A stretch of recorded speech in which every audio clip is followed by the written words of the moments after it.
In a realm where budgets are small, but delusions of grandeur are mighty, one filmmaker dares to wield the power of Grayskull and a Kickstarter link. This is the 12-hour Fall of Grayskull 2, Rise of the Horde fan film Kickstarter celebrity telethon livestream Race for the Cure.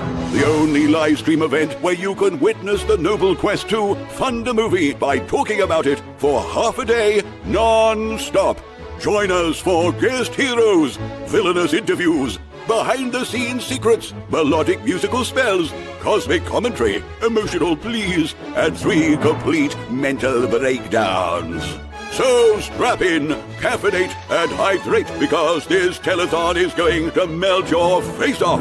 And now, live from a garage, he stormed the gates of Grayskull armed with nothing but a dream, a tripod, and a nonsensical number of action figures. Please welcome the sorcerer of stretch goals, the captain of caffeine, Daniel Benedict!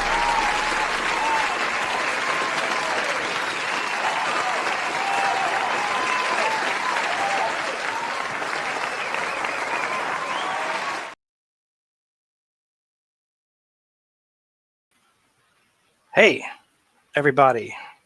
How are you? I've never hosted a live stream before, but I am now. So it's probably going to be glitchy, but fun, I hope.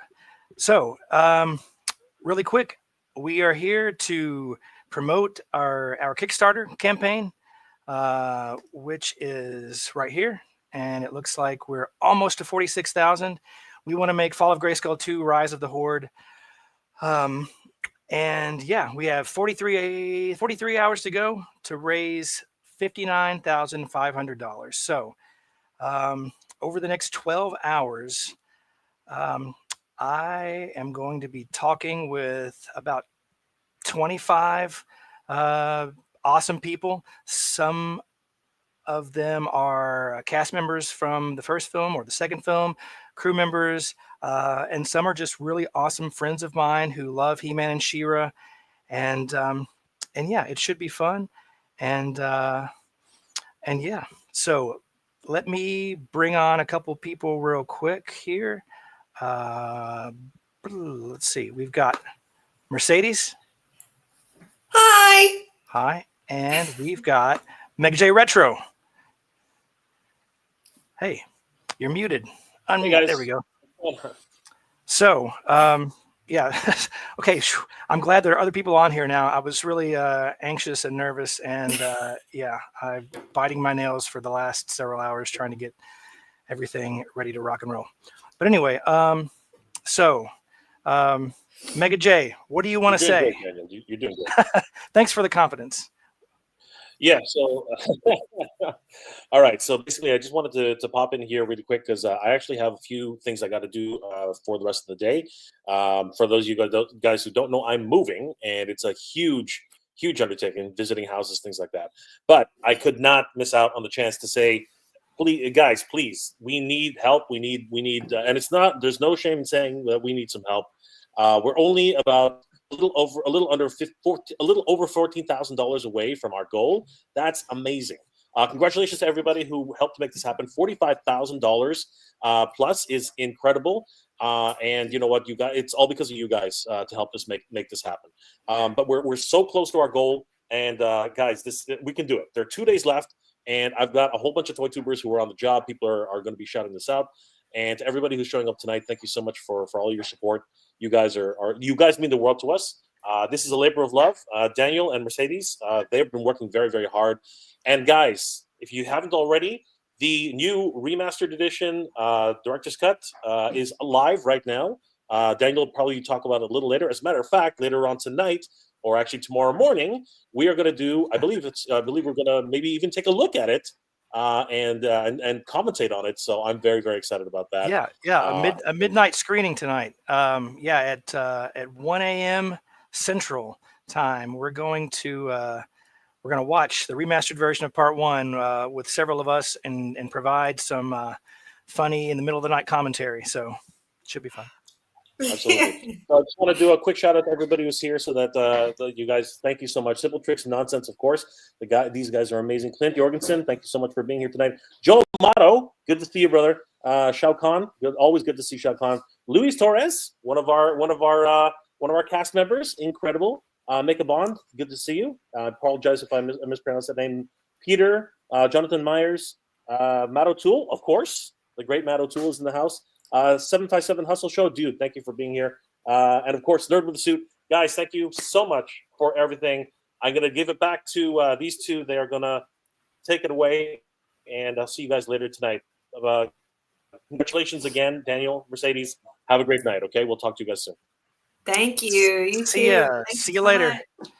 Get out of here. Bye, guys. Remove. Okay. Go on, get. Oh, I'm just kidding. So let's see. What I'm just getting used to this to StreamYard. I've been on live streams before, but I've never like controlled one. So I'm like, ooh, there's like comments, and then and I can show a comment like that. So hey, Nerd with the Suit. And, What up? And then I can hide it. And so this is new to me. So hopefully that is entertaining to you guys, and you can see me fail and laugh at it. I can bring up a website. That's where you need to go. So hopefully everybody watching has already donated. So if not, go there and do it. It's down to the wire, and yeah. So let's see. How do we show? There we go.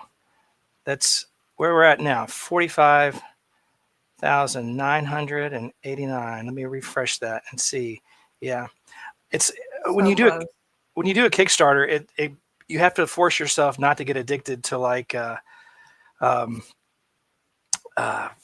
constantly like refresh like every 5 seconds. Is somebody else donate? Does somebody else donate? And yeah, that's better. So anyway, without wasting anyone else's time, I was trying to make notes about what I could talk about with everyone. So Mercedes, we've been friends for a long time, and we've done a lot of things together. 50 billion years. It's almost 49.5 billion. But so let's talk about filming the first Fall of Grayskull, and we had worked together prior to that, but like let's talk about tell me your memories and your feelings about filming that first one. Well, first of all, let me just say, Daniel, you're doing great. And also, this is my first live stream too. So like, and the camera is opposite. So when I'm like, yeah, donate here, but really it's over here. I'm talking. Wait, no, you're over there. Yeah. So, but yes, great job, Daniel. So first, hi everybody. Filming the first Fall of Grayskull honestly changed my life. No joke. I'm small town girl from Kentucky. I've been into acting since I was 19 years old. And I met Daniel just randomly one day after one of my theater shows. And he was like, hey, we're filming a movie. And I was like, yeah, let's do it. We've been friends ever since. And I never thought it could be so rewarding and challenging. Also, gosh, wearing in the first Fall of Grayskull, I was a Battleground Tila, which those that collect the action figures and stuff, she wears not a lot of clothes. She has, the armored, we called them bowls here, and the loincloth. And so I had to get into the best shape of my life. So kind of thankful that in Fall of Grayskull 2, I am like the more traditional Tila with more covered. But oh my gosh, I felt like I felt so cool. I've never felt so cool in my life. I felt like an actual superhero. Again, it changed my life. Thank you, Daniel and Cassie, both of y'all, for number one, your friendship first and foremost, but for changing my life. Like, I never thought, being from this small town, that my face would be in Germany at PowerCon. I never thought my face would premiere in California and across the United States at all these different conventions. I just never thought I would see myself on the big screen. Like, we had a premiere here at our local theater, and it was just amazing. Just that feeling, all my family and friends, all these little girls coming up to me wanting my autograph because they thought I was such a bad butt for, the younger audiences watching today. But yeah, I just felt so powerful. We have the power. I felt powerful. It was awesome. It was life-changing. I loved it.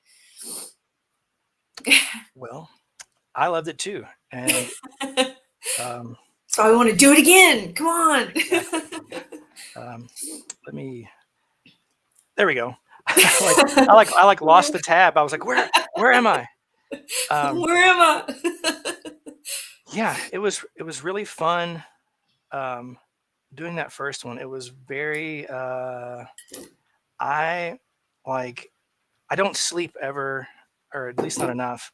Same. And back then it was even worse because I worked as a video editor like an hour away from where I lived, so I was like driving, but then like when we filmed it, we filmed the first chunk over like a 4 day. Well, it was 5 days, but we actually filmed 3 days of those, and then several days later on in the fall. But I didn't sleep. I slept I would sleep on set. I would take little cat naps.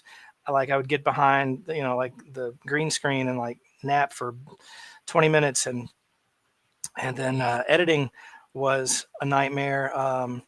It took how long did it take? I don't know. I edited for like 7 or 8 months, like nonstop. And I would get home from work, and it would take, I don't know how much time it would take to do like one shot, like the composition of, taking out the green screen and putting in the cast one, blah, blah, blah, blah. And then I'd get it all good to go. Then I hit render, and then I would go and sleep on my couch for like 3 minutes. And then I'd hear the ding or the noise that After Effects makes. And I'd be like, okay, it's time to go work on the next one.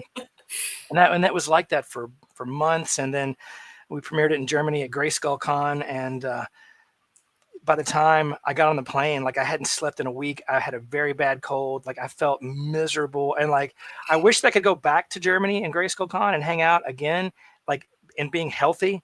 Because like I was miserable the whole time, physically and mentally, just because I was just so like exhausted.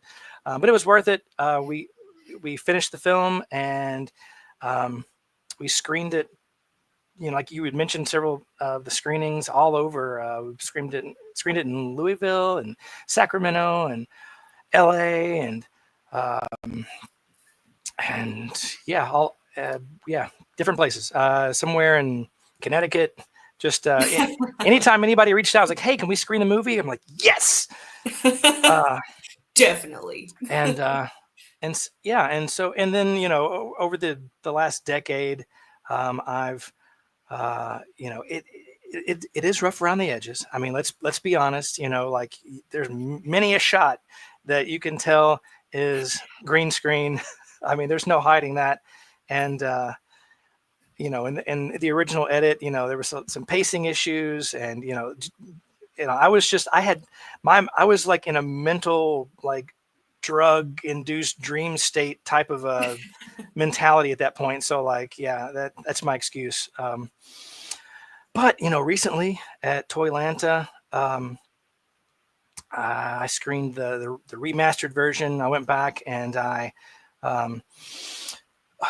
recolored everything and kind of changed like the depth of field to make the characters feel like they're actually in that space a little bit more than previously, and quickened the pacing a little bit, and made the dialogue more clear and loud, and made the music more loud, and did mess with the effects and the graphics and yada yada yada. So like it's I'm not ashamed to let people watch it now.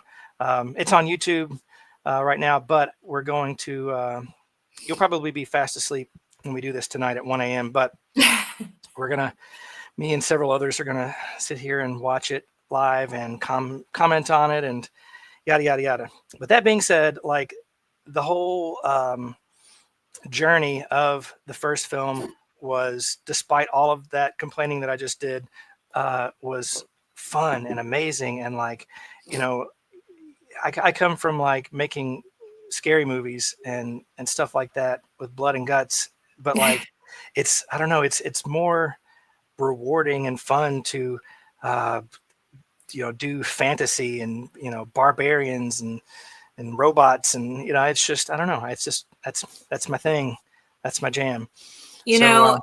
When people ask two truths and a lie, like people play that game Two Truths and a Lie, and one of my truths is that I've been in a movie, nobody believes me, and then I tell them and they're like, He-Man, oh my god, I loved He-Man, I used to watch He-Man and play with the action figures all the time. So I loved it. I loved the first film that we did. And, I'm really proud of it, especially for our budget at the time, our time constraints. It was a puny.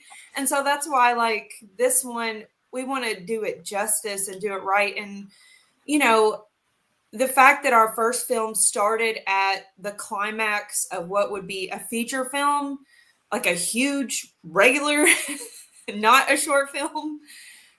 I can't talk. Me either. Words are hard. Sorry, but you know what I'm trying to say. It makes me think about, like, if we had that big budget that we needed, if we had $1 million. Maybe we'll surpass that with this one. $1 million? So, yeah. Well, I just hold on. I have to like save the new graphic in order for me to put it up here. We did just reach 46,201. What? So, Thank you. Yes. Whoever did that. Thank you. Let me just thank everybody that has donated this is a relaunch campaign, because we did it last year, and we were going to make a feature-length film, and we asked for a lot of money, $250,000, which I knew was a stretch, but I just wanted to go all in and be like, okay, let's just try to make the biggest, most grand adventure ever. We made over $85,000, which is absolutely astonishing for a crowdfunded fan film. And so thank you to everybody who donated that time. And thank you for the 297 people who have donated this time. Thank you for believing in us and wanting to see something fun and cool. So thank you. And let me get rid of this. Yes. There we go.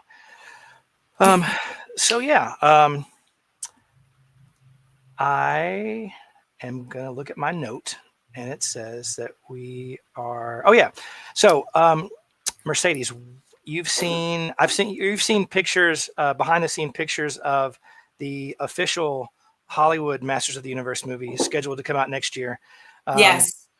What are your thoughts overall about what you've seen behind the scenes? Number one, And be nice. I'm going to be nice. I'll be nice. Maybe. No, just kidding. I'm going to be nice. I'm surprised they're actually making it this time, because weren't there like cease and desist letters for the first Fall of Grayskull because they were in the works of making one, like way back when, like 11 years ago? But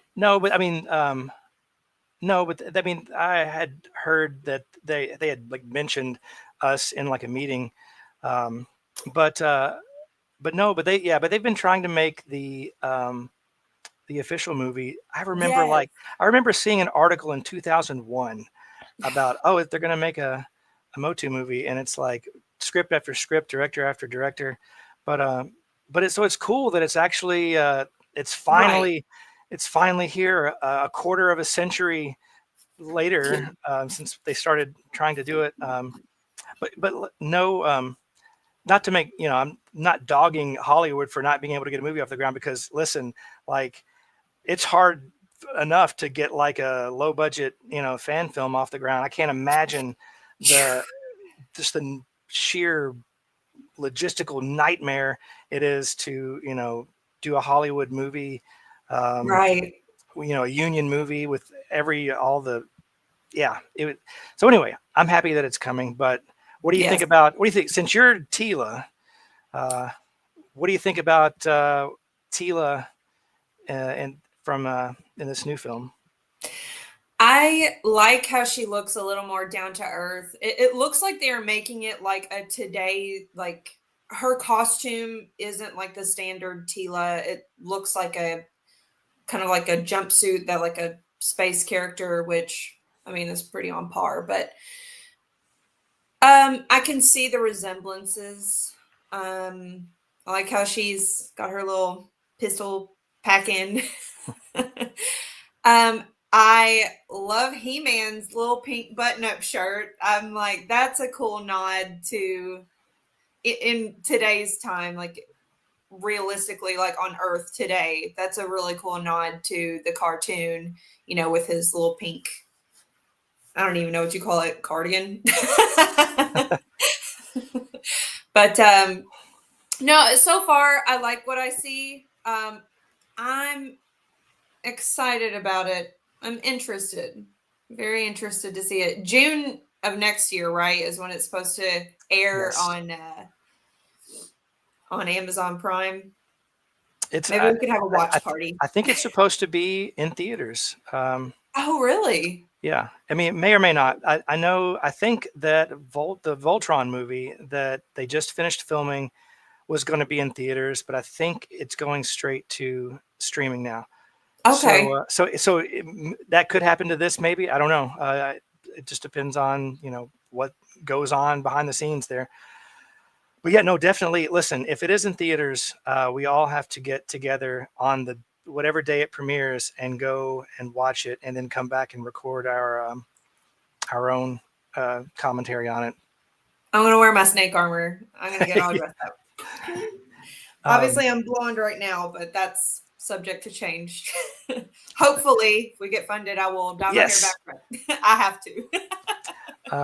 Yes, you have to. But yeah, no. So I'm looking forward to that movie. Obviously, our fan film is not any sort of like competition whatsoever. I mean, we're not Hollywood. We're just asking for a little bit of money just so we can make a fan film that's fun and exciting. And of course, ours is going to stick so close to the source material.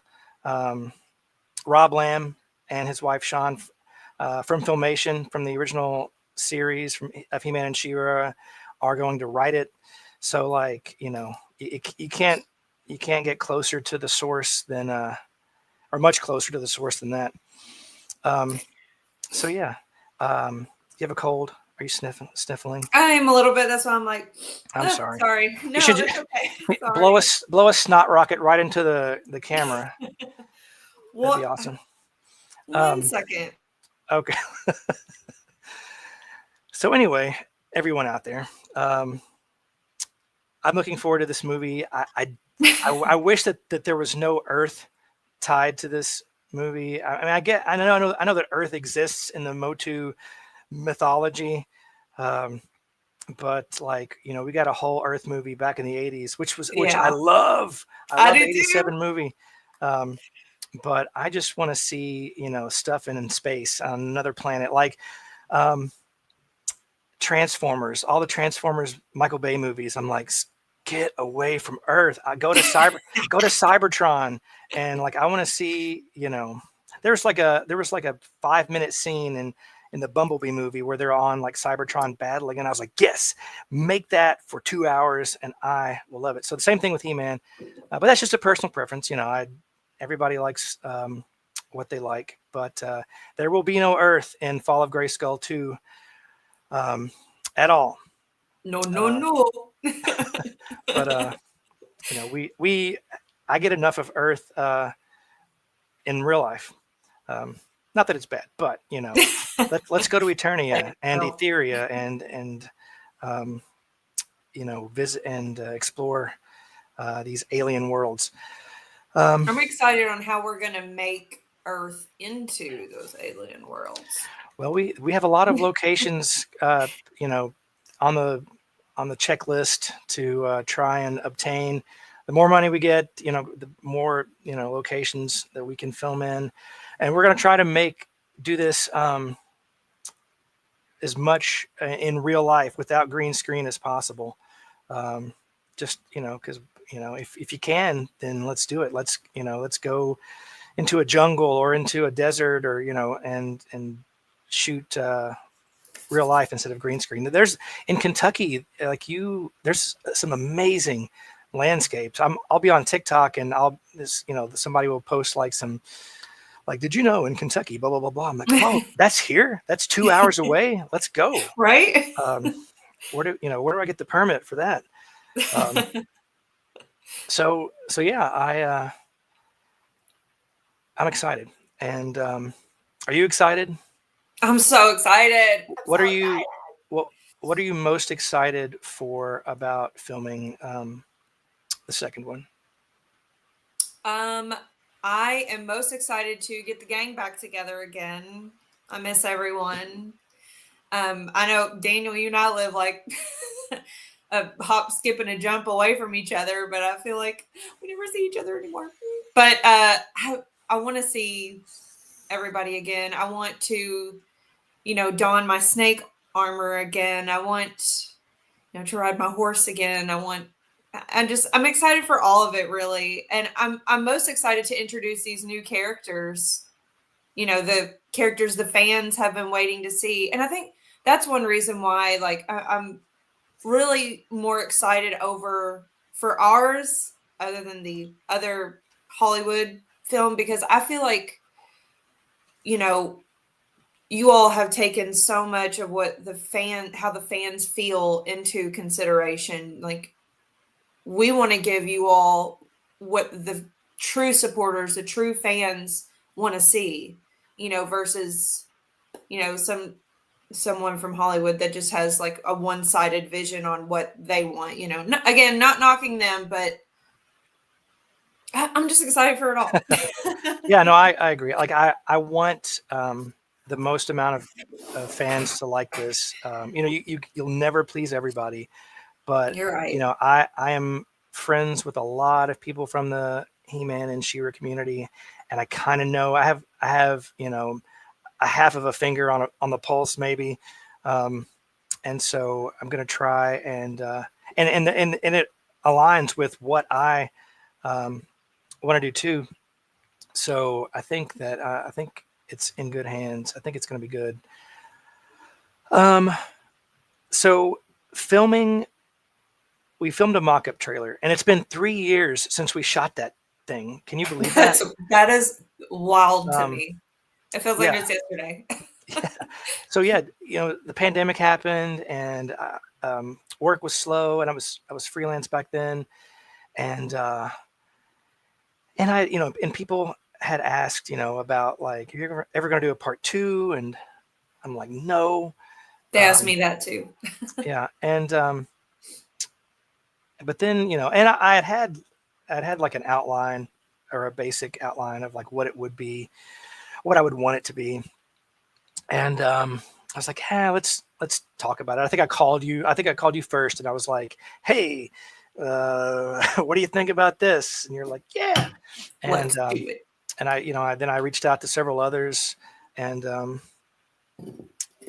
Johnny, and I'd become friends with matotoole, and I asked him, and he has that awesome Man-at-Arms costume, and I was like, dude, if we do this, you have to be in it, and because Man-at-Arms has to be in it, and like, if you're not going to be in it, I'm not going to do it. And he said, I'm in. Like, all right. Papa. And so and Brian Cage was back. So anyway, we got together, and over the course of 2022, several different weekends. I think it took us 4 different stints of shooting, and then maybe like a pickup shot here or there, to get all the shots for the mock-up trailer for the Kickstarter video. And that was it. The very first weekend that we shot those scenes with Tila and Man at Arms and He-Man, it was like it really did take me back to the first Fall of Grayskull filming a decade prior, and it had that like feeling. It's like, oh, this is cool. Yeah.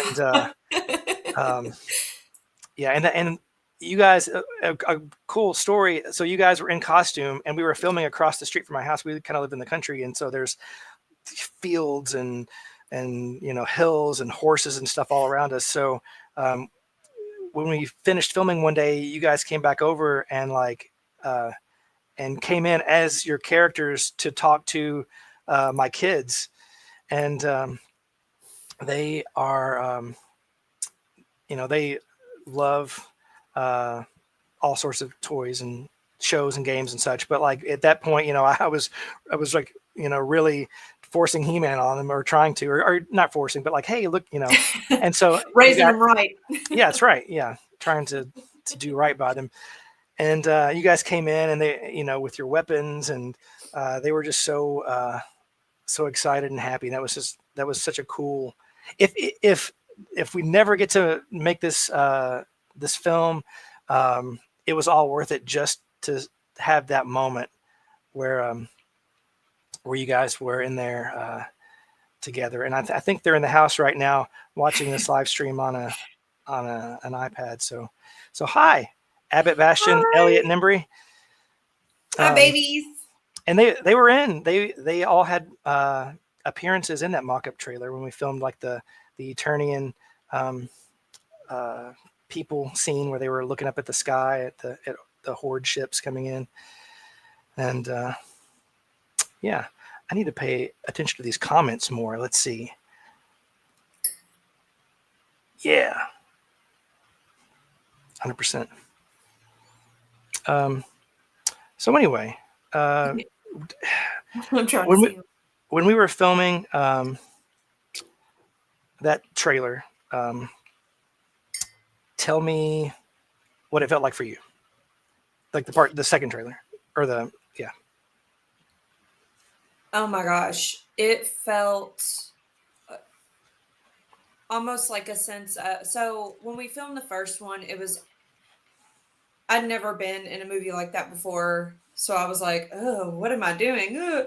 This time, and I had my armor, and I had my whole, like, I just felt even more powerful than I had felt after the first one. It was so awesome. It made me miss the late nights, like as much as, it's like, oh my gosh, this is grueling. Everything that we felt for the first one, going to bed grimy, not even bothering taking a shower because you just have to wake up and refilm the grimy scenes, It was just, it felt right. It felt like we were doing something right that we could be proud of.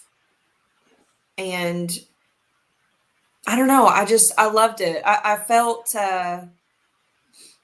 again, getting to come in on my horse and lead the charge, and us like walking up the hill together as a team. It felt amazing. Hey, Manuel. Thanks for joining us. Also, I'm really, really sorry that I'm sniffling. Gosh, this Kentucky weather is like last week it was like 80 and now it's down to like 50. So I'm just like, ooh. It's raining here currently. Yes, I'm looking out the window. So anyway. Somebody asked, how long have you been horse riding? Oh, growing up and living in Kentucky, I've ridden horses pretty much all my life. Loved it. I love it. I would say one of my best friends in grade school, her name was Emily, and she had a ton of horses. And she, taught me to ride, her and her family. So I've been riding horses probably since I was like 8 or 9. And so what did we nickname that horse? Meemaw. grandma. Oh, across the street. Yeah. Yeah, it was Memaw because the people the couple across the street, older couple that owned some horses, their kids lived in the house next to them, and they had kids, and they were over at our house one day watching our kids, and they were telling a story about their grandparents and something about the horse, and they were talking about the horse, and then they were talking about Memaw, but really they were talking about their grandma. And I thought that they were referring to the horse. And I was like, oh, that's a funny name for a horse, Memaw. And they didn't really correct me. I don't think they understood what I was saying. So like for a year, I was just calling that, oh, look, there's Memaw over there. But anyway. Yeah, that was fun writing Memaw / Charger. It was great. Yes. Thank you, Aaron. Us too. We're incredibly excited. Yeah. Sorry, I can't give more eloquent answers on what my favorite thing, because I really love all of it. You know, I was especially excited about the new costume changes and being the more like traditional Tila that people love, know, and recognize. Upkeeping the red hair was a little bit of a challenge, but I love that. This is my snake armor. Like, yeah, I love it. Johnny Bilson did the snake armor. It's most of our costumes that Johnny makes, at least, which he makes a considerable amount. They're made out of like leather and metal and like just real things. But some are not. Some are made, by the McDonald's, are going to be made by the McDonald's, who are absolutely amazing. They're going to tweak some of our costumes, so Tila's going to get a tweaking from the what you see in the trailer, and make it even look more awesome. It's cool. It's cool and challenging to like balance, the cartoon with like live action with what looks like would be like a functional armor. What would make sense, but still like keep like the color scheme and the shapes and everything there, and keep it as close to the source as possible, which a lot of the companies making like statues and like Mondo figures, like they are doing a great job with like reimagining like realistic looking costumes. So like it's a lot of cool things to use as references. But anyway, we've been talking for a little bit, and I want to show media assets. I want to show the Kickstarter trailer, the part 2. Since I'm sorry to everybody on the internet, because I feel like if you're friends with me or you're friends with any of my friends, you probably have been like forced to watch this trailer and the links to the Kickstarter and all these, TikTok videos and whatnot over and over and over. And you're probably just wanting to donate just to get us to shut up. And, but anyway, but that being said, here it is again for the 8 billionth time. Yeah. I'm not sorry. Watch it. Okay, here we go. Watch it again.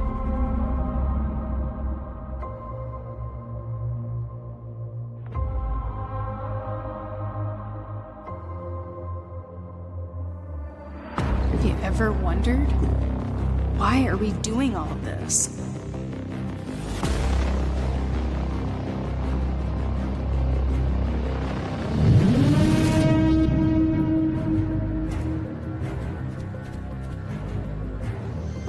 The Horde will not stop until Eternia is completely destroyed. Where are the rebels?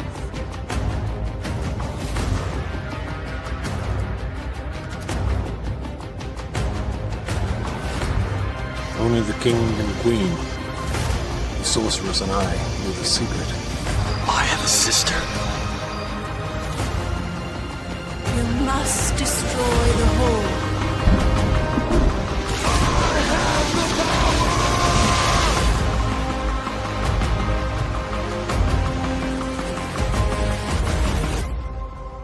If I can't stop Hordak, who can?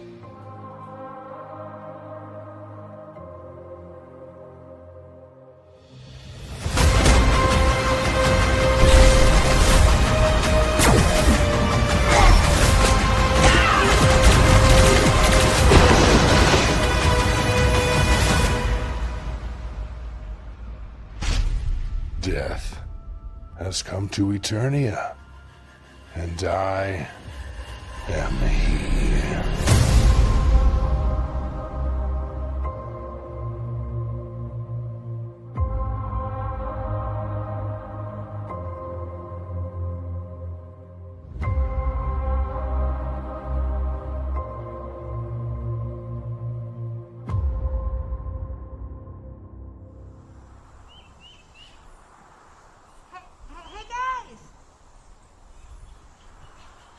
What are we looking at?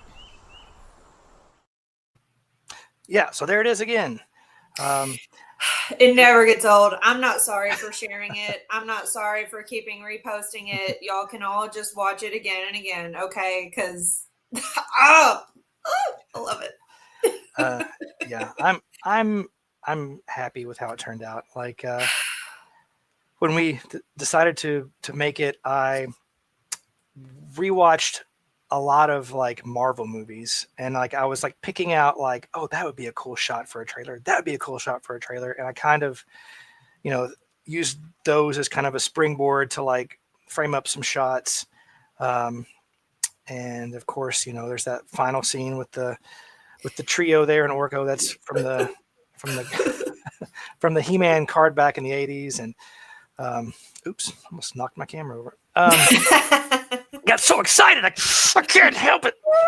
But yeah, I'm proud of how that turned out. The actual thing, if we film it, is going to even be better than that. I hope. I know it will be, because that that was funded by prayers and my toy collection, and making movies costs a lot of money. Like, back a long time ago, back in the day, like in my 20s and even early 30s, like, I'm 90 now, but back then, you look great. And thanks. I added like a filter to like the camera that said like, smoothify. But anyway, no. So back then it was easier to, everybody that I knew was, we were all younger. We didn't, nobody had a lot of responsibilities, and, it was just easier to have time to do it. And everybody was, younger and more excited about things. And so, but now that we're all old and, or older and had, big families and jobs and schedules and all sorts of things. And like, and you want to up the production value of everything. And everything costs so much. And, even that trailer, it cost, a lot just to make that trailer. And that was after calling in like so many favors and like people donating stuff and letting us film, wherever for free. And that's why we're asking for money, because like, you need costumes and the materials for those. You need equipment, filming equipment, and people to, crew members to do the lighting. And like, it's just like the list, like if I sat here and listed it, I could fill up the next 12 hours with things that we would spend money on. But yeah, we just want to make, we want to be able to make a movie that does He-Man and She-Ra justice. Like, I don't want to just, Exactly. I don't want to just halfway do it. I don't want to cut. I mean, you have to cut corners. I mean, but like not to the detriment of the quality of the story and the visual, right, and stuff like that. So, so yeah, let's check in on the Kickstarter. Where are we at? We're still at 40. We're still at 46. Let me refresh that. Yep. It's good though. It's awesome. 46. I don't know We're what getting percent. up there. What percent is that? 77%. I'm not good at math. Let's see. Calculator. 46201 divided by 59500. That is 77.6%. So we're over that like 3/4 of a hump. So I feel like that it's very doable. Usually the last few days of a crowdfunding campaign, sees a good increase. I did the first time around and for the Bloody Man, and even the last year's Kickstarter for this movie, we saw an increase. It wasn't a huge increase because I feel like we were at like 80 or whatever, and Right. we still had such a long way to go that like people were probably like, oh, they're not going to make it, so why bother? But this time there is a very good chance that we can make it because we're over 3/4 of the way there, and yeah, We have the power. Absolutely. we will have the power. We will have the financial You power have the power. to have power, literal electricity to charge lights and batteries and cameras. Yeah, not a lot of people know what goes into, the first time around, people ask, like, why are y'all asking so much? It's like, do you not realize, like, a lot of people don't realize little nuance things. Like, we have to feed the cast and everything too. So we have to try to find it's like food costs a lot. Like, I at my job, like I've been producing several, pretty big commercials lately, and like the budget for craft is like, whoa, like really it's that much, and it really is like but let's not complain about how poor we are. yeah. Let's watch another something. Actually, let me tell a funny story about filming the first one. Tell the story about how you were fighting Triclops and you. Oh my gosh, yes. While I pull up a video. Talk about that for a sec. Yeah, I was fighting Triclops, aka Johnny Bielson, who has several taekwondo, karate, accolade. I don't know what he specializes in. Martial arts all the way around. And we were fighting, and we had practiced fighting and all this stuff, and then it came time to shoot it. Okay, great, awesome. We were filming a majority of it in one weekend, and so when we say we had to get it in one take, like we had to get pretty much everything in one take. And so Johnny and I started, doing our choreography in this, and he either kicked me or I think he kicked me in the stomach.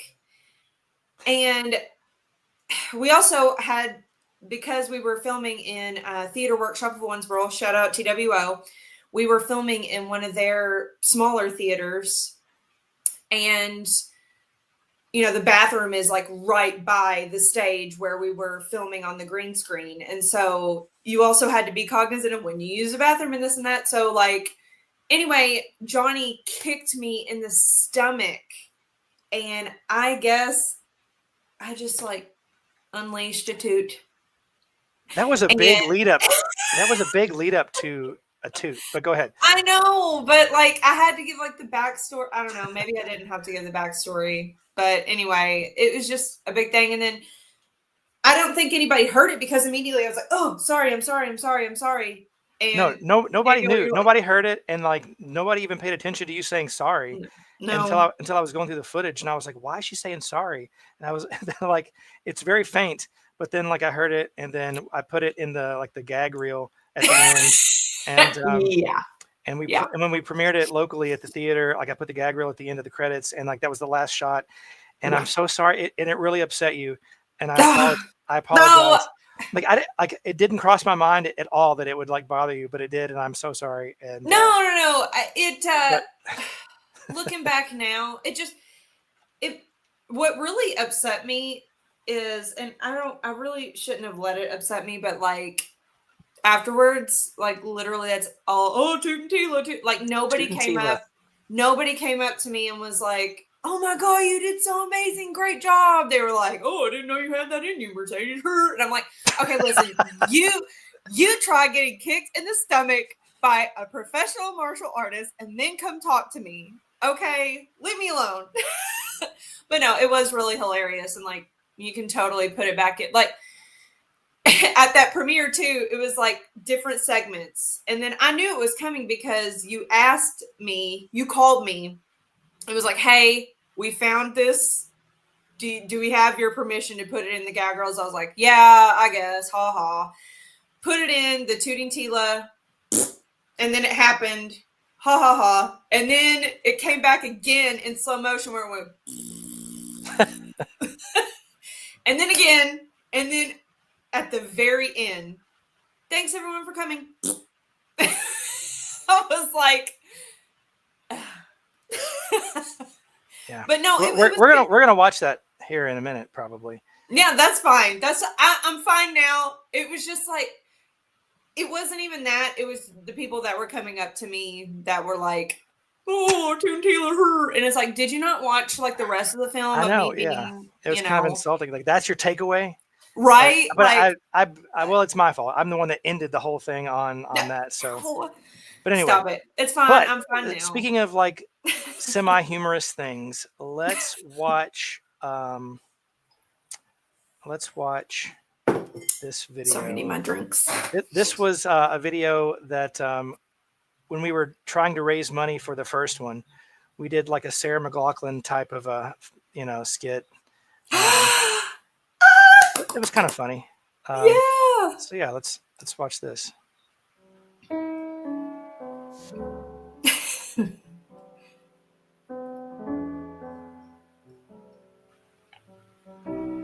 Poor Fisto. Poor Fisto. Oh.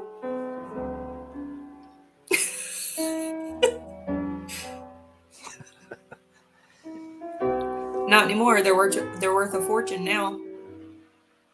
Yeah, they really are.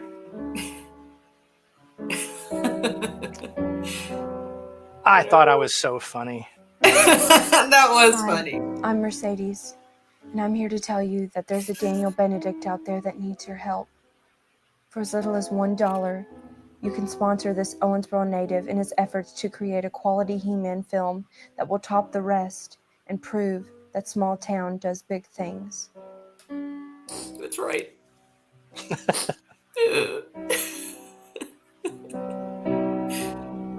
I was like 20, I think.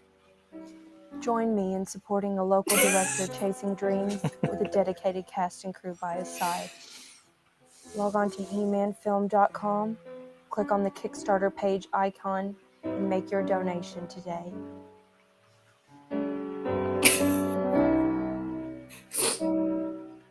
See how much fun we used to have. I know. Join me in supporting a local director chasing dreams with a dedicated cast and crew by his side.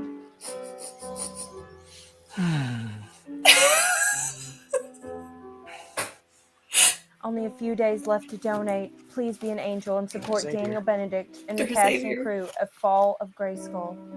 That kid's in there right now. He's 13 years old, and he's significantly Please be an bigger than angel that. and donate to the cast and crew of Fall of Grayskull. We can't do this without your help. I'll do it again if I have to. Aww. And then the ending here. You have a power. Aww. That was a fun video to make. That was. I almost want to get Xavier out here now. Like, this kid. Update. This kid is this large now. You might actually see him. It's about time for him to come out of his hidey hole. It's summer break, so. Surprise, son! You're live across Yeah. the internet. Like, hello. Let's check Aw, back that in the was comments. Louisa was laughing.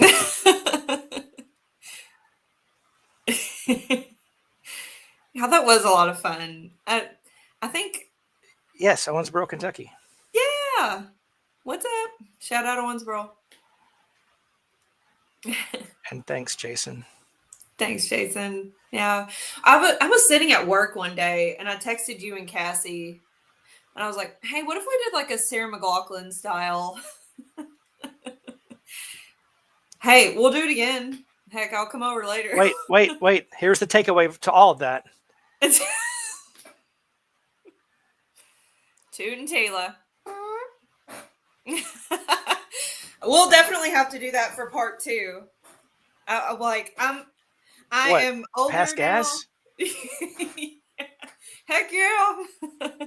No, those even in that trailer, like that martial arts like choreography is no joke. Johnny knows what he's doing. Thanks, Shane. Shout out Shane, fellow filmmaker from Owensboro. He's awesome. Yeah. Yeah, tooting happens, I guess. It does. Okay, so moving on. We're almost 1 hour into this 12-hour live stream telethon. Whatever. We got this.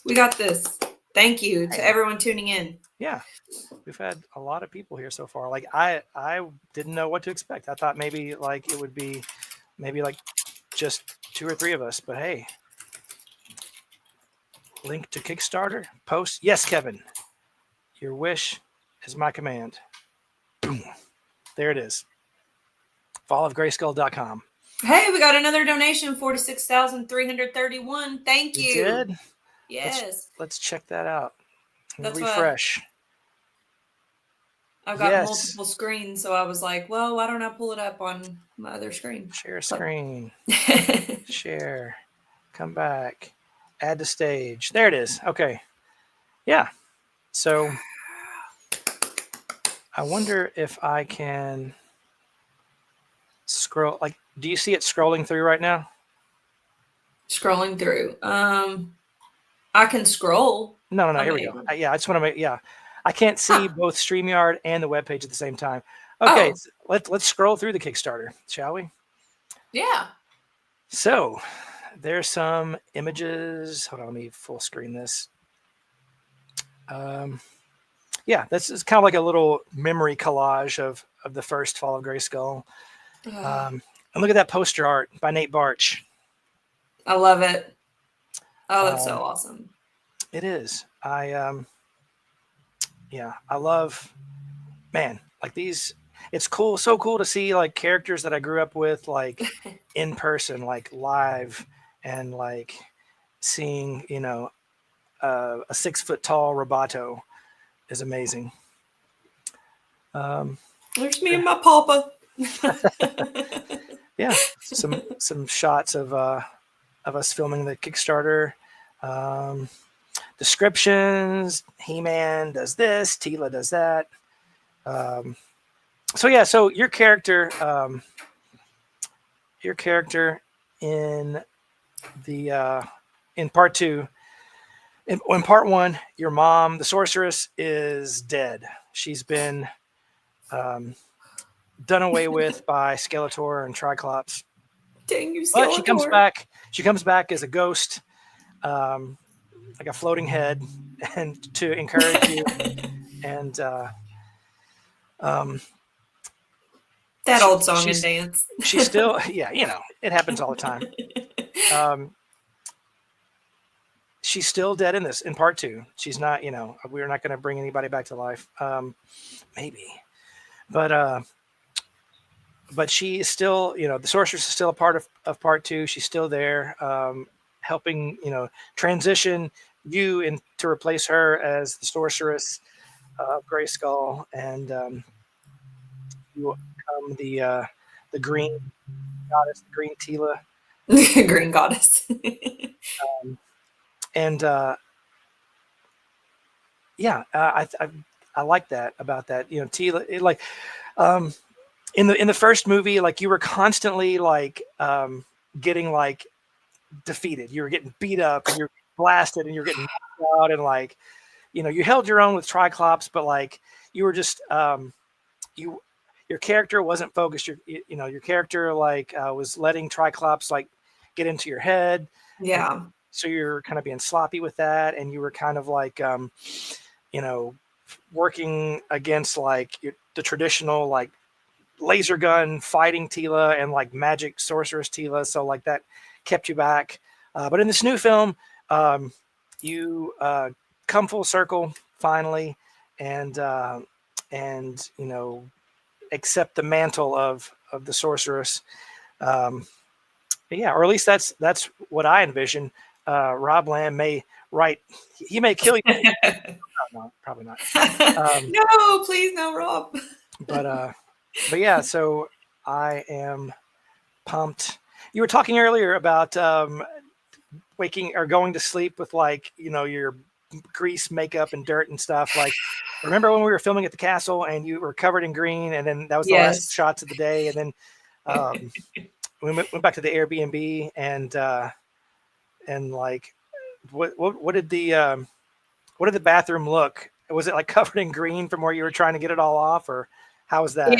It was. It looked like Slimer from Ghostbusters, like had his way in the shower, like disintegrated and blew up in the shower. It was crazy. It was crazy. But luckily I was able to get it all up. I hope you all got your deposit back on that.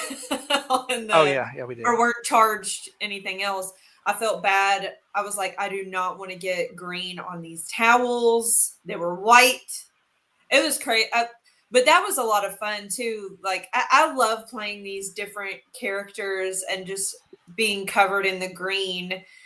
That was a lot of fun for me. And wearing colored contacts. I don't even wear contacts in my regular day-to-day. So like wearing those bright green colored contacts, it was just so awesome. I wish I could relive it. And hopefully I'll be able to. Donate. Donate to fallofgrayskull.com. Yeah. Whoop, wrong way. I can't get used to the opposite. Yeah. But yeah, that was a lot of fun with this new character. I actually have her action figure back there. Oh yeah, cool. Let me hold on. I kind of decorated my room a little bit. I've got obviously have my prints up there, but I've got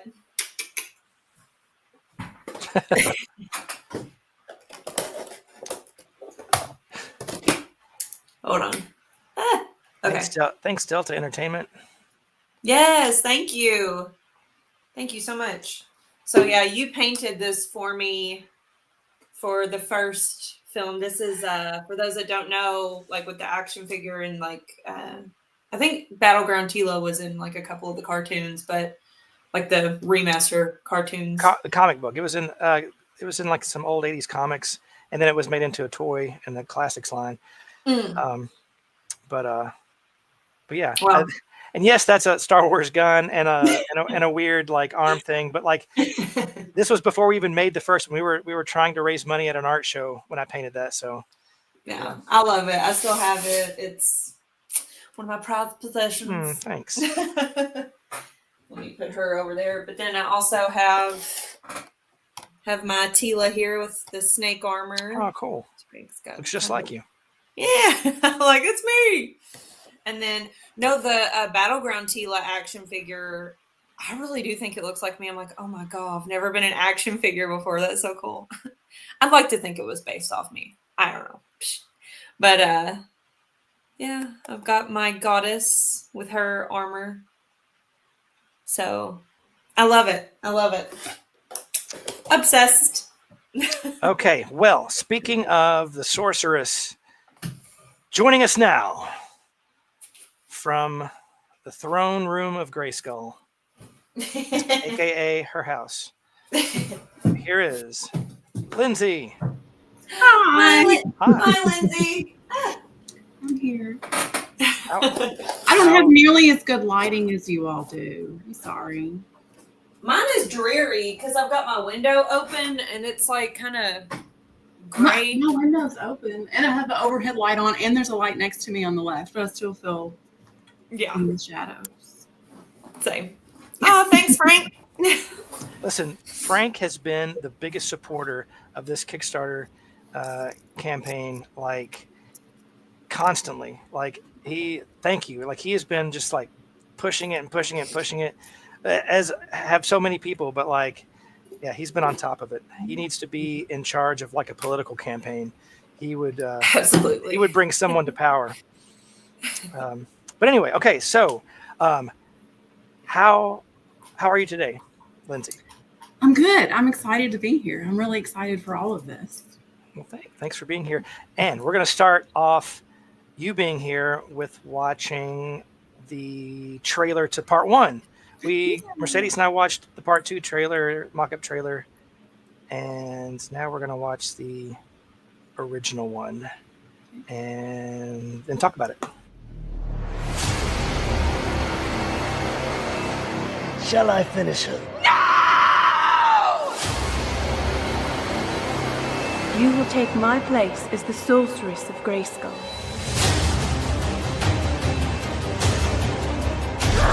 I am now master of the universe. By the power of Grayskull! I have the power!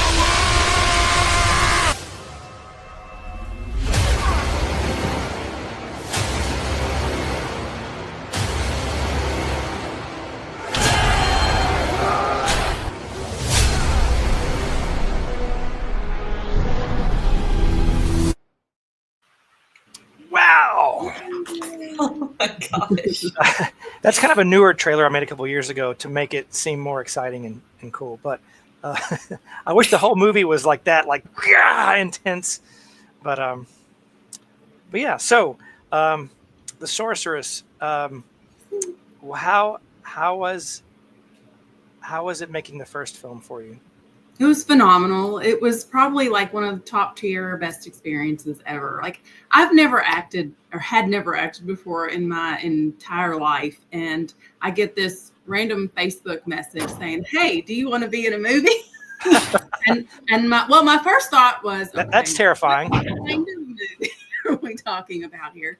And then I got the explanation, and I have a really hard time saying no to anything that is like artistically involved because I love art. And so I just think it was phenomenal and exciting and amazing and nothing like I've ever done before. And I'm really glad to have been involved in it and hope to continue to be involved in it.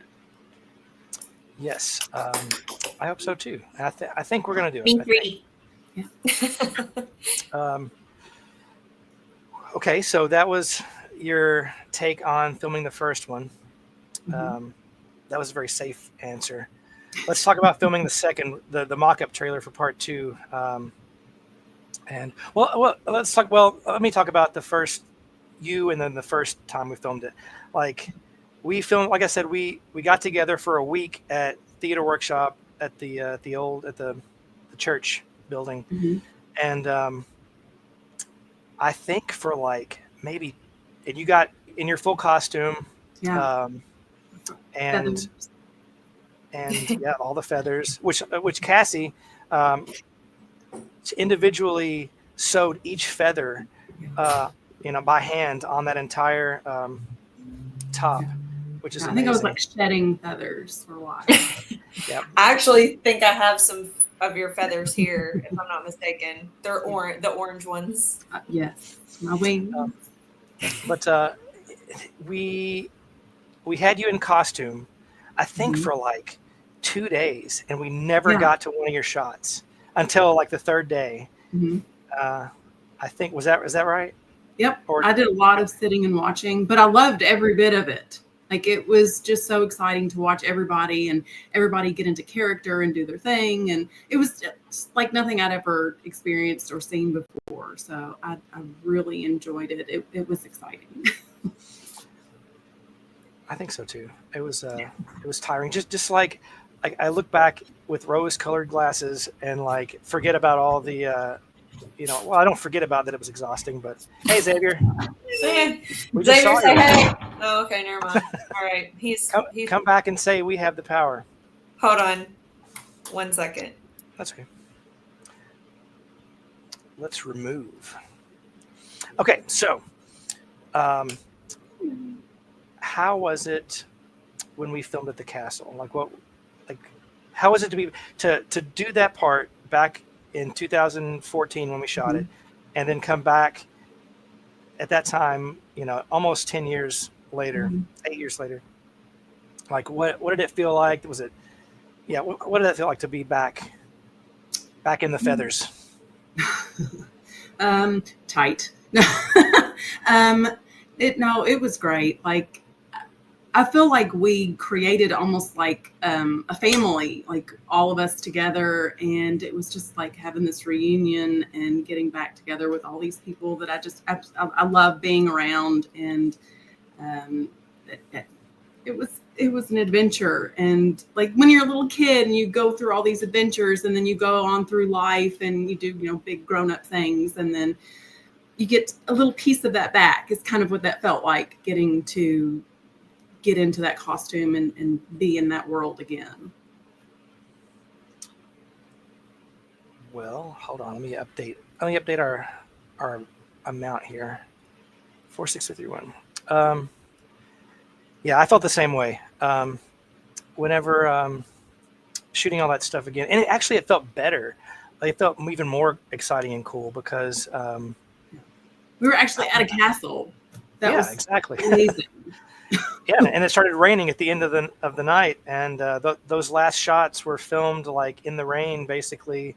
So we had fog machines and rain, and real castle. It was real damp, dank, dark, and dungeon.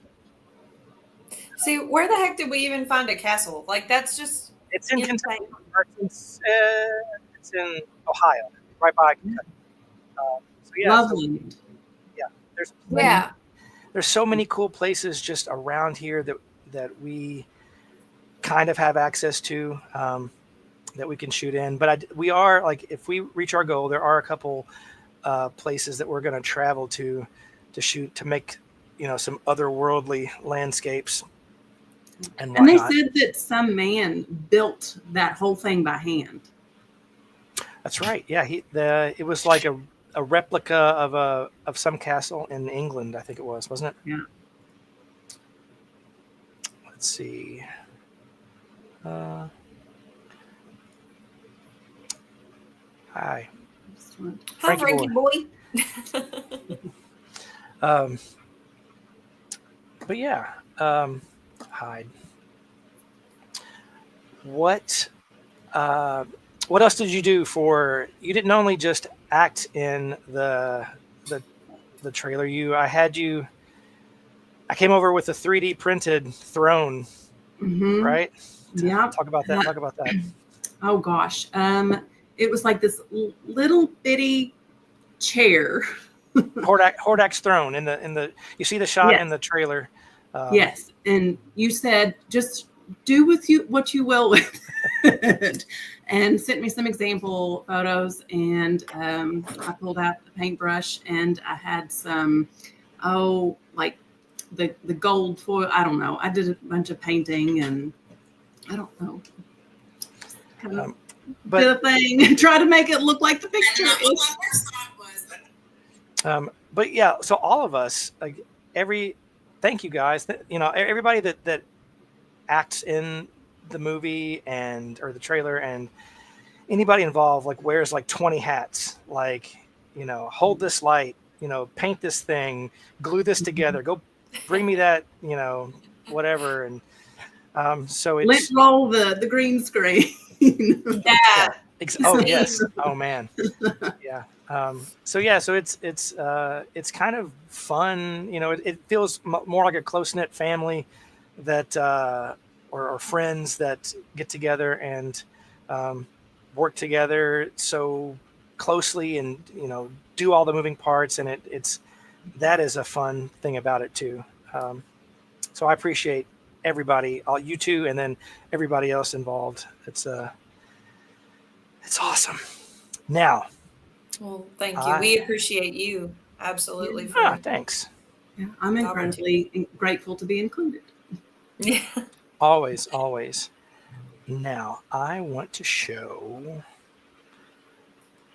behind the scenes of the first one. So, let me do that. See, I need like a little, need a little henchman here, doing all the backstage stuff here. Bastion Abbott. No. Abbott really could. They both could. Let's see. All right, behind the scenes. All right. So I'm going to add the stage. All right. So let's watch the. Oh my gosh.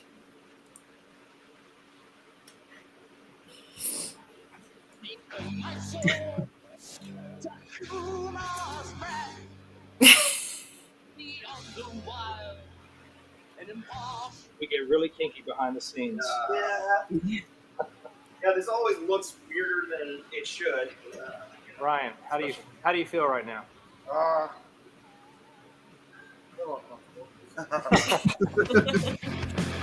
Brian. He was a lot uncomfortable. He was also very tan. Yes. So, Louisa, how do you feel right now? Powerful. Yeah, Brian had just come from like a bodybuilding competition, and they like spray tan you to death, and so like he was sweating, and like orange was leaking out of the tape there. We did.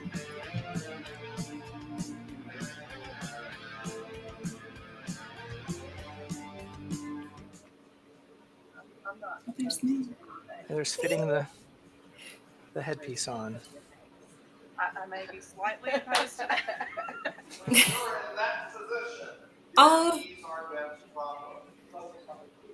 Learning how to do spin kicks and Heel.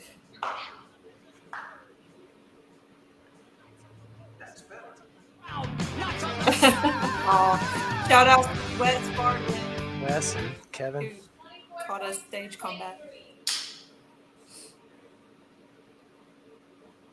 And now it's mine, as are you, the secrets of Grayskull, and all of Eternia. The universe will not allow you to hold the essence of the elders. The universe belongs to us now, He-Man.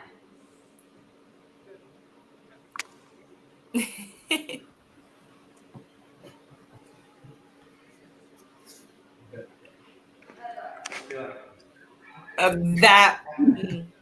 I gotta talk about that in a second. How could I let this happen? How could I let this happen? How could I have let this happen? How could you have let this happen, Brian? Power of Grayskull. By the power of Grayskull! The sooner you realize I am your object of worship, the better. I may even decide to let you live. I would rather die than serve you.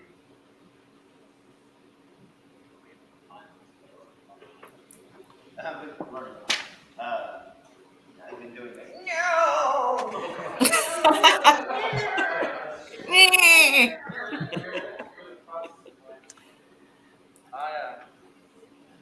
Man, seeing all this green screen and blue screen, like, man, how in the world did we do that? I have something in my teeth. Is there anything on my face? I feel like I've got something right here. First move would be after the clash here. Skeletor's gonna go pass this off and smack him in the face with the hand stuff. And then come at him. Okay. Alright, so let's do the clash and then first Johnny's so great. He just does everything. He really is. He really does. Choreographer. He knows what he's doing. He's cute. Yes, he does.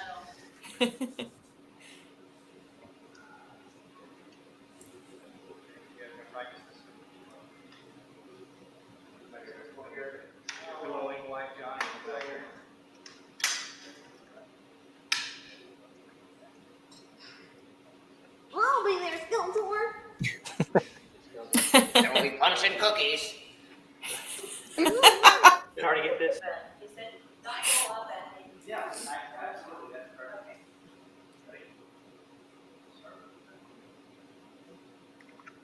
Why, you?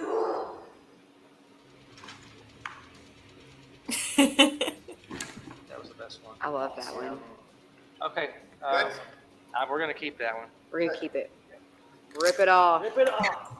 Reminds me of Dark Knight. Ah. I remember that part. He had that blue mask on your socks. We had to put blue tape over his face because you could see his face, so like he couldn't breathe. I had to wear those socks so that the ground didn't get stained with my boots. I think this was like a chest shot. Yummy. That was cool to watch. That whole process. Yes. Now what are you doing?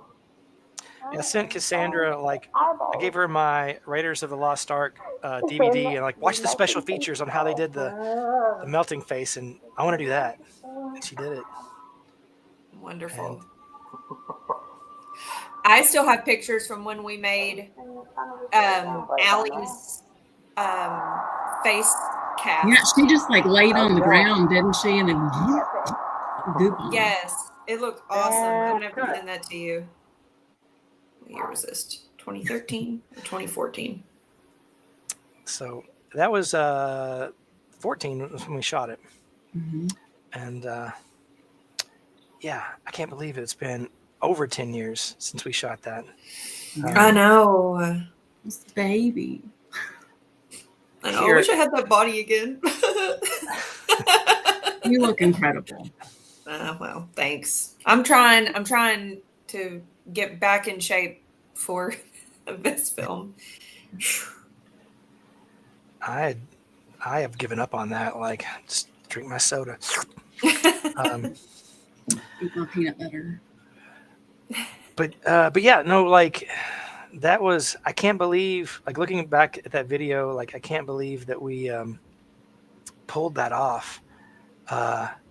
Like I had a general idea. We had the script and I had a general idea in my mind, like where everybody was in relation to each other and like which side to shoot them on, etc. But a lot of it was just going in blind. Like, okay, I'm like thinking, okay, there's going to be a torch on the wall over there. So there should be a light coming this way. And like, but you know, it was, yeah, in post, it was something else. You know, Johnny's costume, like it was, you know, green, dark green, but like, so I put him in front of the blue screen instead of the green screen. And like, even that, like it was very hard to key out the blue. It would take away from his costume. So a lot of Johnny Bilson, like I literally frame by frame had to like rotoscope, like all the points, you know, around him, go over a frame, move all the points and do that for every single thing he was in. And I was like, So I learned a lot about doing that sort of thing. But yeah, I learned to stop complaining about our grueling weekend when I realized how much you all had to do in post and the editing and everything. Because yeah, that was, as much as we were exhausted, I'm sure that like it was a good exhausted though. It was yeah. And speaking of the good stuff, here is the outtakes and gag reel. Oh god. Play.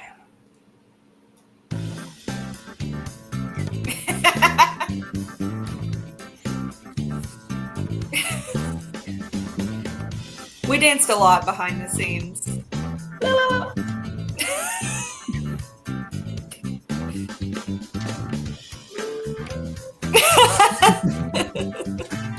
Oh god.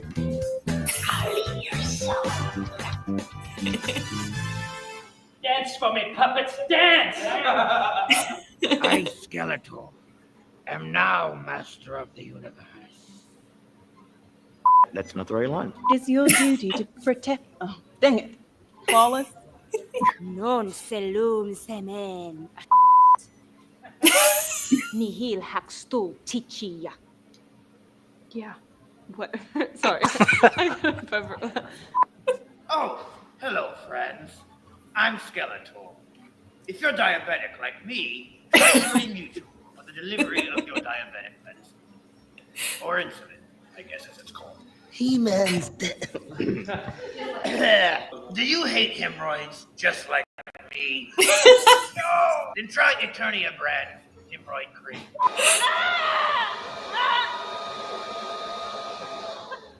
I'm taking a massive dump. Hi, this is He-Man to tell you that you have the power to spay and neuter your cats. That's right. I wouldn't want Gringer running around, create all sorts of fearless animals. So be sure to go ahead and spay and neuter your cats because it's the humane thing to do.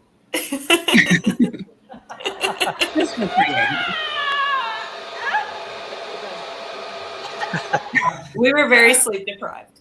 I was listening. You're ready. I didn't say I was. Go. 34.35.4, say 2, 1.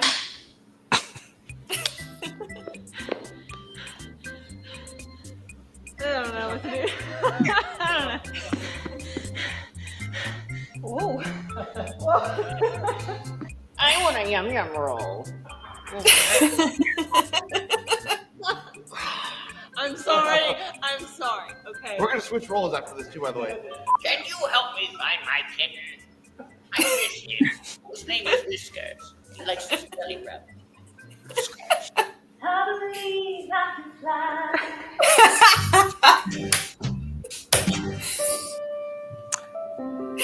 I'm not sure what happened in the shot. It is a very long weekend. Aww. We all just needed a breather. It's okay. Teela.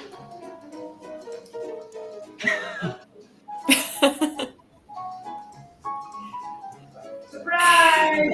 Happy birthday! I'd like to think I've grown since then in my acting. Like,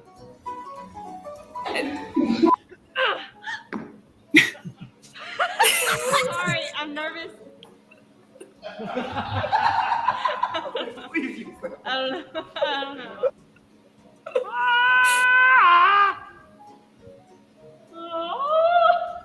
Come up close. Ew. Ooh. All right, Teela, stop laughing. I'm sorry, Daniel. Last move. Okay.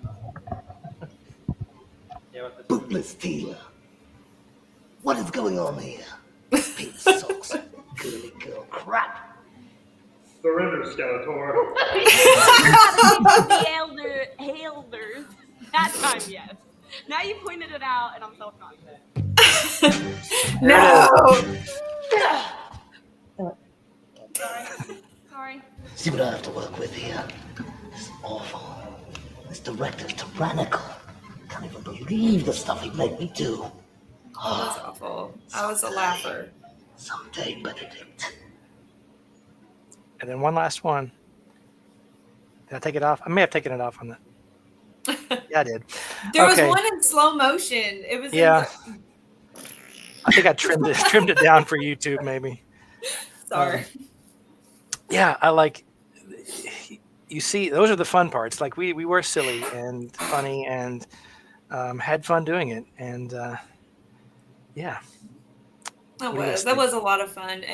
My goal for this next one, we're gonna make it. I'm willing it into existence at this point because we've earned it. We need to make the second one. Just reminiscing down memory lane. It's just it invigorates me even more. It's like, please donate, please. But anyway, my goal for this next one, I'm definitely going to have twice as much fun, but I'm also not going to break as much laughing. It's just Yeah, I mean, we've all grown. Yeah. Old. We've grown old. We've like we're better at at everything. I feel like we have all the experience and wisdom that comes with time, and yeah, I definitely I'm not saying that I'm great by any means, but I'm definitely better at editing and filmmaking than I was back in the 2000 teens. Well, the new trailer is incredible. Like, I was literally blown away whenever I watched it. So me too. I cried. You did amazing. Yeah. Thanks, and thanks to you guys. You guys were a part of it. Yeah, and another thing you guys were a part of that I want to show right now is when I made you guys come and eat a bunch of old He-Man stuff.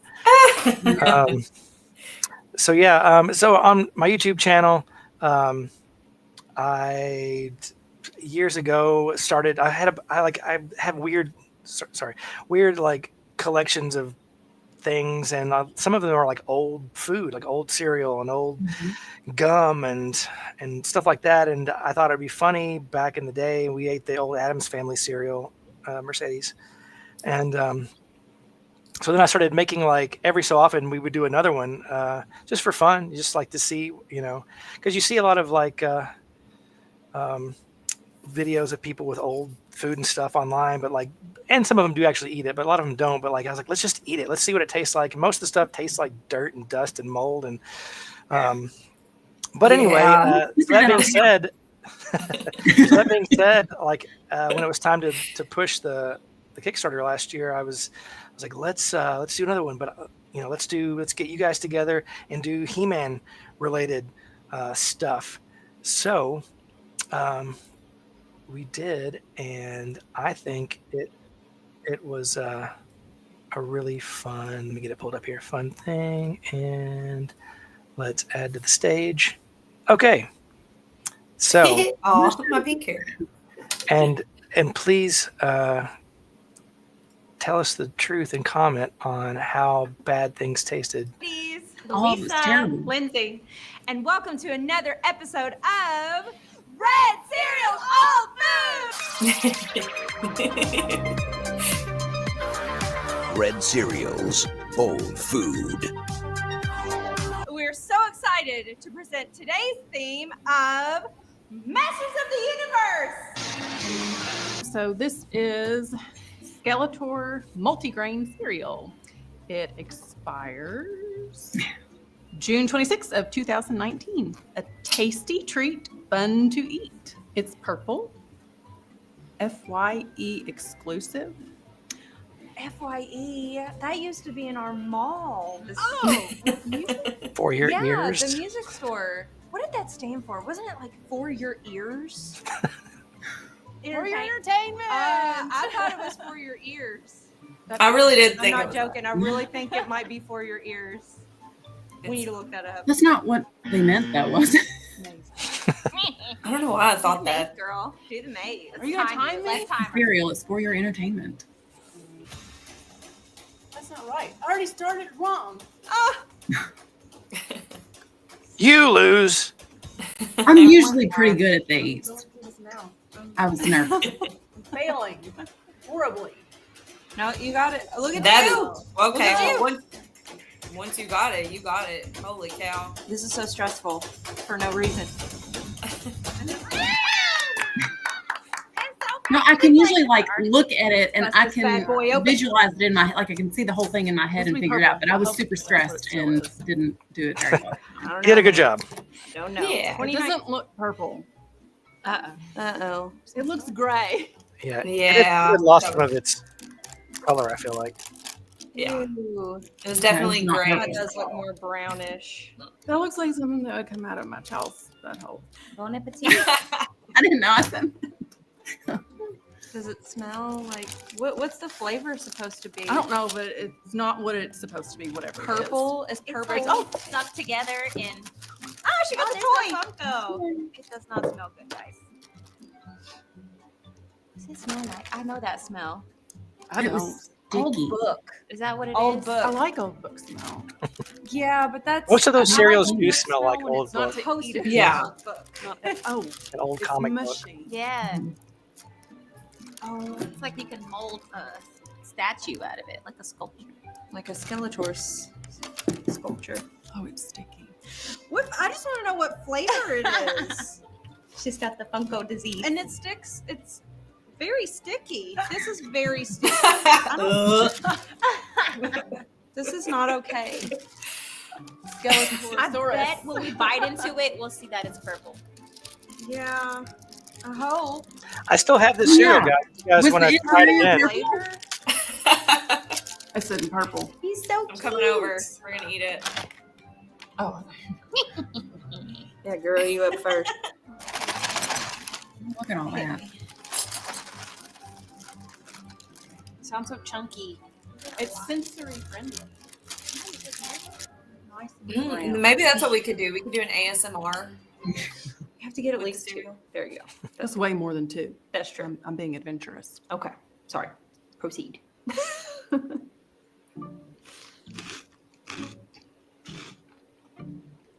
I'm sitting here making the same face. Is this going to make you gag watching this?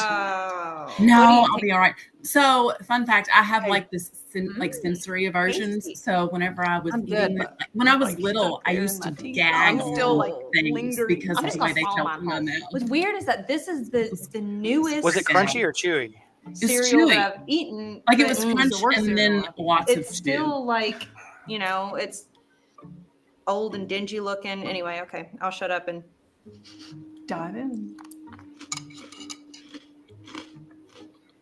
I do appreciate It it was is the worst. crunchier than Louisa. what I've eaten in the past, but It was the worst. like you said, that's it. I just want to know what flavor it's supposed to be. It doesn't even say on the box of flavor. The mystery of Like what if you flavor. can't tell when you're eating it, it's a bad sign. I know it. I know it. I know it. It's like bone flavor. Yeah, I remember like it got stuck Aw. in your teeth, like and just sat in there in your mouth. Trust me, Frank. You don't want Tastes better you don't want to than eat this chew. cereal. That first taste tastes like Wish we had seriously this in normal. old. Yeah. Yeah. Oh, it's still in there. Oh, That's smart. that is smart. Okay, yeah. I gotta. Down the hatch. Let's go. Let's go. This is the worst cereal I've ever had in my life. Second that. It's not the worst. Probably the worst was 1989 Batman, but I was just back about to say. 2019, and it's Yeah. comparable to that. It rivals it. It's bad. It's just bad. The aftertaste is sour. It's like a soury taste, like I didn't get that. and it's kind of going down slow, and I don't know. It's an aftertaste. Yeah. Did either of you Yeah, guys like a feel tasty sick taste, like your after this toothpaste leaves, like I filming? need milk. No. All right, No. next up on our list Someone is talking about milk a Masters little of the bit Universe, Eternia was after Rock we ate that old Bubblegum marshmallow head. from 1984. 40 years old. Yeah, 40 years old. It has Skeletor on the back. It looks like this came from Tops. Feels really hard in the package. Have not opened it yet, so I feel like it has still kept its Eternia Rocks shape. So it's got He-Man and Tila in her snake armor, and it's got Orko on it. Let's Aw, rip yeah. into this Eternia Rocks bubblegum. Okay, here we go. I remember this tasting good. Pulling the For me, tab. probably. It's still It like dissolved, sort of but like it tasted colorful. like These look sugar. like Like it became like a wet chalk in your Oh, mouth. wow. Yeah. Pebbles. One of us like look. really Now, almost the threw up at colors one point. are still, you can tell what color it's supposed to be, so that's And I'm a not good going to reveal sign. who. Looks like but- they'll break her teeth though. So. Yeah. I am going to try probably one of each color. We got orange, pink, Let's try orange. purple, green. It did keep its color. It looked very pretty. Okay, ready? You gonna pop all those at once in your mouth? Yeah, I think so. I mean, I don't know if they're Okay, supposed to be different colors. Okay, on three. Uno, dos, tres. Okay. The girls Hmm. all together. Oh, I kind of like it. It's chalky. I'm not tasting it all. There's no gum. I've had I Mercedes guess I'm used just to eating happy like the worst of the worst stuff. that it's This is like a flavor. delight. This, you know. I We think. drink like knee-high purple grape soda from I like don't the wanna swallow my 70s, spit right so This nothing can phase me I anymore. guess because the cereal was so horrible, it's making this taste Sensitized. pretty good. Mm-mm. No? Mm-mm. Oh. No. No. One down. Mm-mm. I couldn't do it. I wonder if I can blow a bubble. No. You must Almost. have got better pieces than me. Because mine was just straight powder. Yeah. And like Yeah, a little bit mine of just chew, but dissolved. I don't know I what like color. it Probably the color disintegrated you into chose nothing. more chewier. You swallowed? I had to. There's nowhere else for it to go. I forgot you swallowed. Yeah. And then I made that Smaller in the flavors. It's like a fruit stripe gum. R.I.P. Look, it did swallowing too condense much. down to this little thing. Okay, maybe I should have kept chewing, but mine was like total powder. Summary, I didn't think it was that bad at all. I appreciated an actual taste of bubble gum. Hey, Gary. I'll give you that. But I mean, probably a 7 out of 10. It was sugary chalk. I couldn't swallow. Couldn't swallow. I swallowed too much. We have the Colgate Masters of the Universe toothpaste. In the early 2000s, they did a revival of Masters of the Universe and have this awesome toothpaste from 2000X. Y'all ready? Yeah. Okay. I'm ready. That for was mine. the worst for 2003 me. toothpaste. Okay, let's get this on. I hate bubblegum flavored toothpaste. It says Power Bubblegum I got flavor. sick off of bubblegum Let me flavor when I was move a it. kid. Oh no. Ooh. And so bubblegum flavored still anything. Like Ish. bubblegum that's bubblegum, I'm okay with. Glitter. But the But if bubblegum it's flavor. bubblegum flavor, It, So you don't I have you don't like this that aversion. medicine? You're smart. You got like the thin. No. That pink Full medicine. layer. So yeah, I put a teeny weeny because I knew I was gonna hate it.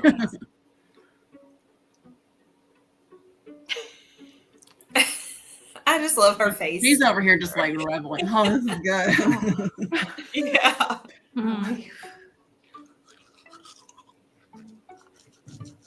Oh my gosh, she got the tongue. Oh my god. Ooh. Ooh. I don't want to spit this time. It's good. Okay. Oh. Okay. Brush it, brush it, brush it. did it taste just like Oh, it's it supposed tastes so to? I mean, I know regular. that Lindsay, you hated it, but like, did it taste like it was like just regular Well, today, it's not Halo, old This tastes better than mine. toothpaste? That's true. Like I kids' will toothpaste? say that. I thought it did. Yeah, it didn't have an So abnormal in taste. Fall of It's just a Grayskull, terrible one. Shadow Weaver had black rotted teeth, like caked on there hard, like blah. And so you know, she never went to the dentist in like a century. And so this is very appropriate for my character. And I think I'm gonna keep this on set. It was pretty good, not bad. The best thing of the day. I agree. That was the best thing of the day. This is a soda made by Super 7, and this was available at San Diego Comic-Con in 2017. That They wasn't had their bad. own little pop-up called Skeletor's Lair, and they had all kinds of Skeletor swag and stuff like that. So It was like a this muted is their taste. I soda, think. Masters of the Universe, and it's berry. So it's berry. I don't know, Eating man. rotten food. Okay, yeah, so a little scared of that, but it says Eternia 0-cent refund. That is funny, and it is the only soda endorsed by Skeletor, not an effective source of evil. So I wanted to be evil today, so Welcome to the Horde. okay, so I'm gonna try Oh to shoot, champagne. Woo! It's Woo! Oh, I got a little bit of bubbles and little smoke. Well, Table. Very. one for Louisa. Actually, this is a He-Man glass, and shout out to Brian. Ooh, it's very Yes. pour it. That's Shout a out great Brian. sign, actually. Yes. One for Lindsay. And this is Tricops, and it is in honor of my murderer. Yay, Johnny. Woo. And my this is kids will watch that and like, Sheila. did he hurt you? And I love how it has my snake No, armor. it's not Cheers, real. I'm ladies. here, I'm alive. To us. Let's do this. 2017. Ooh, it smells good.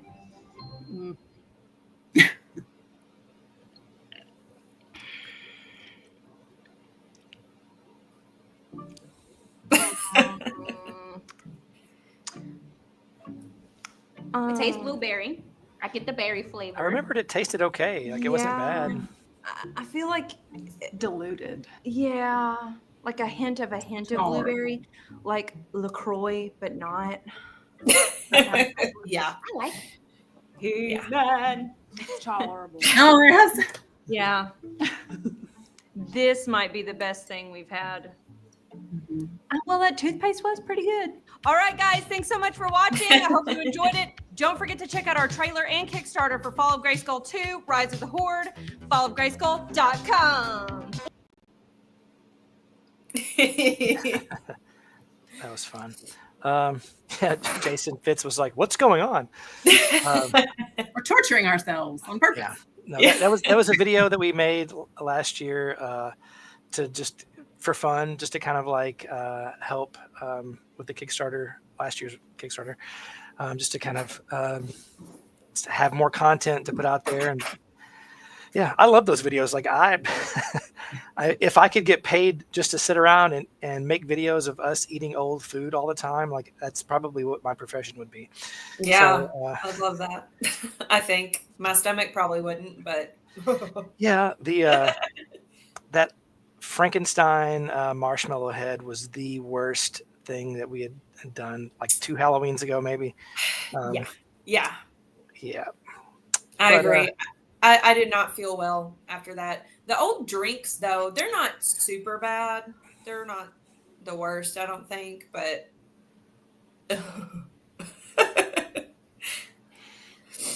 yes, Louisa. Don't. Tell them. We did. So, Lindsay, we've talked. Mercedes has been on here for a little bit, and you just joined a little bit ago. Talk about you do art as well. So you're an actor, and but like you also do art stuff. Talk about that for a minute. Oh gosh. Well, I like to paint. I don't do a whole lot of it anymore because I have lots of children that run around. But when I say I started off in high school doing art, I went to Governor School for the Arts and ended up going to UK for a couple of years for art. And I don't know, I've always been very involved in anything artistically. I was somewhat involved in the theater when I was in high school and through the years with Theater Workshop here locally doing sets and whatnot. Yeah, there's not a lot. I dabble. I love art. I wish I had more time for it.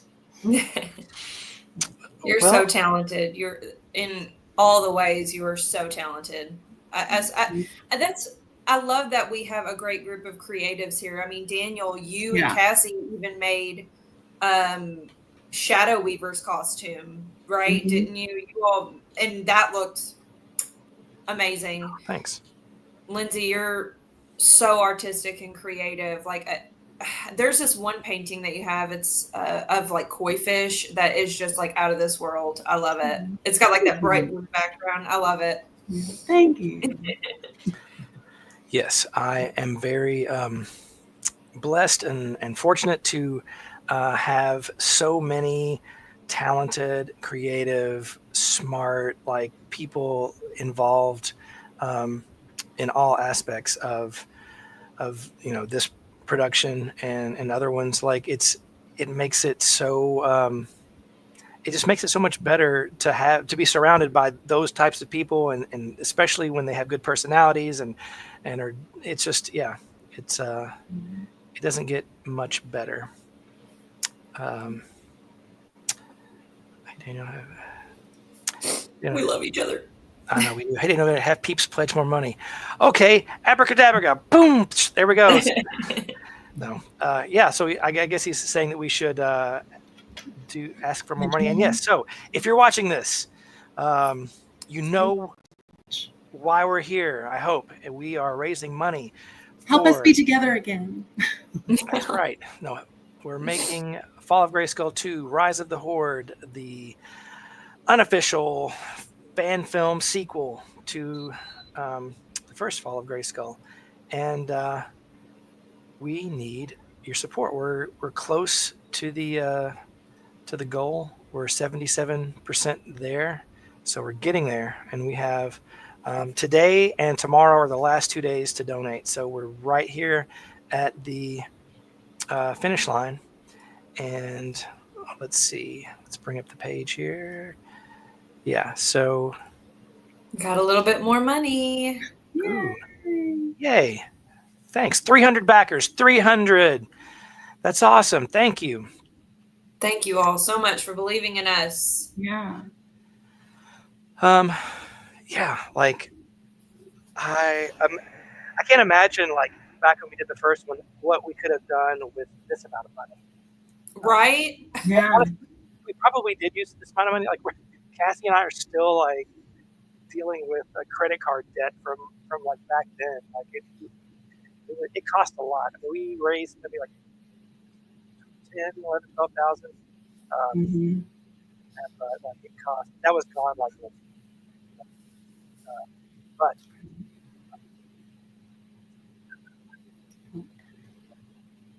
did it, and we're gonna do it again, hopefully. So We will. We're so close. And how heartwarming is it to see that many people that like truly believe in what you and we are able to do together? That's amazing. Oh no. I love Xavier. Yeah, what can I say? It's summer break and I have a teenager that comes out of his hidey hole every once in a while to say hi. Mostly to get food. But yeah, I mean if we were able to raise 80,000 the first time, I mean oh my gosh. Oh my gosh. We can do this. We can do this. Absolutely. So before your guys' segment ends, talk about something. I lost my notes here. So if do what? Yes. Oh yeah. Okay. Talk. Tell us. So, well, it's nothing really incredible or anything, but so I remember when I first, like when you had me come in and do the reading for the Sorceress for the very first time, you'd given me a script to practice, and which I did, like obsessively practiced on this script. You sent me videos of the Sorceress to watch, but I had no idea that I was supposed to do an accent. So I remember starting the reading and I did it in my regular voice and you told me, do the accent. And I just pulled that out of my butt.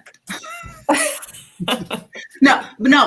So actually not really. So when I was little, we didn't have like cable or anything. And we used to watch a lot of like PBS and National Geographic and the history from around the world. And I used to listen to all of these people speaking in accents that I thought was just beautiful. And I remember asking my mom to get lessons on how to speak that language. Like I thought it was a different language. And she just kind of laughed at me and said, you can't do that. So I just decided that I was going to teach myself how to talk that way. And so that was my moment. From when I was a kid, all of that pretending to be able to talk in an accent, I was able to shine. I think it was awesome. To be British. I love it. Well, it's I don't know. It's a little bit more than that. It's not quite British. It's just like if you're doing a really good interpretation of that original Filmation Sorceress voice, and people love it, and I love it. I think that it's thank you. It's like there's no hint when I hear it, like there's no hint of like it being off or bad or cringe or it just flow. It's just perfect. And there were several people over the years, especially like in when we were at Grayskull Con, that said that the Sorceress was their favorite character in the film. Mm-hmm. So yeah. So So congrats. I very I'll do it. obviously don't speak accent. I'm very country. I'm from Kentucky. Kentucky. Yeah. Kentucky. Yeah, same. I'm gonna have to really think about my accent on this next one. I kind of let myself slide back into my country accent a little bit. Yeah, it's hard. Like I try. It just like you pick up on accents from the people that you're around or what you hear constantly. So Right. like, Cassie, she used to go into the schools for a job and stuff around all around Kentucky and Eastern Kentucky, like in the Appalachian Mountains, and she would come home and she would have a thicker accent, but I'm the same way. Like I the more people I'm around with Southern accents, the more I talk like that. I try to not, I really have to work on it. And so, but if I'm out at PowerCon in California and I'm hanging out with all the people from everywhere else and not Kentucky, then I tend to talk better. But anyway, so I want to thank Mercedes and Lindsay for being a part of this 12-hour live stream. My back is starting to hurt from sitting here for so long already. How can I make it another 10 hours? I don't know. But are you doing the whole thing? Most of it. Most of it. I'm going to step away and have someone take over for a little bit later. But yeah, so fallofgrayskull.com. Please help us reach our goal. And thank you, Mercedes, Lindsay, Sorceress, Tila. Have a good rest of your day, and thank you for joining us. And any last words? Please help us make this a reality. You have the power to make our dreams come true, and yours as well. We want to give you the film that the fans want to see, and we can't do that without your help. I'll cry if I... Please help us. We can't do it without your help.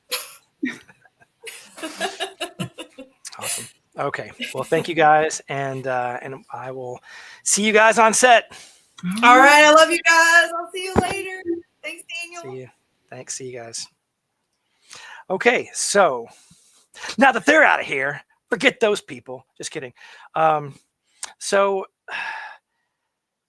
I wanted to include, people involved with making Fall of Grayskull 1 and helping with this new production and trailer and Kickstarter. But I also wanted this live stream to kind of be just maybe even an overall like celebration or, just a fun time to talk about He-Man and She-Ra and the fandom and what makes us, unique, et cetera, et cetera. And so I invited several of my, good friends to come on that I've met through the He-Man and She-Ra community.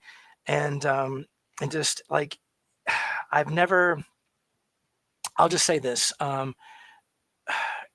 Whenever I first went to PowerCon, which is a He-Man and She-Ra, or it was a He-Man and She-Ra convention.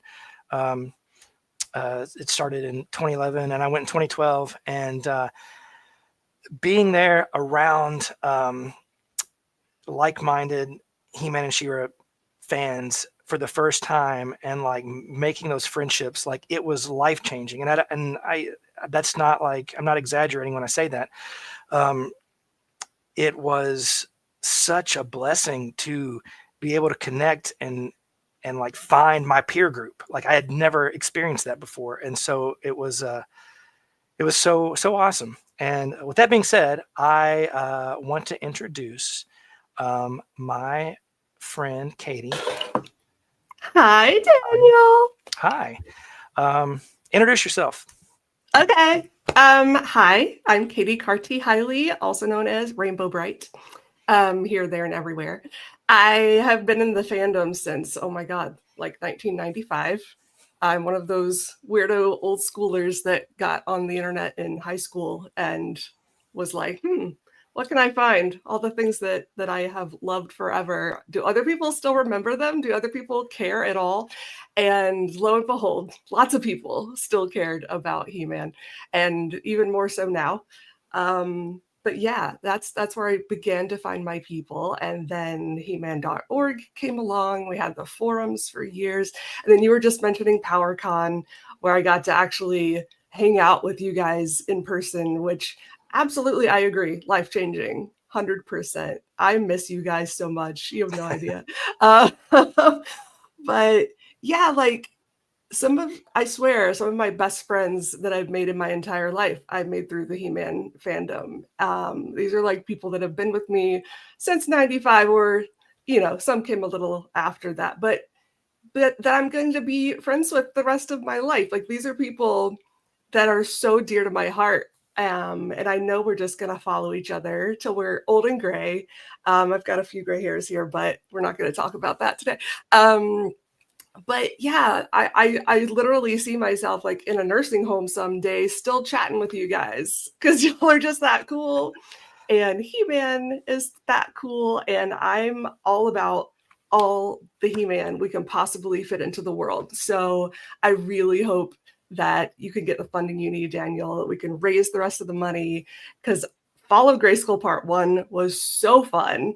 And I would absolutely love to see a part 2. I'm glad that we're getting the Hollywood movie. That's cool. But this is its own separate thing. This is not like, oh, we're getting that, we don't need fan films anymore. Like, no, that's, maybe some people think that. That's definitely not me.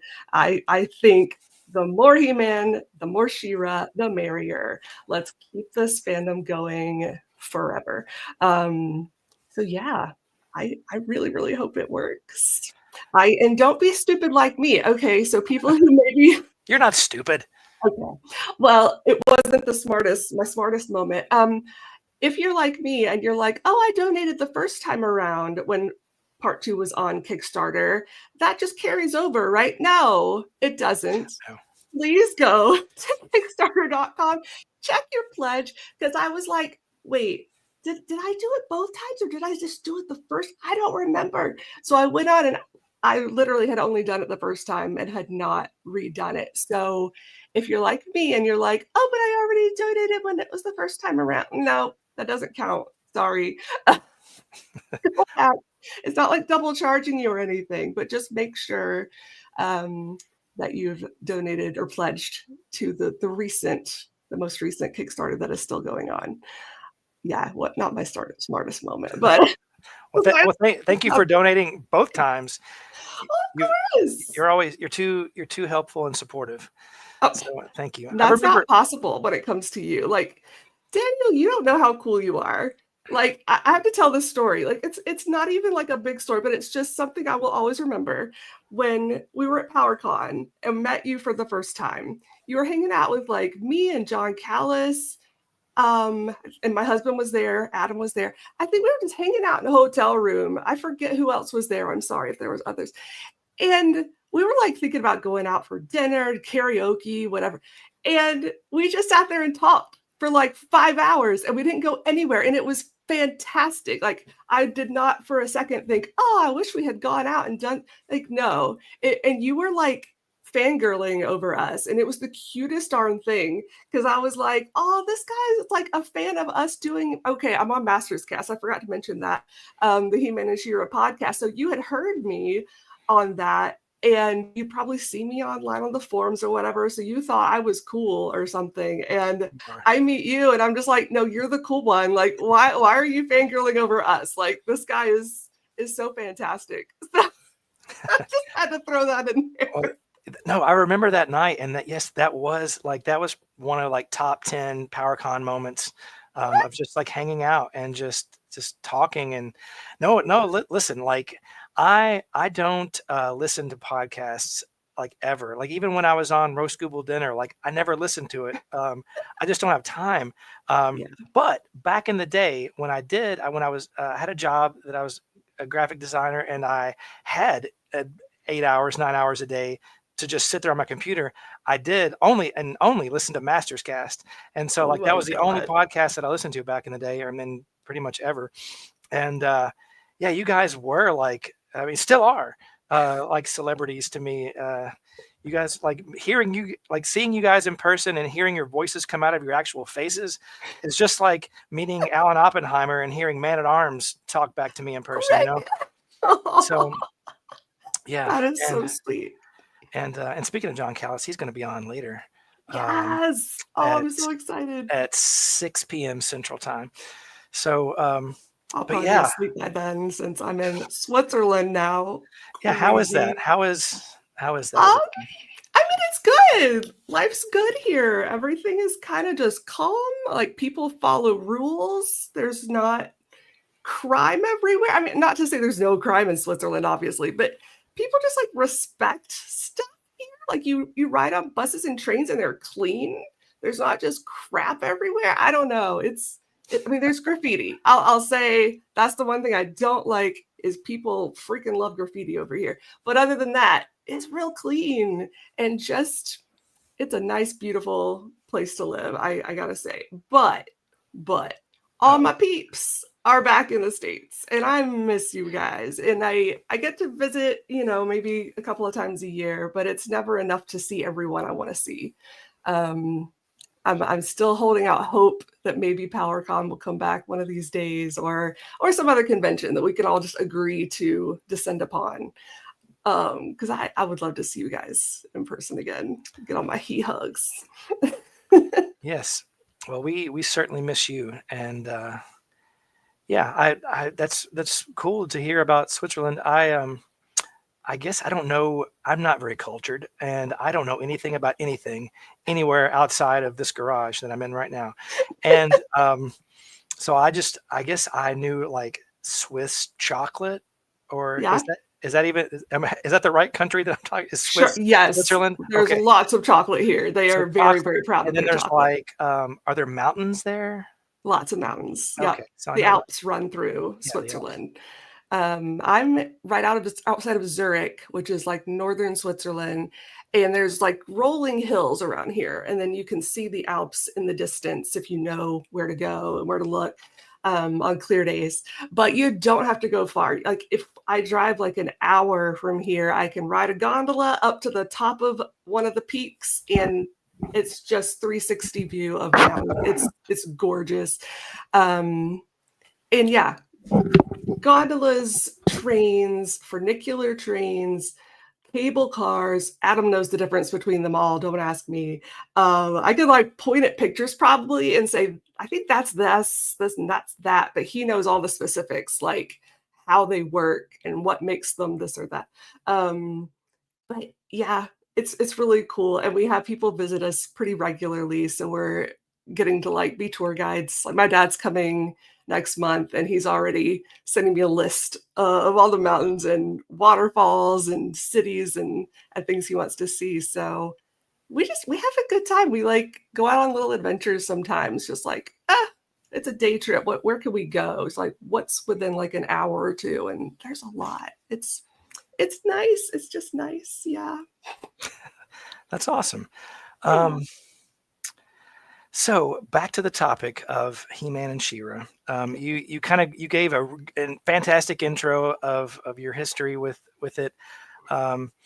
I've always been, a super duper fan, and I didn't know anything about like, the mailing list and stuff back in the 90s. And I found He-Man.org maybe around 2000-ish.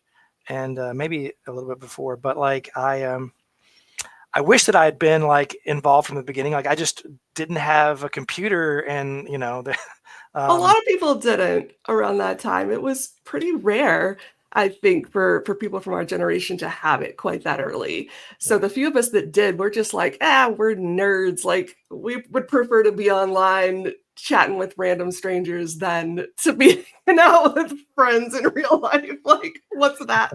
Not to say that I didn't have friends in high school, but it was, I don't know, it's just something different about meeting people online. I feel like you could be yourself a little more. Yeah. You weren't like hiding behind some mask. Which is usually a good thing, but maybe sometimes bad for villains out there. But Yeah, the very first thing that I did. So we had my high school built a library like while I was there, built a new one, and they put like these computers, like the station, like in the middle of the library. I think there might be like 4 computers that were connected to the internet, and like I honestly like I didn't even understand what the internet was, in high school at one point. And I remember getting on the computer, and the first thing I looked up was like He-Man and the Masters of the Universe episode list. And like I pulled up all of like the episode names and like printed them out. I was like, okay, which ones do I have and which ones do I don't? And I'd seen I was like, I'd never heard of like half of these. So that was, Oh my God. I remember those days. Yeah. Oh man, James and Zadok with their website with all the list of episodes and the little summaries and stuff. Oh, that was gold. I remember stumbling across that website at one point, and yeah, those were just the fun time, the golden times. They were the golden time. Oh my God. I keep seeing that meme every once in a while from The Matrix when it says something like, they thought the peak of civilization was going to be 1999. And lo and behold, they were right. Crap. It's all downhill from here. Those were good days. And just like even thinking back when I was a kid, like I grew up watching He-Man and She-Ra because I had an older brother, 3 years older than me, and he got to kind of rule what we watched on TV most afternoons after school. And here comes this sword and sorcery plus technology show. And I'm pretty sure it was his idea to put it on him.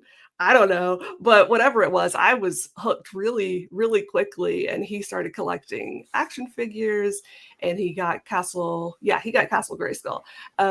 So it was for a couple of years there, it was just me playing with his figures. Like we'd kind of split them up, and we'd have battles. It was like my figures against his figures. I have so many good memories of that. And then eventually he, I guess, started moving on to other things, and he sold all of his figures to me for like $30. So I had a paper bag of He-Man figures. It was fantastic. And I eventually got some She-Ra figures. I got the Fright Zone. So it was just so ripe for the imagination. And I still love fantasy, sorcery, sci-fi, all of that. My genres really have not changed since childhood. So I think that's why it's stuck with me all these years. I mean, and just to say, it was just so well done. Like it still holds up. I know it's like looking at it right beside some new animation, it would look a little dated, whatever, but I can still watch the episodes and get into it. And the voice acting just, it's so good. Even I've got a nephew that's 10 years old, and I want to say when he was around 6, he realized that I was into He-Man, so he wanted to be into He-Man. So I got him some figures, and I've given him a bunch of the books. We've watched a few episodes of like the CGI show and the original. I finally showed him the Christmas special this last Christmas. So, and he's got a few He-Man shirts. Like we'll be twinsies some days. It's the greatest thing. And I'm sure with your kids, you have so many moments of sharing that love with them and just watching the next generation, watch it take hold and continue on. It's a beautiful thing. It really is. I could not have said any of that any better than you just did. So, but you're not strictly a fan of He-Man and She-Ra. I mean, there are other 80s fandoms that you are a part of and in love with. Talk about that for a sec. Well, it's not really a sore subject, but it's okay. So for those of you who don't know, I run another website, or not another, what am I saying another? I run a website called rainbowbright.net because I'm a massive fan of Rainbow Bright and also have been since childhood.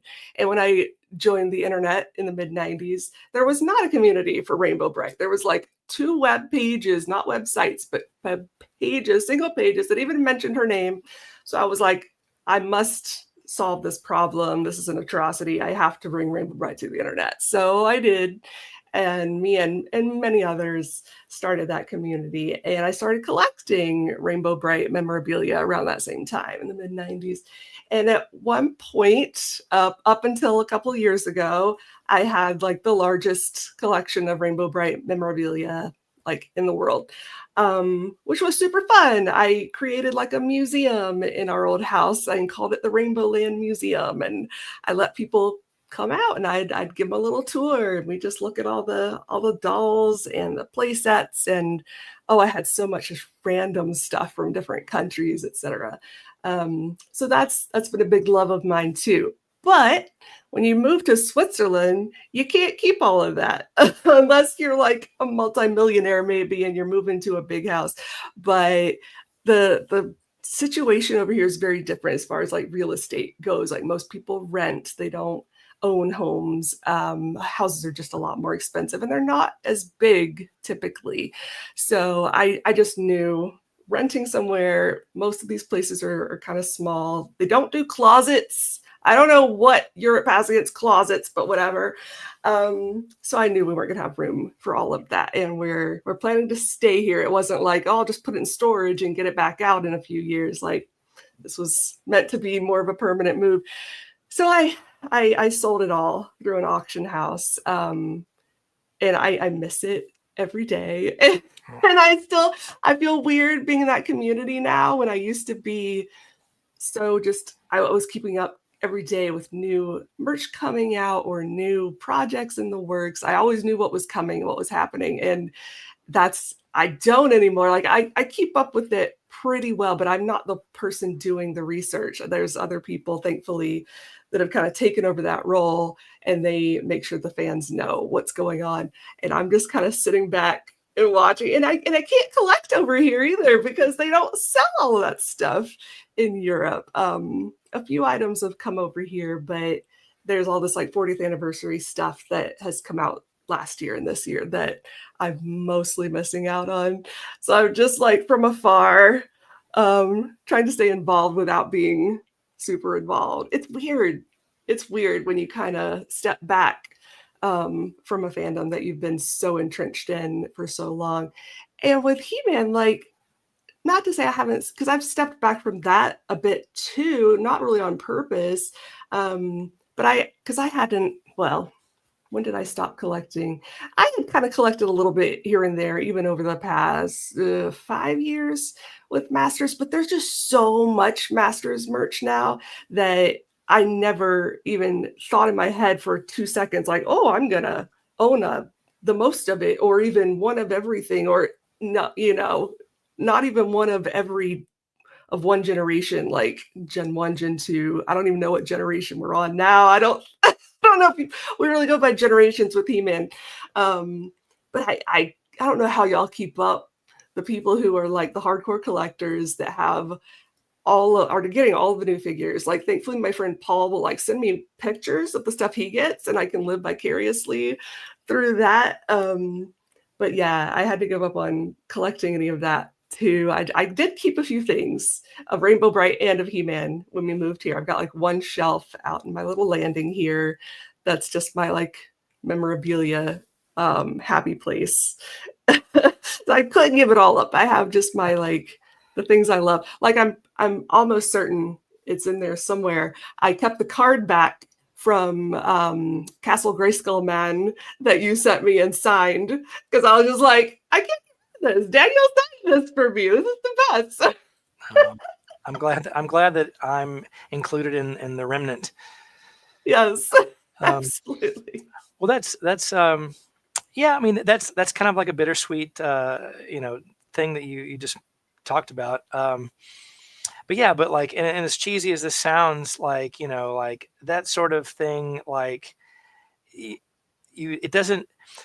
I mean, it doesn't really exist so much in like the physical things that you have, but like in here, like it's here. It's true. And so like you can sell all your toys. I mean, I sold all of my classics to fund that trailer, and yeah, it's like it'd be cool if I had this character or that character to give it to the kids or whatever. But I'm like, like it's not ultimately what it's all about. Yeah. So they can't take away our memories. that's right. And so also you there's so many layers to you. You are a very fun, unique individual. You also you're musically awesome as well. And I try. I'm not so much anymore. I remember. Oh, go ahead, please. Go ahead. No, I'm not going to remember like years ago, like maybe on the He-Man.org forums, like talking with you and you sending over like some songs that you had done or whatever. And I was like, these are awesome. And so, yeah, like I used to be in bands too. And I used to do music, but like, life and, moving on. And so like, I haven't played a show in like a dozen years. And, but so, yeah, I had messaged you before this. And I was like, hey, can I play a song? Or well, actually, I asked you if you would play a song, and you were like, no. But you did provide one for me to play on here. So like I wanted in the spirit of a telethon, I wanted to have some musical performances. And so I have this, and I think I listened to it and like it's awesome. And it kind of fits with what we're talking about, like the fandom and friendships and just having like that like closeness over stuff that like companies really just wanted to make money off of, but in reality what they did was like far more magical. And yeah, here it is. Okay, here we go. When you're the best of friends, having so much fun together, you're not even aware you're such a funny pair. You're the best of friends, life's a happy game. You could clown around forever, neither one of you sees your natural boundaries. Life's one happy game. If only the world wouldn't get in the way, if only people would just let you play. They say you're both being fools, you're breaking all the rules. They can't understand the magic of your wonderland. When you're the best of friends, sharing all that you discover. When these moments have passed, will that friendship last? Who can say if there's a way? How I hope it never ends. 'Cause you're the best of friends.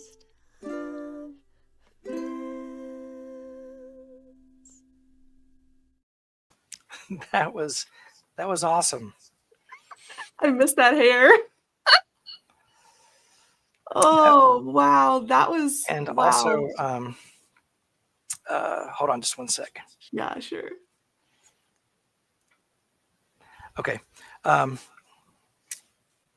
Cassie has joined me in here, and she's getting her phone ready to be on, but like she can't turn the audio off now.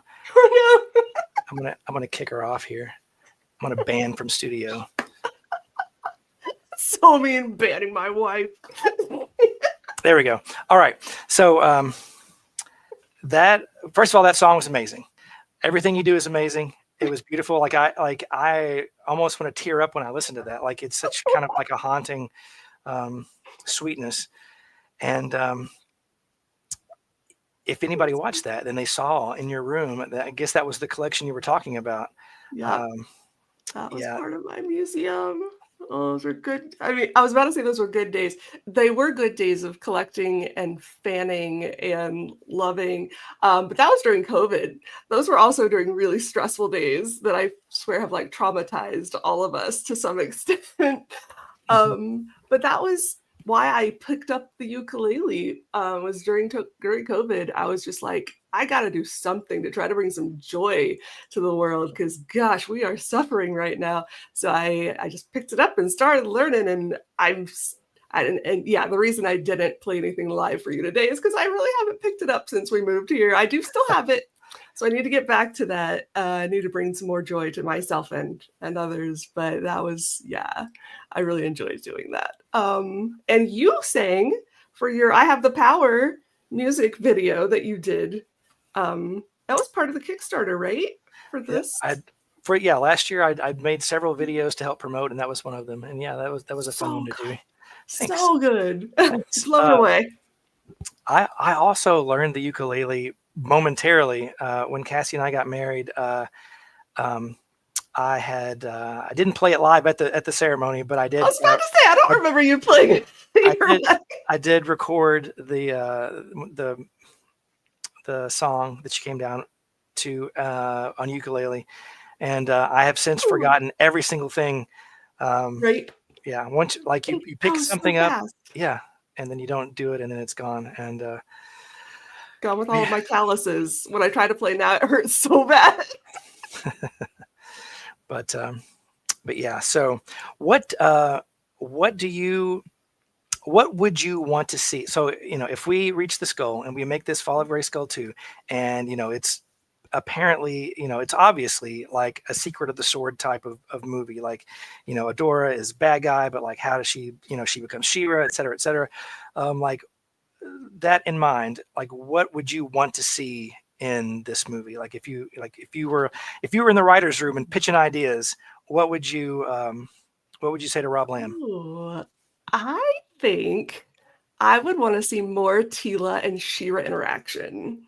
Because there was some interaction in the old Filmation, but just off the top of my head, I can't remember much. And I feel like they're both such powerful, amazing women that if they could just have a day together to just hang and really get to know each other, they would just be besties. And it would be such a power friendship. I feel like they could just take on the world. Like they could take on Skeletor, just the two of them. Like I love He-Man, but move aside.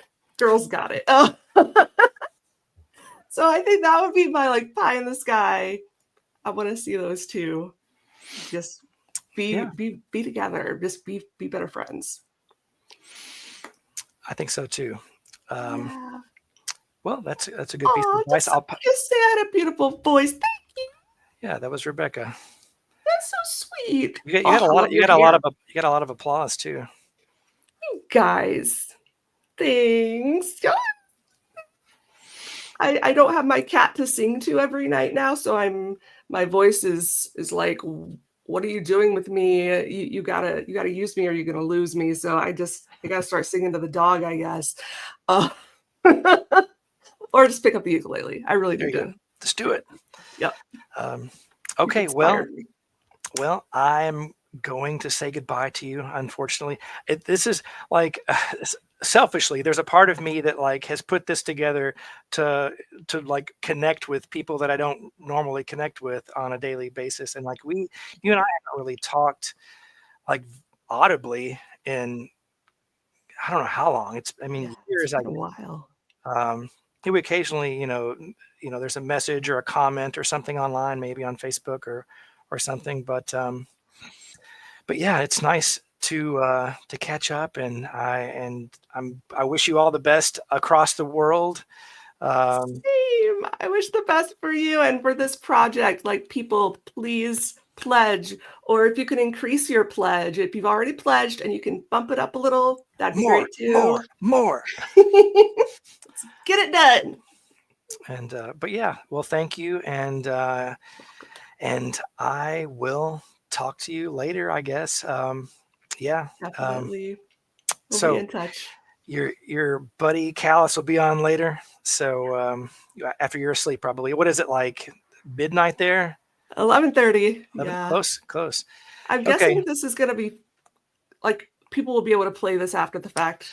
I think so. Like I said at the beginning, like I've never done one of these before. So like it's streaming on Facebook and YouTube right now. And I think it will like live there. I think Facebook, I think they deleted after a while, but YouTube should be there. I guess. I hope. I don't know. Yeah, we're gonna hope for the best. Yeah. So, all right. Well, thank you so much, and good night. Journey. Good journey. See ya. Bye. Well, now that was awesome. And I'm about ready to switch it over back to the trailer again so that I can configure a few things while you guys watch that. And I will be back momentarily.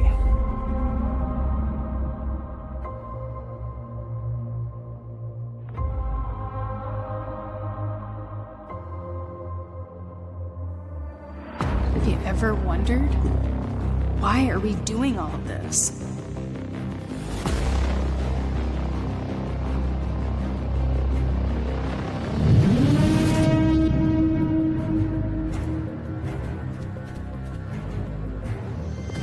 Horde will not stop until Eternia is completely destroyed.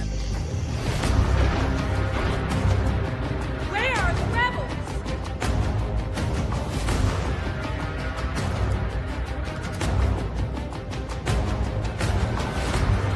Only the king and queen, the sorceress and I know the secret. I have a sister. You must destroy the Horde.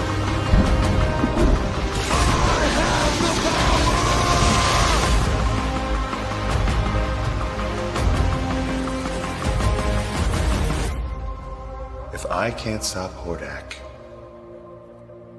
who can?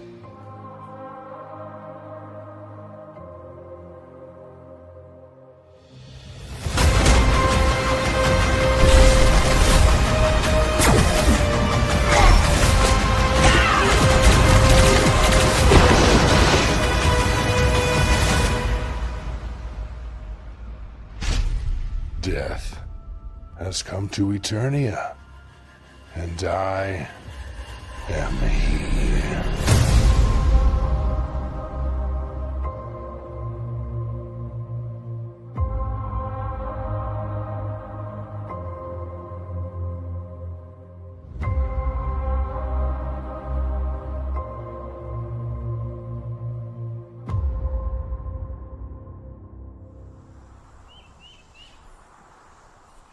Hey guys!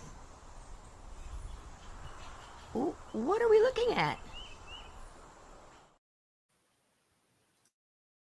Hey, so I am going to put Cassie in here, my wife and producer, and we're getting feedback, but I'm going to mute my mic in a second.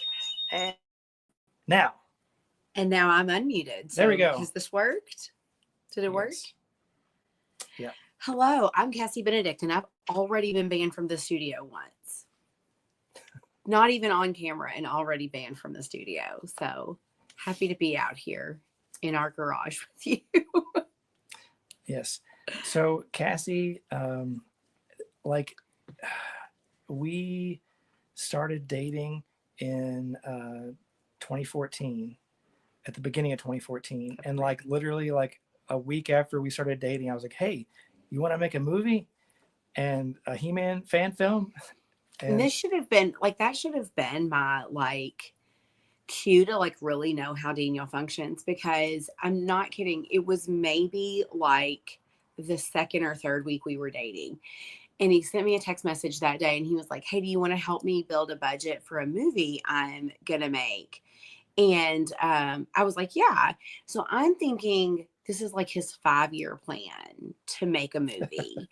And when he came over that night and we sat down to build this budget, I said, "Okay, so when do you want to go live on your Kickstarter?" And he was like, "In about a month."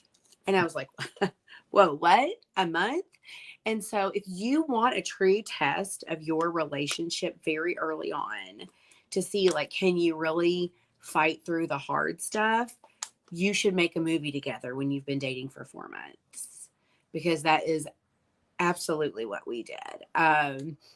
We had been dating. I mean, and it was a whirlwind because we started working on it together and I knew nothing. My background is not movies at all. It's not production. I do have a little bit of a theater background, but when you're first making a movie, a theater background doesn't help you at all. Like, I mean, you can't act your way into a functional budget or a successful Kickstarter. And so we started working on the logistics of it. We launched the Kickstarter. We did a 30-day Kickstarter. In 30 days after the Kickstarter launched, we had the money in hand. And it was like the Kickstarter, we were very faithful because the Kickstarter ended and we got on a plane a few hours later to fly to, I always say the wrong place, Sacramento. Yep. Is that right? To fly to Sacramento to work with Johnny Bilson, building costumes, to meet Brian Cage in person for the first time, all of the things.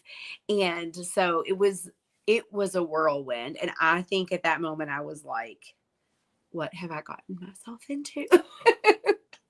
But it was also a lot of fun. And then, you know, we get to set just a few months later. I can't really remember the timeline. We don't really sleep even now.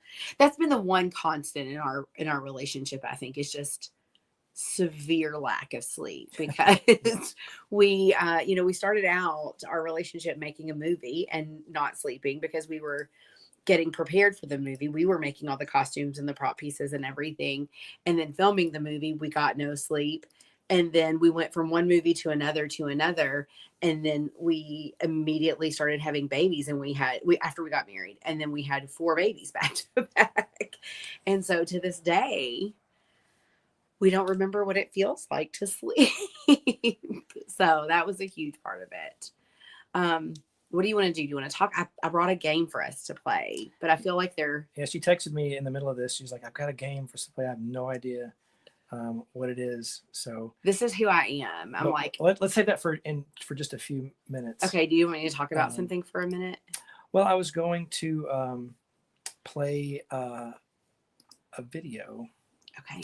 First, we are at. Oh man. Let's check in on the. We're at $46,516, which is awesome. Yes. Let me do my calculator math here. He loves to know the percentage. Yeah. Well, it just helps. We are at officially 78%, 78.1%. Okay. That's amazing. That's not bad. Almost 80%.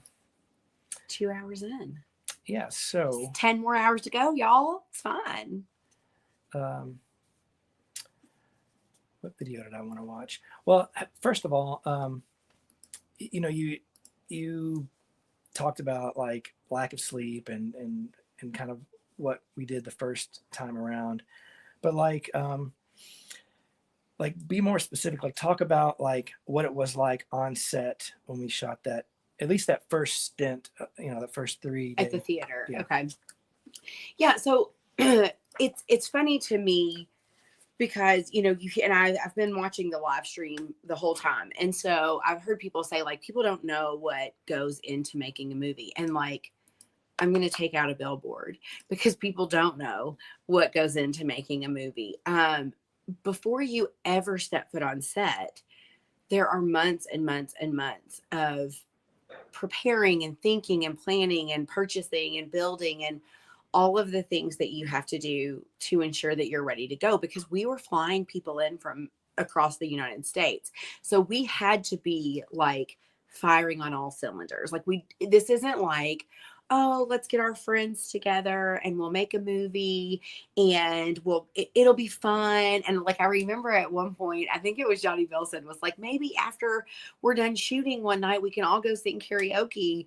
And I remember thinking like, we're not going to have time to do anything other than film. Like it is going to be, and we tried to schedule it so that Daniel and I were really the only ones there around the clock, but we really were. I mean, I remember there were times that we would leave the theater around 3 or 4 in the morning, and we'd go home and Daniel would have to dump footage, and I would sit on the couch and try so hard to stay awake with him, but I couldn't always do that. And then we would go to bed, and the next morning he would come in and wake me up, and was it all 3 mornings? I would start crying because it would literally have been like, I just went to sleep. Like we've been asleep for an hour and it's time to go back and do it all over again. And there was one morning, he was so sweet. He was like, just don't come today. Like, you show up at like 10 or 11, but I was so invested in that like, I felt that would be like if someone were like, just don't watch your baby for the next few hours. It'll be fine without you. Like, you get so invested that you feel like you can't leave it. And so we were there pretty much around the clock. And so there were times that we were so sleepy that we were like slap happy, like probably no other time in my life. Like, Daniel, I don't know if you remember that one time we were like sitting back, and I don't even remember what happened, but you and I started laughing and like we could not get it back together. I mean, I do remember what happened, but I'm not actually going to say it on camera.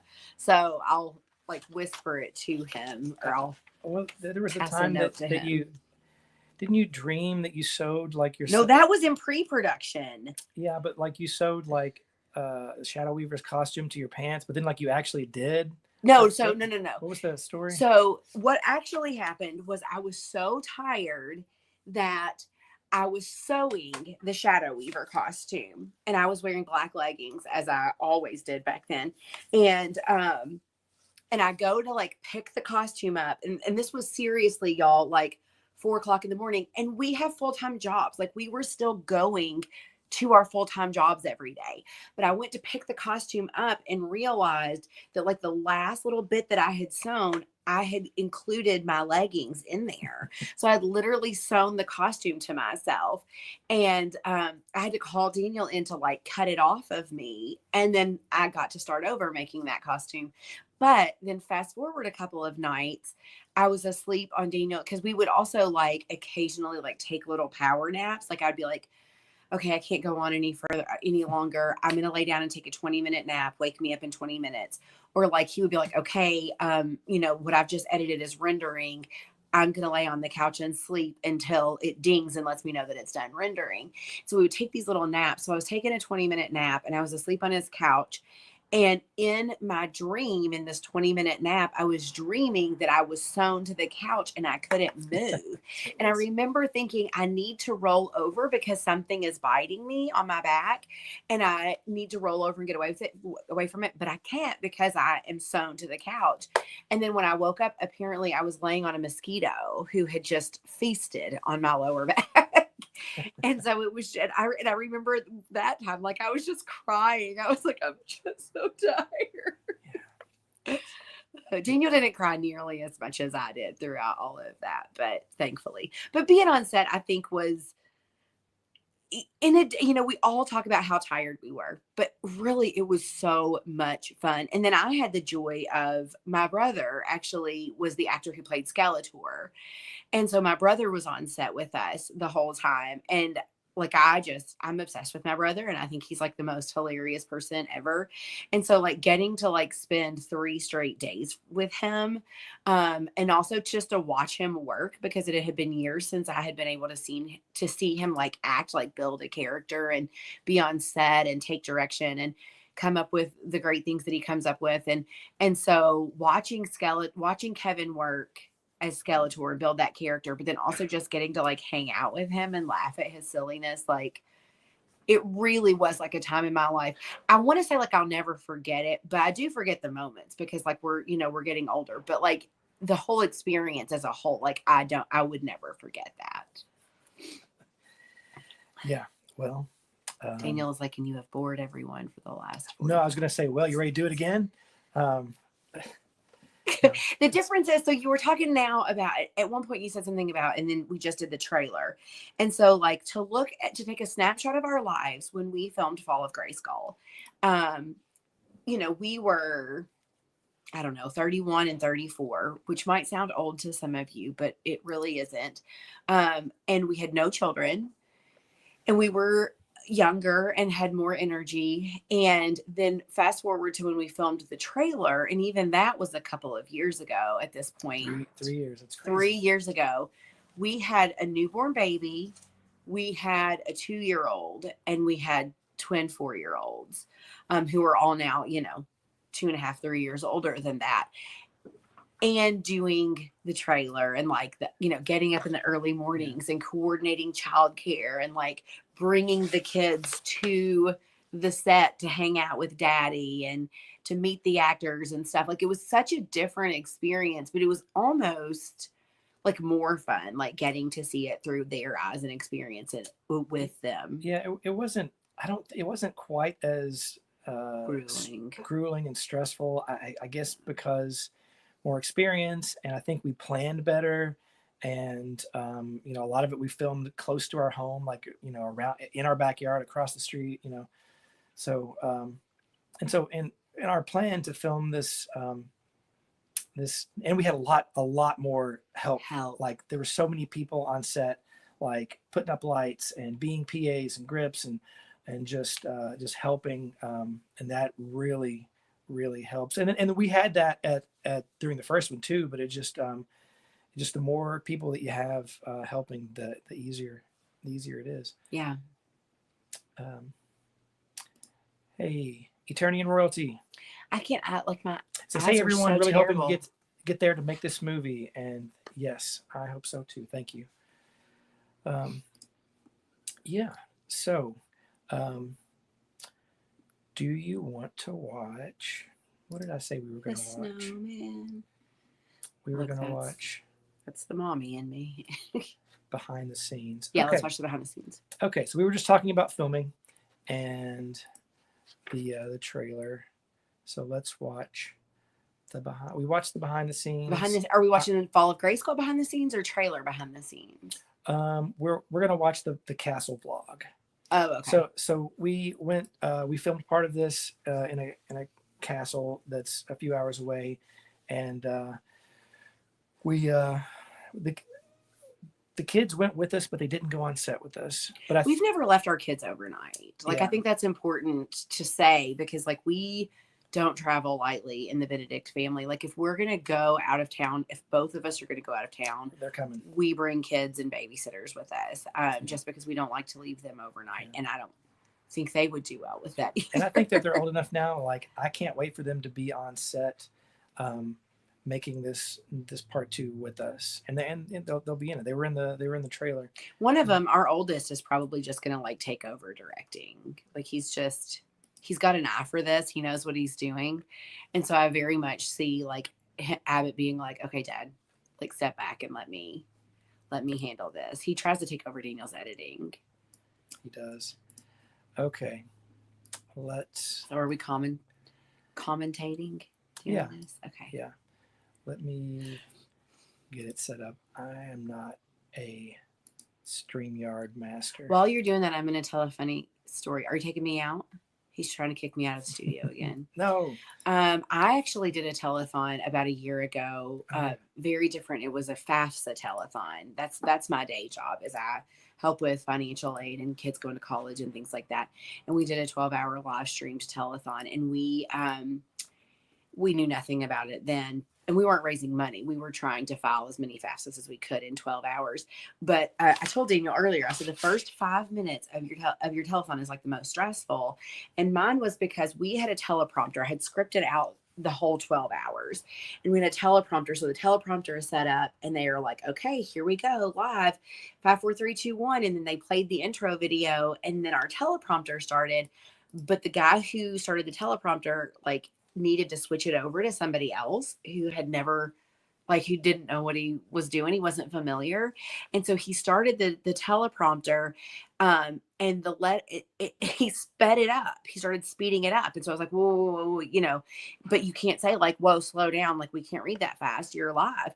And so it started going. And then I was like giving him like the slow down.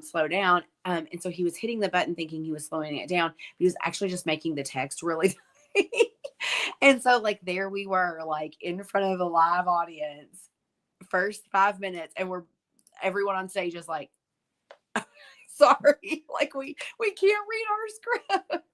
So you're telling me that this is going better? 100% better. Okay, Yes. good. I have not, during your live stream, I've not yelled at anybody yet. I think I yelled at people during that. Well, we're gonna watch now the castle vlog of when we traveled to the castle and filmed some cool shots with Shira and Green Tila, etc. So here it is. We are packing and getting ready to go to do the shoot today. We're really excited. Jennifer. Right, guys? That's right. And Jennifer will be on later. We're on the road to Lovelace Castle. Gonna do some filming. Turn back to me, cause I'm not done yet. Now we're getting hungry, gonna get a bite to eat. What are you gonna get? Pollo a la campesina. Just for the record, me and the kids were already there, and we had Is that pico de gallo? we had a long Oh, week I that talked to day. you. Yeah, we were eating good in the neighborhood. As good as I thought it would be. It probably is one of the best versions of that meal that I've ever eaten. This is great. I need a nap. I did bring Daniel Hey a little guys, tiny it's little Mercedes apple in the pie to confessionals eat booth. Yeah. when I I don't came think out. Daniel can hear me right now, even though I'm right beside him in the car. But I just let a big fat one out. They don't call me Toot and Tila for nothing. Do you ever get road rage, Daniel? Frankie said yummy. I think he's talking about the But I apple get pie. every other kind of rage. So it evens out. It is yummy. So the other day, I was pulling out. Watch where you're going! You... Oh, sorry. Daniel was so proud of his comedic Cut timing me off, there. sorry. He's way up there, though. I get really proud of my Rails on a crazy train. Actually, I might be going off the rails here when we wreck. When we filmed the trailer overall, on your own, like like I a said earlier, rainbow like in the it was more relaxed. It was more fun. I don't know. It was really. it was just way better. I'll tell you what part wasn't relaxing fun though was when it started pouring rain at the castle, Oh, and yeah. we had thousands of dollars worth Red of Serial equipment Films. setting out. We only have the best It was makeup like a race to studios. like. Only the best lighting. They had there's like a little like So honestly while like I a have little, many there's Cass. jobs on set, one of the most important jobs that I have, super important, is to be the stand-in for when our actors are still getting ready and Daniel needs to frame up his shot. I stand in the spot where It's true. It is one of the most important jobs. I feel like. Coolest thing. Mariah Carey has been here. Look at this. I like the fanned out look. But no, you mentioned rain. So it started raining, and they had like a Yes, little I think I dungeon do. area that we put all of our lights and But it was a mad dash, Yeah. like, and it was pitch black. There were no lights, like other than what we had setting up that were getting poured on. Yeah, that you can see it on Mercedes' dress. Reasons not to have me on set. Daniel just asked for me to tell him once a light was in the shot, and I told him it wasn't in the shot over and over again until he saw the camera. It was plain as day right in the shot. Don't invite me to this party. Daniel, I can't quit singing it like that.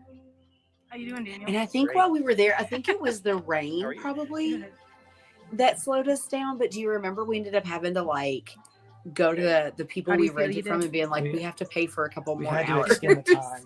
I think you did great. Doing good. Getting booted up.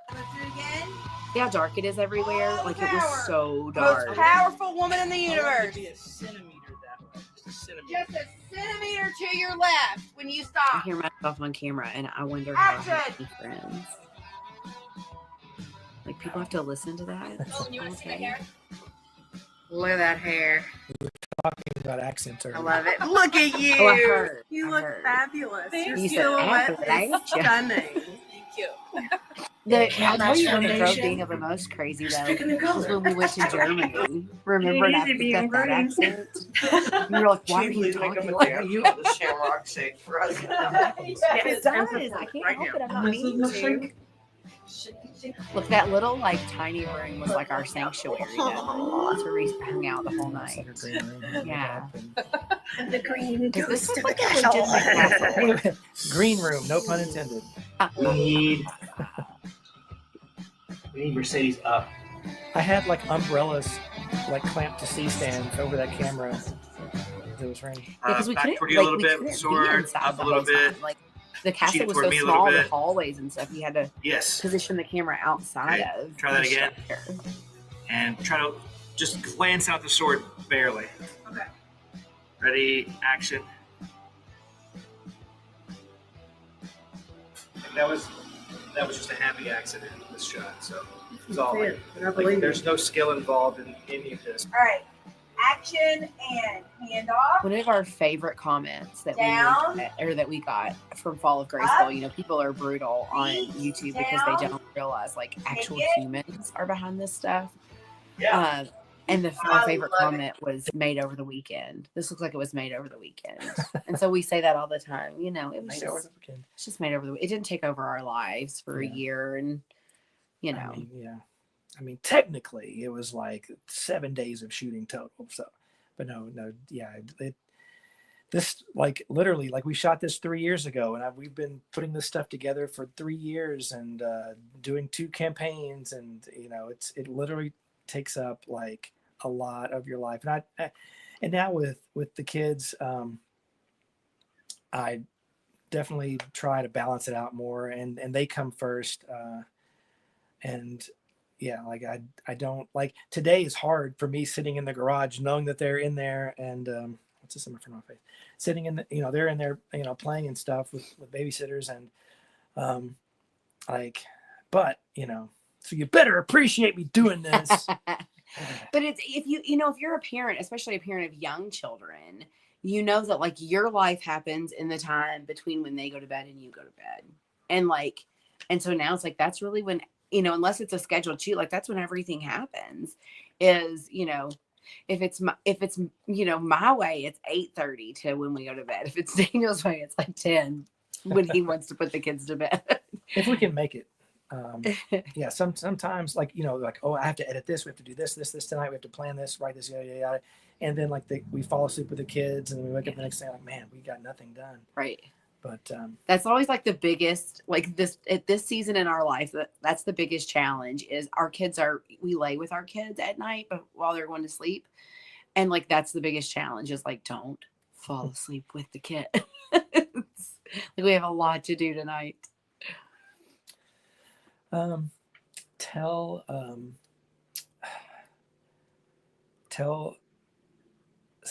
Talk about when we talk about Germany. Because that was an adventure. That's the only time. Then are you gonna let us play this game? Yeah, after we talk about Germany, then we'll play the game. I really want to play the game. Yeah. Anyway, Germany was such a special time because that was the first time that we showed the movie to anyone. Right. And it was amazing going over there and meeting. You know, I talked earlier about, you know, going to PowerCon and meeting my peer group for the first time, but then going to Germany and meeting a whole different set of like He-Man and She-Ra fans, like that was amazing. You know, that was a totally different type of amazing, and experiencing a different country and culture across the ocean that I'd never done before. Yeah, and then and just sitting there watching this movie, showing it off to people for the first time, and having everyone love it, or at least pretend to love it, I guess. I think they liked it.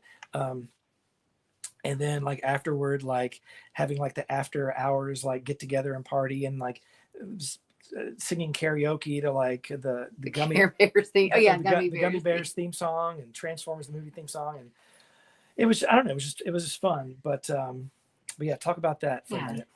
So it started with, I think that, you know, everyone knew that the movie was coming out, and Gunnar and Andreas reached out to Daniel to say like, you know, Grayskull Con, which is in Germany. That convention will be going on. We'd love to prepare or to premiere Fall of Grayskull at Grayskull Con. And Daniel was like, yeah, I think we can make that happen. And so like right away we like bought plane tickets to Germany. And I think at the time, like we were thinking like, oh, Daniel will get this movie edited. It will be totally fine. And he did, thankfully. But I don't think we realized like the intricacies that go into editing, especially like a 90% green screen movie. And so, you know, we had our plane tickets. It was time to go and premiere the movie. We don't live in a town with an airport. I mean, I guess we have an airport in Owensboro, Kentucky, but not big enough to fly, you know, very many places. And so we were leaving to go to drive a distance to get to an airport. And it was like time to go, like walk out the door. Like the bags are packed, they're in the car, and Daniel was still waiting on the movie to like finish. Like the disc was burning, I think, and it popped out, and we like grabbed it, and off we went. And so he was already a little bit more sleep deprived than I was, because when it got to the editing portion, like I was not involved in that at all. Like I have a lot of talents, but like film editing and video editing is not one of them. And so it was really on his shoulders to edit the film and to stay up all night and to like work on it as much as he could. And every spare second he had, you know, to work on the film.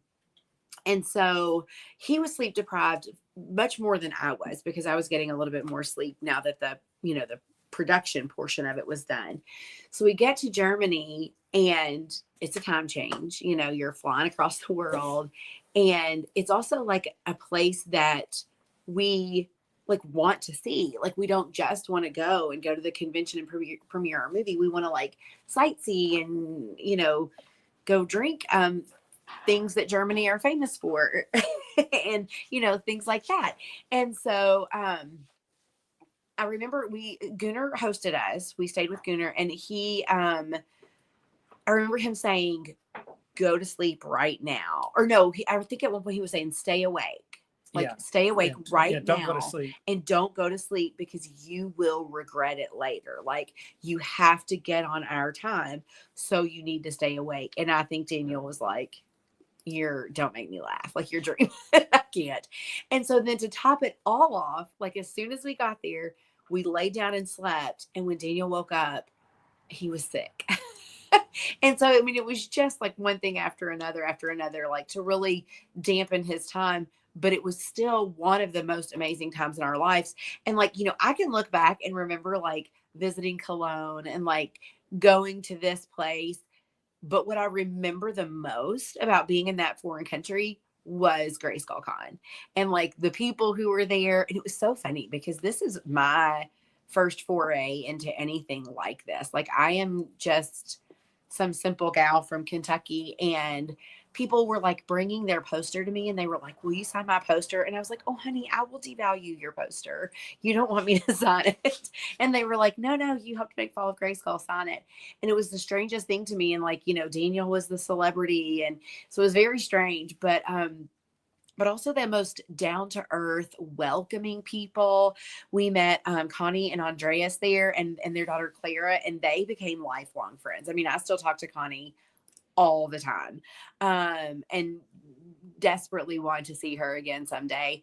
But probably some of the best moments at Grayskull Con were just like sitting around talking and laughing. Like some of the hardest times I've ever laughed in my life were sitting around with the people at Grayskull Con and Daniel and James E. talk, and the two of them bouncing their humor off of each other. And it was like almost more than I could handle. Like it was so good. It was just such a great time. Yeah. James was going to be on this, but he had to cancel. So unfortunately, a family thing. But yeah, no, like I agree. Like we still like have inside jokes that are 100% related to Grayskull Con, and that we like talk about, or like we'll see James and we'll like say an inside joke, because there's the one, Daniel, where we walk up and Daniel got to meet Yuka. Oh yeah, for the first time in person. So Yuka, You guys probably know him from the community. He posts. He has a YouTube channel, and he's always up to date on like MOTU news, especially the comics and stuff. Awesome guy, fun guy, and he I'd known him just online. I'd never met him in person. He lives in Finland. Is that correct? Yes. And so we walk up to Grayskull Con, like the venue, and like he's one of the first people I meet, and he's like, "Hi, how's it going?" And before I could even shake his hand, like, well, backstory: there were like bees swarming the entire like building, and like a giant like wasp flew up to me, and I swatted it, and it shot right onto his arm and stung Yuka. And so I'm like, "Hey," and then he's like, oh, he screams. He's like, "Ah!" I'm like, I don't know what to do. And I'm like, Daniel, you just did that to him. I just made some guy get stung by a wasp. Was that the same? Was it you that got something stuck in your pants, or was that somebody else? No, that was me. We were John Faust, an awesome guy and fellow filmmaker, was there premiering his part 3 He-Man fan film, which I'll talk about in a second. But he was filming for Playmasters, right? He was filming a documentary about the fandom, and like the bugs were everywhere. Things were crawling on you. Something had crawling up like my leg, and so like in the middle of like shooting, I was like, there's like a bug crawling in my pants. And so John and I tried so hard to be like, "Are you okay?" But we realized it's so hard. Yeah, I don't think I got like bitten or stung or anything, but like no, that bug that was in Daniel's pants actually flew out and went over and stung Yuka again. But yeah, anyway, that was a fun time. All right, let's play this game. What is it? I have no idea what it is. He has no idea, and I also don't think that I'm gonna like get an advantage because I didn't really have time to think. I was wrangling children. Okay, marker board and a marker and an eraser. So you have 2 sides of your dry erase board, Daniel, and you're going to use both sides. Okay. So I'm going to ask a question. You're going to write on one side what you think. This is like the Masters of the Universe Newlywed Game. So you're going to write on one side what you think my answer is. You're going to write on the other side what your answer is, and I'm going to do the same.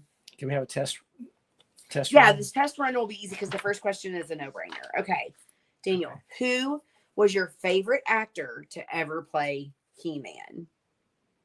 So are you writing this answer down, or I am? We're both doing it. And then I say what I think you're going to say, and then you say what you think I'm going to say, and then we'll flip it over, and it'll be our actual answers. Man, there's so many levels to this. My brain can't comprehend. I can't think of his name. I can have somebody write a comment. No, I know what his name is, I think. Okay, so you can write like.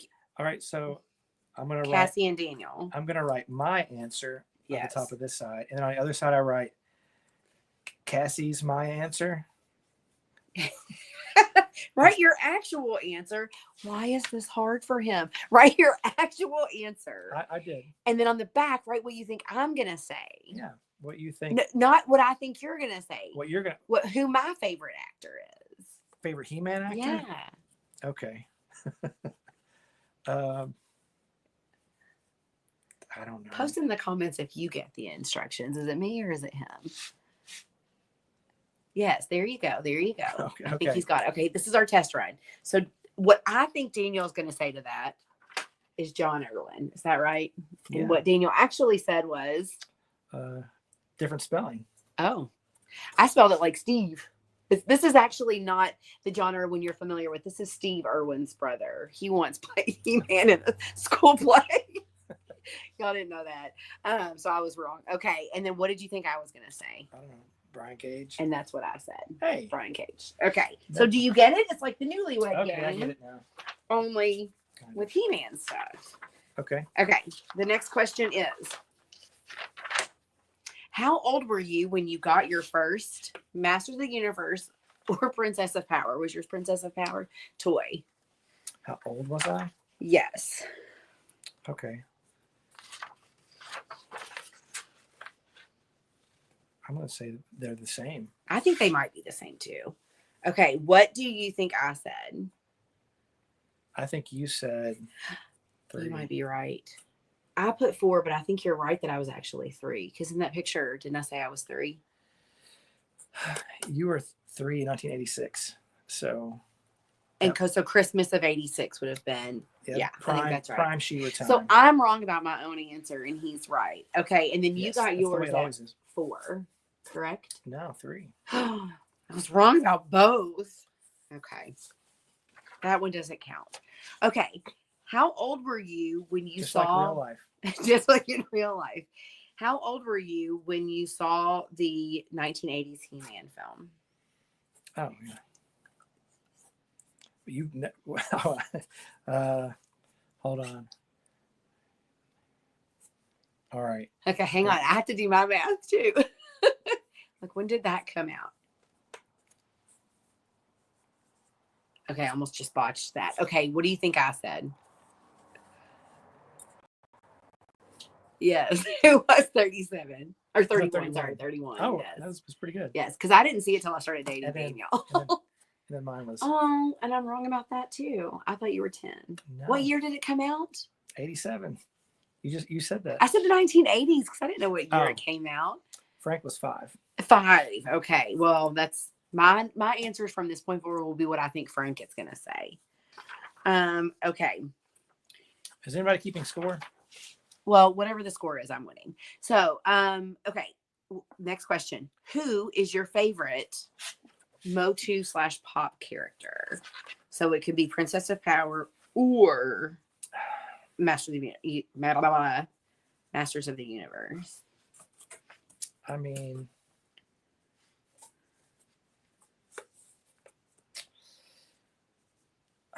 you can put 2 if you need to. No, like I'm trying to figure out. I'm trying to guess what you're going to guess that I'm going to guess. Does that make sense? Guess what you're going to guess what I'm going to guess. Okay, mine are done. All right. Let's see. And your answer would be, I don't know. All right. Okay, what do you think I said? For your favorite character, I put She-Ra. Glimmer or Sweet Bee? Those were the other two I was thinking. So I didn't know Sweet Bee when I was a kid, but I like her the most now. But when I was a kid, it was definitely Glimmer. That was my favorite. With the wand that you could beat somebody that you could with. smack somebody with, but I chewed on it. All right, I think Daniel is going to say Blast Attack or Castle Grayskull. Oh, close. I put He-Man, Blast Attack. Yeah. So definitely Blast Attack is one of your favorites. I mean that much. Underrated guy. Okay, so I'm still winning. Okay, what was the most challenging part of filming? That's important. What was the most challenging part of filming Fall of Grayskull?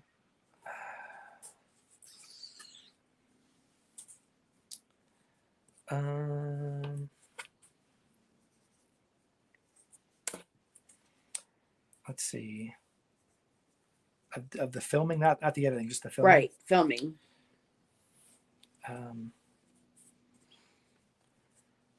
Okay. Okay. What do you think I said? Me. What'd you say? You, Daniel? No, you weren't the worst part. Just a bad one. Just lack of sleep. Yeah. That's sleep. what I said. Staying awake. Okay. For you, I put trying to turn your vision into reality. Like knowing in your head what you wanted and then trying to make it. So I was right about your answer, even though you put something different. Okay. What was the best moment of filming Fall of Grayskull? The best moment. I guess. No, don't answer it out loud. Put it on your paper or on your. Well, I'm thinking. I'm thinking out loud. Don't listen. Like a singular moment, or a conceptual moment. Like I don't know.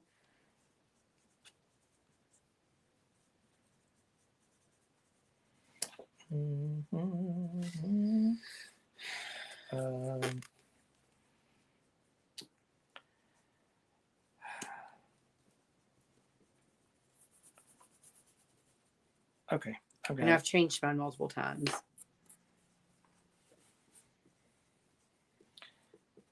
Okay. What do you think I said? Your favorite part of filming was when it was over. I knew that's what you were going to say. That's not what I said, though. I said when I felt comfortable enough to start directing. Because our intention was never leading into it that I would help direct. But I remember like sitting back and being like, okay, I can't hold it in. I have to help. And it's good that you did. We work good as a team. We do work good as a team.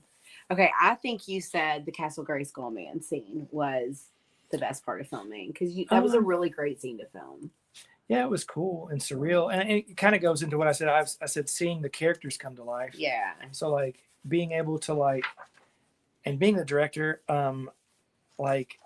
it's like a grown-up version of playing with your action figures. But now I'm a grown-up. I'm not a kid, and then I'm playing. Playing with my adult costume people. You know what I mean? So that was awesome. Okay, Daniel, next question. Okay. What was the best part of post-production? The best part of post-production? Oh.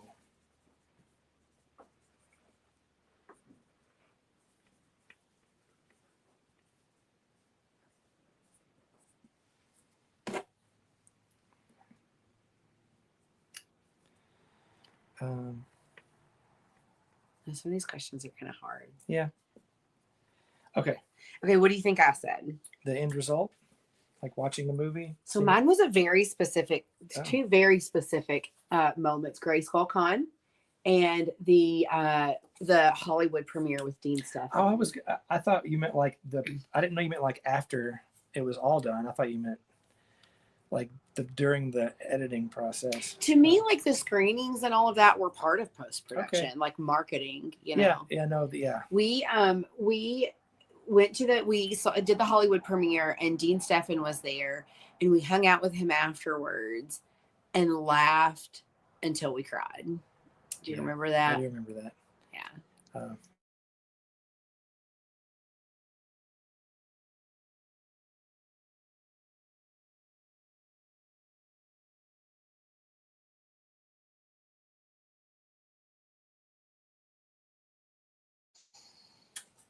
Okay. We're back. Okay. My favorite part of post-production, I mean like editing, was Alan Oppenheimer's voiceover for the intro.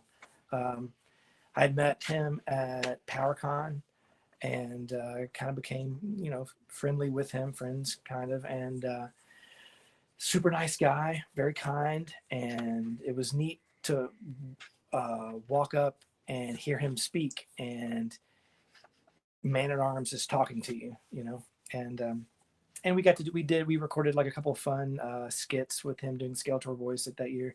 But anyway, I just asked him, I think it was after that, I reached out and I was like, hey, I'm doing this fan film. Would you mind doing like the opening narration? And he was like, sure. And I did it just as a favor, and it was like it added some legitimacy to the movie. What's going on? Everything's good now. Okay. It was messing up, but it's good. All right. Okay, so here's what I thought you said about the most challenging part of post-production was editing. Yeah. What did you say? Did you already ask me that question? I don't know. Did I? I don't know. I don't know, y'all. We're only 3 hours into this thing, and I'm already feeling like yeah. Okay, Daniel, what is the most challenging part of post-production? The composing the green screen shots, like in After Effects, like the rotoscoping Johnny Bilson's visor, and that was very tedious. Never want to do it again on that scale. What do you think I would have said was the most challenging part of post-production? The time-consuming sleep deprivation. Still Daniel editing. Yeah. It affected me too. Okay. All right. And what's funny is like a couple months ago, I re-edited or remastered that movie. I didn't go back from scratch and like edit the compositions, but I did, do all like the coloring and effects and audio and such. And so like here I am a decade later, still editing the same movie. And I'm done though, done forever with that one. I have learned that when Daniel says I'm done forever or I'll never do this like creative thing again, that to never listen to that. Daniel, best part of we're still playing the game, same rules. Best part of filming the Fog 2 trailer. No, write it down. Why does he keep forgetting the rules of the game?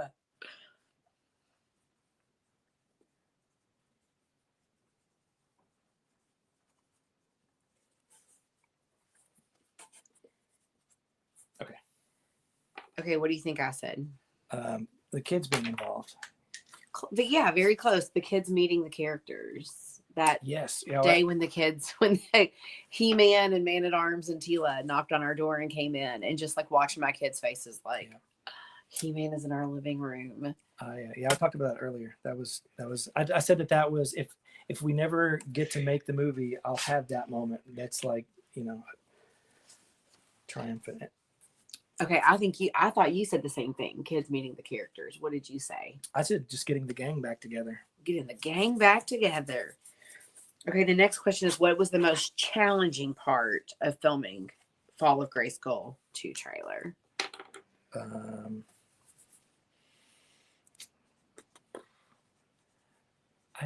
Don't write it down. I don't feel like there was nothing. I mean,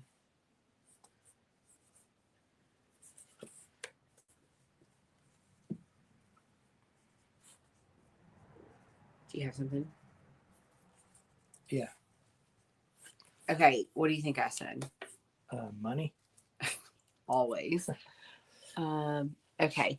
I actually said grown-up schedules. Like, by the time we filmed Fall of Grayskull, like everyone has kids and everyone like, has their big, their grown-up jobs, and it was just hard with everyone's schedules. I thought you said it was super hot in the airplane hangar. Oh yeah, that was hot. What did you say? Same thing. I thought you would say money. Money. Like, it was just money all around. Trying to make it happen. Yes.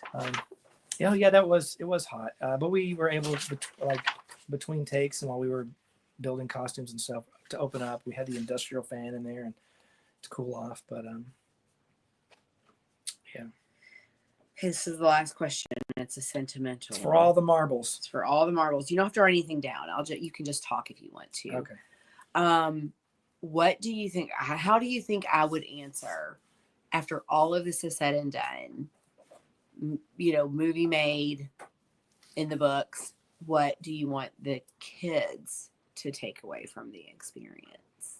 What do you think I would say? Just to experience something that's unique and have fun and be a part of it and be just closer. I thought that's what you would say. Was that what you would say? Both, yeah. Both. What I want the kids to take away is I want them to like see your determination and your drive and your commitment, and learn from that. Oh man, I'll have to behave on set then. No throwing tripods. Sometimes that happens. Look, this is how close I have to get to read these comments. Doesn't she mean Wind Raider hanger? Wind Raider hanger. That's right. I thought it said hangry. I was like, sometimes I get Wind Raider hangry. It's that bad. So that's what you would say, just to have fun and be part of something and experience something unique, or what would you want them to take away from this? Just like, it would just be cool to like, the older they get, the more they'll be able to be involved with like things and filming and even my job and filming stuff like that. And they kind of did recently with the commercial, but just to be a close family that does things together and That's awesome. That's what I think. Okay. That was a pretty good game. Do you like it? Yeah. Was it better than just us chatting about all the things? Okay, so Daniel and I have been together, 11 years? And so making Master of the Universe films has been part of our relationship for 11 years. Like, why do I always freeze in the worst positions? But like, we don't know each other without a Masters of the Universe film between us. I know. It's like who we are. It is who we are. And like if we don't meet this goal, I don't even know who we are anymore. It's like when parents separate once the kids are grown. Like, what do we do if the MOTU film doesn't make it? What are we going to watch now? Are we going to watch them? I'm just going to bring up the Kickstarter page. Okay. It takes me like 20 steps to do it. I'm not good at this. Let's see. And add stage. There it is. Yeah, what are we going to do if we don't make this? I guess we'll live normal human lives. Right. Have money. And What are we at? I can't see. we are at 46556. Okay. I think that's on a banner. Boom. Very nice. So yeah, we're getting up there. Definitely getting closer. So how many hours left? Let's see. We 8.5? 40 hours to go. Oh, 40. I thought you meant at the telethon. 40 hours of the campaign, 8.5 hours of the telethon. Yeah. Okay. Any final words? I think it's just important. People talk, for some reason it's getting real mad at me about my phone storage, and I don't know what this has to do with phone storage, but people talk about the Hollywood film, and the Hollywood gets a lot of flack and a lot of trash talking because the number of times we've been punked when it comes to having a new Hollywood movie.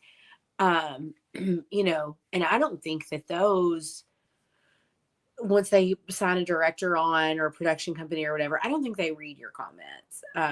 But we do, we are not a Hollywood production company. Like, we're just people in Kentucky, who have lives and jobs and kids. And we're, doing this because for the love of MOTU and for the fans. I mean, really, we stand to gain nothing from this. We won't gain money. We won't gain fame and notoriety. We stand to gain nothing. And so, one, that's a really, really important reason to help fund it, because, we're doing this for the people who are going to be watching it and enjoying it. And then also, once it's made, to all of the keyboard warriors, don't be talking trash about my husband. Okay. I will come after you. I am a scary mama. Daniel was used to, by the time Fall of Grayskull came out, he was used to YouTube comments and things like that. And I was not. And I would get so protective of him. I would get so angry at people who said, looks like it was made over the weekend. I'm like, I gave up my life for this. She keeps coming back with that one. I mean, that one kind of struck. You get some of the really bad comments and stuff. You get a lot of great ones too. Right. But I'm like, don't you dare say it was made over the weekend, because we put so much time and effort into that. And maybe it did turn out to look like it was over the weekend, but it wasn't. So you better. And we used to say, I remember being standing in our kitchen, I'd like to see these people make a movie.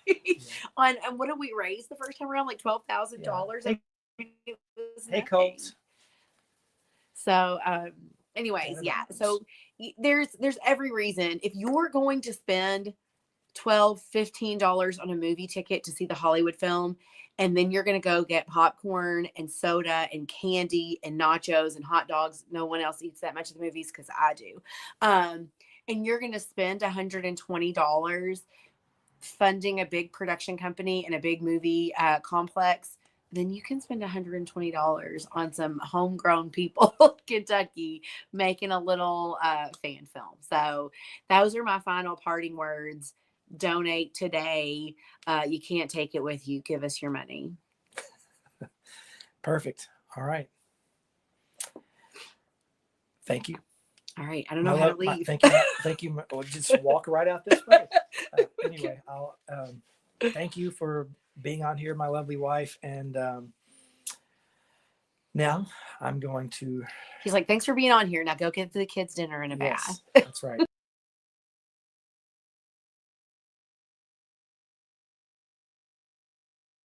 Okay, there we go. While she exits the room, I'm going to put up my funny thing, and I'll be right back.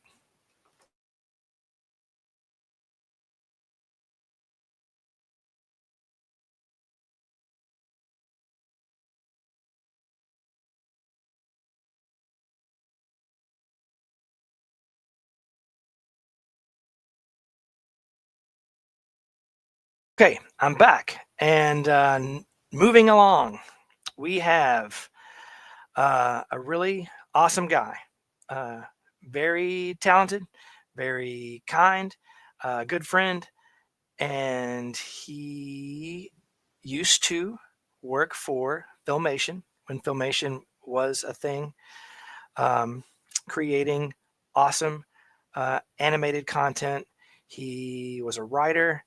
He is a writer. What am I saying? But I'm talking about Filmation. Writer, storyboard artist, all around creative masterpiece of a genius. Here is Rob Lamb. Hi there. Hey. How's it going so far? It's going great. Been on here for 3.5 hours, so it's just getting started. My back hurts, my bottom hurts, but you know. Hey, well, thanks for being on here. Well, I wanted to dress for the occasion. Thanks, me too. Hey, you have more characters than me. It's not fair. So tell the people. Oh wait, Katie says, Rob, yay. Hey, Katie. Been a long time. Miss you. Yes, we do miss Katie. So for just introduce yourself. Talk about yourself. And yeah, tell us. Okay. Yes, I was a staff storyboard artist and writer for Filmation during the 1980s. I started there in 1981, and I was there to the last day when the studio closed in 1989. I started out doing storyboards on first season He-Man, and continued through second season He-Man. And at that time, I pitched a couple of writing ideas to the writing department, wanting my favorite writer, Larry DiTilio, to write him. But he was busy, and Arthur Nadell, the head of the writing department, said, hey, how about you try it? And I went, me? Okay, I'll give it a try. So during the day at the studio, I'm storyboarding second season He-Man scripts, storyboards, and then at night in my apartment, I'm hammering out my first He-Man script on my little brother typewriter. And Arthur liked it. That was Into the Abyss. And then he said, you got another one? And I go, yeah, I think so. And that became Not So Blind. And on the basis of those two scripts, Arthur said, we need to have you in the writing department. So I moved into that part of the studio and continued through the rest of second season He-Man and all of first season She-Ra, working with Larry DiTilio and Joe Straczynski, who usually goes by J. Michael. And it was a great time. And that was how I got started. So you worked on other cartoons as well, right? Yes, I did. In fact, in 1981, when I started out as an apprentice storyboard artist, working under Don Manuel and cleaning up his boards and for The New Adventures of Zorro. That was on CBS, I believe, in 1981. And then I went on to work on Hero High and Shazam, and a little bit on Black Star. And then I was laid off at the end of that season, and didn't do much in 1982, but 1983, He-Man was gearing up, and that's when I got back on staff and actually worked continuously from 1983 to 1989. And let's see, what else? After first season He-Man, we did some episodes of Fat Albert and the Cosby Kids in order to fill out what we already had from Saturday morning shows to make out a full 65 half hours for syndication. Then let's see, then we went to second season He-Man, first season She-Ra, and then second season She-Ra. I was back in the storyboard department. And then after that, I think we did Filmation's Ghostbusters, and followed that with Brave Star, which was the last series that Filmation sold. Of your time working on He-Man and She-Ra, what is your favorite episode that you've worked on, whether you wrote for it or storyboarded? What was your favorite and why? That was tough because I started out in first season He-Man. I did about 3 or 4 Larry DiTilio scripts. My first show was The Dragon's Gift, which was the introduction of Granomir, the oldest and wisest of dragons. And then I got to do The Return of Granomir. I got to do House of Chakotay Part 2, which was probably the creepiest He-Man episode. That's a hard call because they're all really, really good. I agree. Second season, the script, I got some other scripts that kind of came from some freelancers and not so good. And that's what prompted me to pitch an idea to Arthur, because I got this one script, which was Snakebit from the beginning. It was called Fisto's Forest. And it was unpleasant to do. And that's when I had some ideas, and I gave Arthur those ideas. Actually, I tell you, my favorite script, my favorite show that I worked on was one I didn't want to do. It was during She-Ra. We've done a few. We're about 2/3 the way through the series, and I had pitched several ideas to Arthur, and he didn't like any of them. And he says, "I'll tell you what. Why don't you do a show about Lookie, the character that was at the end of each episode hiding and all that stuff?" Well, I didn't like Lookie. I thought it was a cheap gimmick. I didn't like it, and I didn't want to do it. But Arthur said, "I'll tell you what, you can make it a He-Man crossover." I said, "Yes, I'll do it." And actually, that is my favorite show. What happened is I had Hordak order a device from the Horde catalog. It was a time stop device, and it gets smuggled into the Rebel camp, and it freezes time, which is hard to do in live action, to have actors stand really still. In animation, it means only one drawing. And it's a good thing for the budget. And so the way I had it worked is that it didn't have effect on magical creatures, because Lookie had to do something. So Light Hope sends Lookie to Eternia to fetch He-Man. Only the time stop device is messing up with the space portal. And instead of appearing in the Royal Palace and finding Prince Adam, he materializes in Snake Mountain and falls on Skeletor and smashes his face into the table. I had so much fun with that show. So I would say that Lookie Lends a Hand is my favorite show. Man, now I want to go leave this and go watch it right now. Yeah, I really loved that episode as well. So you enjoy.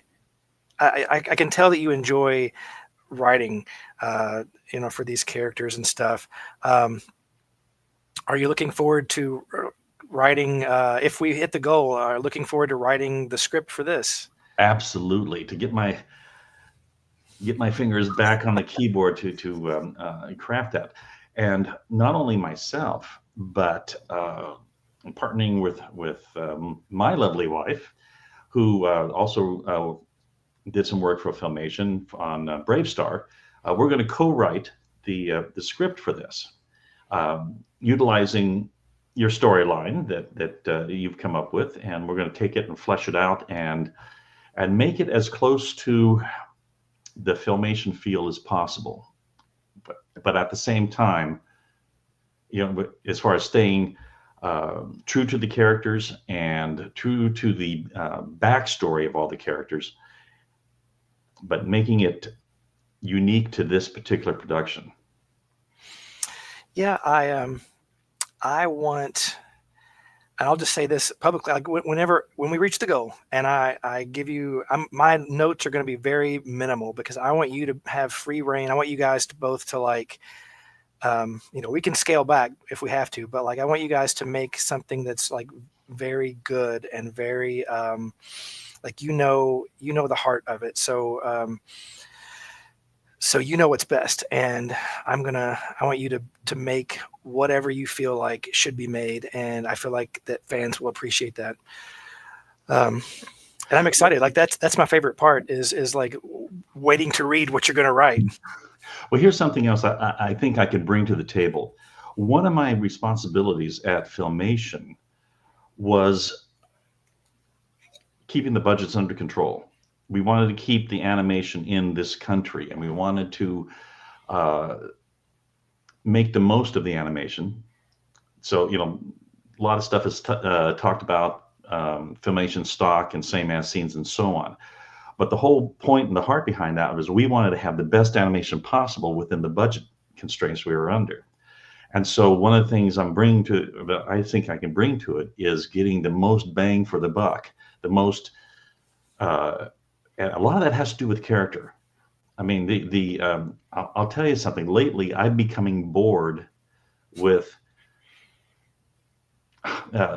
films with hundreds of millions of dollars in their budget, and the special effects are tremendous, but I don't care about them because I don't care about the characters. I don't care about the plot points that they make.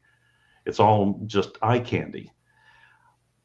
To me, the characters matter the most. That is what is the heart of it, and the story turns. We want to tell an interesting story, not just a cosplay festival, but really interesting story with some depth to the characters, and that's what I'm looking forward to getting rolling up my sleeves and getting into it. It's gonna be awesome. It's gonna be great. And then, like you said, you're working with Sean, your wife, to do this, and Cassie was just here, and we were just talking about how like we work well together and it makes a good team, and like you guys are the same way. So I cannot wait to see what you guys come up with. It's going to be fantastic. All right. So, PowerCon, you and I met at PowerCon years ago. I think it was maybe 2013. 12. Okay. 12. The very first one. That's right. How has it been? Was like before PowerCon, were there many conventions that you were at, or was that one of the first? That was actually the first one. I had been to as a attendee to a few here and there. In fact, I think I went to an early San Diego con back with a bunch of other Filmation guys. We all drove down to San Diego, and this would have been summer of '83, and it was nothing like it is now. It was probably so small. It was small. It was comics focused. I remember meeting Dave Stevens of Rocketeer fame, Bern Hogarth of dynamic figure drawing and Tarzan fame, and it was comic artist hopefuls showing their portfolios to the different to Marvel and to DC and to Dark Horse and others, trying to get work. and it was very much a Comic Con. It wasn't a pop culture con then. But no, a long time had passed, and it wasn't until PowerCon that kind of got back into it, and that was eye-opening. I mean, I had encountered MOTU fandom online, and I'd seen some and answered some questions and that sort of thing, but I hadn't come face to face, and that was just incredible to see the fans and talk to them and tell them stories of how it was back then, and it's basically repeating itself now about 3, 4, 5 times a year. Yeah, you guys are at a lot of conventions, and was that first PowerCon when you met the fans face to face, like, and you said it was eye opening, like, had you, and you said you had a limited interactions online, but like, did you have any idea of like the scope of like the fandom? Did you know that like so many people would like love the He-Man and Filmation, and did you realize that before PowerCon 2012, or? I didn't realize the scope of it. I mean, in fact, before I got on the internet, I didn't think anybody remembered the show, because back then we didn't have internet. We'd get occasional fan letters from college fraternities and from parents and other people, but just a small amount, and they'd be passed around the studio a little bit. And we also knew that the series and the toys were very, very popular as far as like Nielsen ratings and the money that was generated from the merchandise and everything. We had a clue that it was very popular then.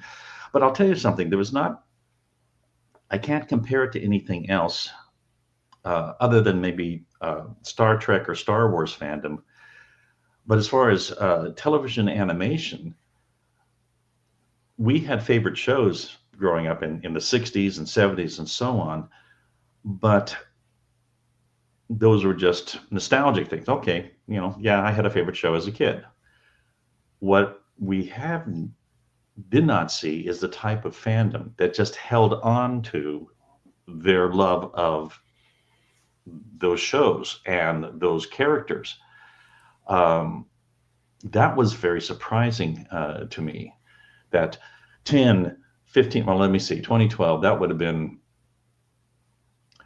20 some odd years later, that people were still making a fuss about it. And the passion that I encountered was just incredible.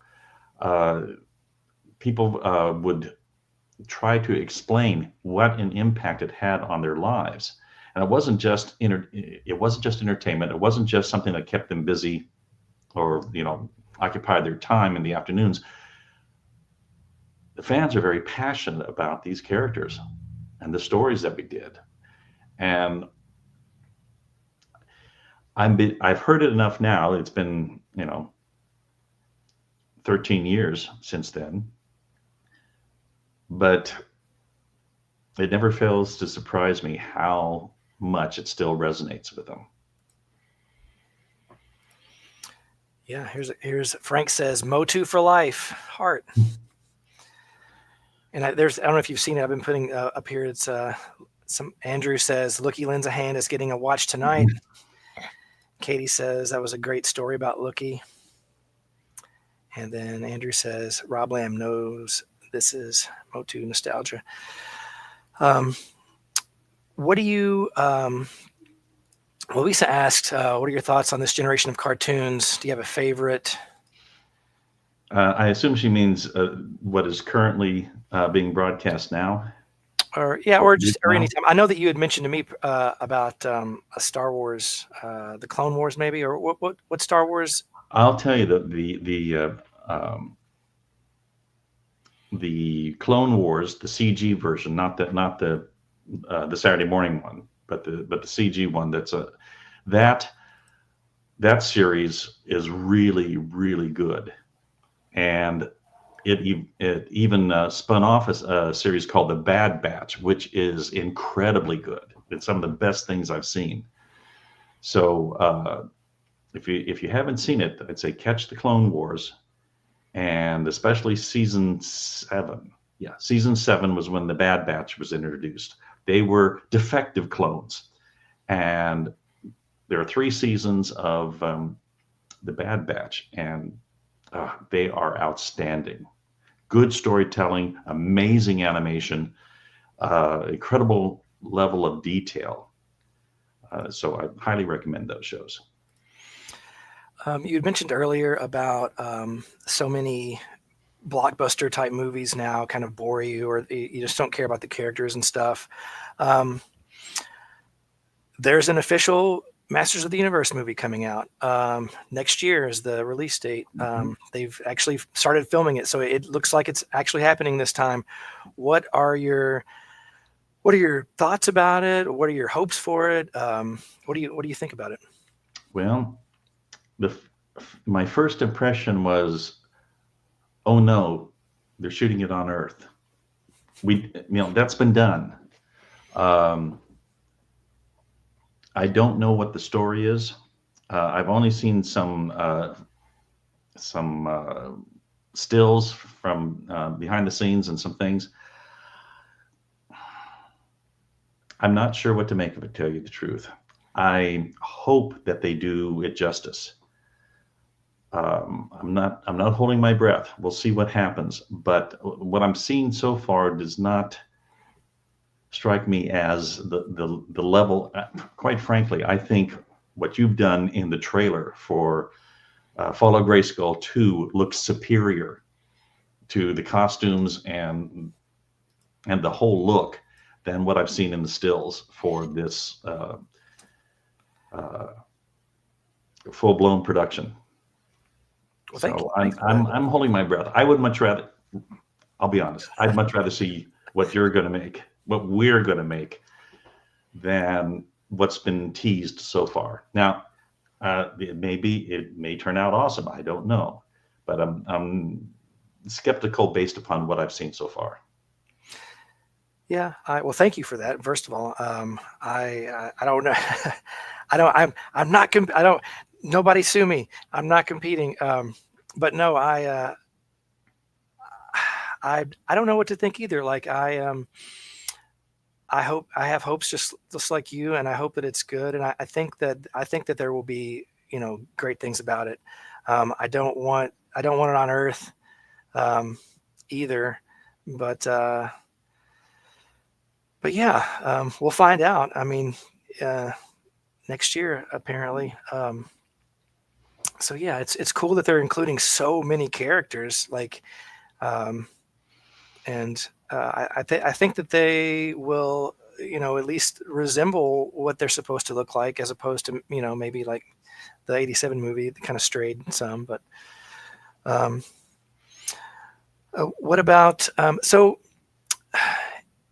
If you, since you're going to be doing the writing, like what is one goal that you would have for the script to Fall of Grayskull 2? You don't have to like give like plot specifics, if but like, or you can, but like, what is one thing that you want to accomplish with it?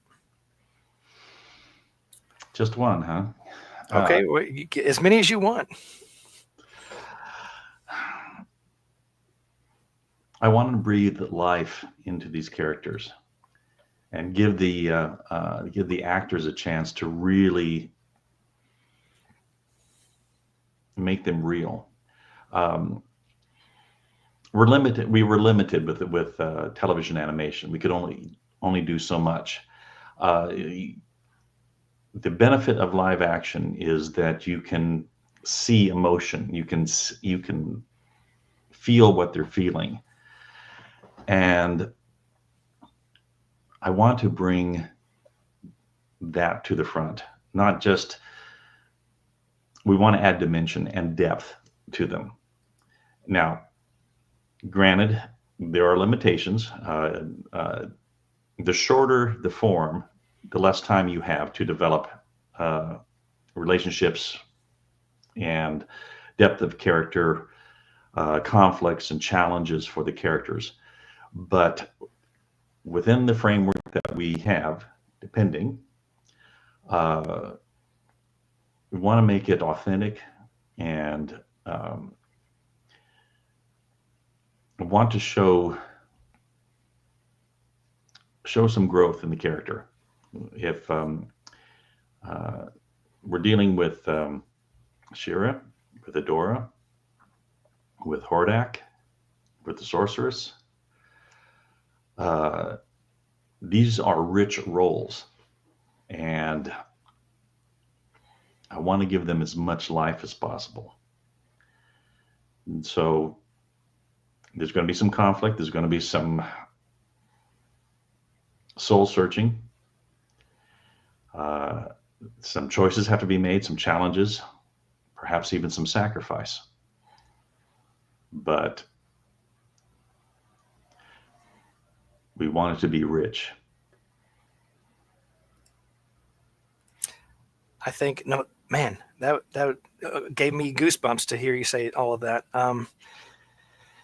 Yeah, that is exactly what I want. So I think that's what we all want. Yeah. So that's no spoilers. No, that's an amazing answer. Yeah, like I said, like what I'm looking forward to most is just reaching the goal and just saying, here's your old typewriter back. Sorry, you should. Do you still have that typewriter? No, I don't. It went away a long time ago. I'll have to find one on eBay and get it for you so you can. Yeah, we had arthritis. At the studio. We had IBM Selectric typewriters, the ones with the little ball, and it was all done on paper and Xerox and sent out throughout the studio. So it was all old school. Yeah, I can't imagine like how time consuming it was to do everything at the studio at Filmation. Like I can't like it. I mean, how many for just throw me at a random or a number that you just to guess, like how many human beings did it take to do one episode, and how long did it take? Well, we had groups. It was kind of a pyramid, if you would. Usually one writer, a script was written by one person, and then it would go to a storyboard artist, one person, sometimes two, and then it would go to the layout department, and there would be about a half dozen working on a particular episode. And they would be taking the storyboard panels and drawing them full size, which is roughly 10.5 by 13 piece of paper. And then and the backgrounds would be drawn out. The backgrounds would go to the background department. There'd be about 10 background artists who would be painting all the backgrounds. And the layouts would go to the animation department, and they would have different teams. And we were doing more than one episode concurrently. For example, it would take us about 2 to 3 weeks to do a script, but we had to have 2 scripts going out of our department every Friday. So we had as many as 8 scripts being done at the same time. And in the storyboard department, it took about 4 to 5 weeks to storyboard an episode, and we'd have to have 2 episodes going out of the department every Friday. And each division had those kinds of things. It basically took 8 months from script to screen. 8 months. 65 half hours. We had to have many teams working on different shows. So there might be as many as 6 to 8 episodes being done at the same time at different stages.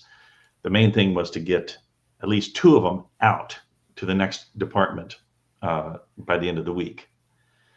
And now I don't know the exact figures on how long it took to animate each show because I wasn't in those departments, but we had to produce this because we also had a penalty if we failed to meet an air date. So that means, okay, our first show would premiere in September. So you have to, and that's the 9th month. That show had to be done probably in August. So that means that show was started in January. And if we missed one and the stations had to run a rerun, then there was a financial penalty back to the studio because it was not first run. It was a rerun. So yeah, in about 8 months from script to screen, we had 65 half hours. So there's about, it varied, but I'd say around 300 people. That's a lot. Like people. It's a lot, and everything was analog. Everything was pencil, paper, typewriter, liquid acrylic paint on acetate sheets, shot on 35 millimeter film,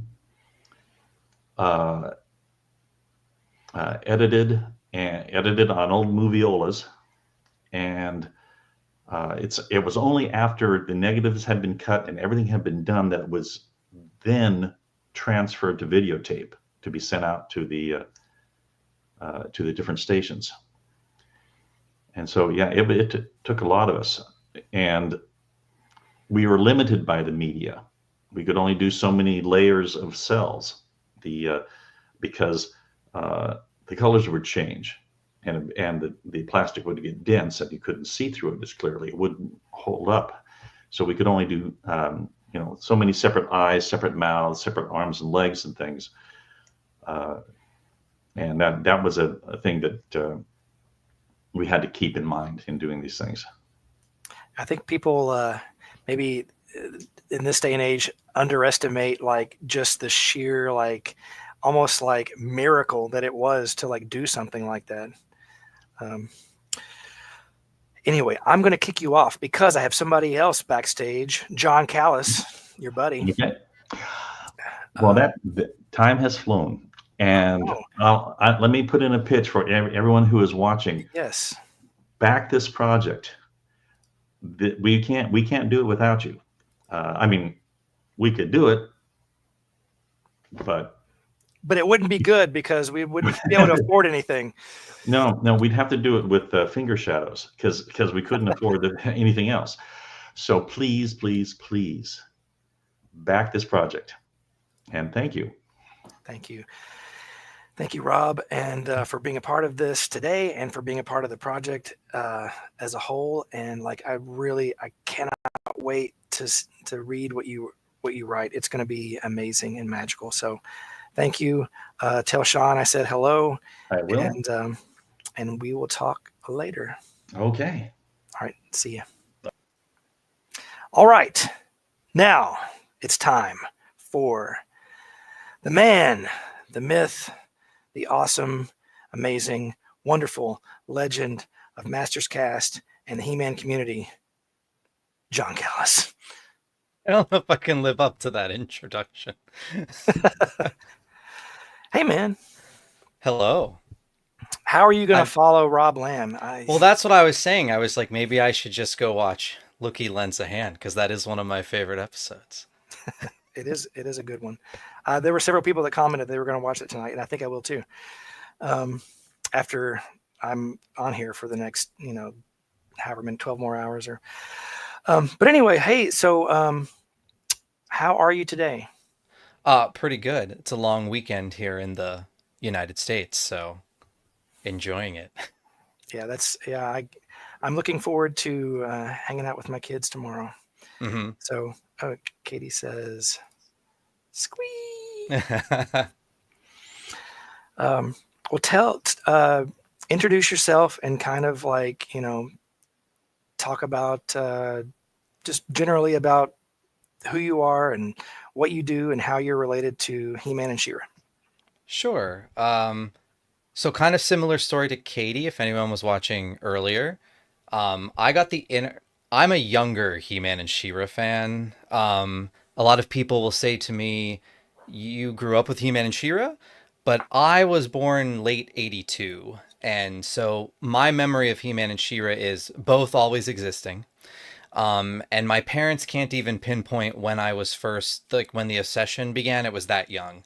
I believe it was I was at someone's house and their older sibling had He-Man toys. But immediately obsessed with He-Man and She-Ra. I got the internet in around 1994, kind of end of 94, which was pretty early for however old I was at that. It was like middle school. Nowadays, obviously, kids are on the internet since they were in diapers. But one of the first things I searched for was He-Man and She-Ra. Eventually ended up on the mailing list, just like Katie said. That's where I met a lot of people. And then kind of I like to say that I instead of having the like a typical college experience in college while I was in college, my college experience was really going to comic book conventions and hanging out with all of the people from the mailing list and eventually He-Man.org. So that's where you started to meet, like I met Katie, I met Val Staples, Leanne, Hannah, all these great people that I was so close with, dating back to the mailing list, so like 1995. I eventually worked for He-Man.org. I was one of the forum administrators. I worked, Val brought me on for when PowerCon started. So I did a lot of website development for it, panel creation, moderation, that sort of thing. And I think I was picked for that because at the time, we had a very popular He-Man and She-Ra podcast, which was called Masters Cast, which we that we sparingly record still today. When we have time, adult lives, as I'm sure you know, is rather busy, unfortunately. But during that heyday, of everyone going to Wizard World, Comic Con, San Diego, that's kind of the height, I feel, of the popularity of the podcast. And it was great. It was great times. Got to meet a lot of people, including yourself, who came up to us, because you had listened to the podcast and things like that. And it was always so touching and humbling when someone would come up and be like, A, B, C, D about the podcast.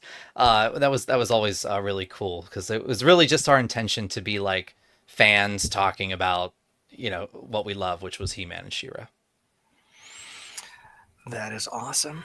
I just like you were watching when Katie was on, so I'll just reiterate that again. Like, back in the day when I was a graphic designer, I would sit and listen to Masters Cast and just, and like her, like when I met you in person, I was like, "You're John Callis from Masters Cast," and you had me on. I think one time when Castle Grayskull Man won, and it was like.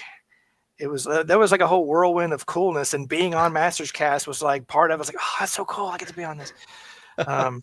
So yeah, I appreciate you, and I think that you are an absolute amazing addition to the He-Man and She-Ra community, and always have been, and always will be. Oh, well, thanks. That means a lot that you said that. I just, for some reason, I enjoy, let's say, a lot of properties like everybody does, but nothing has ever stuck with me, or I've been as, I guess, obsessed with than both He-Man and She-Ra. I don't know what it is. There's just something special about when it just hit right at the right time for me, I think, somehow in the 80s. Yeah, you're you said it always existed, I guess, for you. I can remember when it started to exist because I was born 2 weeks into the end of the 70s. So I was born in 1979. And so I can remember the first time it came on TV and the first time I saw the toys, et cetera, et cetera. But you like the New Adventures of He-Man probably more than most that I know. Yes. Yeah, like I remember my mom, I think, saw that there was going to be a new He-Man show. Like, you remember newspapers? Newspapers used to have like their own weekly TV guide kind of section in the newspaper, which would list when things were going to be on the local stations. And I think that she saw New Adventures of He-Man coming out. And I watched it. It was odd because it's not like I loved it per se as a child, but I really liked a lot of the toys. Like I had most all of the toys, especially the role play ones, the like electronic skull staff and the electronic power sword. Like those were just fantastic toys. But it's kind of like it just went with like every year since I taped Secret of the Sword on USA Network. Every year I watched Secret of the Sword, like nonstop. Like it was like a ritual. So it was just kind of natural that I would watch the New Adventures of He-Man, still watching Secret of the Sword, and then still watching Secret of the Sword up until like the new 2000X cartoon came out. Like I literally it was just something I watched every year. I liked the New Adventures toys. I only ever saw the one episode that came out on like a VHS tape that they sold at Baby Toy. Mm-hmm. But I did like the toys. I had the Starship Eternia and the main first roster of characters, and it never stuck with me. I guess maybe I was able to see the show on TV. I don't know if I just didn't know where it was airing or what, but like I never could find it. Pre-internet, how do you get your information? You just watch TV until something comes on, or like check the newspaper, like you said. I probably would have been more into it had there been a cartoon to watch. Mm-hmm. But yeah, then 2000X came along. What was it? 2001 that the cartoon came out, or 2? I think it's 2002. Did the toys come out a little bit before the show?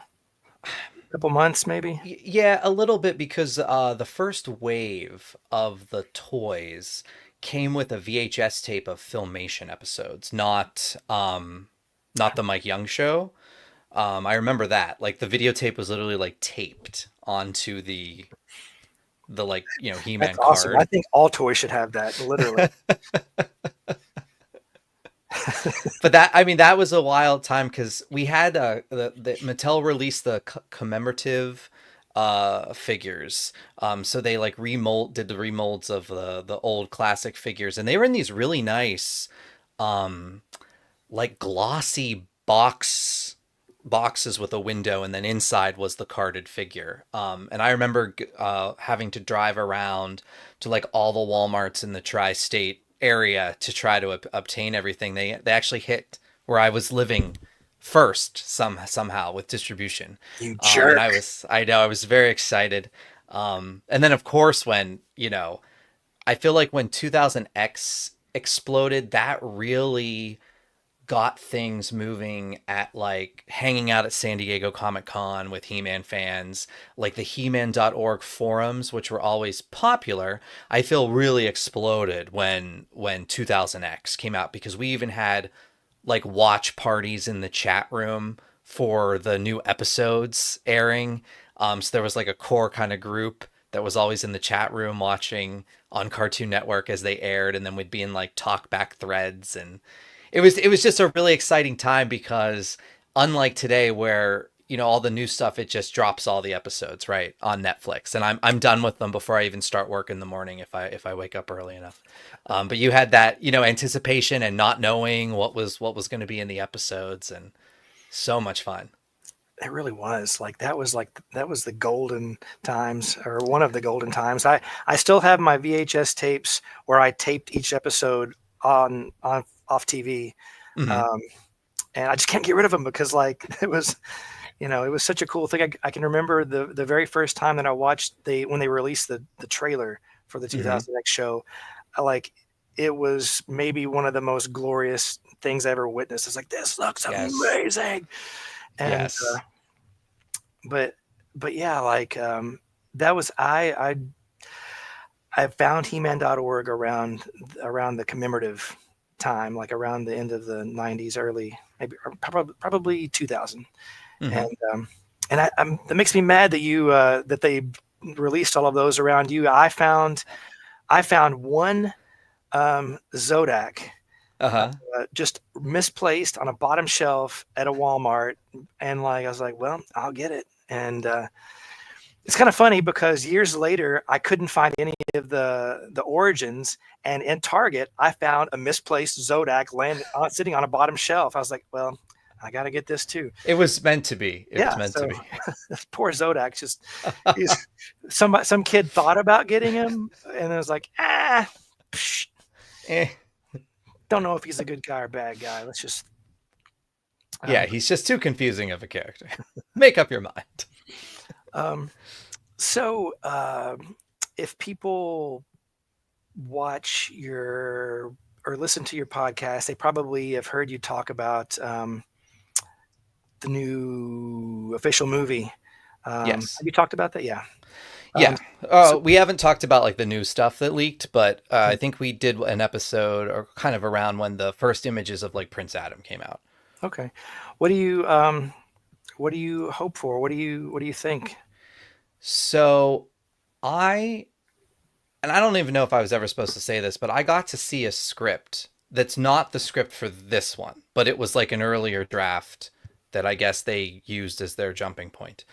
And I didn't particularly care for it, and I didn't have long enough to read the whole thing. It was like kind of like one of those, here, take a look at this, and then we have to take it right back from you, in person type deal. But I see some elements in that, right? Their Earth is there. It was in that script. I have some faith with the director, though, and they did do rewrites, that maybe they'll curb the Earth part a bit. Like they even have it on Mattel's website, so I don't think it's a spoiler that, basically something happens when Prince Adam is very young. They hide him, or he gets catapulted to Earth, and then they have to reunite him with the Power Sword, and that makes perfect sense with the footage that we saw leaked. I am going to go into that movie with a clean slate. Is my goal. I want to not have any kind of complaints before I go in, really. I mean, obviously I'll have complaints, but I don't know how to phrase it, but I don't want to go into it as if I'm going to be disappointed. There's been so many, not just He-Man related things, right? But like I was disappointed with the Inspector Gadget movie. I was disappointed with the Green Hornet movie. Like properties that I really liked as a child getting movies and them not kind of holding up. I do like the 1987 movie, and the 1987 movie does have portions on Earth. So I think, given this seems to be leaning into a little bit of the comedic aspects of a Masters of the Universe, which I'm fine with, because the Filmation cartoons certainly were not, dark in tone by any means. I think maybe taking that type of direction with this film could kind of make it a sleeper hit with maybe a new generation of fans. If it's kind of like Marvel movie, but for 12-year-olds, if that makes sense. And I can still enjoy that.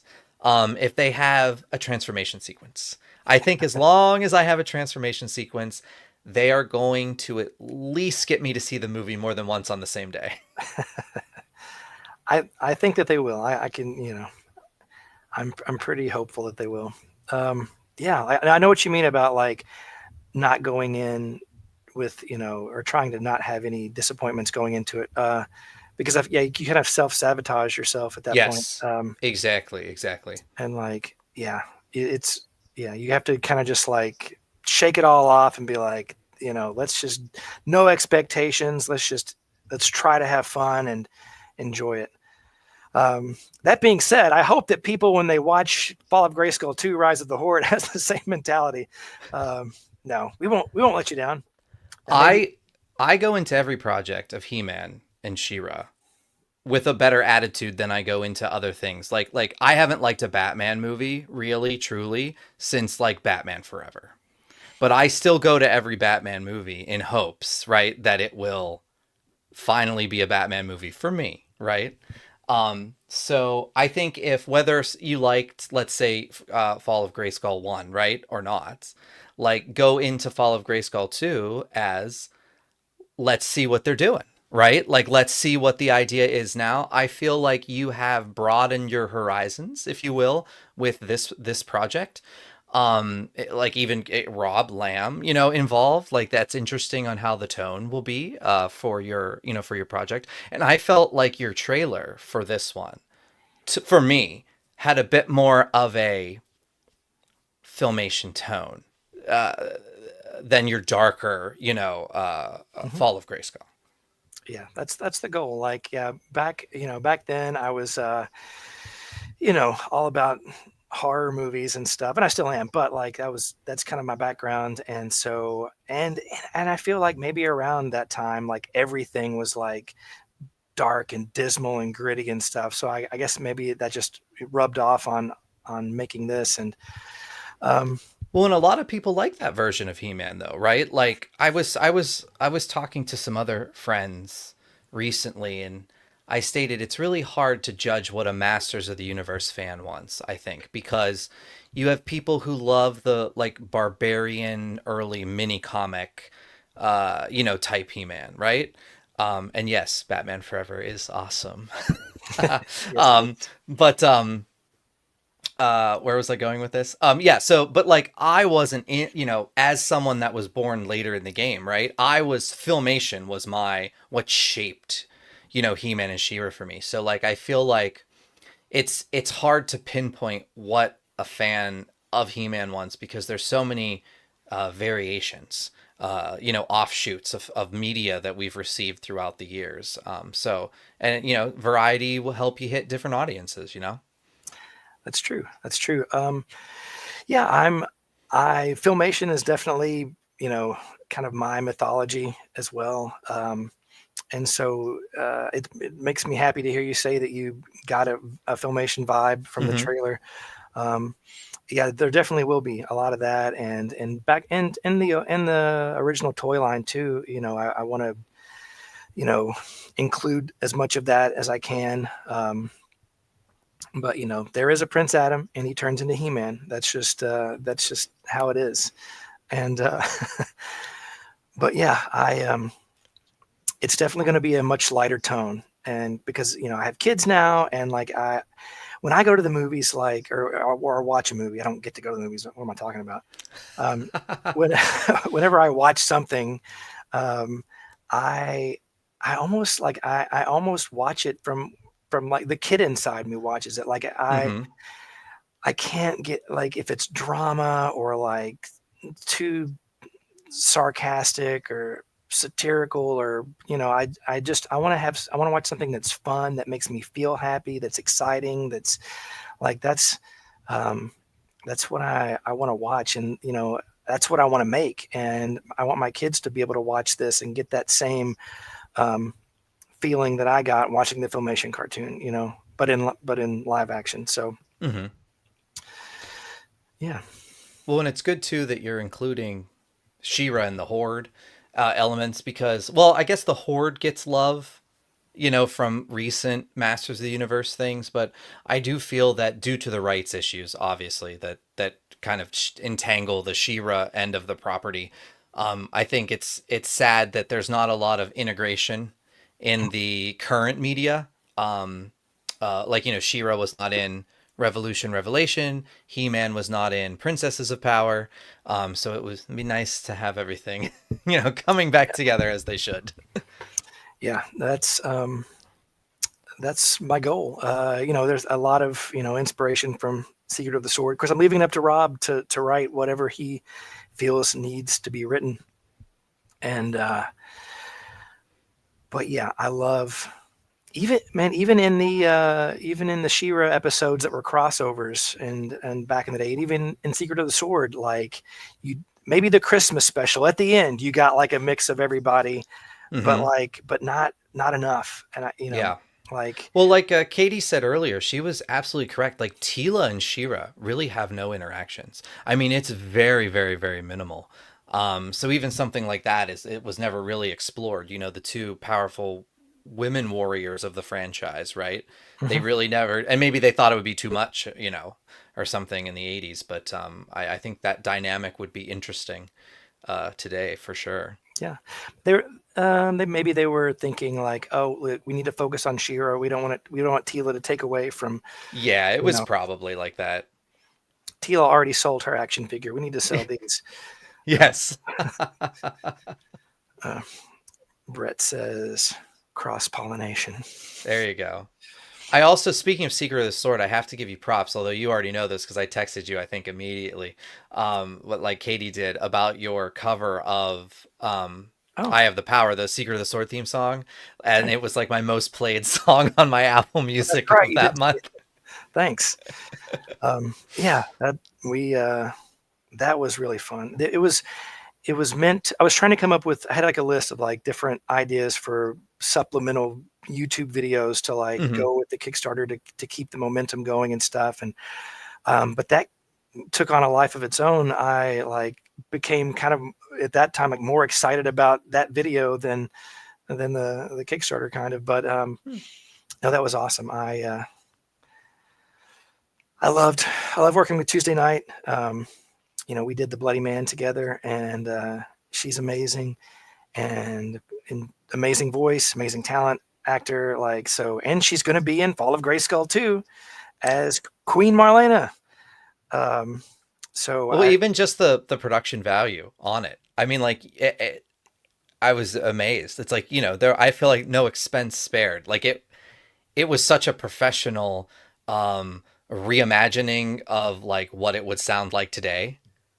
Production wise, like it's just so good, and I hope everyone goes and downloads it if they haven't. Thanks. Let me give props to Jonathan Evans, the guy who did all the music for it, and Michael Dunn, who helped me shoot it, and Jared Tanner, who worked the audio magic. He's a friend of mine who lives here locally, who is like the master.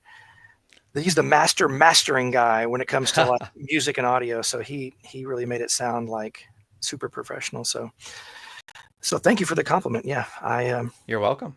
It's gotten some traction. Let's see where are we at here with Kickstarter? Let's see. How do I share a screen? 46,600, 302 backers. Awesome. It's looking good. I want to say, I don't know if other people had this. Katie had mentioned it. I also thought that I had already donated. Yeah, well, we did the one last year, and we didn't meet the goal. And Kickstarter's all or nothing. So, like, if you don't meet the goal, it's like, done. And so we had to, when we relaunched, we started from scratch. Okay. So I guess, man, maybe I should have, like, made it, like, it might. I'm just saying it might be something you want to clarify. Because I mean, I went in and after Katie mentioned that, and I was like, I should go check mine. But I believe I was in the same boat. So I don't know if other people may have thought they did because they backed the last one. Yeah, I need to post an update. I can still message all the previous backers. Oh, awesome. But okay, so let me look at my notes. I have so many tabs open here. So you mentioned, when you were introducing yourself, you were talking about your history and connection with the fandom or whatever. PowerCon, that's where you and I met face to face for the first time, right? And I have, yes. I'm still going to work on that montage video of like me coming up to you with the camera. And you going, yeah. It's become like a tradition for us. But so did you go to 2011, the very first one? Yeah, I was involved with PowerCon from the very beginning. And I was basically would just do any type of odd thing, I guess, with it that Val needed some help with. But mainly I was responsible for the website and panel moderation. Personally, for me, whenever the second year, I kind of like, hey, Val, you need someone to do video. So like he allowed me to do that, and I've been doing video ever since. And like, but having that position and you having yours, like I loved it that I got to like meet all of my heroes kind of like on a one-to-one, not just at the table at the booth, but like, you know. Oh yeah. Like, I mean, do you share in how like awesome and Oh. surreal that was? Like, Yes. So I think it was the first PowerCon. I did the Alan Oppenheimer, Melindy Britt panel. So the voice of Skeletor, voice of She-Ra. And that was just so surreal to be like backstage, right, with them in the green room, you know, just talking like we're friends. And, you know, Melindy Britt was asking me about, you know, myself and things like that. And I was just like, this is so weird. Like, this is the voice of She-Ra. I grew up with this. And then to actually be the one to kind of presenting them to the fandom, because they hadn't done any other conventions. At least Melindy Britt hadn't. I'm not sure about Alan Oppenheimer, but I don't think they had done any conventions before PowerCon. And it was just amazing to me that I got, as a fan, right? As someone who just loved He-Man and She-Ra as a kid, got to host a panel with those voices. I mean, that was definitely a highlight. Getting to, I did panels with, I think, Larry DiTilio, Dean Steffen. He was the head writer on 2000X. Such awesome people to talk with. I mean, Dean Steffen basically became like an actual real friend through the process of meeting him in San Diego Comic-Con, PowerCon. He used to come to the He-Man parties at San Diego, and it was just surreal to me that like, I'm friends with you, and you wrote, you know, one of the best, you know, cartoons that we had for He-Man and She-Ra. Larry DiTilio was always so nice to me and things like that. I met Rob Lamb. I remember eating with Rob Lamb in the you know, the backstage green room portion of PowerCon. It was so surreal. And as someone who was banned from watching He-Man and She-Ra as a kid because he was so obsessed, my parents banned me from it at one point. It's kind of surreal to them that not only has the obsession lasted, but that I was able to be involved in some level and interact with all of these people. It's bizarre, and I have to say, I don't think he gets enough credit for a lot that he's done, and that's Val Staples, because I wouldn't have had these opportunities, including I once got to have, and this, I'm not trying to brag, but I once got to have like dinner with Lou Scheimer. Like that would have never happened without Val. So I think he did a lot for the fandom with He-Man.org and PowerCon with keeping the brand alive when Mattel wasn't always on the ball with pushing the brand. I totally, everything you just said, like I agree with as far as like the experience with the people, but like, but yes, I do owe so much to Val. Like he doesn't get enough credit, and he is an amazing friend, like die hard. And yeah, like I wouldn't be like this what's going on right now, this live stream, this, you know, fan film would not exist had it not been for him inviting me out to that 2012 PowerCon and me meeting you guys. Like he has enriched my life, you know, directly and indirectly. So, you know, he definitely needs a shout out, and he will be on later. So, dun, dun, dun. But anyway, all right. Thank you, John.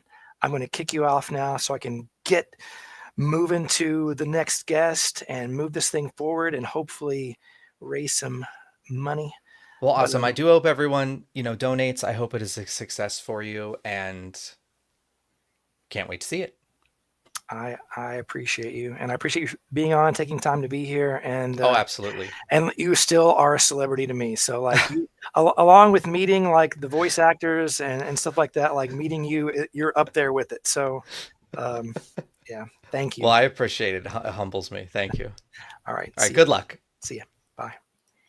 Okay. Now we are moving on to Jennifer Legg. She is She-Ra / Adora in Fall of Grayskull 2, Rise of the Horde. And here she is. Hi. Hi.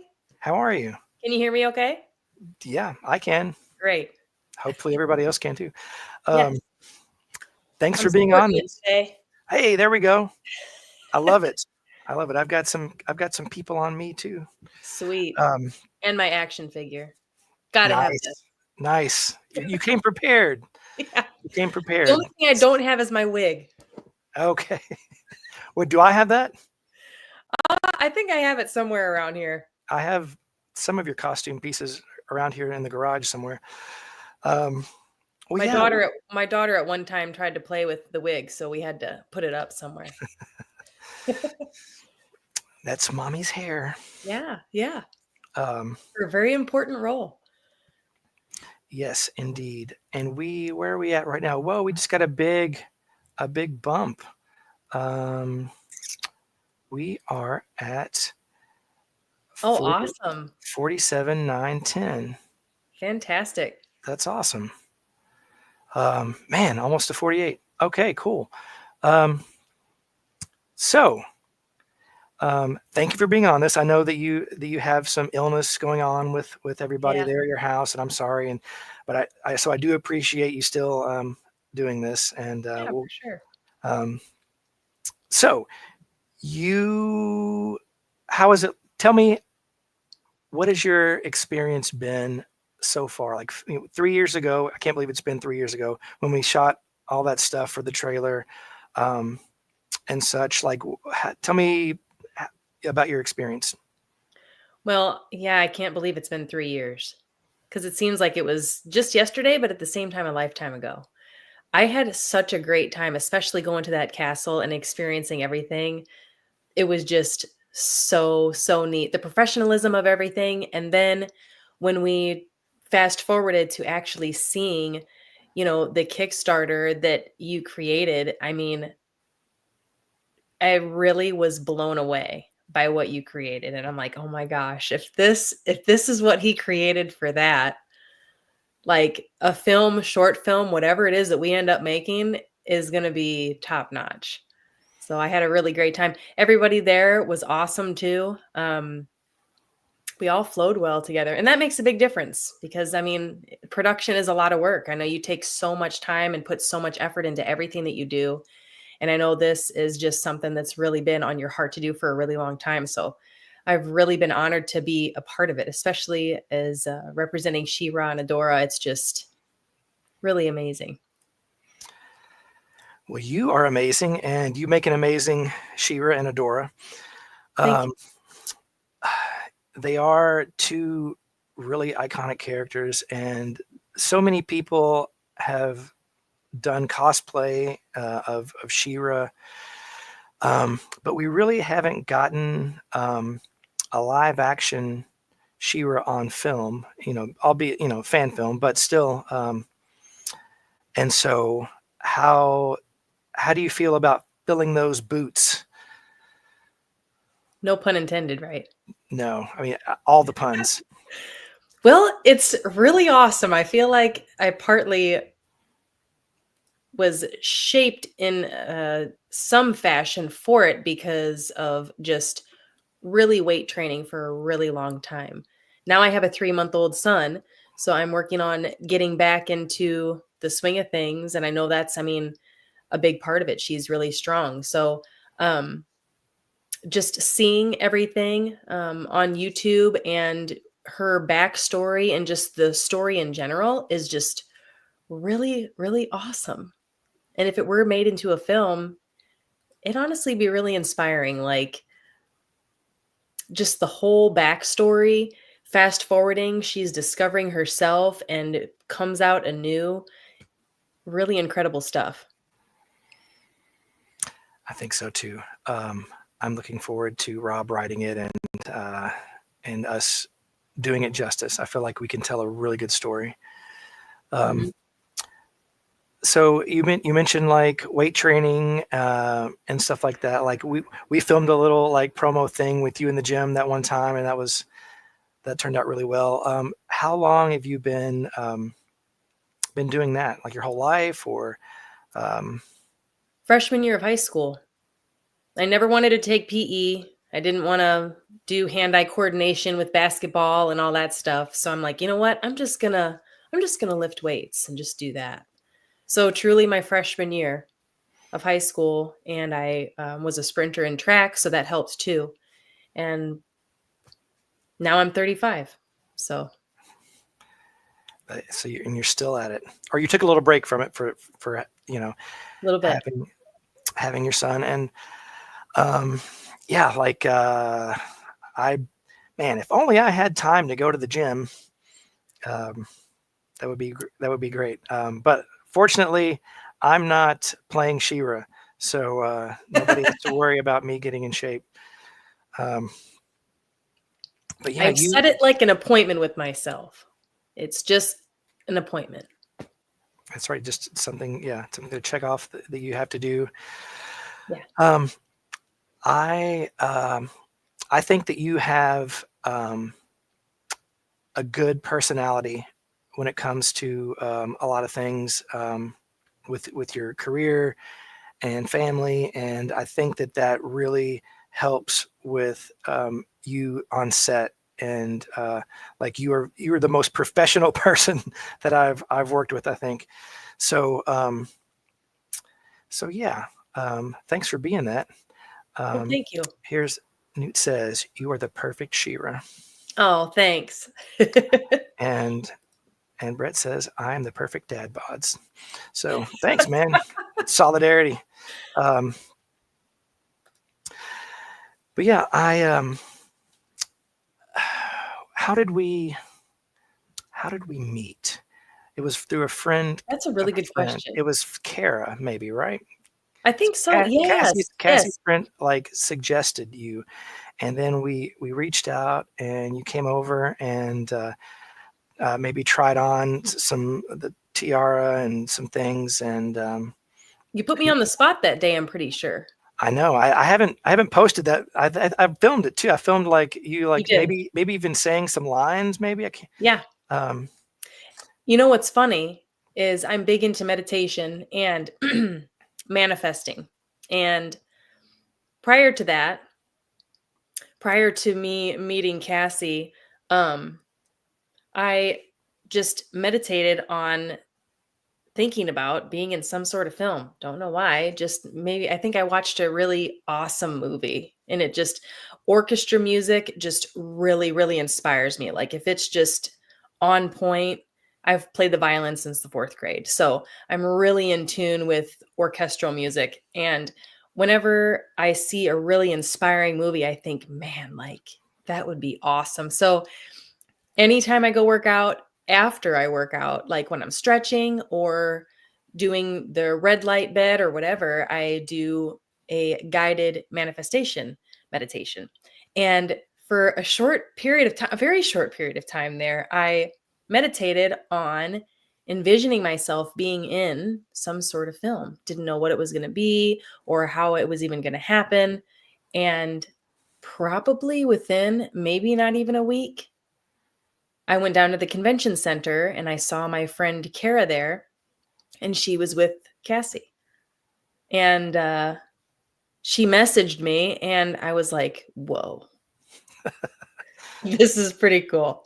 I was like, yes, that would be very neat. Let's see what happens. So, it was a really interesting thing, just how it systematically happened rather quickly. So if anyone doubts manifesting and meditation, I am here to say that it works. Well, can you manifest us reaching the goal? Yeah, because that would I be can work great. on that. Yeah. Hey, and by the way, you've been doing this now for 4 hours, 44 minutes, and 44 seconds. 4. I see numbers all the time too. I don't know what it is, but yeah, and here we are 3 years later after we started this whole journey, and we're almost there. Maybe you will actually get to be in a movie. I know that we did the trailer, and since we've become friends, like we've put you in some commercials and things. We've done some local and regional cool stuff. And so thank you for always being a part of whatever it is that's, Yeah. you know, you're great in everything that Thank you. that we do. So have you what is your, so when we shoot this film, when it comes out, when it's done, like what are your hopes for it? Like what kind of story, like what do you want? What's your personal goal for this? Well, I mean, I'm just here to really support the whole concept of everything, and just really whatever you all have in mind for this, I'm there for it, and I'm really hoping that it goes far. Where do we get most of our support, by the way? I think I talked to you about this before, and it's just most of the support comes from He-Man and She-Ra fans. I mean, that all of the support, I mean, it's pretty much worldwide, isn't it? Yeah. So the U.S. has the biggest fan base, followed Mhm. by Germany, and then Okay. Mexico or Brazil, I think, is after that. I mean, I don't know like the statistics, but yeah, no, He-Man and She-Ra are not as widespread, obviously as like Marvel characters or DC characters, but we have a hardcore fan base, and yeah, and Yeah. let's see, Johnny Bilson says, sounds like Jennifer and I will have a lot to talk about. And Johnny Bilson will be on later. He was Triclops in part 1, and he is the Horde Troopers in Fall of Grayskull 2, plus Mantenna. So come back. What time is he going to be on, everybody? Let's see. Johnny Bilson's coming on at midnight Central. So the stroke of midnight, he comes out of his coffin, and we'll talk to everybody. So I mean, if we like, what are your hopes for it? Because I'm game for whatever. I mean, we could travel, or we'll probably really when we film, we're going to be traveling. Yeah, more than likely. I mean, we'll we go got to to find us an awesome castle and the whole nine. That's right. Yeah. No, if we reach our goal, like it'll definitely, take us to a few cool locations to shoot. As far as like the end product, I just want to make something that fans of He-Man and She-Ra can resonate with, will enjoy, will like speak to them, to their hearts and to their emotions. And like, I want people to like watch it and it be done and them just be like, yes.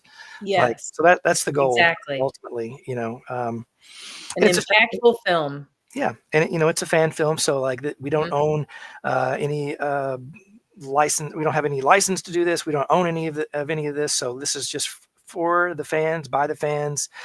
This will, eventually be free on YouTube.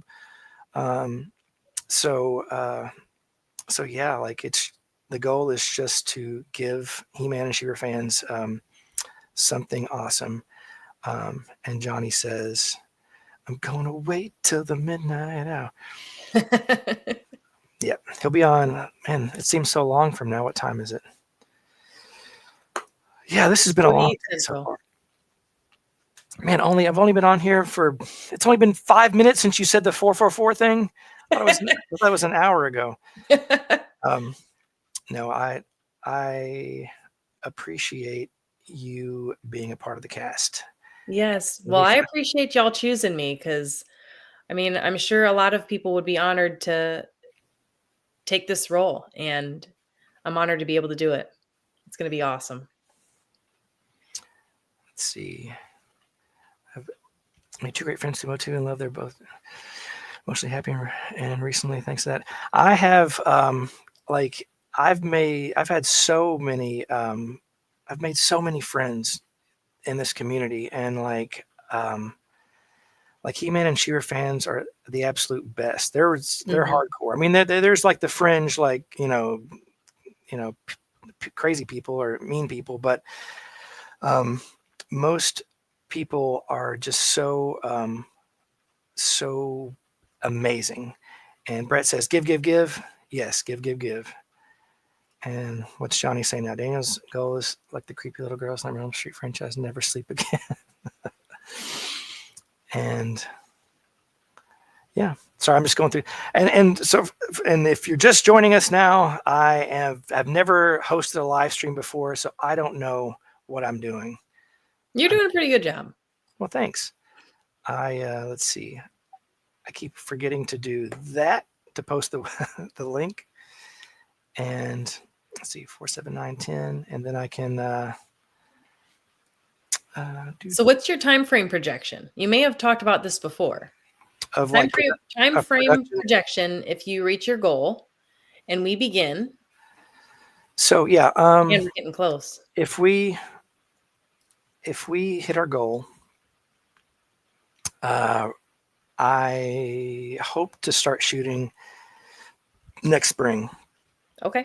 Because it'll take a while to get the script in final form and have everything storyboarded and planned out, and all the costumes and all the pre-production stuff. Like, that's the hardest part. Like, I want to get to the point to where, like, when we start shooting, it just goes, it's smooth. And thank you, Jennifer. Thank you. But yeah, so that, yeah, I'm sorry, I got sidetracked. ADHD. Well, you're on the right track with everything, because what you said really resonates perfectly with me too, just about this film, just to have it really connect with everybody and to be an inspiring film and something that's unforgettable. That's really the goal here. And I think that we could do it. I really, really do, especially with seeing like the preview sneak peek of it. I'm telling you, that was awesome. If y'all haven't seen it yet, you really need to go check it out. It was so good. I was like, when it ended, I was like, dang. I'm going to show it 10 more times before this live stream's up. No worries. Good. There. That's good. Yes, hopefully start shooting in the spring. On the Kickstarter, I put like the estimated delivery date as December of 2027. So Okay. just to, because it takes a while to edit that stuff together and polish it off and get all the rewards produced, and yeah, it should yeah. So the official Hollywood Masters of the Universe movie will be out before this one, because that's scheduled to come out next June. We'll probably be filming right as that comes out. So Well, yeah, that's awesome. yeah, I'm looking forward to it. I'm not looking forward to being Hordak again, because I was Hordak. I was in the trailer. That was awesome, though. I mean, thanks. Oh, thanks to matotoole for making the costume and stuff. It is absolutely amazing. I never want to put it back on, though. It was tough. I'm not built for such things. Yeah. So but you did a good job. Thanks. Well, hey, I have to get off here. My son needs me. I want to thank everybody who has donated so far. And this has just been such an incredible journey. And we are really, really looking forward to just kicking this off and starting and making this an awesome fan film for everybody. We're really excited. Well, thank you so much. And I hope you guys feel better and get well. And yeah, get out of here. Bye. See you guys. See you. Okay, so now I'm going to play the trailer again so that I can walk away for a minute. So I'll be back in a moment, and we're going to have Nate Baertsch, the awesome illustrator extraordinaire, amazing human being. Nate Baertsch will be on in just a few minutes. So I will see you guys.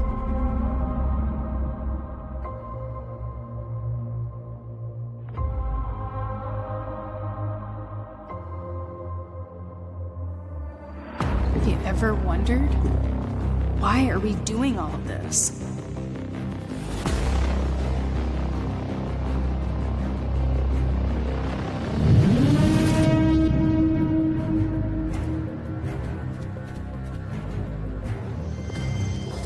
will not stop until Eternia is completely destroyed. Where are the rebels?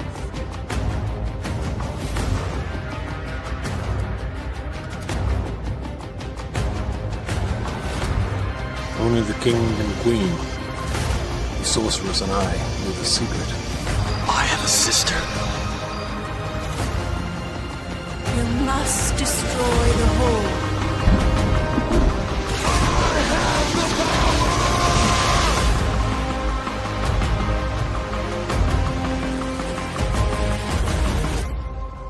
If I can't stop Hordak,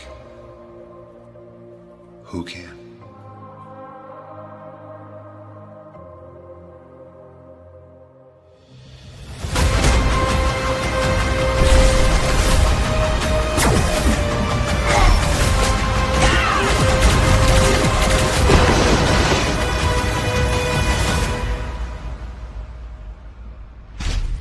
Death has come to Eternia, and I am here.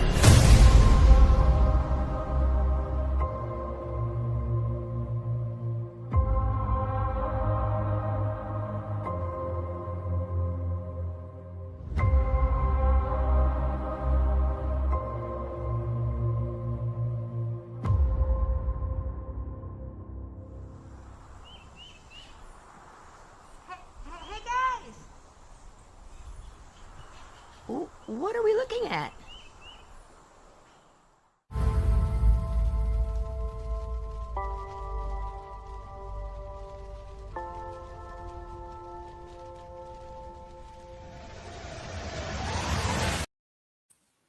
Okay, so I wanted to show you guys a video that I did back when we first did part one, and it was it's called "What He-Man Means to Me," and it was something that I made to play at the theater before the screening, just to kind of give a little backdrop. So let me add that to the stage.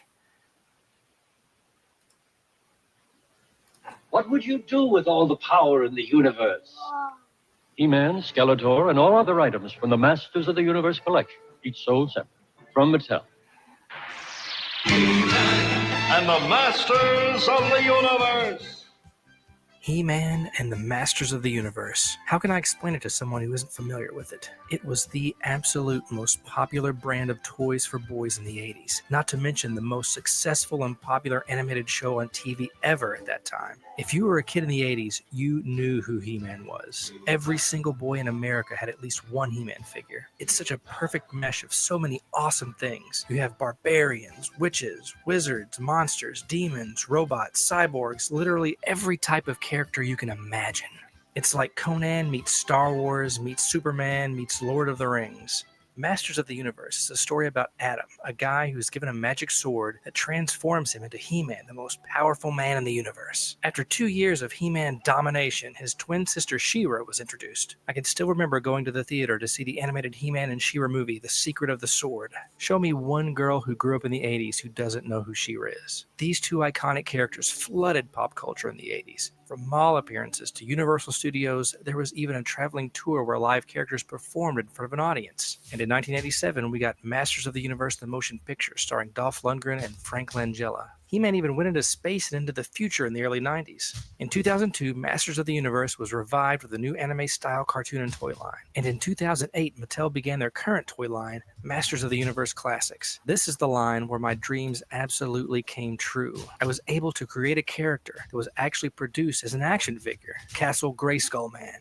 He sold out online in 26 minutes. I just can't describe the sheer joy I felt and still do.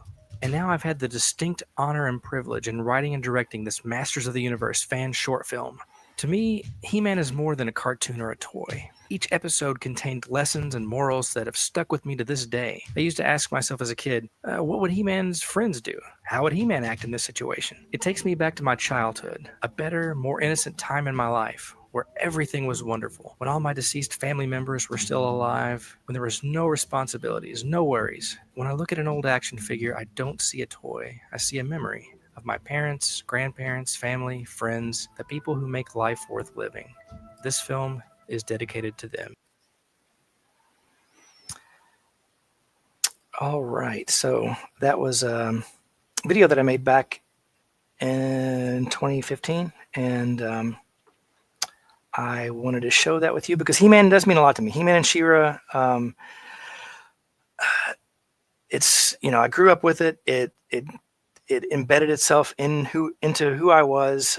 Just like the video said, like, you know, that these toys are more than just toys. They're memories, and like the show and the movie and everything that I experienced as a kid. Like I relate to a memory or to my mom or somebody who's not here anymore. And yeah, it's just, it transcends, you know, being a piece of plastic or, you know, a DVD or something. But that being said, speaking of toys and DVDs and all kinds of cool stuff, here is Nate Baertsch. Hi. Hey, everybody. How's it going, man? It's going great. Thanks for doing this. Happy to. Anything for you, man. Anything? Okay, don't say that because I'll give you a long list. So first of all, like, thank you. So the poster art, the new poster art we have for Fall of Grayskull 2, this man did it. There we go, that way. I mean, it was a combined effort, right? No, it wasn't. I just sent you some photos, and I'm like, here. And then I just threw the photos together and went and sent it off. Pressed your magic button, boom, and it. But no. Hey, introduce yourself. Talk about you know, your relationship with, you know, MOTU. I mean, you've done a lot in a lot of areas, so tell us about it. I'm a kid that was born in the 70s. I remember seeing. I'm trying to make this really the Reader's Digest version here. I'm Nate Baertsch, for starters, as you can see in the picture there. And yeah, the minute I saw He-Man, the very moment I remember, it was out in the street. My friend had just come home from the store, and he was like, "Get out here! I got to show you this stuff." He got a He-Man. I think it was just He-Man. And I've told this story before in other places, so if you really want to know, you can search it out. But essentially, from that point on, I remember looking at the figure. It came with the mini comic. It was He-Man and the Power Sword mini comic. And I remember looking on the back of it, and I was just hooked immediately. And what is my involvement with all of that? Well, like any of the rest of us that were born at that time and played with the toys, I obsessed over it all growing up. Much like that video that Daniel had just played. I mean, beautiful video, by the way. I love how that just like, I mean, that encapsulates, I think, how many of us feel about the property. Long story short, grow up. I hop on the He-Man.org forums that are owned by Val Staples, and I decide, you know what? I'm going to post some fan art.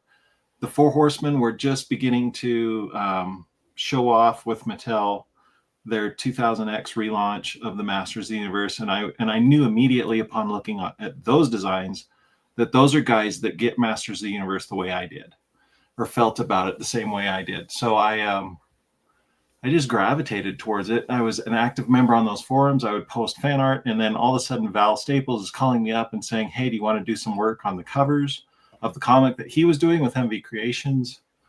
And then it all blew up from there. It got me jobs with Four Horsemen Studios. It got me jobs that also ended up getting me jobs with Mattel. I've been lucky enough to help design some big iconic pieces, especially with the Four Horsemen, specifically with the Masters of the Universe Classics line. I got to help design the Castle Grayskull for that, as well as the Snake Mountain that ended up being built by Super 7. Those are probably the big things that I'm maybe known for. And then after that, time passed, classics went away. This little TV show comes up for Netflix called Revelation. And our good friend Teddy Biaselli, who is the producer there, said, the guy that needs to do the main poster for this is Nate. And so they contacted me, and I got to do the posters for both Revelation and Revolution. as well as during that time, I was working on a number of projects with Mattel for both Masterverse and Origins. So you get to see my art sprinkled all about. The cool thing is I mean, that was my dream as a kid. If I were to ask myself, what does Masters mean to me? Again, it had me at that comic book. And I remember taking that comic over as years passed, and as I would get different characters, I would draw from those comics. So in many ways, Masters of the Universe turned me into an illustrator of sorts in a roundabout way. Maybe not, maybe in a direct way. But yeah. That's awesome. So your entire life, your everything is credited to Masters of the Universe. Everything. You wouldn't have a job or a family. Masters of the Universe and my parents and probably my wife. But yeah. Yeah. No, my parents definitely. I mean, obviously we wouldn't be here without our parents. But yeah, like just I don't know if mine were always very supportive of any crazy weird thing I wanted to do, like, you know, make a movie or whatever. And they, you know, anytime they could afford to buy a toy when I asked them to, you know, they would. My dad drove a garbage truck when I was a kid. That was his job. And like, he would bring home toys that people would throw away. And like, it was awesome. Cause I had you know, it wasn't trash to me. No, beauty's in the eye of the beholder, man. I can remember one time when he brought home like a short cardboard box filled with He-Man action figures, and I was a kid, and like I had most of them, but now I had a couple that I didn't, and plus duplicates. So you know, yeah. So yeah, that's awesome. So and that sort of like that sort of thing, like He-Man and like the elements, you know, the morality behind it, the fantasy, like all of that stuff has kind of made its way into who I am today and the things that I do and etc. So I relate to you on that. But anyway, I'm not here right now to talk about me. I'm here to talk about you. Aw. So this is where everybody leaves. Yeah. No self-deprecating here. All right, sorry. Do you wear PowerCon shirts like that as much as I do? Because yes, I do. Like I can't throw them away. I really struggle. Like I have the Skeletor from the first year that we did this style of shirt, and it's on its last leg, but I still have it. Yeah. Well, you designed them, right? I did the drawings for them. Yeah. Yeah. This was all Val's idea. The whole like top light shining down on a. It was funny as the years would progress. You'd have Skeletor and He-Man, which were very. It could just be a hooded figure, but everybody knew it was Skeletor. Yeah. To the point of like, this is clearly Zodak. This is in 2017. To I think one of the last ones where I remember Buzz Off and Web Store, and they're like shamelessly, absolutely those characters. We weren't hiding it anymore. Their name, the name, totally across their TM. So you talk a little bit about. You were talking about your intro into this started 2000X, right? Or working professionally, kind of. Yeah. So like comment like more specifically like on that time in your life. Like okay. It was the early 2000s. We had just moved into this house. I don't know. Do you want like the long drawn out story or just the highlights? You probably just want the highlights.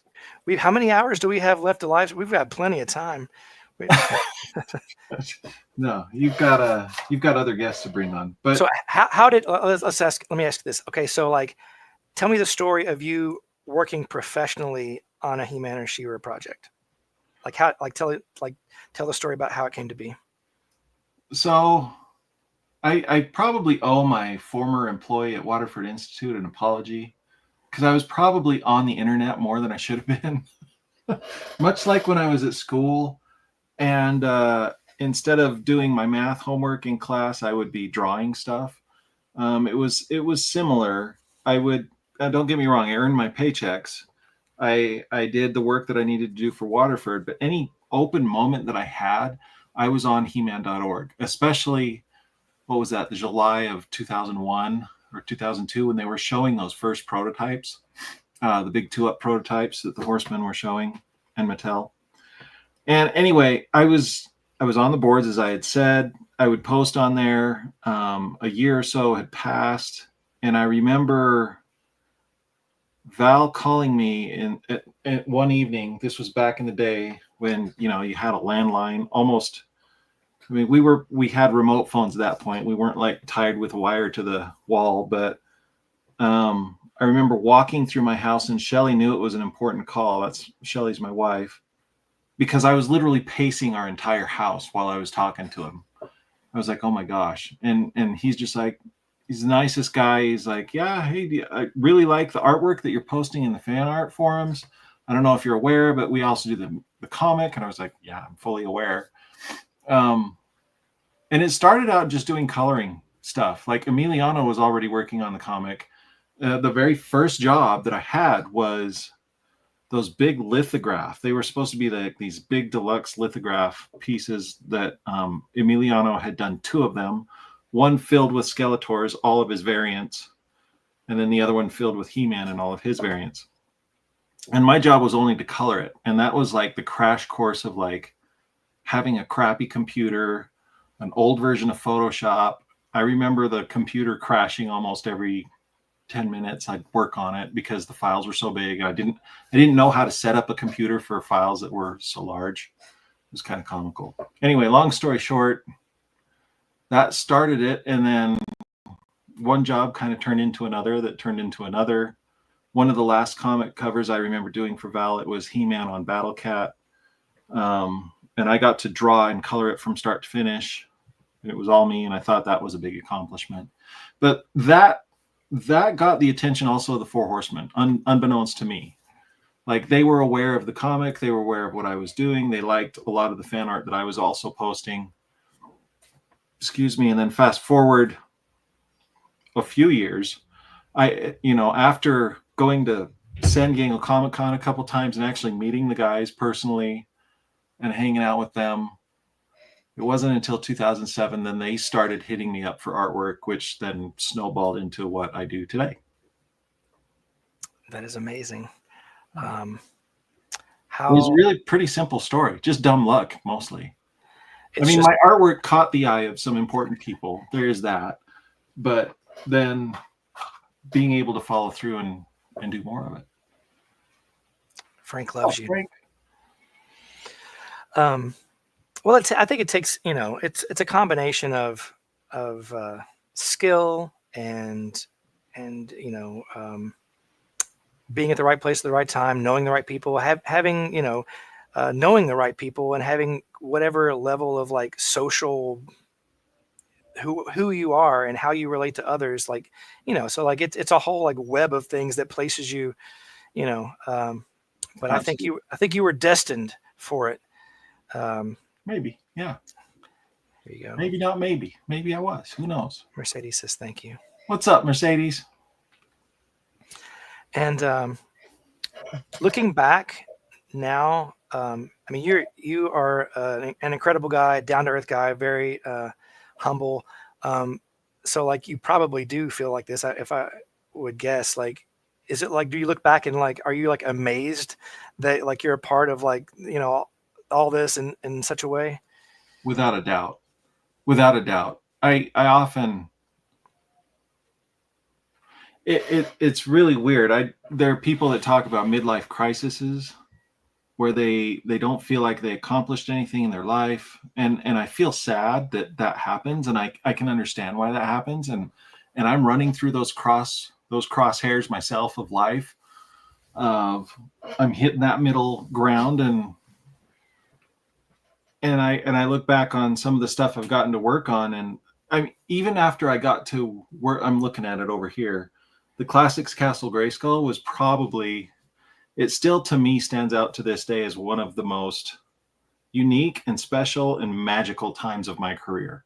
I remember talking with Eric. We were good friends at that point, and I just remember him calling me and saying, being just as excited. Like we were like just 2 best friends that had gotten the best news of our lives. He's like, they're actually doing it. Mattel is letting us do a full castle, which is blowing our minds, because at that point in the line, they had only done some vehicles and some creatures, which were really cool. We were really, really excited about those things, but we never in our wildest dreams thought that the line would ever get so big that we could do the full castle. What's up, Rebecca? And so I remember talking with Eric on it.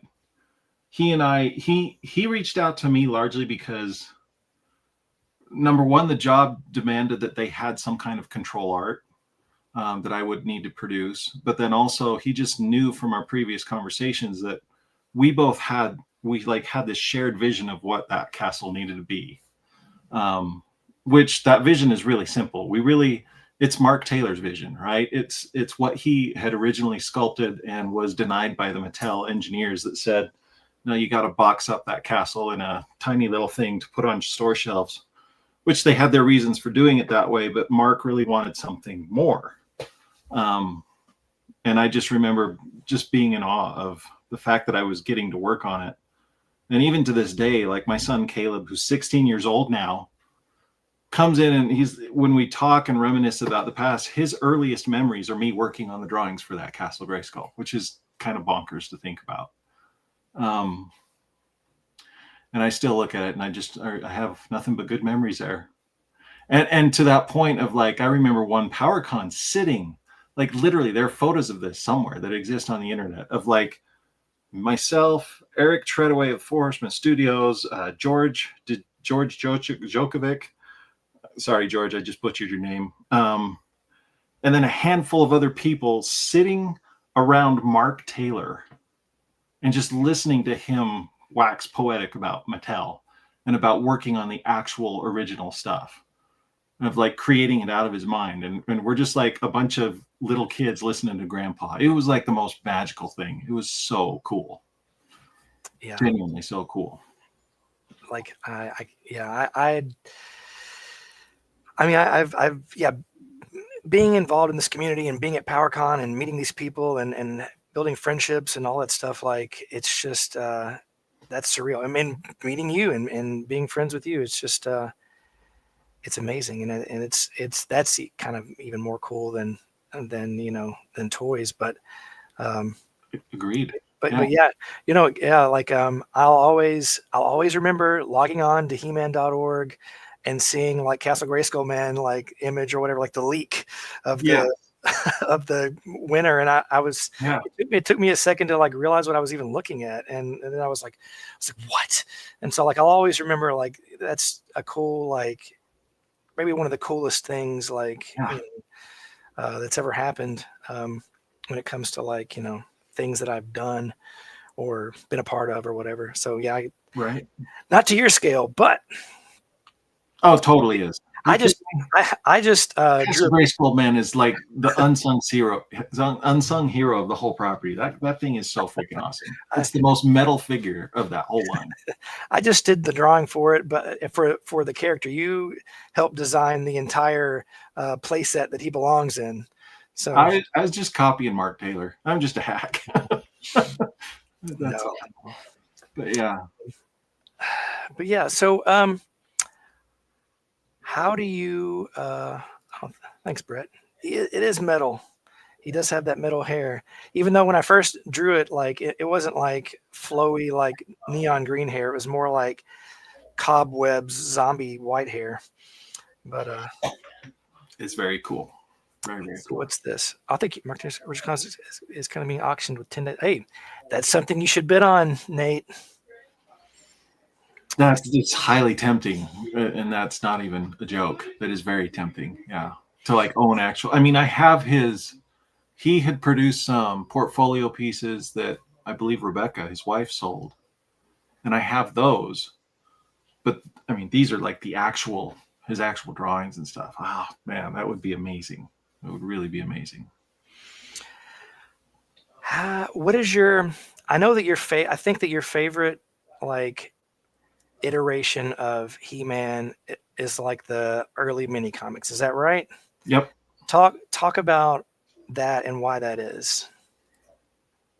I mean, I'm sure a lot of it has to do with that's when I fell in love with the line. Like that's when love at first sight kind of a thing, and it's always stuck with me. I had always appreciated. Yeah, Masters of the Universe is funny because in some level, and I'm not poo-pooing the cartoon, the Filmation cartoon in any way, shape, or form. However, the cartoon did introduce to my little kid brain a little bit of disappointment for the first time, only in the sense that Adam really threw me off. Like in my head up to that point, I was so invested in the toys and the comics that I was like, no, He-Man is just this really cool superhero barbarian guy. And this world has a little more of a savage edge to it. I even as a young kid, I really enjoyed Alfredo Alcala's art style, and the way he portrayed that world. It just felt gloomy. For whatever reason, it just resonated the most with me.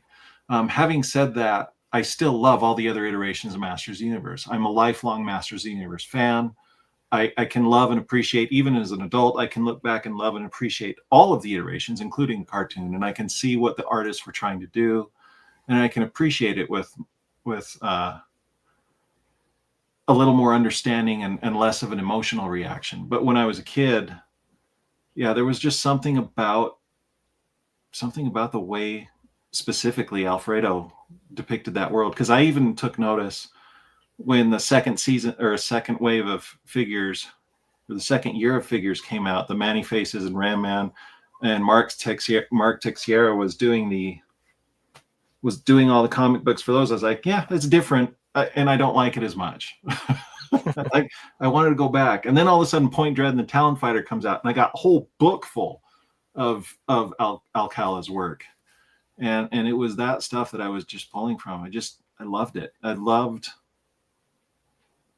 the colors. I loved Eamon O'Donoghue kind of said it best. I remember back when we all did the roast Google dinner stuff together, an old wonderful podcast that Val put together. I remember Eamon talking specifically about how Masters of the Universe for him, and I think it does for me too, it just hits at like a primal level. It almost feels like, I don't know, not that it ever happened, but it maybe is happening somewhere on a world out there, kind of a thing. And it resonated so deeply with me. And I liked the more serious take on it. I do love humor, don't get me wrong, but don't lie, you don't like humor. Just kidding. No, I do. but in terms of like what I was after, and even still growing up in junior high days and whatnot, I remember discovering Conan's, like the Savage Sword of Conan comics that were the oversized black and white pieces that were they were just sold in my store. And I remember picking one up, and lo and behold, there is Alfredo Alcala inking John Buscema's work in like this even like amped up level. So it was just like, I've just always liked that guy and always have looked to him. There we go, Brett. Crom by Crom. Nope. So if you were to, that being said, about what what you love, and what elements would you want me or Rob Lamb to put into Fall of Grayskull 2 that would keep that what you love about it, like keep that there for you? Oh man, you know what I'm going to say. She's in the teaser. I mean, Green Goddess. Seeing the Green Goddess, yeah, seeing Tila as the sorceress in that, the way Revolution explains it is, I'm good with that. All of that, by the way, I'm totally fine with the Green Goddess somehow being Tila also. Mm-hmm. And to see that she's wearing the snake headdress and just beautiful as ever. It's just awesome. And then likewise, I really enjoy and I love how you've depicted He-Man in particular, both He-Man and Skeletor from the first film. Like they have that gravity, that seriousness to them. Like it looks like a believable character. Like if he's the most powerful man in the universe, he would be as big as Brian Cage. He would be this superhuman behemoth level warrior who has to go up against these even bigger monsters and even bigger threats. And like Skeletor isn't just a gloomy, derpy little villain kind of guy. He's like this powerful, also jacked, muscly sorcerer that is a serious threat. So it's like, I don't know. I love that. I love that aspect. So I mean, in many ways, what you did with Fall of Grayskull, you're already there. And then what I hope to see in Fall of Grayskull 2, because it's going to happen, has to happen. Let's hope. Yeah, it's I think it's there.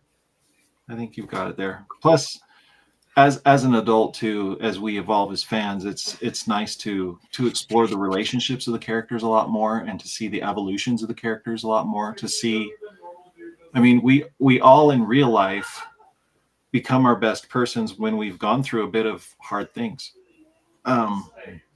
It sucks having to go through those hard things, but if you can make it through it, you're coming out stronger and better.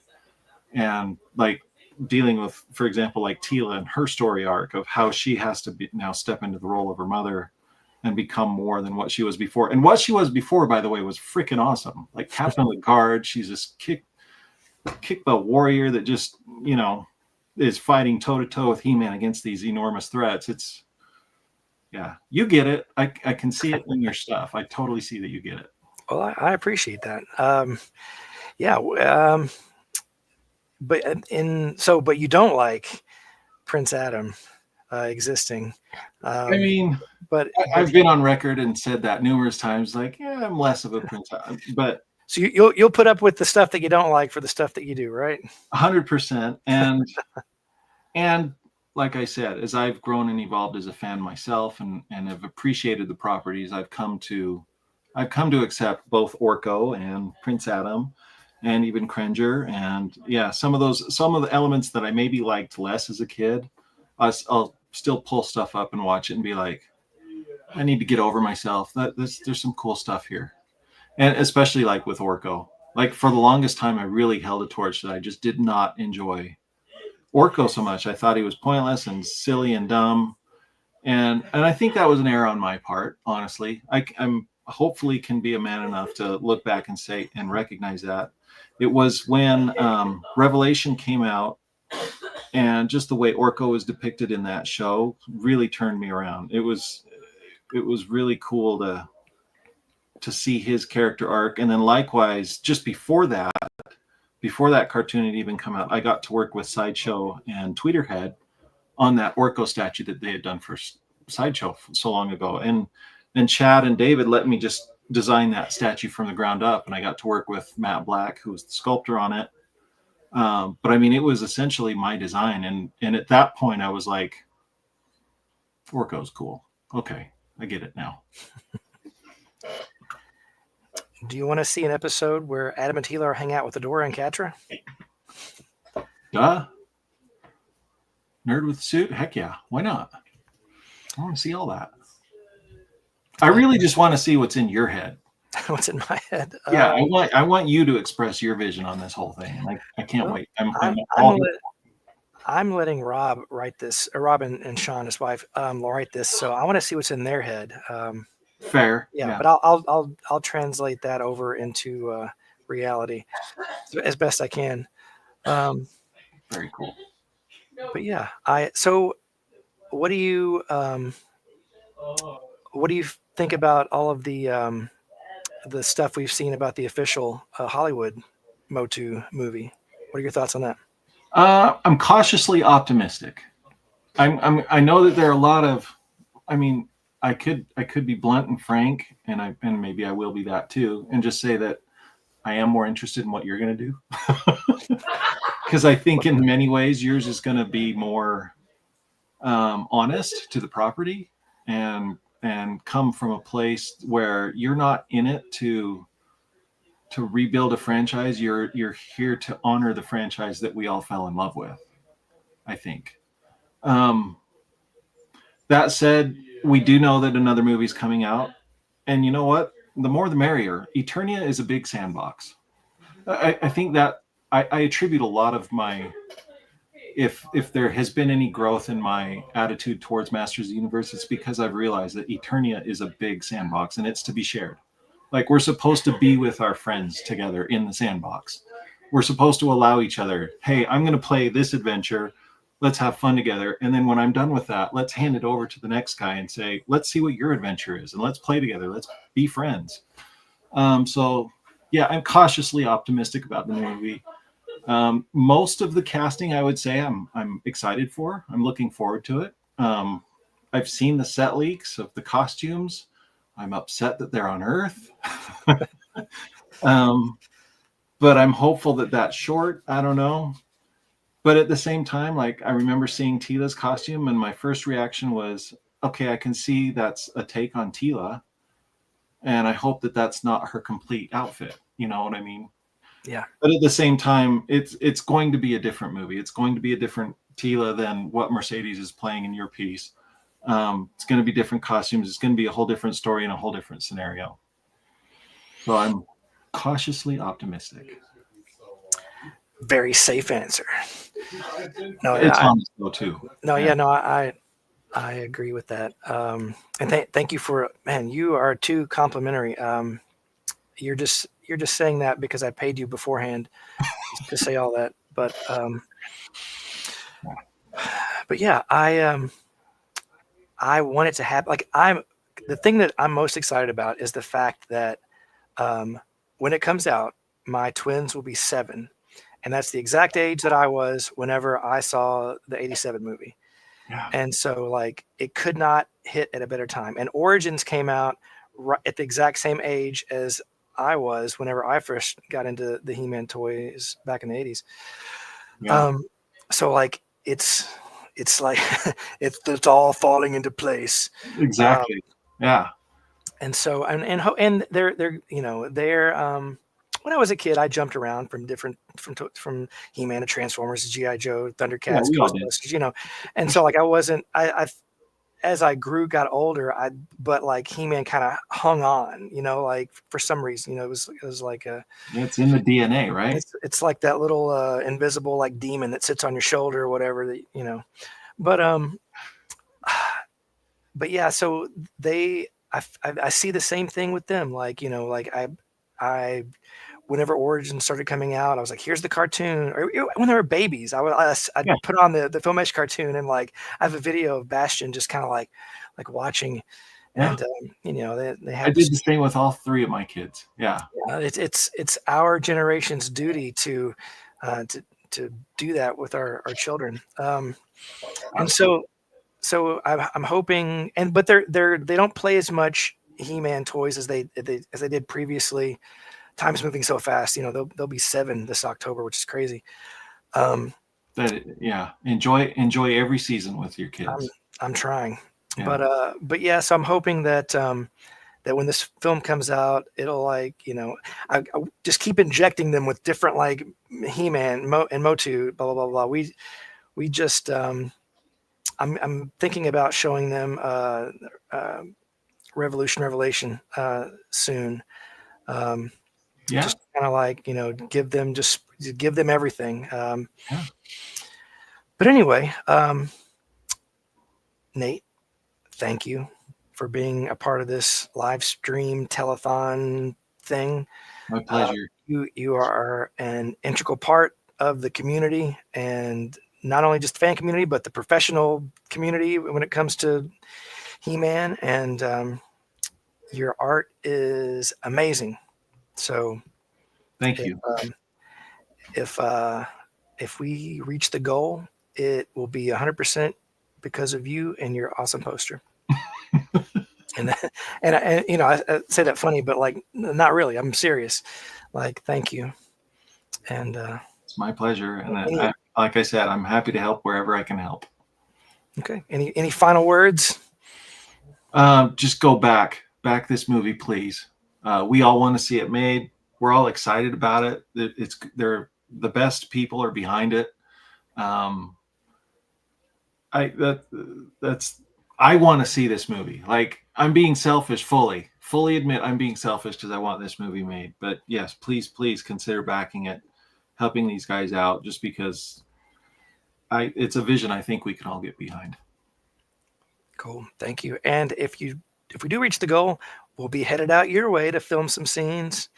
I've told you forever. Yeah, Utah has a lot of Eternia-looking places out here. It would be awesome. Yeah, the stuff that you've sent me, like, I'm like, man, that looks like another planet. And Louisa says, I'm grateful for you.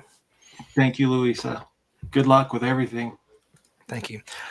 All right, have fun. See you later, and thank you, and enjoy the rest of your holiday weekend. Good journey, my dear friend. Good journey. All right, now, live from my garage and wherever Mega J Retro streams his stuff in a room with toys. Here he is. Unmute. Unmute yourself. Yeah, there we go. Hey, how's it going? I'm all the way here from Toronto, Canada. So how's it going, everybody? Good to see you guys. I'm back. You're back. I am back. Man, thanks for jumping on here again. Always, anytime. I only let you be on for just a short second earlier, but I appreciate. So you have been, man, like you have been so supportive of this project since the beginning. You have been so helpful in everything on the internet, and just like talking to me on the phone, giving me advice, and just so thank you. Like what have I done to deserve you? Yeah. What do you mean? You know what? Just like what Nate just said. Truthfully, I'm just being very, very selfish, Dan. You know, like seriously, when I first saw the very first Fall of Grayskull movie, I was like, where has this been all my life? Like, I didn't even know it came out. You know what I mean? It was just one of these things where, you know, you raised a tiny bit of money, and I'm absolutely gobsmacked at how it was possible that you were able to raise, that you were able to make a film with just such a little bit of budget, and what you made just absolutely floored me. I mean, of course, you know, you could tell that there was a lot of limitations. You know, there was a lot of green screen, which is obvious. You know, but it was all about the passion, the dedication, the vision that you actually had. You know, with a different take on the Master Universe, a little bit more, you know, horror based, a little bit more gore, a little bit more adult, if you will. But I think around that time, which, you know, 2000X had just finished, was winding down its run. You know what I mean? Things were just, you know, and if you remember 2000X, it was, who doesn't, right? But it was more mature. You know what I mean? The violence was up. The anime nature of it was very, very high. So, and of course, you know, everybody who was involved in that, right? I think that people were ready for a film like The Fall of Grayskull. And, you know, the casting was so well done. You know, you had such a great cast and crew behind it. And after I saw that film, I was like, man, I hope he makes another one. Right? That was my initial feeling. And then when you announced that you were going to do Fall of Grayskull 2, and then shocked the world with the trailer you dropped like out of nowhere, I literally was like, all right, whatever we have to do to get this movie made, let's get it. Let's get it done. Let's make sure that this is going to happen. And I really felt bad that I wasn't more involved in the first campaign, because I was too busy. I was going all over the place, you know, Joe Fest, San Diego Comic Con, so many different things that were happening around that time. So it just, for me, it was, the timing was wrong. But then when you said I'm gonna give it another shot, I was like, you know what, hell yeah, let's get this done. Let's make this happen. And that's basically why again, it's more for selfish reasons, Daniel. But you know, we love you though. You know, don't think that we don't love you, man. You selfish jerk. I want to see it done. I want to see it happen. Well, I want to see it too, and now I have to make it just to live up to your expectations or to your wishes. But this live stream is to to have fun, to raise awareness of the Kickstarter, to just chat with the cast, crew, and people behind the scenes, and just people that love He-Man and She-Ra, and like you, I think, do love He-Man and She-Ra. And tell me, like, I don't know your backstory with He-Man and She-Ra. Like what is it? Wow. I have to vet you to make sure you're legitimate. I know. Just to make sure that, you know, I'm not some poser. I'm not some poser out there who's just trying to get on Daniel's good side, so that I can get my name in the credits or something like that. No. It's funny because what's really strange about what you just asked me. I actually reposted a video about my actual first my very first experience with Masters of the Universe, and way back in the day, as I'm going to recant this episode right now, way back in the day, I wasn't born in Canada.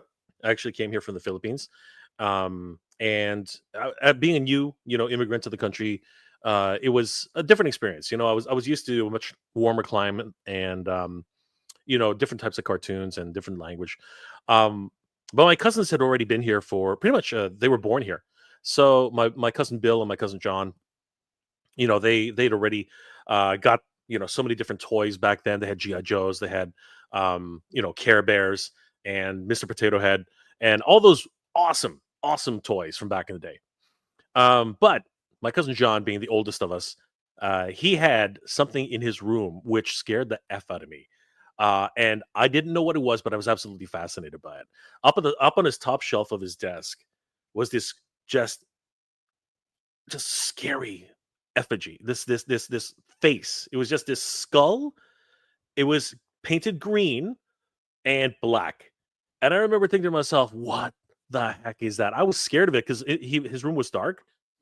And whenever we'd walk into that room, you just see this skull up there, and I'd be like, I just kept staring at it, right? And he said, "Oh, do you like that, Jay?" And I'm like, what is that? And he's like, "That's Castle Grayskull." I'm like, "Castle Grayskull?" And he's like, "Yeah, Castle Grayskull."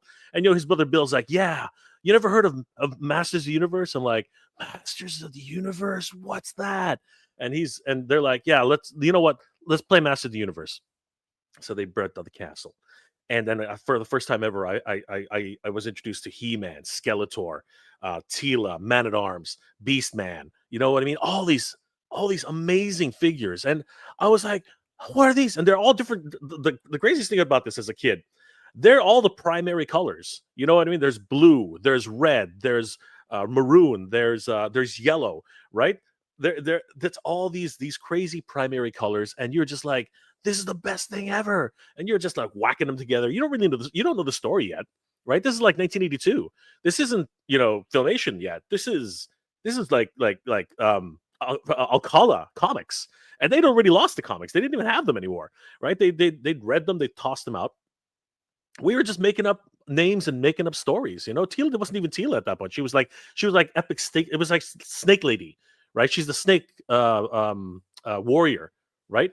And yeah, man, and that's how it all started. And not even a few months later, almost a year later, here comes the Filmation cartoon, and that was it. It was over. It was freaking over. Like I'm literally like every single time I get home from school, I'm just watching He-Man, right? Videotapes that were coming out at the time. I was renting them from I was just going down and renting them and watching them all weekend, just on Rewind and everything, right? So it was just that type of thing, and from then, it just kept going. And She-Ra came into the picture. Happy anniversary, She-Ra! Happy 40th anniversary to all the She-Ra fans out there. And that kept going for a while. And then, of course, the Master Universe movie just blew my mind. Now, a lot of people are gonna. I always argue with people. That's fine. You don't have to agree with me, but I still consider the Master Universe movie one of the greatest movies, one of the greatest kids movies of all time. And people can disagree with me. It's fine. But you have to admit, anybody who's out there probably has to at least admit that Skeletor is one of the most deliciously evil villains that's ever been on screen for a movie. Frank Langella's portrayal of Skeletor was just haunting, man. The guy was absolutely just he chewed up that carpet, literally took the whole movie, put it on his shoulders, and lifted it to the end of the movie. It was absolutely crazy. Now, I'm not going to say that Dolph Lundgren didn't do a good job. He was okay, all right, but compared to Frank Langella and just literally Dracula, Skeletor embodying Dracula, it was just awesome. And then forgot about it for a little while. Saw kind of saw New Adventures. Kind of was like, this is kind of okay. Didn't understand why why Adam was wearing a tunic. Didn't understand why he looked kind of Roman in his attire. I didn't understand where that came from. Where's the pink? Where are the pink vest? Where's the lederhosen? The purple lederhosen. Where's my Prince Adam? Right? And the fact that he was whisked away to another galaxy, to secure the safety of another galaxy. I was like, okay, this is a bit too weird for me. He had a what was it called? He had a wingnut sword. Okay, nobody can tell me otherwise. That is a screw wingnut, right? It's you look at the He-Man sword from New Adventures. It is a wingnut. Okay, it's literally, you can twist it off and screw down a bolt or something like that. So not I didn't really get into New Adventures like some people did. I think Pixel Dan really loves New Adventures. And then 2000X, man, like crazy. And it was crazy too. When 2000X came out, I watched the first season, and it was funny because it would bounce around from different. I don't know if it was different time slots. It was hard to keep track of when it was actually on. So I didn't end up seeing like the second half of the first season. And around that time, I started my career in graphic design, and I kick myself all the time for having to say this. I missed out on classics. I absolutely, totally missed out on classics. By the time I found out that classics was a thing, Castle Grayskull had already been fully funded, and Big Bad Toy Store already had their fire sale. And I said, "What do you mean they were selling a giant, a full size Castle Grayskull for only $200?" Like some people on that fire sale like really made out like bats out of heck, because that apparently they sold them at like a steal. I don't think it was $200, but I think it was like half of what Mattel was asking for it. So yeah, now I'm just back in it, man. I'm back in it. It's so great to see Master Universe on the shelf again after so long. When Origins came back and was announced, I was already collecting Super 7's Club Grayskull. I was huge into that at that point. I was recollecting whatever I could from classics, which was an expensive endeavor. And then Mattel took the license away from Super 7, which was sad. I thought that was really sad. But I think a lot of people felt that Super 7 was kind of too slow, and when they started releasing the 5.5s, I think a lot of people were like, these are too soft. So there was a lot of things going on, but I missed out on Hero. I'm an idiot. I should have actually picked up Hero when he came out on the classic card. I should have picked him up. Eldor, of course, I missed out on him. God, I missed out on a lot of things, and it was only because I was more into the 6-inch figures at that point. 7-inch figures, sorry. I was more into the 7-inch figures from Super 7, and I was like, you know what? I don't need Hero. I don't even know who he is, right? Even though I knew who he was, I was like, I don't think I need that. Now I regret that. I really do.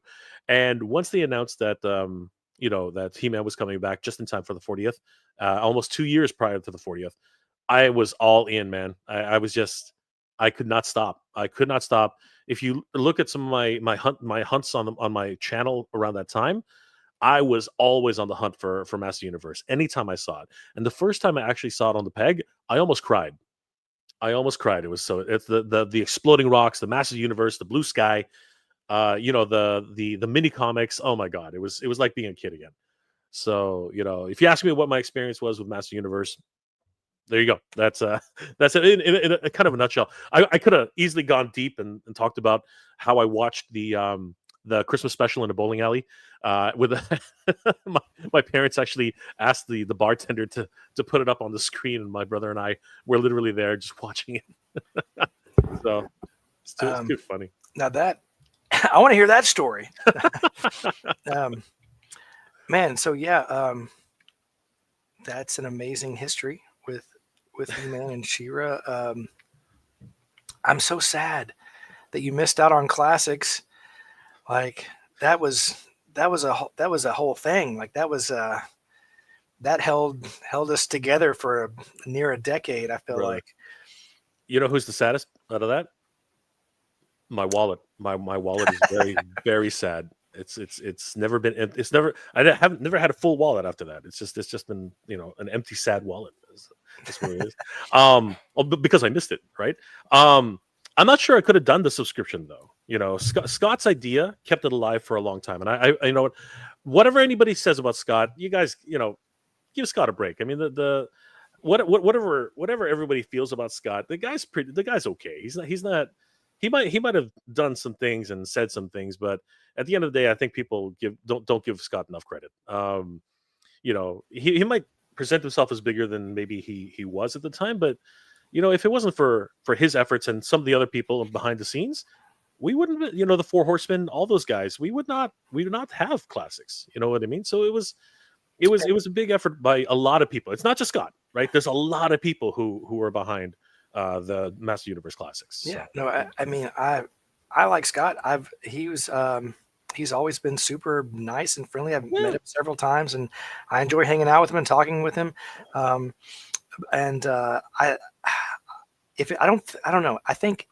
I wonder what would happen. What would have happened if classics didn't exist?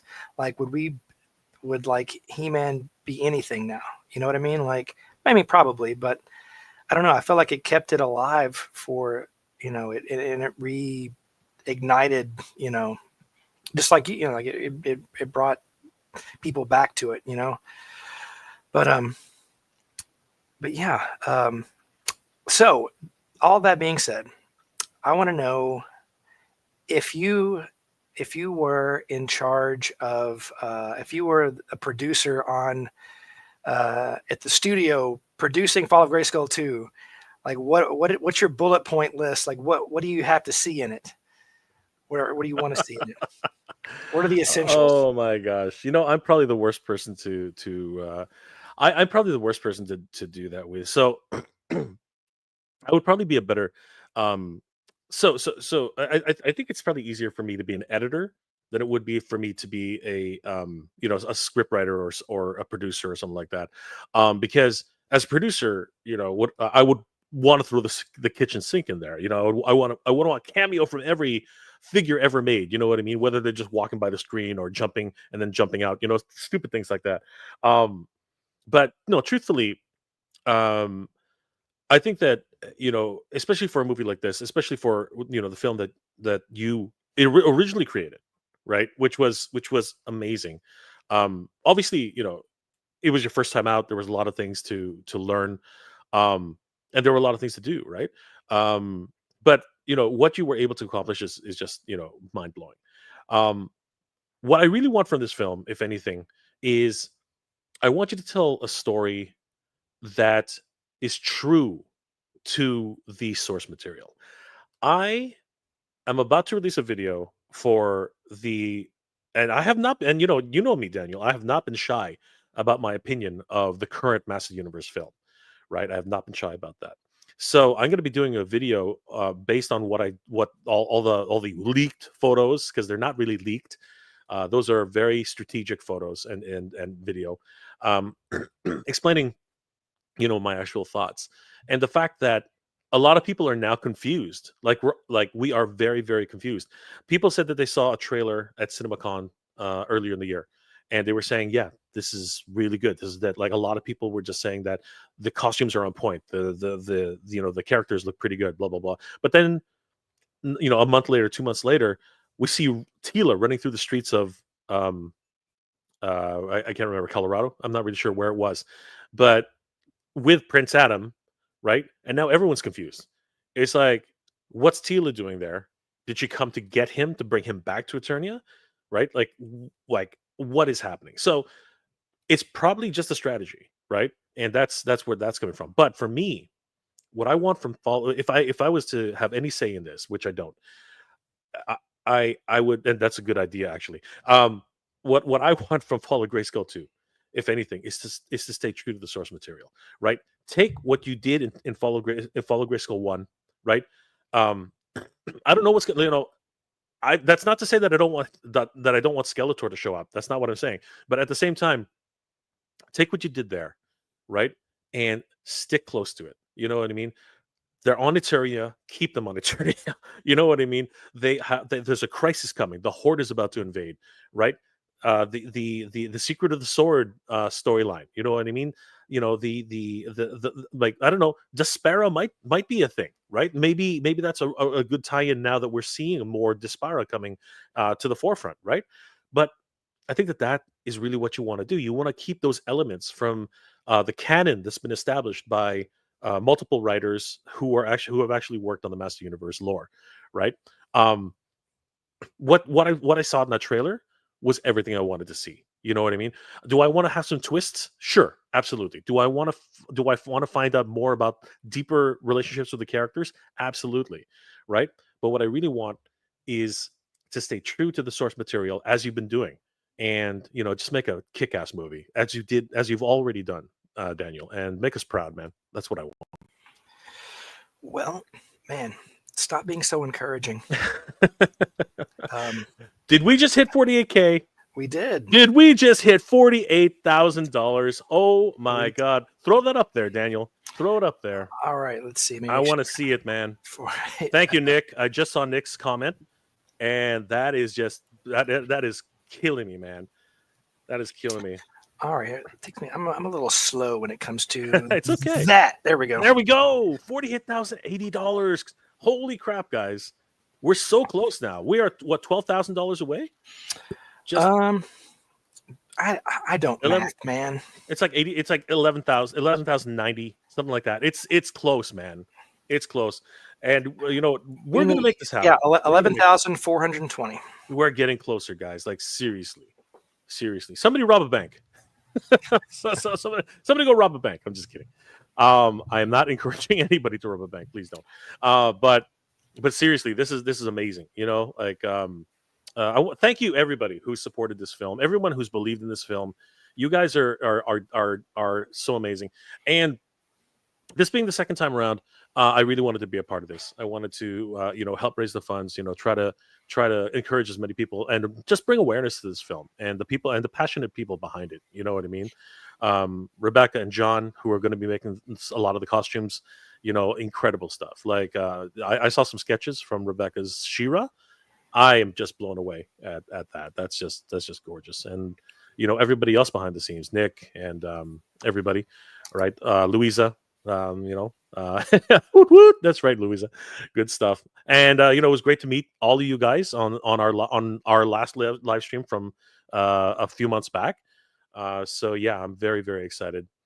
So Lindsay's here too. Wow, that's amazing, right? Seeing everybody, the Sorceress.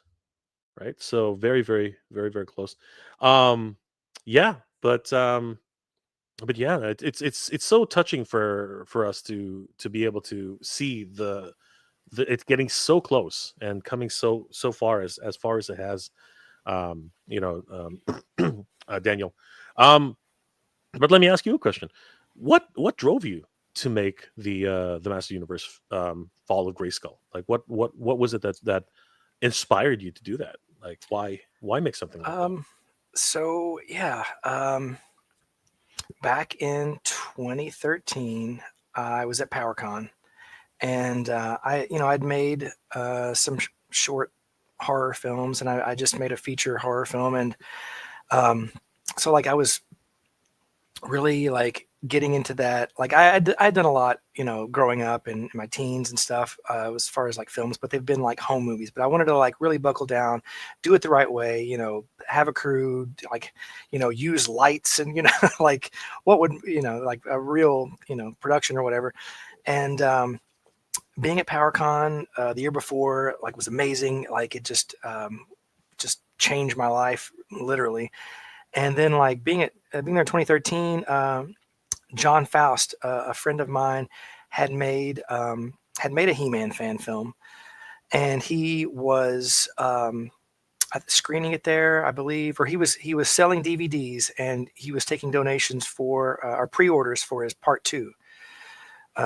It's called The Fountain of Life, and I bought that and I watched it, and I was like, this is awesome. Like I had never thought about, like, I was just stuck in like scary movie land. And so I was like, I never thought about, doing something besides that. Like, I want to make a He-Man movie. And I'd met Johnny Bilson and a ton of like awesome people with cosplay. And I'm like, it can be done. Like, like I think I could do this. So like for the next I don't know, 6-8 months, I planned to do it, and blah blah blah, and it took, we did it. And so yeah, it was being at PowerCon, meeting John Faust and Johnny Bilson and those guys. And yeah, yeah. I mean, like I just, and I always being a He-Man and She-Ra fan, like, and loving filmmaking and stuff, like it seemed like a perfect fit, so yeah. Yeah, no, and it really shows. It really shows the passion that you brought to the whole production. How did you get Nick Cage involved? Like that always, I was like, this guy is He-Man. He is the embodiment. Not Nicolas Cage. Brian. Oh, sorry, Cage. sorry. Yeah, Brian Cage. Sorry about that. Brian Cage. Sorry. Yeah. Nick Cage doesn't have quite the physique. Yeah, and Brian Cage definitely did an incredible job as He-Man. But yeah, how did you get him involved? Like that that just blows my mind. We were originally going to shoot this out by LA. And I had, because at that time, most of the people were kind of on the West Coast. And so I was like, I was trying to think, like, we have to get somebody that looks the part, that's checkbox number one. And I was kind of like, searching online, reaching out to like local, like gyms and bodybuilding, federations, or, just trying to think of like where I could find, big hulking guys. And then I was like, wait a minute. I was like, what about wrestling? So I looked up some wrestling organizations out that way, and I found one. I can't remember the name of it right now, but on the roster, Brian Cage was like the only one that like looked like He-Man. And so I somehow found his contact info and reached out, and I was like, hey, you want to be He-Man in a fan film? He's like, yeah. And that's so cool. Super cool guy. He's like, loves this geek pop culture stuff, just like all of us. Of course, his favorite, is X-Men. But yeah, no, it was surreal that it all came together. But anyway, Jay, I'm going to kick you off. No. But you're coming back later, right? I am 100% coming back. I just wanted to pop in and say hi and really help to push this along. And behind the scenes, of course, I'm going to be posting that 48K on my page. We're going to push as much as we can. And guys, please, if you haven't already, I know this sounds redundant. It doesn't sound like it might do anything, but please, post on your social media, post the links, post the Kickstarter link. Please, the more people learn about this, the more people know about this. There are people who literally, as soon as I posted, like, I never heard about this. Where was this? And you'd be surprised how just one post, one share, one extra social media post will get people's eyeballs on this and will get more pledges. Congratulations, Daniel, on 48K. Let's get to 50, and then let's bring this home. Guys, thank you so much for everything. Please continue to pledge. You guys are freaking amazing. Thank you guys for everything. And I'll see you at midnight or 1 o'clock. 1 a.m. Central Time when we are going to watch the remastered Fall of Grayskull 1 with commentary. I will be back. I'll be back. Sorry, as Skeletor said at the end of the Master Universe movie, I'll be back. So I'll see you soon, Daniel. See you, man. Take it easy. Okay, so now, thanks to Mega J for being on. Yes, thank you. And I think I'm getting the hang of this. What is this? StreamYard. I couldn't remember what I was on. This is the MOTU movie we need. Thanks, Dave. Let's see. What do you guys say? I was casting MOTU movie the right way. Take popular types and turn them into actor performers rather than taking an actor and bulk them up. Hey, listen, Brian Cage is amazing, and he's going to be on soon. When is he going to be on? He will be on at 11 p.m. Central Time. And coming up, we are going to have Danielle Benedict, aka Penny Dreadful, who is, I can see backstage lurking. Are you going to do something? Are you ready? Okay, I think she's ready. Hold on. What did I just do? Get this out of here. And she's coming on in 3, 2, 1.5, 1. Hi. Daniel, why have you summoned me from the grave? Hey, it's good to see you. Are we allowed to threaten your audience? I hope so, because I brought an action figure of my own here, and here it is.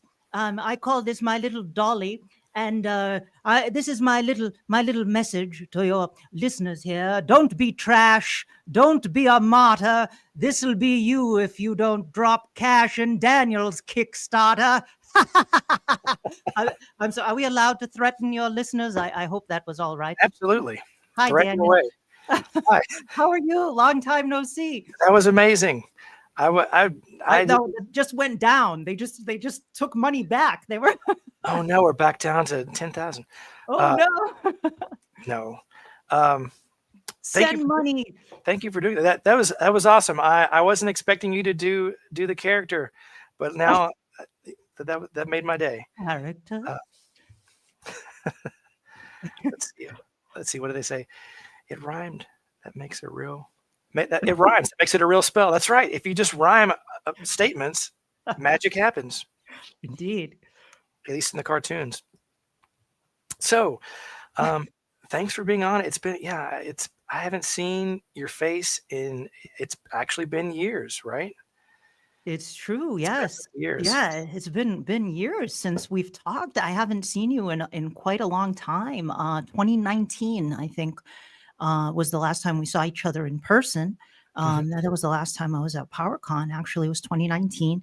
And then, but I think we had some Rose Google dinners after that where we spoke on the phone. Of course, we've messaged each other through the intervening years and stuff. So, but it's different voice and seeing, So yeah, it makes my day to see you. How are I'm doing great. I'm so excited for you with Fall of Grayskull 2. I loved the trailer. It looks awesome. Congratulations. I am rooting for you all the way with this. I love that you have Orko in it. I flipped out. I love Orko. I'm like Nate and I love Nate. I adore Nate. We're like kind of like he's coming at it more from the savage even, and I'm like kind of like more Orko and Cringer. So I love Orko. I hate Orko. No. Well, cool. Well, so introduce yourself. Like tell everybody. Like if somebody doesn't know who you are, like tell them about you and what you're about and your relationship to this whole thing. Well, I'm ancient, so I have to put my glasses on because I see all these texts popping up, but I can't see what people are saying. I have been involved in things, Masters of the Universe, for a fan of Masters of the Universe since the old days, since 1983, when I first saw, actually it was about 1982, I guess, since I saw the first commercial with Beastman, He-Man, and Castle Grayskull, and that timpani drum, boom, boom, boom.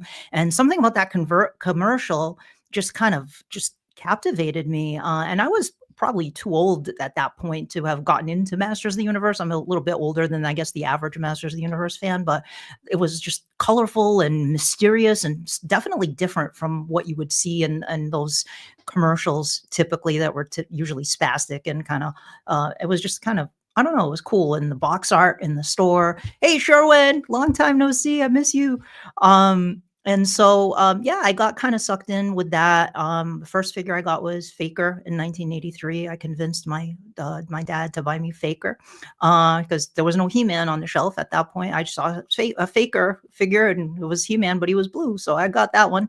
And then I got into the He-Man cartoon. The Filmation cartoon came out that year too. And I was hooked on the He-Man cartoon. Manny, I miss you. Hi, Manny. How you doing? Yeah, I got sucked into the Filmation cartoon. I fell in love with it. I got the DC miniseries too, the 3-issue DC miniseries, which I also loved. It had a very different tone to it, but I also enjoyed that quite a bit. But for me, I think it was the heart of it was the Filmation cartoon. I always really adored that. And then He-Man went away. Hi, Matt. Oh my God, long time no see. How you doing? Hey. I kind of fell out of things later on. I didn't go see the movie, the 87 movie when it came out. It looked too different from, I don't know, from what I was used to, I guess. I wasn't into it. I subsequently saw it later and I liked it. And I didn't like New Adventures at the time. It was too weird. I was not into that. And later on, I grew to appreciate it. But I found the fandom in the 90s, mid-90s.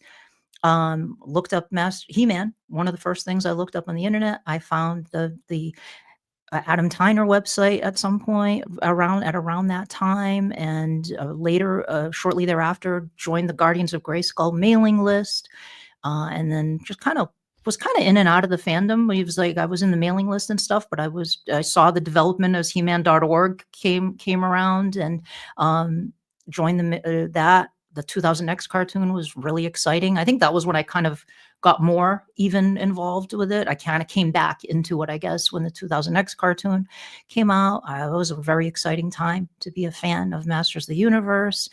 And and I was kind of just hung around during that whole time. And then as time went on, Val Staples, Val, of course, he involved me in a lot of different things, and was, kind enough to offer me jobs and doing official stuff on Masters of the Universe, like on the Dark Horse books, which was really cool, and doing the newspaper strips book, which I'm still very proud of to this day. That was a really quite a quest to try to track down those newspaper strips, and kind of lost media practically, those newspaper strips. So getting that out was a big deal.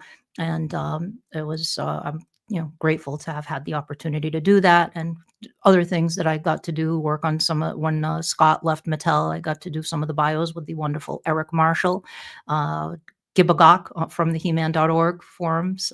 So we did those for a little while and kind of carried the torch for a little while on those. When it went to Super 7 as well, we worked on those, and it was fun. It was a good time. Classics. That was a great time. What a time to be a Masters of the Universe fan. I felt like that was like kind of the fandom. I was talking about this with John Callis and Ted Biaselli the other day. I had them on my podcast, and we were talking about what a kind of, even though Masters of the Universe is a kind of a corporate owned brand, when classics came around, and even in the 90s and everything during the mailing list days, it was almost like an underground feel to it, because it was just the fandom coming together and keeping it going, and keeping the torch of Castle Grayskull lit. It was the fans keeping. Now, of course, it's back in such a big way, but it's still continuing, and the fans are still keeping it going. And a great example of that is your fan film, which I am like Nate when he was on. I agree with Nate. I am more excited about your film than I am about the official one that's coming out. I'm looking forward to that too. I will see that as well, and I've heard good things about it. But I think yours will definitely have a lot of the spirit and love for the subject matter, of course, since you're behind it. So, well, thank you. I appreciate that. And what an awesome intro about yourself. Like you are no stranger to this property and this community, and you are one of the greats.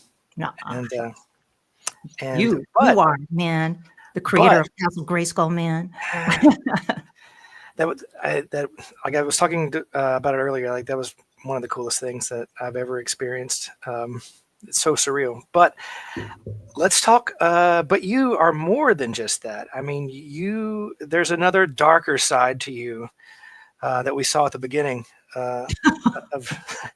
Talk about you as Penny Dreadful and being a horror host and your show, and if you want to, I want you to. Well, sure. I actually brought one of your old friends here. With Oh, there me. he is. I want to forget your old pal Count Warlock. Yeah, the NECA figures. They're really great. That's awesome. Yeah, yeah. I've been collecting those. But yeah, I'm also known as a horror hostess, Penny Dreadful. I hosted the show Shilling Shockers for 10 years, from 2006 until 2016, until my late husband, Magoo, who you also knew, who was Guru, my werewolf companion in the show. When he passed away, I kind of wrapped things up, and we still do specials from time to time. But that we developed a bit of a following with that. So that was kind of fun to do that. And actually, next year is going to be the 20th anniversary of when we first launched the show. We started taping it in like 2005, but it aired in January 2006 was when it started airing. So we may have some things up our sleeves for next year. And nowadays I'm hosting a podcast about the TV show Dark Shadows, which I have been a fan of since birth, basically. I used to talk about on Roast Google Dinner too, our Masters of the Universe podcast that we did together years ago.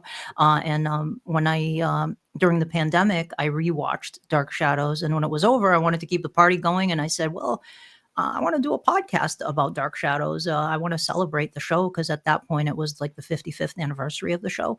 And I didn't know how to make a podcast, but I learned a lot, from doing Roast Google, listening to how kind of Val hosted the show, and then just talking to Derek M. Cook from Monster Kid Radio, getting some tips from him, watching YouTube tutorials and stuff like that. And I just kind of put the podcast together, and then it's fun. I'm having a good time. I just won a Rondo Award for that, which I was really excited about. That was definitely unexpected. So thank you to anyone who voted for Terror at Collinwood in the Rondos.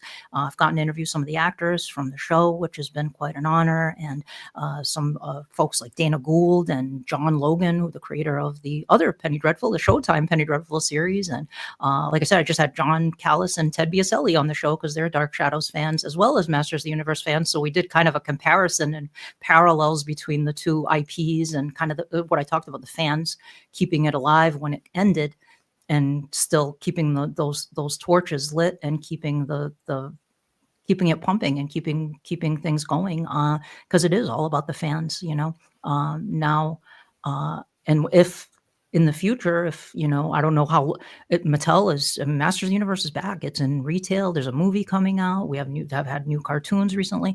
But if at some point it goes away again, which I hope it doesn't, but if it ever does, the fans are still going to be. We're still going to be around. Like, the fans are still going to keep Masters of the Universe going for all eternity, or Eternia, I guess. Yeah, until we all grow old and die. No, but I think we're passing it on to other generations. Well, you're introducing your kids to it, right? I heard you talking about that. Oh yeah, absolutely. That's the way to do it. You got to pass it on to your kids. I mean, I wasn't a first generation Dark Shadows fan. I didn't watch it when it was on in the 60s, but my uncle was the one who enthusiastically and obsessively passed it on to me, because he would tell me all the stories about Barnabas and vampires and werewolves and all of that stuff. So he kind of passed that love of that on to me. And some kids, if they're wired that way, they'll take to whatever it is. Sometimes they don't, sometimes they do. But if you don't introduce them to it, if you don't expose them to it, then may never know about it, That's right. So a lot of our hanging out has been done at PowerCon. Yeah. And San Diego, and other things, Val's birthday parties and and such. But PowerCon, that was always a very central hub for all of us in the community. Like, what are some of your favorite memories of that? Oh gosh, probably a million, I know, but my favorite memories, honestly, are of at the end, when we would have just the parties, and it would just everything, the con itself, the panels and all of that would be over, and we would just hang out. and have a party, whether it was the first year in 2011 when we ordered pizza and got wine and just hung out in the lobby of the hotel and we were all drinking wine and eating pizza, or whether it was in Val's room, like his hotel room, and we'd just have a party in Val's hotel room and everybody would just go up there and we'd all hang out. It was just that part of it where we were all coming together to just celebrate a successful weekend, and that we had a blast. But it was also a little sad because we knew we were like the next morning we were going to leave. But in that moment, like living in that moment and having that fun and just celebrating together and enjoying hanging out and being together, it was good. Yeah, Matt, it was good times. I really enjoyed that a lot. That was my favorite part of it, for sure. And I love, there's a picture of us, of the two of us that I love. It's like, because we worked, both of us were on the staff of the convention, and we were exhausted. I remember after one night, and it was like the two of us at the restaurant, and we were like leaning on each other, like half asleep. Yeah. I think that picture of that exists somewhere. Yeah. I love that picture. Yep. That says it all right there. So it was a lot of work doing that show, but it was definitely worthwhile. It was worth it. It was fun. Yeah. Worth it. Yeah. I can, you talking about like the last night, or of the weekend or whatever, I guess it was Sunday night. Yeah. Yeah. And just hanging out like like I can remember just sitting in a hallway, looking over like art books, of Masters of the Universe, or somebody has like a prototype of a figure or something. And it's like, where else in the universe can you like experience this like very specific, awesome thing? Absolutely. And just you couldn't take like 5 steps without running into one of your friends and like, oh my God, I haven't seen you in so long. And then just breaking into a conversation. And it's like, oh, I got to go moderate this panel. I'll talk to you in a little while. And then we'd get together later. We'd always, we'd see each other in the hallways and stuff. And those were so fun. Also, those roasted Masters panels that we did where we had roast Google dinner and Masters cast, which was like, a total, like, we were all blitzed, a lot of us during those panels, but they were fun too. That was, I was on one of those, and it was, that was, it was just chaos and fun. Chaos. Yes, exactly. Yep.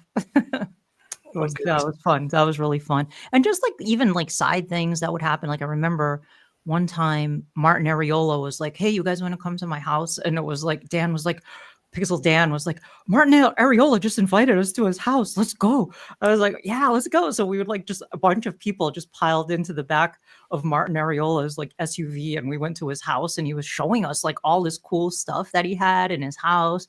And then another time, James E-Talk was like, we went to Lee Clevenger's house and he was showing me all of his amazing animation artwork, like animation cells, and he gave me some, which was very sweet of him to do that. But it was just like random spur of the moment things. It's like, hey, you want to go do this? And it was like something amazing that would never happen anywhere else. It's like you always say yes, because when are you ever going to get that opportunity again? Yeah. Absolutely. But let's see, hold on. Hey, I'm just looking at people behind backstage. What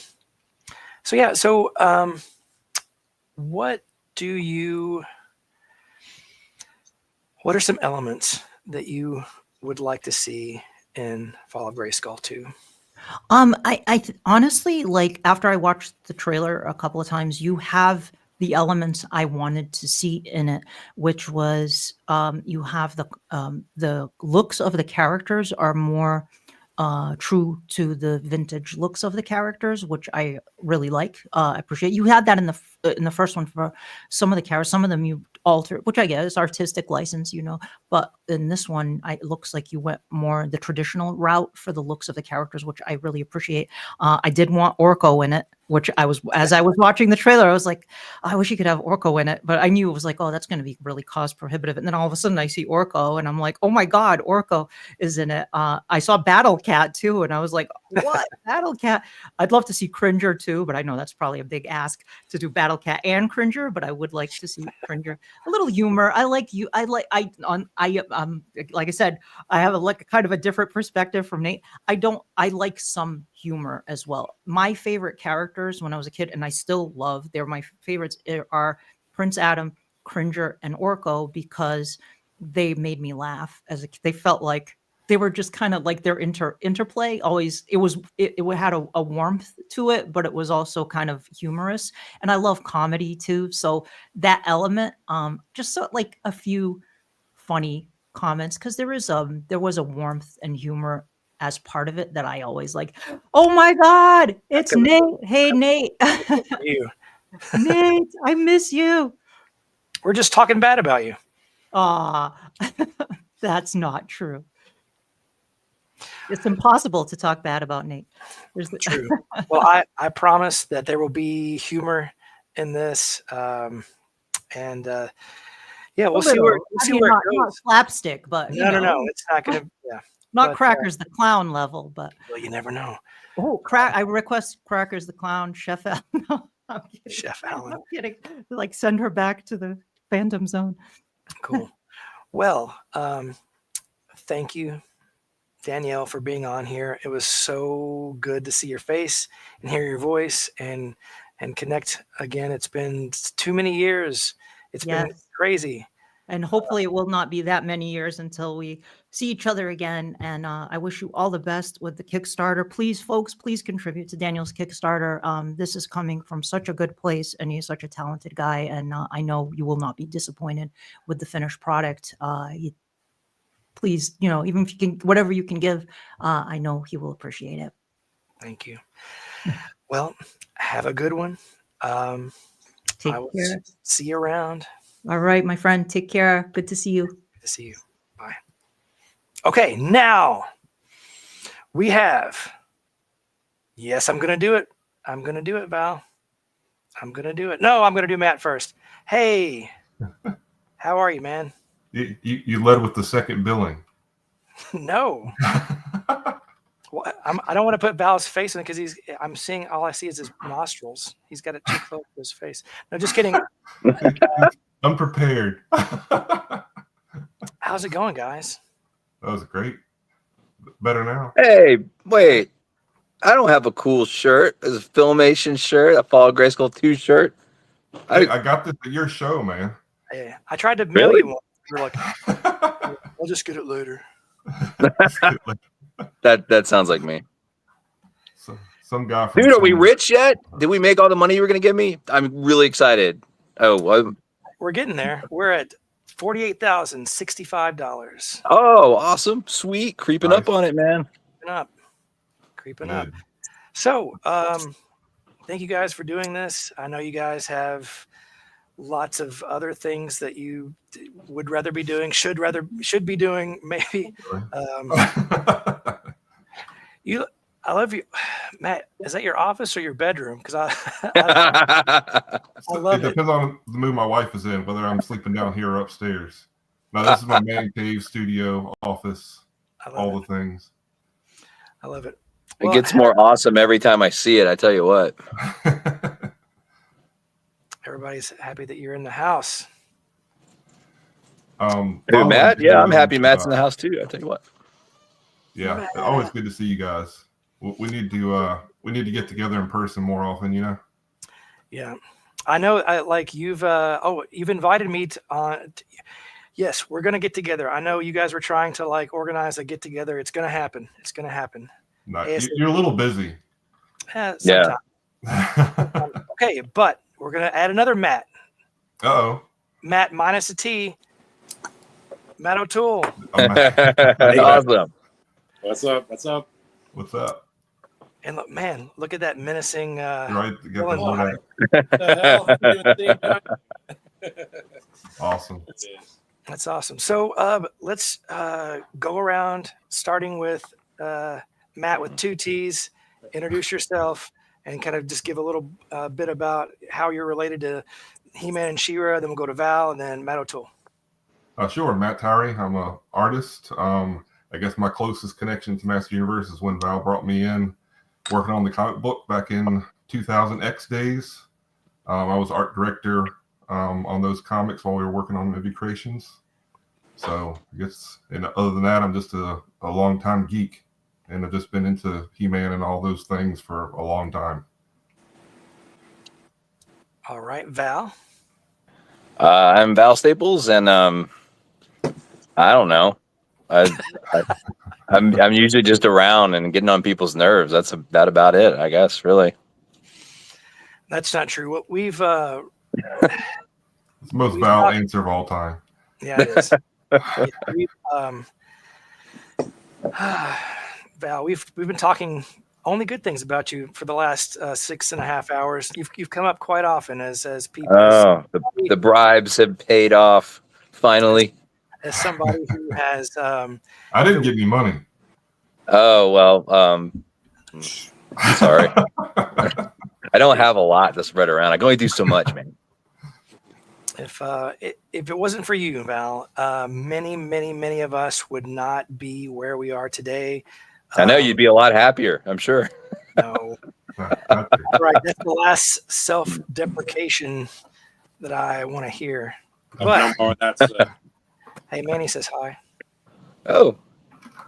Where? Manny? Oh, those in text. I'm sorry. I thought Manny was gonna pop in and say, "Hey, all of a sudden." Hey, Man at Arms himself. But no, so Val, thank you for everything that you've done, and you're going to talk about that here in a minute, whether you like it or not. All right, Matotoole, go. What am I saying? What am I doing? You're going to tell us about who you are, what all the cool things you've worked on, et cetera, et cetera. Good Lord. We could be here all day. Exactly. I'm a makeup and creature effects artist in the movie and TV industry. I've worked on shows. I've worked on Harry Potter, The Hobbit, Alien franchise. I mean, there's lots and lots and lots of movies. Wow. Lots and lots and lots of TV shows. Game of Thrones, did a little bit on Game of Thrones. Then also Doctor Who back in the day. Then also, Matt and I can leave right now. So just so you know. With much more important things. What things? What do you do with those films and shows? When I was living back in England, I was more of a workshop guy. So I'd be in the workshop. I would sculpt things like this. Creatures, prosthetic makeups, a lot of wounds, we did a lot of stuff for remember the Saving Private Ryan days. There was a lot of war movies out, so everyone was needing severed limbs, dead bodies, so we was doing a lot of that. And so primarily I was sculpting, but because of the type of company I was working for, a lot of companies they'll segregate it out, so it's sort of you got a sculptor, you got a painter, you got a finisher. But I was working for the kind of company where they're when you finish the sculpt, there was mold it, and when you finish the mold, they're cast it out. When you finish casting it out, paint it. When you finish painting it, glue it on. So I got to do everything all the way through, from start to finish, which was awesome, So that's basically what I do. But basically, a sculptor illustrator is what I am. Okay. And you also are involved with action figures, I hear. Right here, check it out. Savage Crucible. Yeah. I do action figure line with my buddy Robert Post and the Savage Crucible guys, and I also help Emiliano and those guys out with Formo doing their some of the artwork on the back of their packages for Legends of Dragonor. And I do a little bit of Paint Master stuff for Eamon O'Donoghue for the Fazetta Girls. So I do all sorts. But that's kind of filler stuff between the main job as such. So I'm busy. And in your spare time, I'm bugging you when's that Hordak going to be done? We got to shoot it. Yeah, but I love doing this. That's the thing. It's sort of this is a passion project. It's sort of sitting there, making it, getting all excited, and then I go to work on some big ass movie, and I'm less excited than doing this. It's just weird the way the brain works. Well, cool. Other Matt, Tyree, do you have any illustrations on hand? Because I want to show off. I do. Need my glasses. Yeah, show us some stuff. Let's see. Share screen. Show us what you got. It's the new season's on tonight. Rick and Morty. Let's see. Do you end up picking the screen, or do I pick the screen, or how's that work? First thing, just coming off of Danielle's conversations with you, I wanted to share a couple of the gang here. Let's see. So from the PowerCon days. Oh, that's good times, right? So, some good stuff. Everybody will get mad at me for sharing these photos, but anyway, I guess got some Danielle and Daniel in there, and Danny's, lots of them. So anyway, all right, we can show more of that if you get bored with this stuff. I know that Daniel likes this one the best. Oh yeah, I have that. I have that original. Yes, indeed. That's awesome. That's custom for Daniel there. Yeah. Too good to me. Not impossible. I think most people who have been to PowerCons have seen a lot of my prints. I'm not sure exactly what you'd like to see, but let's see. Some of your faves. Just show us a bunch. It looks good. Oh yeah, look at that. Oh, that's awesome. Yes, this is one I worked on with Tony Washington. Let me see if I got the full spread here. So that was 4 pieces that would go together, 4 different prints that you could get and put together as one big piece. Nice. And then did like the 9/11 He-Man, which was actually kind of an homage to an earlier piece I did. And apologize for going too fast.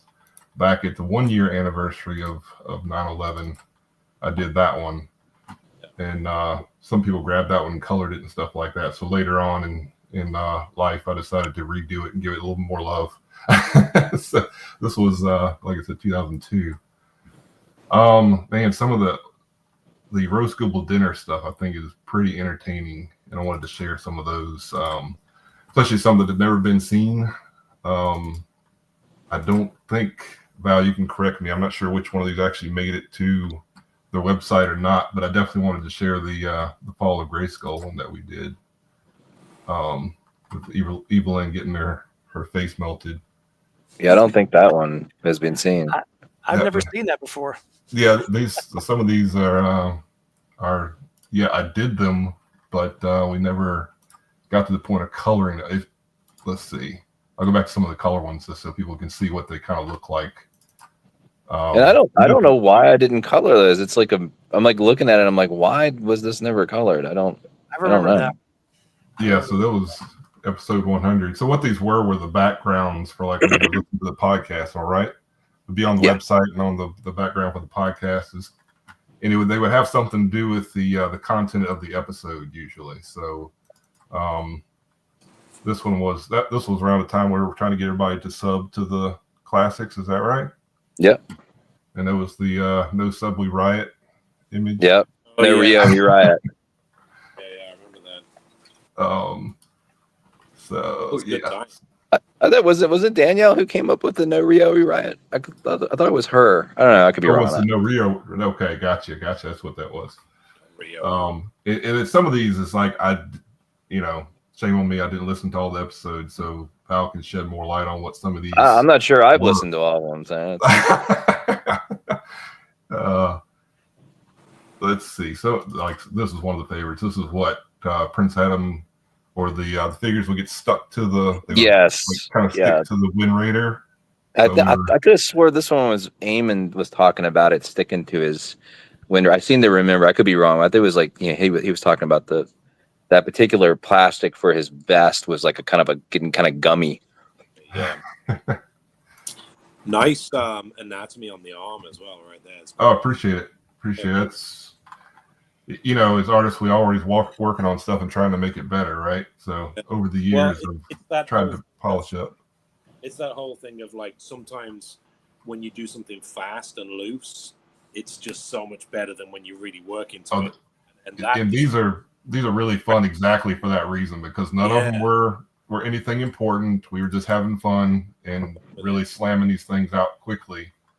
just having fun with it, and like I said, exactly the more energy they have with the sketchiness, kind of the better they come out. You mind going back and bringing up the Total Recall one? That was like, I think, one of my favorites. I just want to see it again. Well, that's one you're talking about, right? Yeah. Yeah, those were 2 weeks. So yeah, 2 weeks. They had to have the weird looking face because Arnold looks so weird in that scene. But some of these here, these black. And Matt, and you white were in a picture with him at the numero uno shirt on, weren't you? Like, didn't you pose with Arnold? I could have swore you were like a picture with Arnold, and your shirt had the numero uno from Pumping Iron. It's a different Matt. I've never met Arnold. Oh, sorry. I'll say Mr. O'Toole. I'll say Irish Matt, or it's Irish, right? Yeah, well, Irish English. English. I worked with him 2 times. One on a film called Maggie, and then one on The Worst Terminator, which was which one it was called? Terminator. Anyway, but yeah, he was very funny. He was very intelligent, very, very funny, and a dirty old dog. He was, but I, before we got his makeup on in the morning, I said to him, because I was doing his, it was sadly, it wasn't like there wasn't no metal pieces, it was just the green screen stuff, which kind of sucked. If you're doing a Terminator makeup, you want to do the Terminator pieces, but it was all green screen. So we just did like a ring of flesh and then painted it green, which kind of sucked. But before we got it on him, I was like, dude, let me get a picture with you. And he was like, oh, yeah, of course, And I got a picture of him, I was shaking his hand. And the best thing about the picture is my hand's on his back and his hand is on my back like this. And if you zoom in on the picture, there's a mirror in the back of the makeup trailer. And his arm is like this. Arms crossing, and my arm's like a little like, no! But it was cool. He was very sweet. He was very sweet. That is awesome. Not as extreme right as you might think. He was quite center in his politics. It was quite interesting to hear. I think well, on those, Earl Norm is like an Arnold hero level to us, right? That's my segue into this piece, Yeah. Earl Norm was awesome. I got to meet him just that 1 year at PowerCon. There he is. But he was just incredible. I got to sit with him in his booth a few times and kind of just hang out with him. Just incredible. I wish I knew him better. Yes. Well, okay, back to Val. Yep. Oh, me? Oh. Spotlight's on you, buddy. You haven't contributed much, so it's your time. So I'm going to turn this off for a second. Sorry, I don't have anything to show or anything. As you can see, my camera setup blows because I don't have a camera at the moment, so I'm gonna just using my phone. I'm a total letdown tonight, man. I tell you what, like I'm just dropping the ball left and right. Not at all. So we've talked throughout the last almost 7 hours. I've talked about PowerCon, Matt's showing Roast Google dinner stuff, like and then we've talked about everything. So talk about that. Talk about PowerCon. Talk about MV Creations. Talk about Roast Google. Talk about He-Man.org. Talk about like you are the mastermind. He's in everybody's Venn diagram. He's always in the middle of the Venn diagram, and everybody kind of like overlaps. Like 7 ways from Val Staples, kind of thing. Yeah. Talk about it. Ask me a question. I'd probably be better if I jump off of something. What was your first professional outing as it relates to Masters of the Universe? Professional.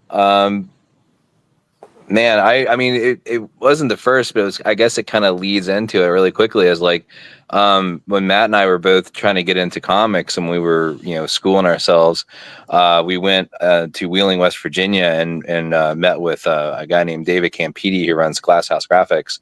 And, David was, willing to get us like piecemeal work and stuff and try to help us break in. But like the question he asked us is like, what is your goal in comics? And I think, Matt, you contribute to this too, right? So we want to do a He-Man comic. I mean, I know I said that. I could have swore you said it too.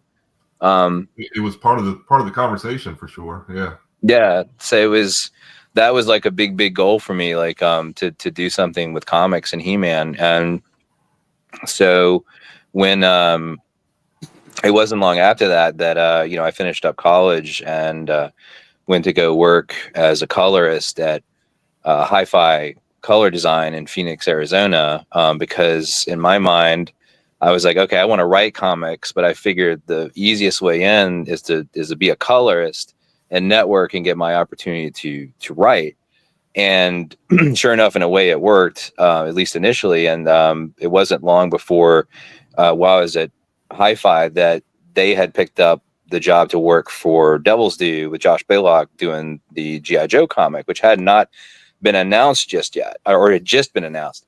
So knowing that 80s licenses were back on the table and I wanted to do a He-Man comic, I immediately jumped in to trying to chase that license down. And I had no idea what I was doing. I was green, but I schooled myself and learned and pulled on favors everywhere. And actually in the process, I had been already working for Hasbro for a year and almost walked away with the Transformers license. Actually, we're down to the final discussion to seal the deal on that. And something went south. I'm not going to talk details, but somebody said the wrong thing in the meeting and somebody at Hasbro got upset and the deal fell apart after we put it together for a year. And they immediately went to Dreamwave and did the license. Huh? I said details. Well, I can't do that because it's like I like the guy and what he said was just the wrong thing, and it was like I don't know why he said what he said. It was me, and I said I hate Transformers. No, it was just he only had to say one thing, and he did just to give them peace of mind, and he didn't do it, and the whole deal fell apart. And I was like, oh no. And I couldn't save it. And they immediately gave the license to Dreamwave. And as everybody knows, Dreamwave put out some awesome comics, but then ended up crapping the bed and owed $400,000 in royalties by the time it was all done to Hasbro and didn't pay their bills. So yeah, they should have stuck with me. But anyway, I put all my efforts into chasing He-Man and didn't think that was going to happen either. But Jeremy Padower, I thought, was having pity on us. Because Emiliano was like a key member of my crew, like putting together art, and he shot us a chance to do a pack-in comic that came with the 2000X Target exclusive of He-Man and Skeletor that had that pack-in comic book with it. And I thought that was going to be my only chance to ever work on He-Man. So we really put like everything we had at the time into it. Like Emiliano was literally. Like I mean, I wish he was here to tell the story because he can tell it better. But he was, he did not have air conditioning at the time, and he was in his apartment in Palermo, and it was 100 degrees Fahrenheit in his apartment, and he was doing the art as fast as he could on a deadline, and the art still has his sweat stains on it that dripped on the art where he was working feverishly to do it.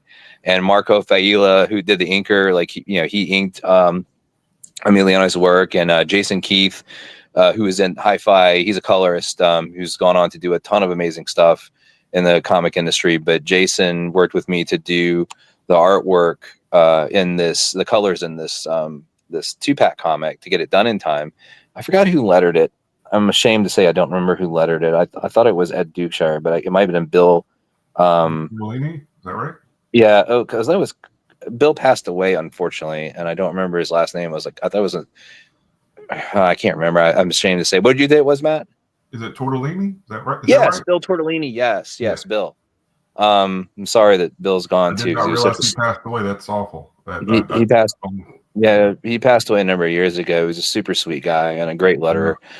But I can't remember if it was Ed or Bill. But we got it done, and that was the first work. So sorry for that long-winded story to tell about how the first professional bit of work came about. But that was it. I love that story. I didn't know that story. I love hearing those stories. Yeah, exactly. You bunch of babies in that picture as well, man. He's like, yes, indeed. That's a lot of moxie for that age, Man, we were grinding. You know, I put everything I had into chasing those dreams. It was my apartment in Arizona, and at that time, actually, it was this way for a while. I think I've told this story already, but I was literally just sleeping in a sleeping bag in my apartment because I couldn't afford any furniture because I was putting everything into chasing the dreams. But that's just what you did, right? You know, when you had passion for something. I mean, maybe not. Maybe people aren't as foolish to do something like that. You know, maybe take care of themselves a little bit better. You do that when you're younger. You really Yeah, do. when you're younger. When I started my career, like I would do nights and just go through the night and then work the next day. You know, because it's like I'm doing this cool move. You know, and you kind of just do that because you got. And you can. Kid, you got the Yeah. I tell you, when I got into comics after that, I lost track of how many 24-hour to 48-hour shifts I pulled. The longest was a 60-hour shift. And now, yeah, I don't think you could pay me enough to do a 24-hour shift. I don't think my body could do it. It's just crazy how it catches up with you. You could. That's funny. I was going to ask you to come do a 24-hour shift for me. I would do it for you because if I was there with you in person, it would be better, and we'd be chugging Red Bull and whatever we need to do. Actually, you don't really like Red Bull, do you? Monster. The Monster, that's it. Monster or the Ghost with the oh gosh, what is it? With the Ghost that you can't get that you like. Swedish Fish. Fish one, but yeah. I just found some. They're back. You did? They're back. And I've been looking for them for you, and I can't find them. So those little gummy fish. Yeah, but it's an energy drink that's flavored like that. Oh, it's like drinking liquid candy. Oh my gosh! Come on. Without it getting stuck in your teeth.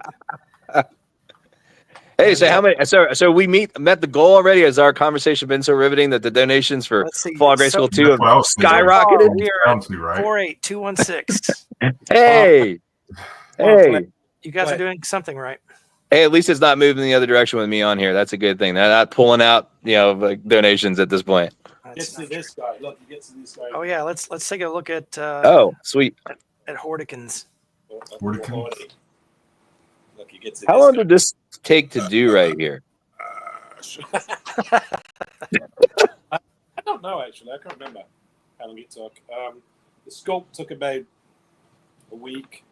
And then molding and casting is just molding and casting, it's just.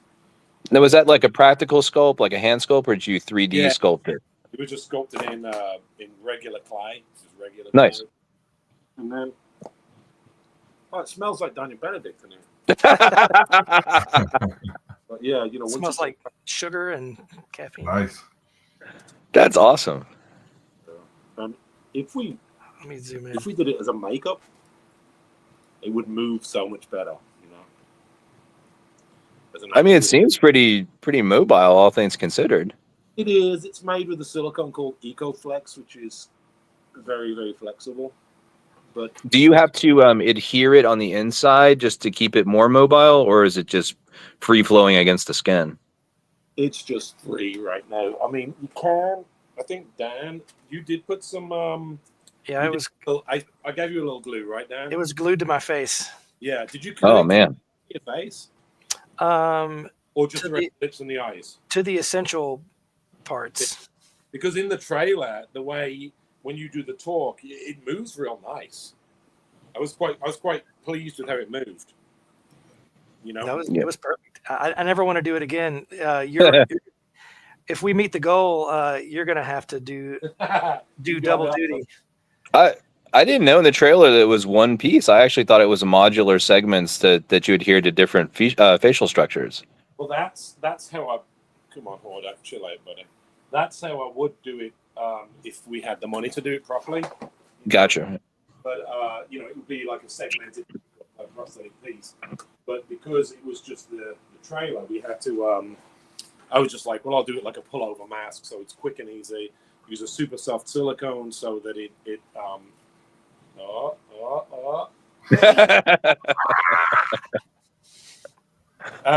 looks like a scene from the movie right there. One of Daniel's movies, definitely. I just did it like quick and easy. But if we had the money, I mean, we'd probably just use this. But if we had the money, I would segment it around here. I'd say it would sweet. and the whole thing would be glued to the actor's head completely. And so, even stuff like that you would pick up. Oh, cool. Perhaps not on this thick of a sculpt, but it would definitely scrunch and definitely like move in a much more realistic way, But Hey, Daniel, was that a spoiler as well? Is Hordak going to end up decapitated in Fall of Grayskull too? Is that? I mean, I don't know. Like I'm trying to steer away from the gruesomeness this time. He just gets put off into. Yeah, maybe he'll just be put in handcuffs and. We can do better than that, Dan. we go straight to the moral. It's right? how listen. Rob Lamb and Sean are writing the script, so it's up to them. He's got to at least get punched in the face. I mean, like, yeah. Or at least by She-Ra, right?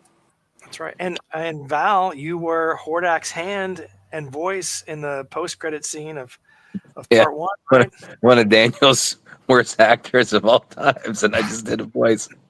No way, that was awesome. Do you remember what you said about that? Do you remember what you said? What I said? Yeah. What did I say? We did because I'm not an actor. I never pretend to be an actor. And Daniel, for some reason, wanted me to ruin his movie and come in and do Hordak in the end of the first one. And so all I had to do was voice acting. And we did, was it 30 some takes? And at the end of it, Daniel just went, yeah, Val, I think you're just one of those guys where you do it in the first take. So he was throwing up his hands at that point. So. No. Well, I will say that there are many people like that. Like I will be directing somebody and they'll give a line. I'm like, yeah, that's pretty good, but let's try to take it here or there, blah blah blah blah blah. And the more I direct, it gets further away from what I want. So I'm like, the first one was the best. It was great. And so really, that means that you were a natural from the start. Yeah, that's what we're saying I here. was thinking That's a good save, Dan. That was a good save. Good stuff. Hey, listen, Sherwin said that hand deserved an Oscar. Hey, I think the hidden message deserved an Oscar on the console. So looks like Elliot has something to say. My son. Yeah. He said, what? Might be the most eloquent thing all night. Talking of voice acting, Dan, let's put you on the spot for a little change around. What about your Orko voice acting on the trailer? And also, yes, Hordak voice acting. That was very good, very menacing. Yeah. Nice. Thanks. Hordak. So I did, I didn't mic myself, when I was shooting the costume or whatever, but it was maybe 1 or 2 in the morning. Everybody was asleep in bed. I was sitting on my couch with my laptop and interface and mic, and I was watching the scene, and I was sitting there. I was trying to be quiet, but not sound like I was being quiet because I don't want to wake anybody up. So yeah, that, and then it was good. I like the cadence. It was kind of very menacing. Thanks. It was good. Yeah. Thanks. And Orko, did you speed your voice up or whatever, or put it through a little modulator or something? I may have upped the pitch just a little bit, but not too much. It's good. You just naturally got a high voice. Yeah. Hey, what are we doing? What is this live stream? Yeah. It was just, I don't know. I pulled when we at PowerCon, another PowerCon reference, number 100,000. There was that the live audio play, German audio play, and Gunnar asked me to be Orko, so I had to make up the character voice, for that. So I just did that again. But they look like they have so much fun doing those German audio plays. It's just, especially when they do them over, in Germany for, the Grayskull Con. It seems like it's really cool. Yeah. Hey. Did you do a role for Grayskull Con the time you went over to Germany? Sorry, my son said hi to me in the chat. What was the question? When you went over the one time for Grayskull Con, did you participate in an audio play? No, I remember it happening, but it was happening in the other room, and it was all in German. So, yeah, I guess that would have been a little difficult. One character speaks English. I think, me, Cassie and James Etalk were just sitting out in the lobby, just laughing, joking about something. I don't remember, but Was it where you stuck Yuka's face on stuff, or maybe you? That's when you know you're included if Yuka's watching. When you get your face stuck on stuff, that means you're part of the team. That's right. But yeah, okay. So before we move on, Matt, Tyree, any final words? Any final words about He-Man, about yourself, about Fall of Grayskull 2, anything? I'd just say to everyone out there, I've told Daniel this myself, so I've actually said it to him. He's one of my favorite people on the planet, him and his wife, Cassie. So I just say, if you guys can do it, help this guy out, because he's got a passion for it. He's going to do a great job. Let's face it, we always want to see people who like the property work on the property. So he's going to do the best job. You know, if he's got the budget to do it, he's going to do something great. So try to push him over that line. I'm sure he'll appreciate fun it. as well, man. Bunch of fun doing it. Thank you. Sometimes I think that fun like translates onto the screen, you know, so it'll be great. Cool. And Matt at Arms, any final words? Bring in the hiney. Yeah, Matt, did you do that Superman picture behind you? That's a guy named Andre in South Africa, actually. Oh, okay. A friend of mine. He just it's the original, and he sent it to me from South Africa because he's just awesome. Yeah, exactly. Awesome. Yeah. Yeah. I was just looking at your background. Very Also, good. Sorry guys for leaning my big fat head into the screen. I was doing that with the Hordak too. When Like what? people Oh. put stuff on real posts like that, and then I can take my glasses off, and then you're all clear like this. But if you this detail, I'm like, all right, here we go. But yeah, I mean, you know, guys, if you wanna see a cool He-Man movie, just you know, get over to www.fallofgrayskull.com. Give us your money, or give Dan, and we'll do our best to make the best film we can possibly do. You know, we're gonna have Hordak, we're gonna have Man at Arms. I'm trying to squeeze in an Orko puppet. I want to do a full-scale Orko puppet. I don't know whether I can, but I'm going to try my very best while I'm working to sneak it in on the weekends and stuff, so we can have like a practical-looking Orko that we could maybe green screen a guy, you know, so it looks better than CG, or not better than CG, but more old school and more. It's actually there with the, you know, I don't know, but if I can, I will. So it'll just be freaking cool, you know. So yeah, give us your money. Yes. All right. Well, I'm gonna kick the Matts out of the room. Val, you stick around. All right.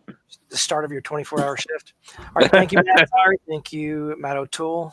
Thanks for having us. Appreciate it. You guys have a good one. Cut him off. Good. Sorry, man. Sorry, man. I'm still getting the hang of this, but I feel like I'm doing okay. All right, so now Hey, I'm curious about something. Let me experiment for a second here. Oh, look at that! Now I actually fill up the screen better. Okay. There you go. I saw a hat on the internet. It said "Make video horizontal again," and I was like, I need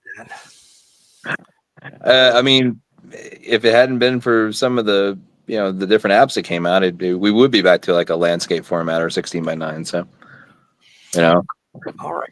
Well, let us add the McDonald's. All right. And we're not talking about fast food. I'm loving them. This guy. This gal. Hey. Hey guys, thanks for getting on. Thanks for having us. Yeah. Make my screen a little bigger. There we go. So, how's it going in Florida? Good. It Hot. was storming a little earlier, so I'm glad it stopped before the live stream started. Yeah. Cool. Yeah, matotoole, he had lost power for several hours. Oh, And so he finally was able to restore it and jump on. good. So yeah, let's see. What's this say? Nice collection in back of you, John. Bum, bum, bum, bum. Yeah, that's only a little confusing. I got this cool Joe Amato toy room backdrop. When you don't have a collection as cool as this, you have to fake it. Yeah. Oh, it's not real. Okay, I'm just now seeing that. It's confusing, right? I didn't realize it wasn't real either. It's movie magic. Wait, my son, Bastion said hi. Hey, Bastion. Hello. Hello. So let's see. Where are we currently? We're at 48,216. What percent is that? 16 divided by. It's not 100, so big donations. 81%. Sweet. The fact that they make you do math, that sucks. Oh, you mean they don't have a little thing? Yeah, why isn't there like a little percentage thing or like a little dial, you know? Maybe there is. Let me go to the dashboard. Okay. Well, maybe I should just click that one link that tells me instead of pulling out the calculator. Okay, they don't suck. So yeah, I've been on here for 7 hours, and what did Bastion just say? $1,000. I guess Bastion just donated $1,000. Awesome. Bam. Done. It's your money, Daniel. Just like Johnny donate $100,000. Oh, that would be awesome. Some Saudi prince yeah, shows up. that'd be awesome. There was money at it. That's awesome. So John, Rebecca, introduce yourselves. Kind of, talk about, mention how you're involved in this. Your history with whatever, etc. You want to go first? Yeah, because I'll probably be the shortest answer. Okay. So I met you guys through PowerCon. Like all good stories, it starts with PowerCon. That's right. Yeah, I met you guys through that, and we were doing some cosplay work there, and got to talking, and just as time went on, created a friendship. And I'm trying to remember when it was. Daniel, you started showing us some clips from the new trailer a while ago, and then you were It was at talking PowerCon. about it was at PowerCon, but it was the last PowerCon, and that's when you said, hey, I want you in on this. What do you guys think? Blah blah blah. And I said, yeah, absolutely. For right now, I'm just in a support role, but I mean, I can't wait till things get rolling. So it's like we can start getting into production mode and start making costumes and props and stuff like that. Yeah. Well, and also, like, how did you talk about like your creations, your cosplay, the costumes that you've done? Like, talk about that for a sec. So I've always liked dressing up and having costumes and stuff like that and making different things. As far as the master stuff came along, that got passed down from higher up. That's thanks to Val. With the invitation to go to PowerCon, that really kind of lit a fire under our butts to make Masters of the Universe Well, related we costumes. did Shira and Hordak before that. Right. That's what got us invited. That's right. It was. Yeah. I thought it went the other way around. No. Yeah. I was like, okay. Yeah. So Yeah, we made dipping Hordak. our toe into it at first, and then that got us noticed. But she was always a huge fan of it, and that was on something that was on her roster of things that she wanted to do. And it was like, well, if you're going to do Shira, then I'll do Hordak, and then at least we'll have like the whole, like Nemesis type thing going on. So we match up, and we can do technically a couples cosplay. And then from there, it was just these opportunities started coming forth, thanks to PowerCon, and like people are like, oh yeah, we saw you at this, and will you come to do this, and just one thing after another, and go from 1 or 2 conventions a year to 7 conventions in a year. And it was just like, oh, you got to make stuff for each one of these to try to be different, or, to like outdo yourself. So cool. Rebecca? Yeah, I've like John, I've always been into cosplay. The first cosplay I did was when I was 12 at a Xena convention. So I just played Xena, and I didn't make that one though. My sister made that one. Yeah, I was always running around in Wonder Woman costumes, or Supergirl costumes, or Xena costumes. And then as I got older, I just continued that. And like John said, Masters of the Universe is one of, if not my favorite IP. And just I always wanted to do She-Ra and like every character from that show, from both shows, kind of thing. So yeah, when I did She-Ra, he decided to do Hordak, and then from those costumes, Val invited us out to PowerCon, and it was just an excuse to make more Masters cosplays. And then yeah, even when now that PowerCon isn't Masters related, I still like to bring at least one Masters costume just to keep that kind of spirit there, So yeah, and then the same time John was saying, the same time you showed us the stuff for the trailer last PowerCon, and I was just like blown away with what you were showing us, because I had seen the first one, but like the trailer, like that's not what I was expecting, because the first one's dark, and I can really appreciate the horror themes in the first one because I'm a huge horror fan as well. But like seeing like the back of the box like come to life and stuff, I was just like, oh shit. And there's Orko and Battle Cat and everything, and the snake armor, and it's just like, it was fantastic. So I was like, yeah, I'm on board for this for sure. So yeah. Well, I'm very glad that you guys are on board, and you guys have been so supportive online on social media, constantly posting things like, I don't deserve such friendship, but and at Toylanta, you guys were just like, I don't know, I don't know what I did, but thank you, really truly appreciate it. But yeah, so what I'm going to do I'm going to take a break for myself, just to go see the kids before they go to sleep. So I'm going to step away. I'm going to leave you 3 guys for a few minutes to talk about whatever it is you want, as long as it's kid friendly. And don't leave us with him. And somehow I tricked you guys. Hey, come on here. And then, we predicted this, actually. We were testing out our equipment like 20 minutes ago, a half hour ago. And it's like, well, Val's already on. Why is Val on? Did he mess up his time? Was he supposed to come on with us?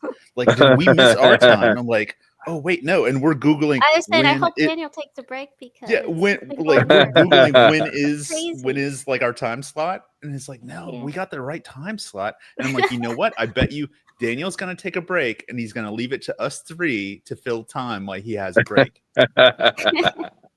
That's good. No, this isn't filler. This is content. This is like important. Here, go out there and juggle. Do something. So I'm tasking John and Rebecca, make Val talk about how awesome he is, and talk about. I was going to ask them questions about themselves. It's a group therapy session. We're asking you questions. But anyway, you guys do that. I'm the host. I'll be back shortly. Okay. All right. So you're going to be Drew Barrymore? You're going to talk out of the side of your mouth? Like, you got to get really close to us? I have been told I look like Drew Barrymore. Really? But, invade our personal space and get really close?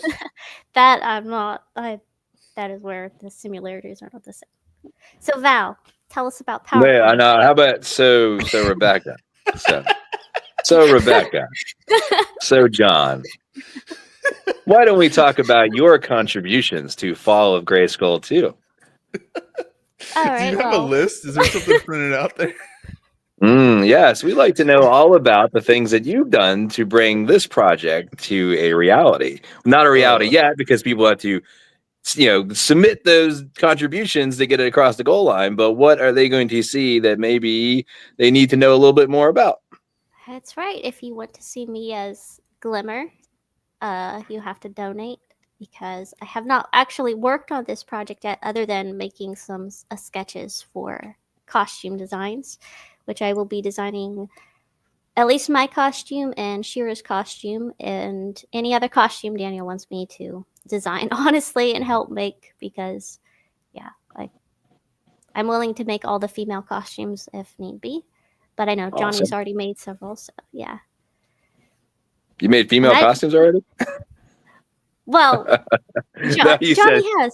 He made Tila's outfit, I believe. Oh, you did most of the Tila stuff on it? Johnny. No, not this Johnny. Johnny Bilson. Oh, sorry. Bilson did that. There's Oh, too I many thought you guys. Johnnies. Yeah, I thought a lot of There's this stuff too was many you. many Johnnies.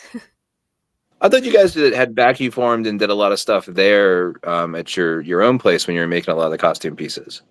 We haven't made anything for this. Not for Oh, this. nothing at all. Yeah, we. So have it's not all just gotten design so touched far. anything. Yeah. It's been other talented people have handled it up to this point. Well, I mean, if Bilson's, somebody's going to do it. Bilson's going to, get his hands dirty and make some awesome stuff. I mean, he's a heck of a guy, super nice guy, super talented guy. That's awesome. It's so like the stuff you guys. Funded so we can go and work with Johnny and Matt and everybody together. That's that'll be something awesome. I really want to experience, because those guys are so talented. Is that what you? I mean, are you guys gonna? How are you gonna collab together? Is there like a game plan?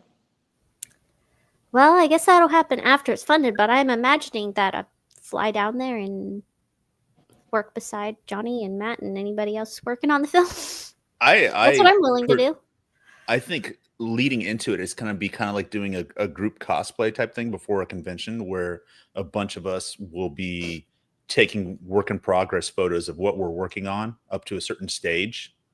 And then saying, hey, this is what I got going for this, or this is what I got going for that. And then when the time comes, we'll probably have to package all that stuff up and then take it with us and do, final completion wherever we're at, especially once we know who it's going on, so that we can sit there and tailor it and trim it and get it precise to the performer. Do body molds. Yep. Well, that makes me curious about something, if I may ask. So, you guys obviously, you've done, pro cosplay for a while. You know what you're doing, and you work with a bunch of materials. But, I'm going to say when this is fun. I'm not going to say if. If you get together with, O'Toole, and you get together with Bilson, and you guys are working together, how do you put your minds together before you get into space about being able to work with the same type of materials that are going to come together and have the same kind of mindset? Because I mean, if you have somebody working with this type of material and somebody working with this material, how do you get it all to gel together? Or do you guys kind of collaborate a game plan beforehand? See, that's what I'm most curious and most excited to do, because I know Johnny works with very different materials than what John and I work with.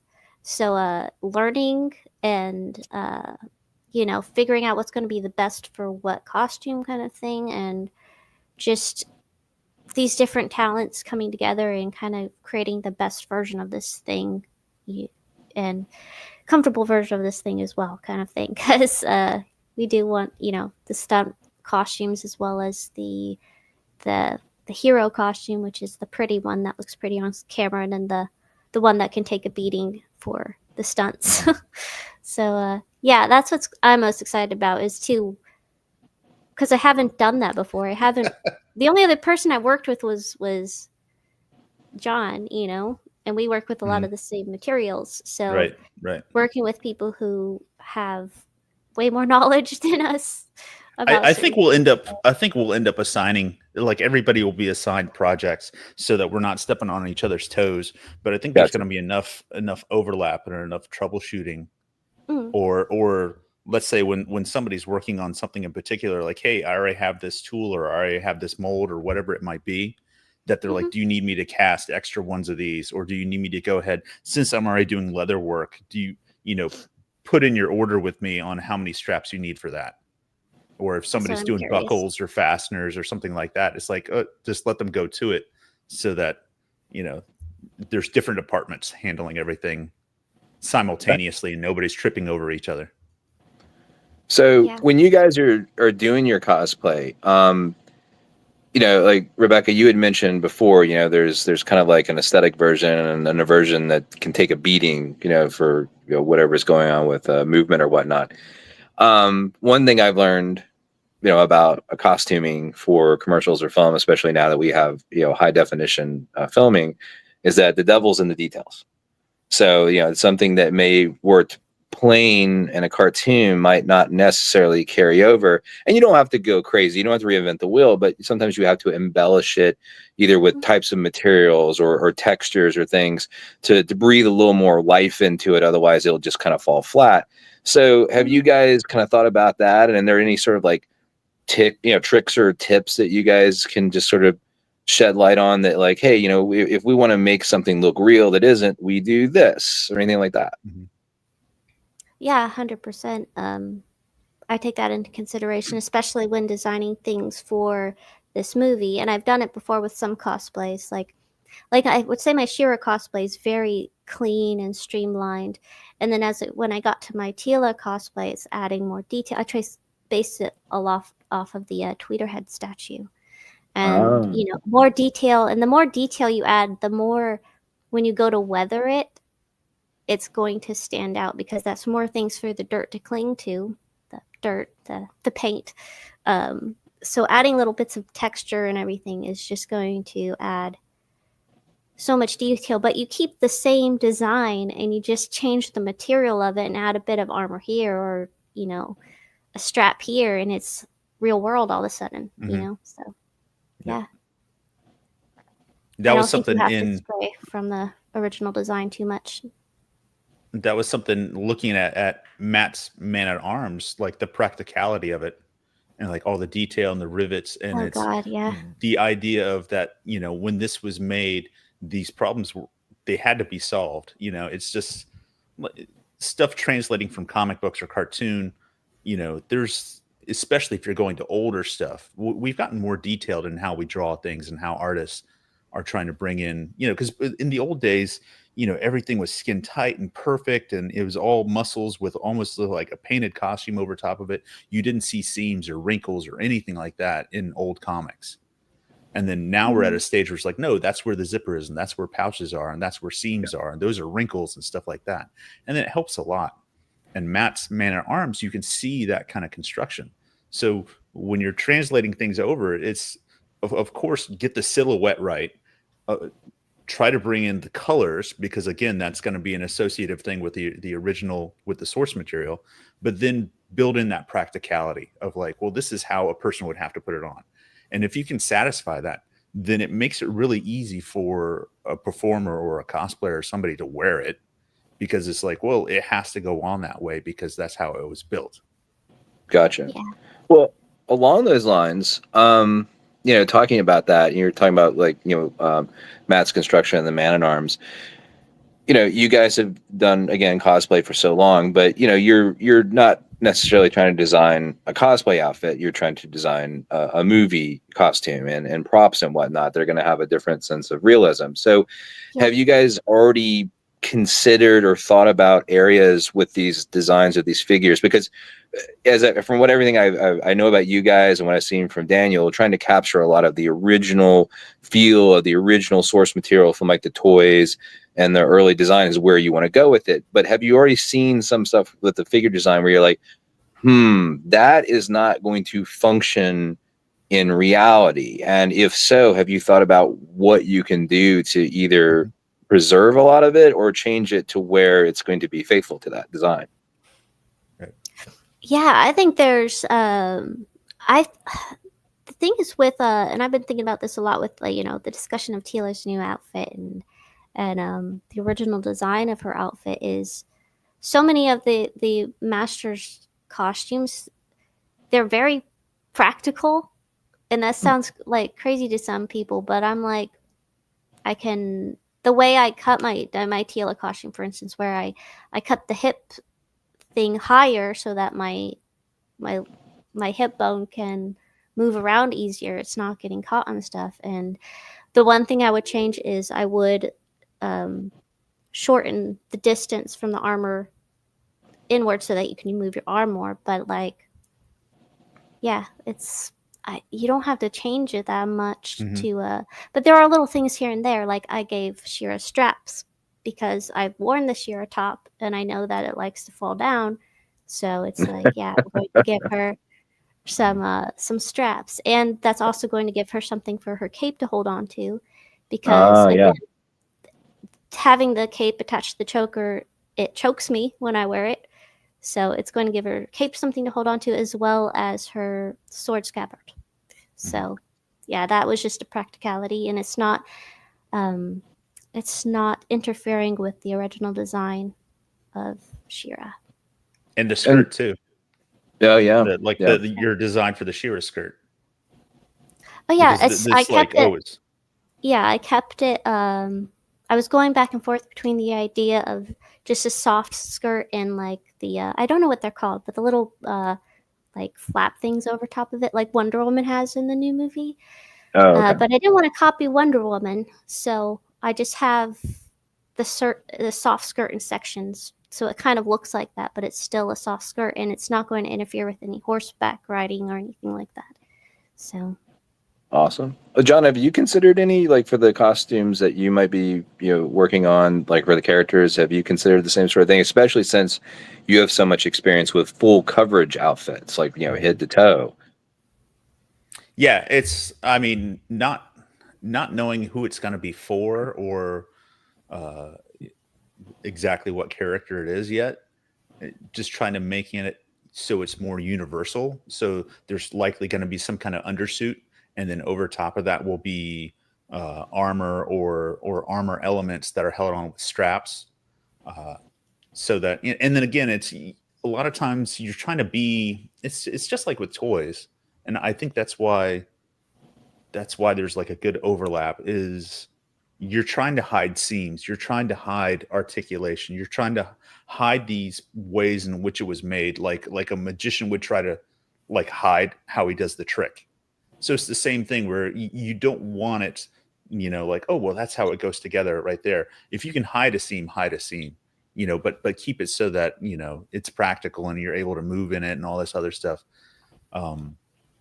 That's my main thing that I've been thinking about is just trying to work around everything and have it look real world, but then at the same time not give away all the tricks. That makes sense. Well, that also brings me to something else I thought about and was curious about. So, like, I think we've all heard the adage of fashion is pain. Sometimes what you wear isn't necessarily practical. It just looks really good.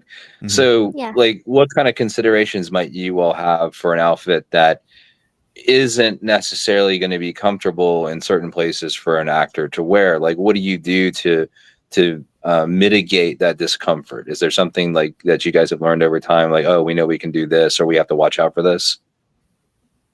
I'll let you take that, John, since you wear the most uncomfortable costume. Oh yeah, well, I mean, so it's again a weird overlap, because as a cosplayer at a convention, you're likely going to be wearing something for 2 to 8 hours straight. So you're trying to think of like bathroom breaks and how do I sit down, and is this breathable? How much am I going to sweat? All vision. How much can I see? All this kind of stuff. You're thinking about that, and you're thinking about it in a marathon circumstance where it's like, how much of this can I endure? And for a movie, it's very much similar, because your person's going to be in that for a long duration. But as far as what's in front of camera, and as far as what they're doing, it's in such short increments where they need it to work for about 30 seconds to get that shot. And then after that, you can then go back to a chair or lean against something or retire. But they just need it to survive long enough to get that shot. So Gotcha. You see that in movies, like the Predator or C-3PO or these other things where... Oh, the amount of duct tape used on costumes just to hold it in place for It's the like, shot. You have the performer, you have the person there, and then you have the crew that's keeping it together off to the side, and they're standing by with, like, they got their hot glue gun and their duct tape, and they're ready to like put this thing back together after almost every single shot. It's like, okay, let's get this. All right, let's reset, and they're running over there and they're fixing it back up, and then they're like, okay, don't we got our that side. Yeah, right. You don't shoot it from that side. Or there was a famous quote from one of the guys that worked on Pumpkinhead, where in the photo on the back cover of the DVD, the photo was so wide that you could see that Pumpkinhead was just wearing sneakers. and they're like, had we known that they were taking that photo at that time, I would have done something about it. But I thought it was only Right. going to be from here up. It's like, and I wanted the performer to be comfortable, so that's why they're in sneakers. But they didn't think 20 years from now, when they release a DVD of this, someone's going to use this picture. Yeah. So it's, you are striking that balance between what can somebody wear for a long duration that can kind of be on autopilot, where you don't have to worry about it too much, but then And at the same where time, they it's can like, be comfortable too. Like if right. they don't need boots for that scene, they can pull a Peter Cushing as And just- Grand Moff yeah. Tarkin and just wear his slippers, which he did Exactly. in a lot of the Exactly. shoots. And yeah. The same thing. Like cosplayers always worry about the front of something, because when you're getting photographs taken, it's always like, oh well, they're only going to see it, from the front. prioritize that. And then the next thing is from the knees up and the Mhm. front prioritize, and then it would be the back of the costume and then the shoes, because people rarely take pictures of your feet, kind of thing. But right. it's different for a movie than it is for Yeah. cosplay. That's what. Yeah. Well, it's kind of going off of that. More things I'm curious about. I've never really had the chance to grill you guys. I'm going into my Rose Google dinner mode, if you haven't noticed. So like, to come back to this, like a lot of the vision here is to preserve a lot of the original nostalgic love of the designs that people love and do in this project. And if you're watching and you haven't donated to the Kickstarter for Fall of Grayskull 2, right, now's your time to do it. It's been 5 minutes. Somebody needs to donate. Yeah, come on, even $1. Every dollar. Dollars add up to hundreds of dollars, which adds up to thousands. So that's the way to go. But but that passion and that drive, and you guys, as long as I've known you, you're very faithful about representing source material, and Daniel is very good about representing that. And there's a lot of heart and passion in this. So how do you all feel? And I'm not looking for negative comments or anything. I'm just kind of like your process. Like you see a movie that reboots something or does a sequel that doesn't really connect, and what they've done is they sort of reinvented the wheel. They've taken a beloved design or something and they've modified it for whatever reason to something that just isn't, for whatever reason. Like, how do you guys feel about that, especially in context to like Fall of Grayskull 2 and what you guys want to achieve with the designs that you will be working on? I guess I'll go first. Yeah, go ahead. I think it's lazy most of the time. I think that Hollywood likes to play things too safe. They're afraid of offending certain people or it being too cheesy or something, and just not be there. It's a little cowardly, I think, and yeah, they're just playing it safe, and yeah. So it's always a disappointment. Why do you? Like, optimally, trying to keep like politics and stuff like that out of it. But like, why do you think some people, like you said, they play it safe? Like, why do you think they change a design like that people already love? They're afraid of, quite frankly, they're afraid of it being, sex appeal or it looking like, I don't know. It's just, I also think they don't want to be too true to it. I think that they want to reinvent it to put their own fingerprint on it, kind of thing. Instead of just saying like, no, I love this, I want to bring it to life, I want to honor it. It's, well, I want my version of it. And I want people to know this is my version of it. And whether that's a good thing or a bad thing, sometimes, it can be a good thing, sometimes it can be a bad thing, but I just don't feel like a lot of the times it's coming from a place of love. So I'm always a little disappointed by it when they do that, because like I said, I feel like they're just playing it safe and trying to please everyone while making a bland dish. How many years did it take before we saw Wolverine in a comic? Exactly. Accurate. That's true. 25 years. That's true. And it finally, because we, like, for the longest time, they're like, oh, it's not going to work. You can't have anything that cartoony. It's like the colors are too garish. The design is this, it's like, it's too impractical, blah, blah, blah. Look at the look at the test footage for Green Goblin, the Green Goblin we could have had. Oh, with the original mask that Right. was like lifelike. Yeah, yeah. And again, that they're was like, awesome. Oh, it's this, it's that, it's the other thing. It's like they're so scared to commit, and they're looking at it from a perspective of, well, what's the person who's not a fan gonna think of this? Okay. But And the the truth answer is- is they don't know any better. They won't know the Right. difference if it's true to the comic there's or that. not true to the comic. So it's like Once the don't- house lights come down, if you've established the world properly, you're gonna buy into it. Mhm. Agreed. You know, that's the thing, is if you establish it right from the start that in this world, this is how people dress, this is what things look like, all that kind of stuff, you're gonna buy into it. Okay.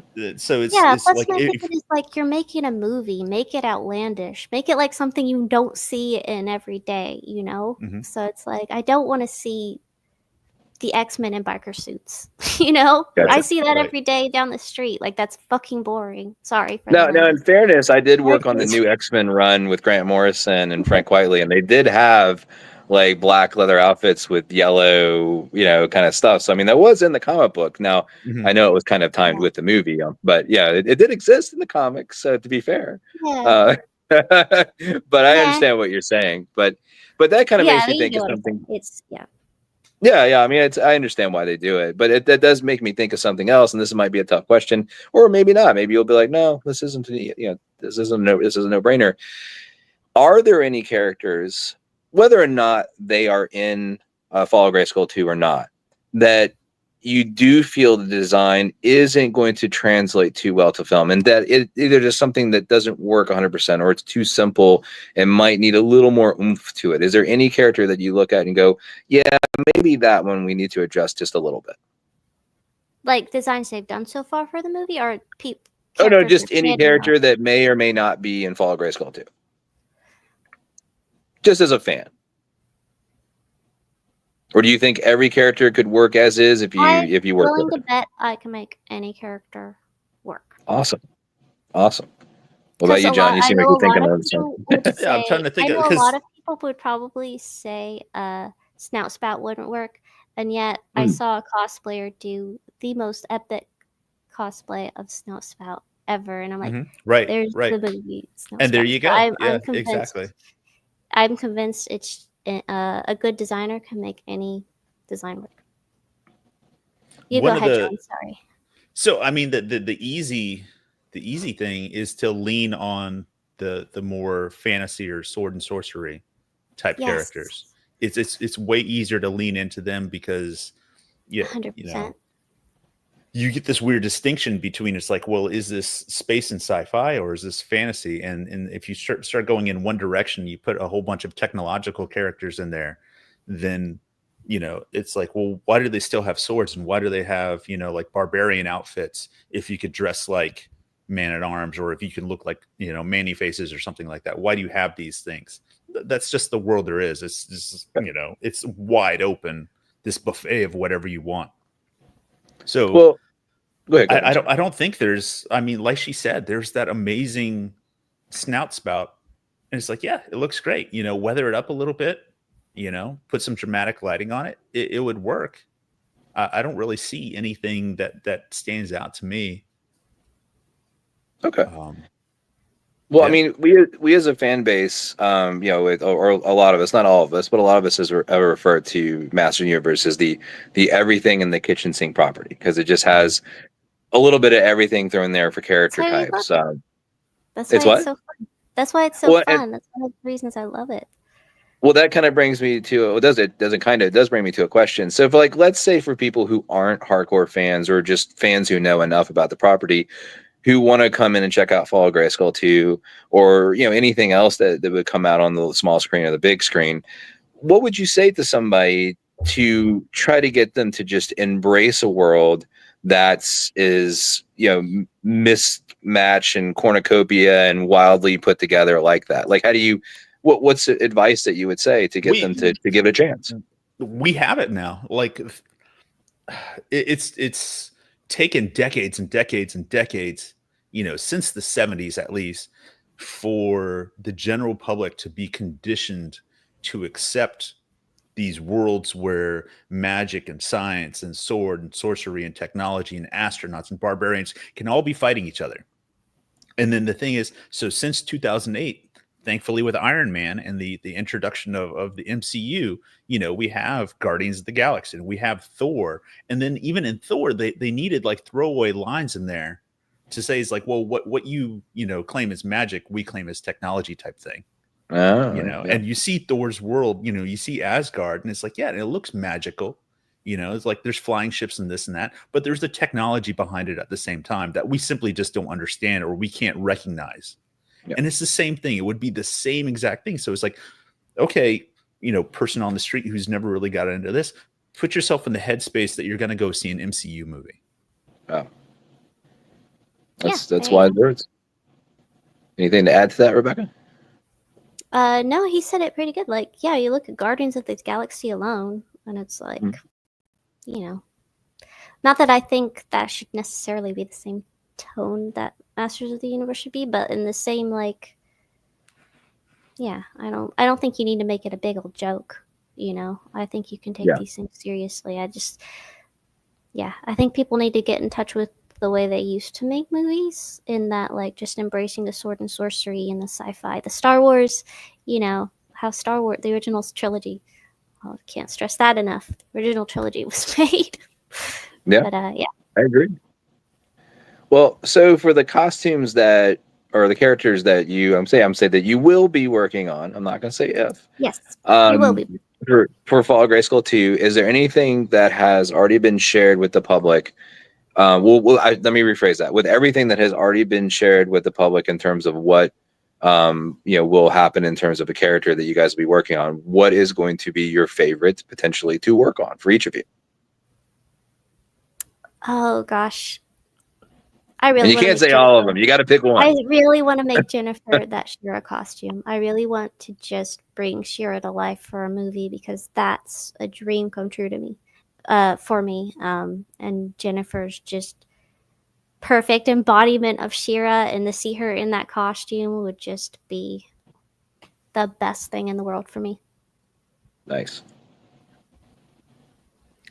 For me, I don't know what I'm going to be working on. I don't know. like I look at it and like, oh, well, that would be fun, and that would be fun, and that would be fun. It's like there's too many. I know you want to make puppets. Cool things. Oh, that would be cool too. I mean, it's funny that Matt was. I Matt may was or talking may about, not. I know. I heard that, and I was. Matt's like, oh just yeah, before make an that. Orko puppet, and I'm thinking to myself, I'm like, well, if like when this gets funded, Daniel should still have a kid young enough that we just dress up the kid as Orko. And, you know, we paint a beam green, and we have a whole little cantilever thing, and we're like making the kid float on that, and then he chroma keys that out, and it's like, and there's our Orko.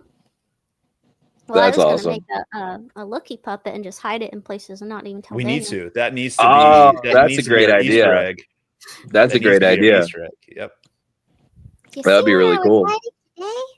And save that little bit for the mid credits, like in the mid credits. No, like, you just hide him. I was hiding. No, you don't have him talk. You just have him. You just hide him. No, you hide him. You hide him in the film, right? That's but what I as mean. the credits start to roll, like when the credits roll, it does the little like credit break, and then Lookie's on there. It's like, did you see where I was hiding? And it actually shows the clip.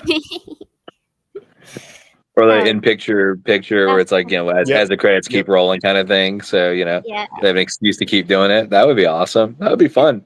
Yeah, hopefully it wouldn't be lost on people that, you know, that don't quite get it. But yeah, that would be cool. It's so with Fall of Grayskull 2, when it gets done, and people see what can be done by hardcore fans for a passionate project, which is not meant to compete with anything being done officially by Mattel. I think everybody understands that this is a fun fan project. No one's running out buying anything fancy, no cars, no maybe you know, some Taco Bell, but you know, that might be what everybody's buying for this. But is there something you guys hope Daniel might do next after this for Masters of the Universe or Princess of Power? Oh, like another Masters? Let's set him up is what I'm getting at. Let's get in like, yeah. A Loki backstory. Okay, hear me A out. Loki backstory. Okay. Oh. That might It's be a all about Rebecca him and the solo other project. conceals. Oh, wow. It's all about Loki Yeah. and the other conceals, and it's like a drama. Think of like, you know, It's reality a show drama. type It's a thing. reality show. Just because, just with the Oh my conceals, the Luke Star and Loki. Yep. I wanted an Odd Couple ripoff between like Madam Raz and Broom, like living in the same That'd place, be and it starts awesome. out like the I Odd would love Couple. that. No Like joke. sometime Loki earlier, actually Madam pretty Raz was thrown out. So basically, Masters Universe shorts is like Yes, what we that should would be do. awesome. No, A that'd be collection awesome. of little Actually, oneers. honestly, short films that were done like mini comics would be really cool. That would be pretty awesome. Like just a bunch of put together little chapterettes, like just little tiny things. That would be a ton of fun. Kind of like a larger collection of oh my gosh, help me out now. Horror movie with the friggin' horrible lake creature and creep show. Yes, like that kind of like. See, I was just gonna say that. What if Daniel cut parts of, let's say, Fall of Grayskull 2 comes out? What if Daniel did a mini comic cut in which he set up the screen to be like the comic panels, and like this one plays up to a certain part and then freeze frames, and then this panel plays up to a certain part and freeze frames, so that when it transitions over to the next page, you have several freeze frames of action, and then it goes to the next. Didn't Heavy Metal do a little bit of that as well? Yeah. In the first one. So yeah, bring in some of the comic Creep Show aspect. did it a little bit too. That's and the little at the that, beginning that's right. pieces. Yep. That would be awesome. Even would be for cool. just part of a trailer. If he broke it down into a trailer, like a 30-second, 1 minute thing, and have it in panels. I know. I would also love potentially to see a bunch of remember like with the Tarantino, like the Grindhouse things, like the machete, love like those. all the like Fake little trailers are the trailers, best. but all these little Thunder, different those characters. fake trailers on Tropic Thunder. You know what? I never saw Tropic Thunder. Oh my god, you're missing out. It's that's I'm sorry. No, fake trailers are great. I love those. I think it also gives you a chance potentially to do something with a subject or a character that, let's face it, probably never will be potentially in a movie. Like different kinds of villains and stuff, and different stories, because you don't want to do a whole movie, with, Of course, those Grindhouse trailers, Thanksgiving and Machete and Hobo with a Shotgun all became movies. So, it's I mean, there's the potential that maybe fans will really love it. It's that's the kind of thing I really dig on. So, is there any concern you guys have, like when you go to do this, about capturing something and bringing it to life with the costumes? Is there something that's like a nagging fear? And I'm not trying to present this like, oh, anybody watching this, watch out, they're going to drop the ball on this. But it's like every artist and creator, that's worth their weight in salt is mindful of things that could be shortcomings or pitfalls that they want to brace themselves for and tackle. So is there anything that you guys kind of already preemptively thought about, like, hey, when we do X character or this design or work with this material, with this being movie quality and projected on the screen, we need to think about this. We need to be mindful of this. Yeah. I mean, I thought about like, oh, this cosplay material's not gonna do it for a movie, if that's what you mean. Like, I gotta. Yeah. Well, could you have an example of like a material that wouldn't work well for film? Like craft foam or EVA foam. I think it could actually, if you're better at it than what I am. Well, what's the problem with foam? Like, what do you feel the problem is with foam and how it translates? That's my problem. I know people who I know it's used for movies, so I know it can be done, but my skill with it isn't that good. I'm better with the plastics and sanding hard materials. But That's where I would need to learn from people how to do better craft foam. So I take that back. I keep calling it craft foam. I'm sorry. EVA foam can absolutely work, but my skill with it would need to be improved. Yeah, I just think I just gotta up my game even more for a movie versus a cosplay kind of thing. What But I about you, mean, Jeff? cosplays are great stepping stones, I guess. I'm trying to like come up with a balance between, do you make a super tough, hardy, bulletproof costume piece, which potentially can be heavy and it can be cumbersome, and the materials might be harsh. Do you do that knowing that, okay, yes, this is definitely going to survive, but at the same time it's going to survive at the sacrifice of like possibly the wearer or something else? Or do you make a lighter weight, more comfortable throwaway and just have several spares? Sure. And you look at it, it's like, well, so budget wise, what's it going to cost for the sturdy one? And budget wise, what's it going to cost to create, the lighter weight, more convenient one and just have several spares? Because the EVA foam is definitely the way to go as far as lightweight and comfort. Oh gosh, and, it's so comfortable. Yeah, I'm just not that good with it, so that's why. That's the only reason I said that. I know people make magnificent stuff out of that. So, yeah, and the speed at which it's like, oh well, you're just cutting foam, so you're using like a razor knife and a Dremel and stuff like that, so you can crank those out really fast.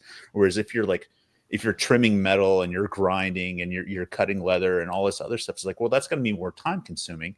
You're definitely working with better quality material.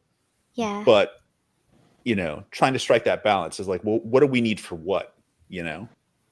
So that's where I've been thinking about this whole time. Well, when this funds and Daniel's got $250,000 to play with, he's going to give you all the money you need to make whatever costume that is required for the game. It's all going to be real. Whatever costume you want to make with whatever materials you want to make, just say the word. I thought about secretly just start making stuff, and then when it comes time, it'd be like, here you go, Daniel, I made all these characters, and you're like, I didn't ask for those. I'm like, you got to use them now. They'll be like, oh yeah, and here's your bill, and I'll be like, Oh, no, I wouldn't hand you a bill for stuff that I want to see. I don't work that way. Man, well, I tell you what, to talk selfishly about myself for just a moment, but not really about me. Kind of bums me out. You guys keep talking about PowerCon. You keep talking about the He-Man days with it, and I know we don't really have that anymore. I tell you what, I'll make a deal with you guys and the people watching this. If we get Fall of Grayskull 2 funded, I'll do a He-Man focused PowerCon in 2026. You hear that, folks? Dude, people need to clip that right now and post that shit. Exactly. That's my deal. If people now, that doesn't mean I won't also do a PowerCon that still has general toy stuff. But I tell you what, if we get this funded, well, then we, not me, if the watchers and the viewers and the fans get this funded, I will do a He-Man focused PowerCon for 2026. Well, I mean, it's going to make sense. Look at the attention that's going to come from both the licensed movie and from this kind of from the community. It makes perfect sense. If I do a He-Man focused PowerCon, it's going to be something just for fans. I did plenty of years where I focused a lot on the really heavy collector toy end of it and the official type stuff, which doesn't mean I wouldn't. There's my voice cracking. I turned 13 again. Doesn't mean I still wouldn't. I still wouldn't do that. It's I still would do it if somebody came along and said, hey, if Mattel or any licensed person says, hey, we would still like to come. Well, okay, cool. But I think I would really want to focus on something that's for the fans, by the fans, kind of going back to the vibe of 2011, where we really got in there and did a lot of fan oriented stuff. So but that's what I'm offering. What's coming right around the bend is going to be such a huge shot in the arm for that community. You know, there's going to be a lot of people who kind of like fell out of it, and they're like, oh, I collected the classics and I'm done with that, and I have what I want out of it, and they've kind of drifted out of it, and then they're like, oh, well, wait a minute, I'm reinvested in it, and then you're going to have a whole new group of young people who are like, oh yeah, well, I saw this thing and I'm all about that now. Hopefully, I mean that would be awesome if that's the case. Yeah, that's what Fall of Grayskull 2 is going to do, right? That's going to bring all the young kids, to the forefront. Like, yeah, that's bring all the boys to the yard. And hopefully, the donations are what do we call this? Pledges, donations, contributions. What's it correct? Backers. Pledges is what I'm reading. Okay. What I'm reading on the dashboard. We all said something different. I know, right? You're a backer. That's what you're called. But you pledge. You pledge. Okay. Well, I hope if anybody watching is not a backer yet, you should go pledge, because I'm gonna basically repeat Masters of the Universe. Yeah. PowerCon 2026. Gotta make this happen. The stakes are there now. Heck yeah. Oh God. Val, that's I'm gonna repeat some of what Matt Tyree said earlier. There you go. Yeah, I mean this is. Oh, you got it! Awesome. That's sweet. If I didn't like the sweetener flavor of those drinks, I would give it a shot. But man, I think that those things are kind of like drinking gasoline. But I guess I'll keep. Oh man, they're rough. But Daniel can drink gasoline, so that works out pretty good. But it's I've known Rebecca and John for a number of years now, and they're just really sweet, down to earth, wholesome people. And I tend personally to try to surround myself with people that are like that. I believe character is one of the most important aspects of a person, and from that I think comes their sense of dedication, not just their morality, but the work ethic and their passion, and just honesty and trust that you can have in somebody. And Rebecca and John are two people that like if they told me they're going to do something, I would definitely trust them to do it the way they say they're going to do it. And if they couldn't accomplish it that way, I knew there was a darn good reason, because they would have tried every which way to make it happen. And seeing people like Matotoole involved, this super talented guy, obviously has a huge roster. But going to Mr. Daniel Benedict here, Daniel is, John and Rebecca are now, in my relatively short friend list, but Daniel Benedict's up there at the top, along with people like Matt Tyree, who are just like people who are, salt of the earth, give you the shirt off their back. When they tell you something, they mean it. They will do it. If they don't do it, there's a darn good reason, because they tried every which way to make it happen. And I trust Daniel, implicitly. Like, it's just like anything that he does, he's going to do the best he can, and he's going to sacrifice a lot. I know how much. If I'm not going to say, because he told me in confidence, so he may have already said it publicly, but how much he personally sacrificed finances, and let's not talk about the amount of time he sacrificed for the first Fall of Grayskull. I can only imagine what he will still do out of his own pocket and his own time, especially now with a wonderful wife and all these great kids that he has to devote time to make this happen. If you want a film that's going to embody the things that you like as a hardcore fan, or just a really passionate fan of He-Man and She-Ra, Daniel and the team he's put together to do it are going to be the ones to do it. So it's that simple. Let's face facts. Is this going to be a blockbuster film that's like on par with everything coming out of Hollywood? No, because Daniel hasn't been given $100 million budget. But I think people are going to be pretty darn impressed with what somebody can do with such a meager budget, when you have a bunch of people who passionately want to make something that they care about. So if you haven't pledged, I hope you will pledge. Hey, thanks. You can't top that. I know. Like, the live stream Good night, is over. everybody. The end. I was going to say, well, I also learned how to do a good job with that thanks to speaking at Daniel's wedding. So I got thrown under the bus there.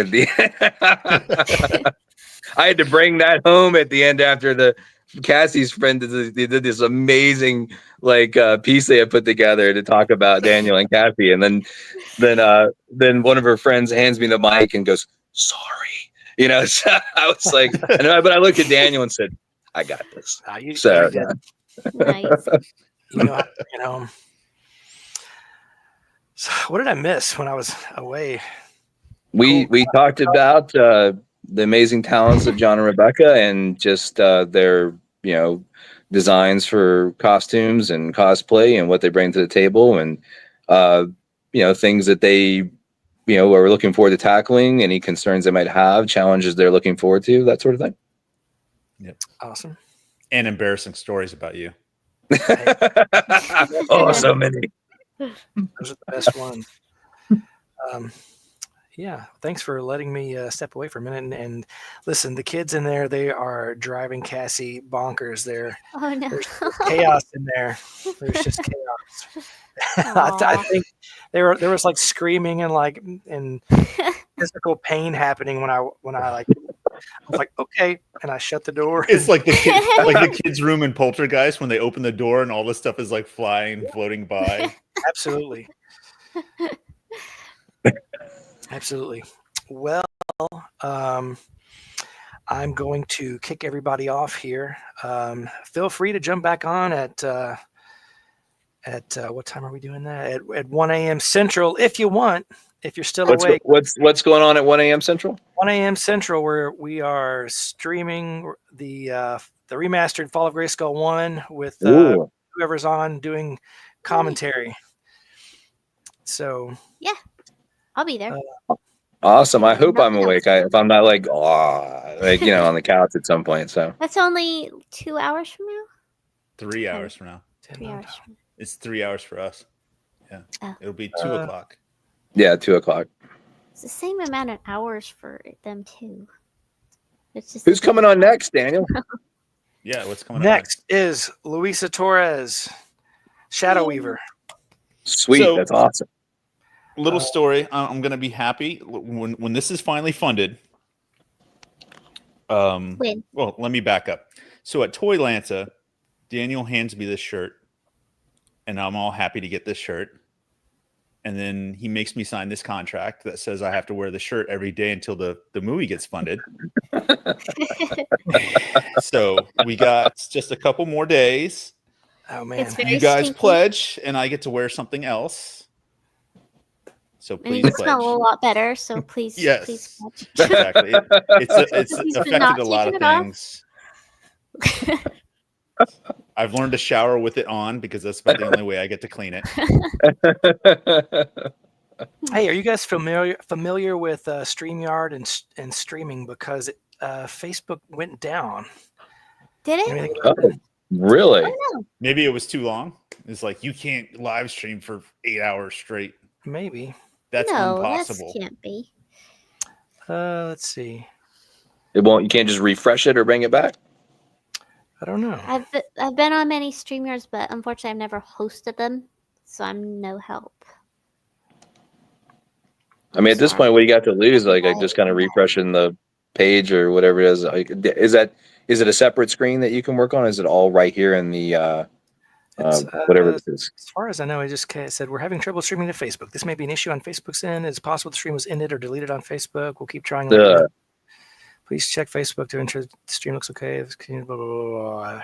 Just remove a destination from stream and re-add it. Okay, so let me remove it and re-add it. Okay. Yeah. All right. Just keep the YouTube one going. Do you know when it went down? Just a second ago. Oh, I think that's not bad. Probably at the 8 hour mark. I bet. I bet they may have put like a cap on it. That sounds quite plausible. Joe Amato says that Facebook does have an 8 hour limit for live. Well, there you go. Thank you, sir. All right. Well, that was the 8. Also, Joe, thank you so much for supporting this so much. We really appreciate that. It's fun being in your room. All right. Let's hope that this doesn't end this. Don't end. It does. Thank you for having us on. Okay. Yes, thank you, sir. We're the last ones. We are the Highlander. Okay. Are we back on Facebook? Let's see. I got a check mark. You are live. Okay. Awesome. Yay. It says I am. Awesome. Hey, teamwork. Good job. Makes High a dream five. work. Yay. High five. I can't do it. Okay. Anyway, Here's Pat well, Johnson. if you guys are still awake at 1 a.m. Central, come back. If not, see you on the other side. All right, See ya. sir. Good Continued seeing you guys. success. Thank you. Bye. Bye. Bye-bye. Bye-bye. See you, Val. Bye. Okay. Now it is time for Shadow Weaver herself, Louisa Torres. Let's see. How do I get her to come on? There we go. Hi. Hey, How are you? I'm great. Can you hear me? Yes. Awesome.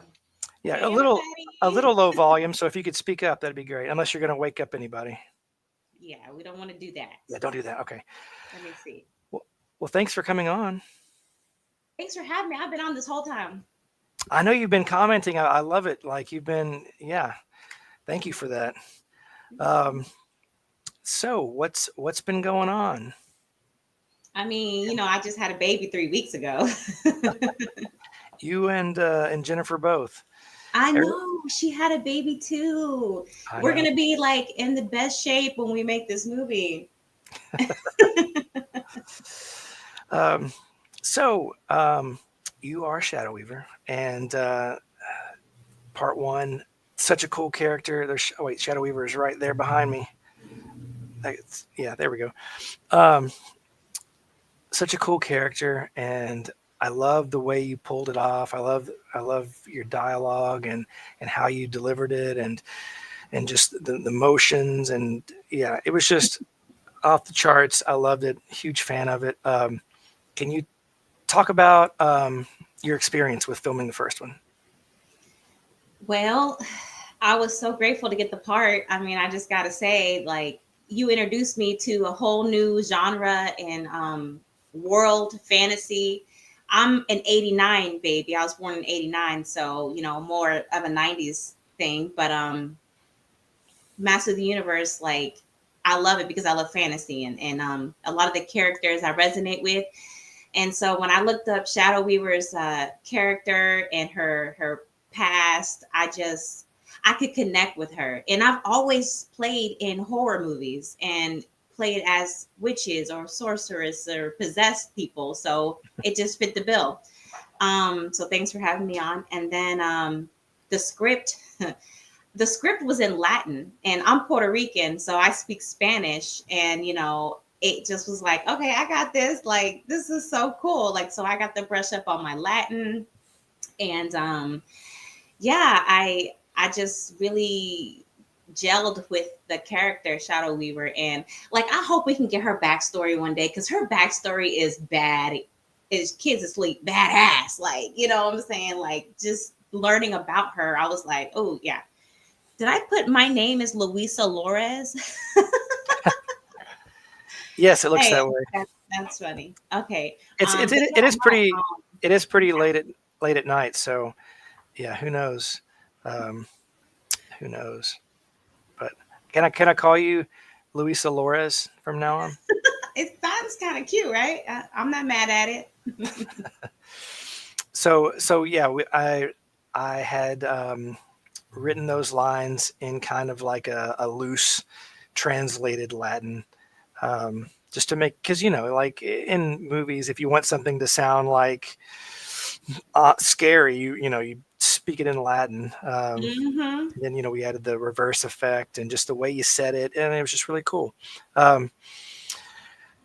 When you were doing your lines, did you had them memorized, which was amazing. Did you know what you were saying when you were saying it? Yeah, absolutely. Like I said, I speak Spanish. So, and I did high school Spanish, but I taught myself how to sing in Spanish. And Selena, Selena the singer, I would watch her YouTube videos of her singing in Spanish, but with the subtitles in English.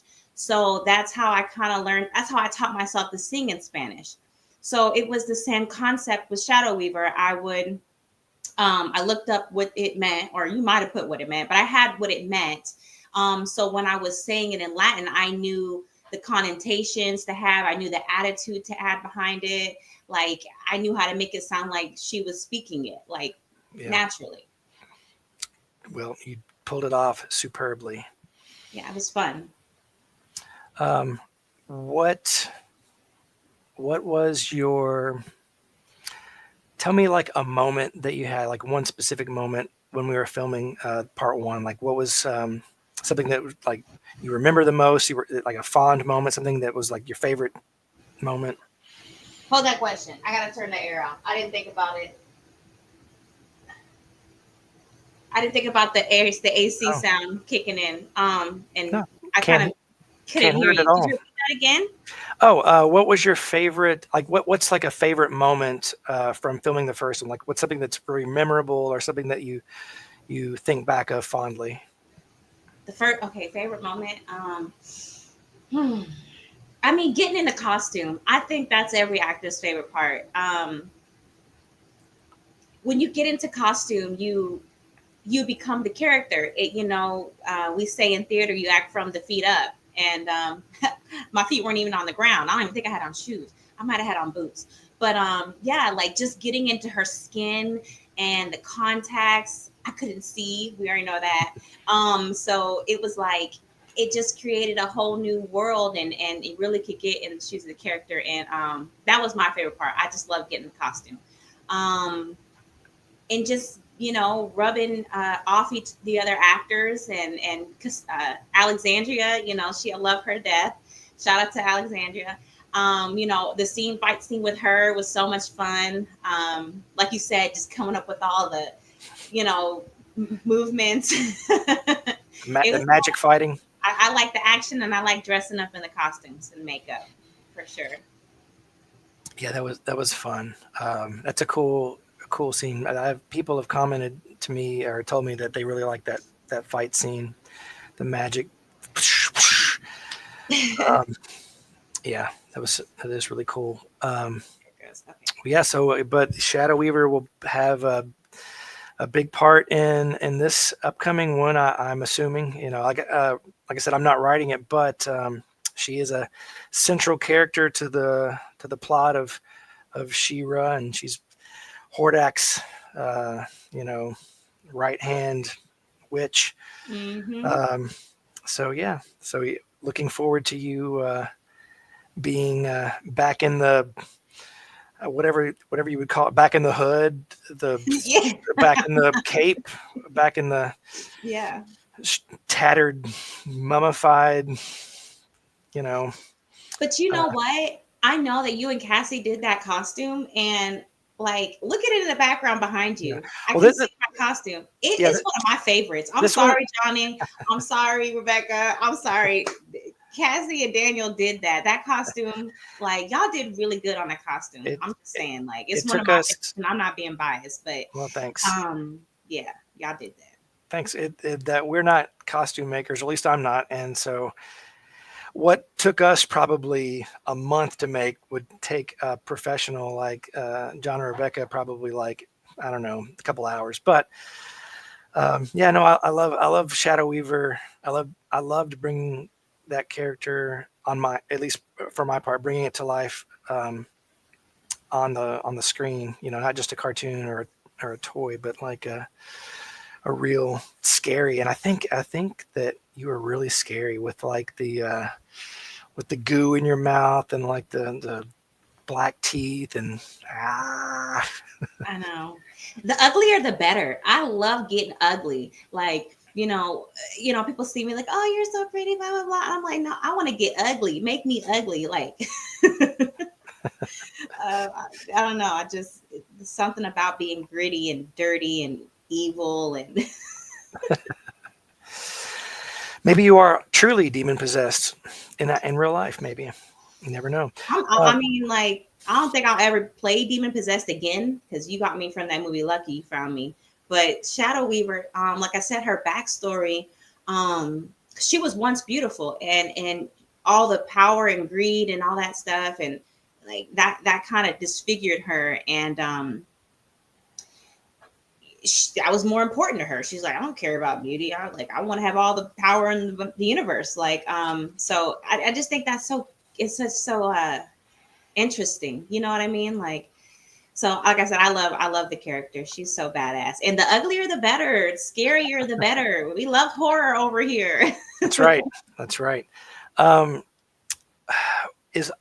there any moments when we filmed the first one? Was there anything that was difficult or hard or something that you were like, you didn't like doing? Or well, the contacts was our little problem. So for those who don't know, we got contacts that like white out my eyes or black out my eyes, and you couldn't see through them. They were the kind that make you blind. So I was blind. And there's a funny story. Can I tell them about the ghost story? Because Cassie didn't have time. Yeah, tell it. Yeah. Okay. So it was like we cut a scene, and Cassie had to lead me, like leading the blind, literally, to backstage. And we're shooting in TWO, which is Theater Workshop of Owensboro, and it's an old church, like I think probably like more than 100 years old. And it's a part of a ghost tour. And so it's haunted. And so Cassie's leading me, a blind shadow weaver, holding my hands. Cassie's walking backwards and I'm in front of her, and we're about to pass through a door. Well, the door is closed, and Cassie's like, hold on, let me turn around and open this door. So she turns around to open the door, and tell me why the door was wide open. She hadn't touched it though. It was shut. She's like, let me turn around and open the door. And when she turned around, it was open. So the ghost or the spirit that was in that theater played a little prank on us and opened the door for us. And then so Cassie starts to freak out. And I'm like, she wants to bolt. And I'm like, you can't leave me. I'm blind. I can't see. She's like, okay, yeah. So, but that was funny. So those contacts were a little issue. But other than that little part, it was fine. Yeah, there's different levels of those whiteout. There's some that like can cover your entire eye. I think those were like the medium ones, and there's some that are like even smaller. But yeah, and then there's some that you can kind of see through. But I think yours were just this total solid white.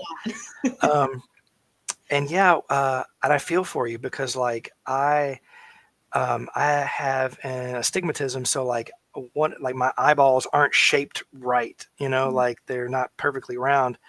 And I was always told like contacts, aren't really a good idea for me. And I had never worn them before. And then when we filmed the Fall of Grayskull 2 trailer, me in the Hordak costume, I needed like some contacts that were like kind of demon red looking contacts. And I had never the night before we shot, I tried to put one in, and it took me an hour and a half to like get it in, and just like having that natural fear of like touching your eyeball or whatever. But I was forcing myself to do it. Cassie was trying to do it. I was like, come here and help me. And she was like, I was like, stop, I'll do it myself. And it was something. And then it was time to shoot, and I was like, it just got to happen. I've got to get it in there. So I got him in. It took me a bit. But I think it was, this eye, every time I would blink, it would fold up the contact, and then I would have to like hold my eye open and like move it around, and then it would like sit back. And so like, then I would have to like do my part or say the line, but if I blinked, it'd go back up, and I'd have to, it'd bury itself up in my eyelid. And like I was smelling, I had this mask on, and the fumes of the glue was, and I was like, anyway, contacts are not for me, especially costume ones. And yeah, and these weren't like comfort contacts. These were like, cheap overseas, like costume contacts, So yeah, I feel your pain on that one. It's all good. I can touch my eye. Daniel, is it bothering you? Is it bothering you? Hey, you touch yours all you want. Yeah. So other than that, I've never played a floating or flying character before. So that took a little getting used to, knowing my surroundings, like getting into, and that's, I'm going to be honest, that's something I really didn't prep in the like preparing for my character, like, oh, by the way, she floats, she flies, she's like not touching the ground. So if I could go back and reshoot some scenes, I would have had that in mind more. But Yeah. you know, whatever. We did our best. Yeah. Yeah, most of the time we put you like on a green block so that like the bottom of the costume could kind of just hang Right, down. right, And then we yeah. would like fan it or have a fan on to kind of give it some movement. Yeah. Because like I feel like even if Shadow Weaver wasn't like moving, some kind of magic would be making her like clothes move, or you know, like just little things like that. I feel like kind of Right. add to the character. She's fabulous. What are you looking forward to in making a sequel? Working with all the amazing actors, past and future. I'm so excited to make more new friends and just make something for this whole universe. And getting back in the costume, and yeah, I can't believe it's been this long, y'all. Like, it's crazy. Like, the days the days are long, but the years are short, let me tell you. But yeah, just going shooting again, getting on set, being with everyone, and yeah, I'm really excited. And to see the script that Mr. Lamb is writing, you know, that's epic. I'm so excited. Like, there's so many talented, phenomenal people involved in this project, and like, I feel so blessed, you know, and grateful to be a part of it all. And Cool. yeah. Let me look at my notes. So donate. That's right. Donate. Donate. We are currently at $48,216, which That's is awesome. that is Thank awesome. you so That is much. a lot. Yeah, and that is from 307 awesome people. And let me look at the percentage of that. I think that was 81% when I checked. You know what I was going to suggest? Yeah, 81. What? Well, It better be good. I know it is. It's so good. Well, I'm single, so I was gonna say maybe you can auction off a date. You know, if you want to date Louisa, Weezy, whatever, like, you know, make them pay. I'll need the highest bidder though. Like, okay, like a dating bid system. Okay, well let's start the bidding with $10,000. $500. Let's go. Yeah, like, I can't believe we've come this far, and like 48,000 is a lot. It is, and but it doesn't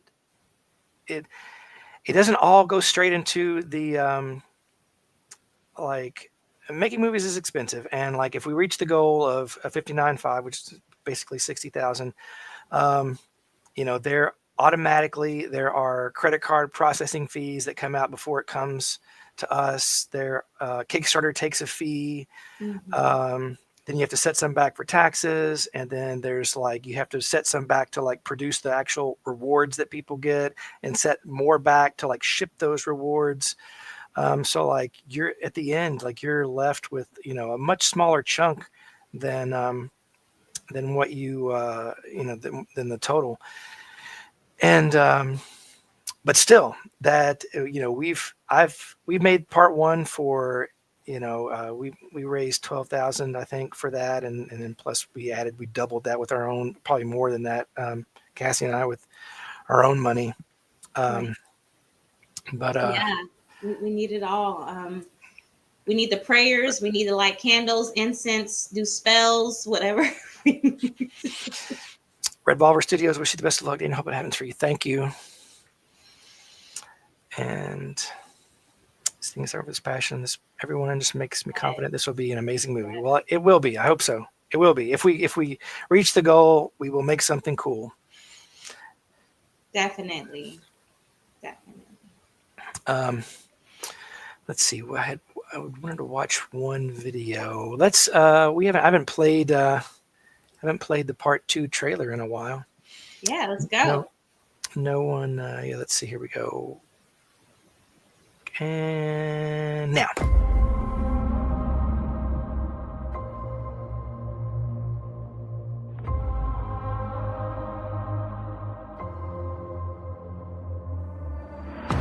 ever wondered, why are we doing all of this?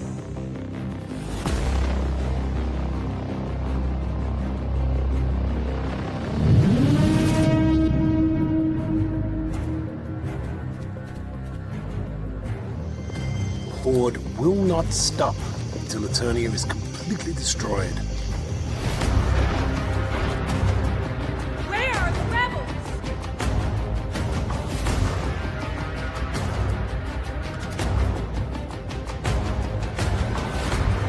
Only the king and queen, the sorceress and I know the secret.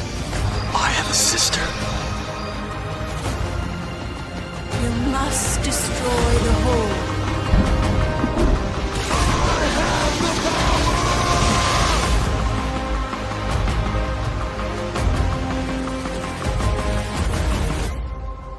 If I can't stop Hordak,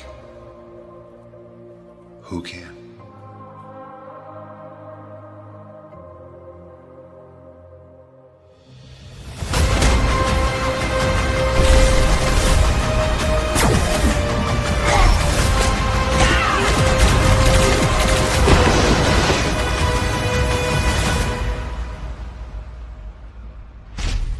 Death has come to Eternia, and I am here.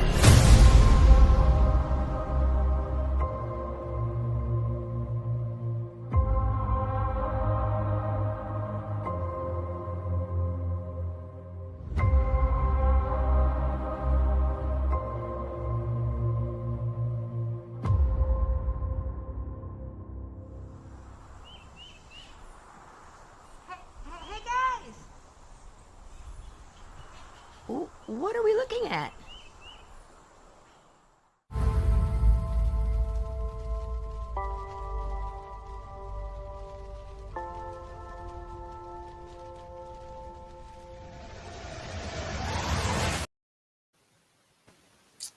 Let's go.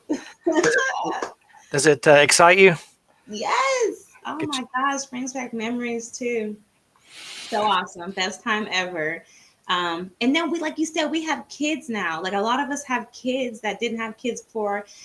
And it's something we can share with them and, you know, for them to be a part of and enjoy. And I can't wait to bring my kids to the premiere. Like, you know what I'm saying? Like, I'm so excited. Oh, it's going to be dope. Now, have you seen the official Masters of the Universe movie info online? Yes, I was following it. I was posting stuff on it too when I first found out. Like, oh heck no! What? Actually says, what do you think about the casting of the new film coming out? Like I said, I posted some on my page, but at first I thought it was like a prank. I'm like, no way, they're really not gonna make this. And I'll be damned, it wasn't a prank. Like they're really doing it, and like you said, it'll be out next year. So.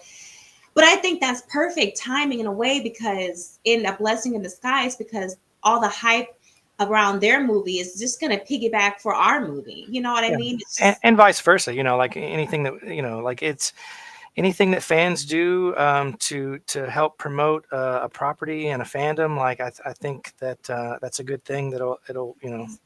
Exactly. It's good for all of us. That's right. It's going to make new fans of all the millennials, you know, who don't even know about the 80s cartoon, and it's just going to grow the fan base. So I think it's amazing. I love it. Perfect timing, like you said. I think so too.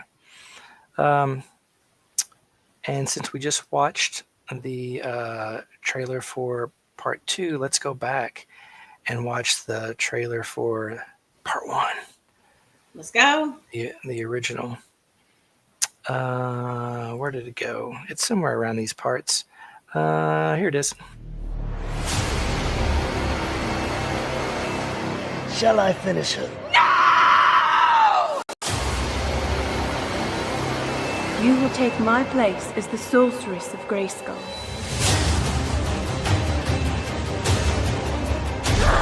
I am now master of the universe. By the power of Grayskull! I have the power!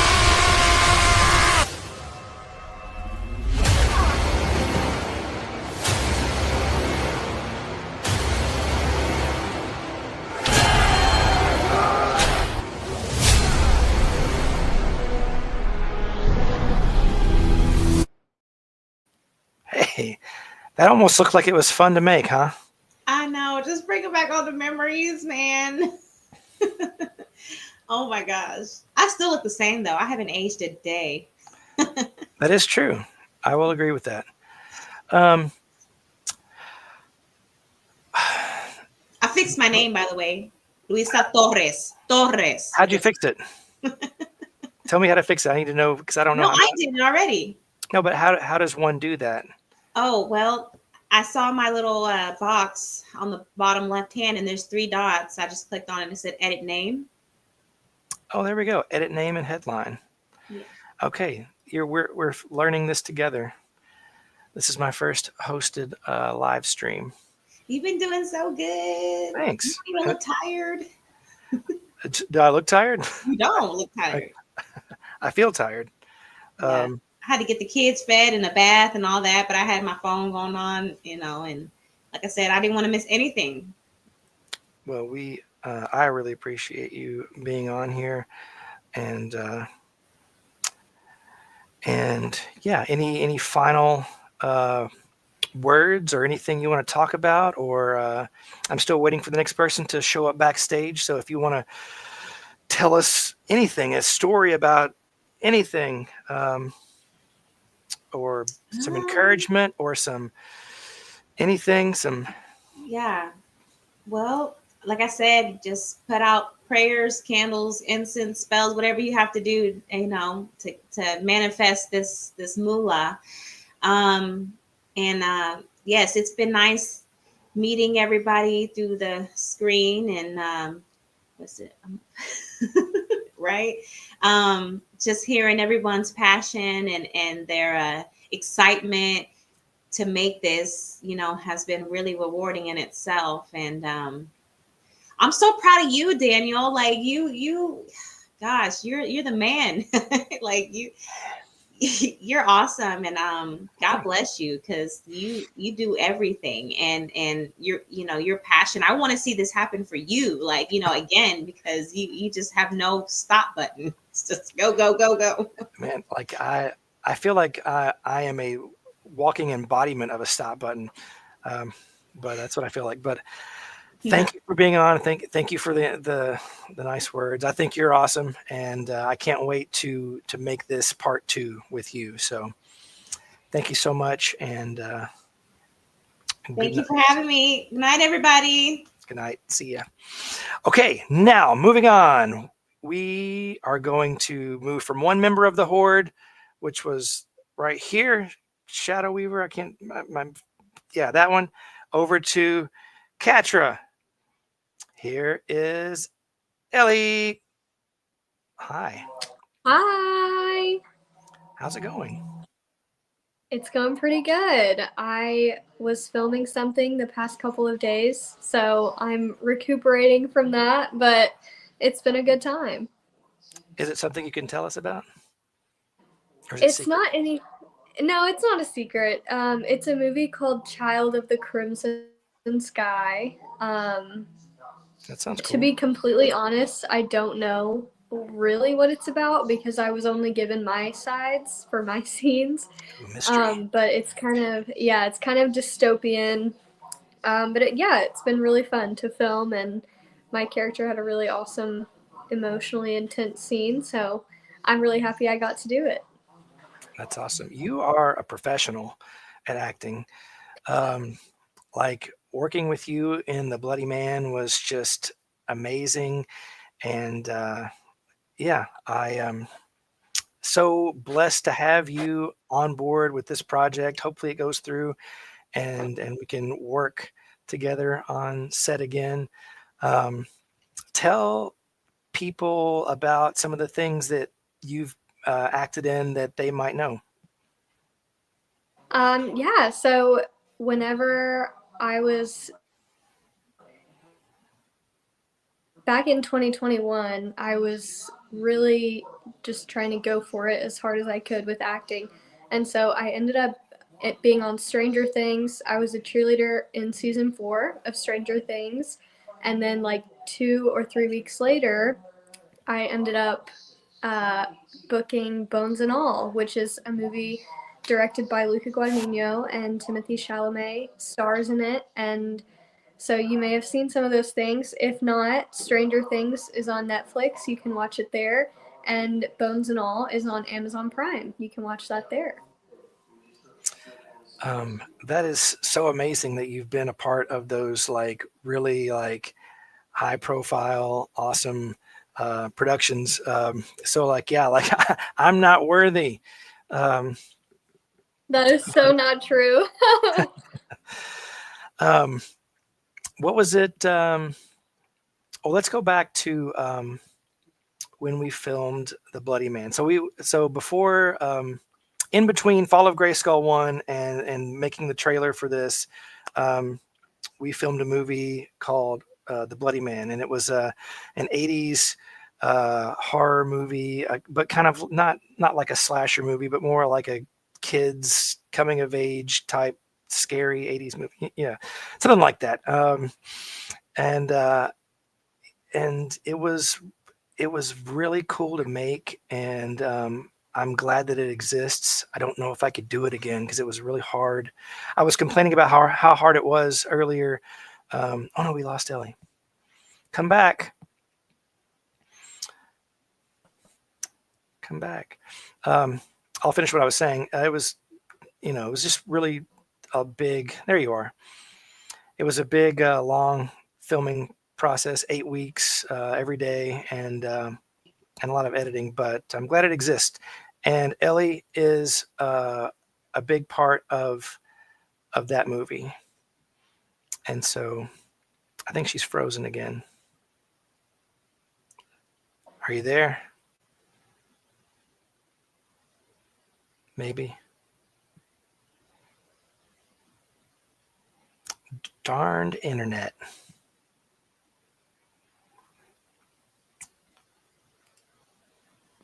Thanks, Micah.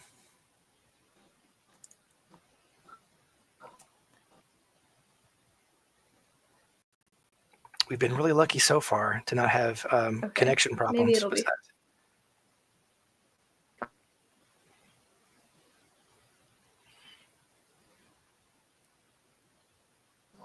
I'm going to be your one. You're the one. Oh, no. You just have to be the one.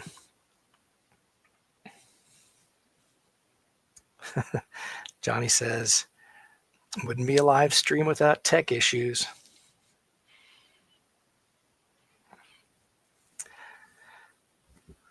So anyway,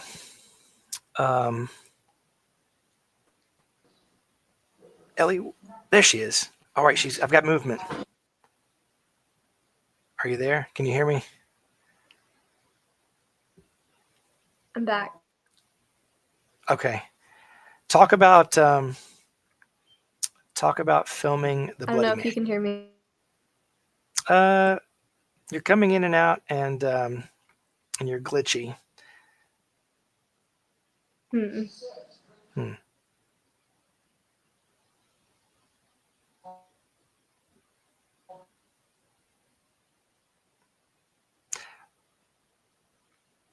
We hear you. We can still hear you.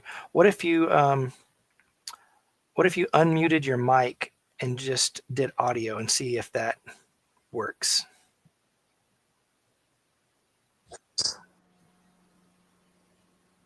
Just audio? Yeah, that may be it. Yeah, video, adding video and audio may. Can you hear me? Yeah, you sound perfect now. Let's do this for a minute. Yeah, just do audio for a minute. Talk about your time filming The Bloody Man.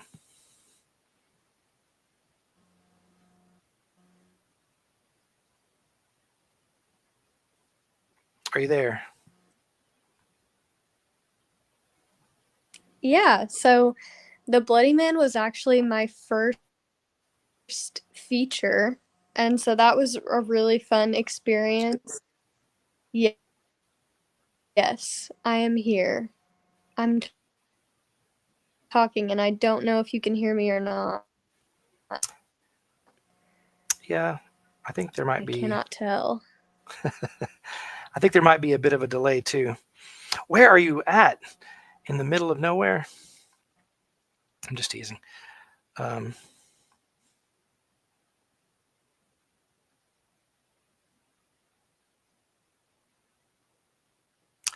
let's here, Ellie. What if you tried to find a different location, maybe to get some stronger signal? And while you do that, I am going to. Can you hear me? Yeah, I can hear you. Can you hear me?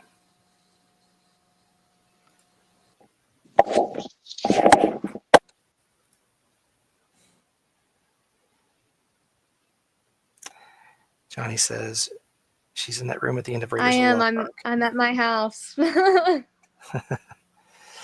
Is there an area of Can you at your hear me house? at all? Yeah. Can you hear me? I don't know if we can hear each other. I can hear her once in a while.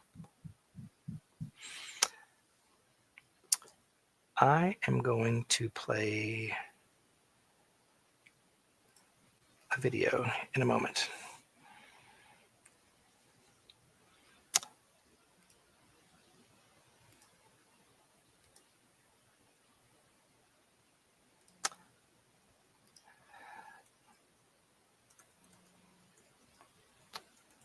Are you getting anything? Yeah. Can you, go ahead and talk about filming the Bloody Man again, and maybe it'll come through.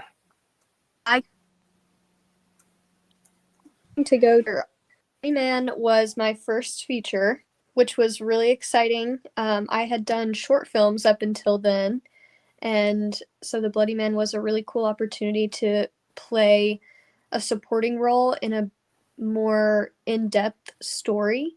So that was really awesome, and I had never had that many lines in a film project before, so that was a new challenge, and I hope that I did well.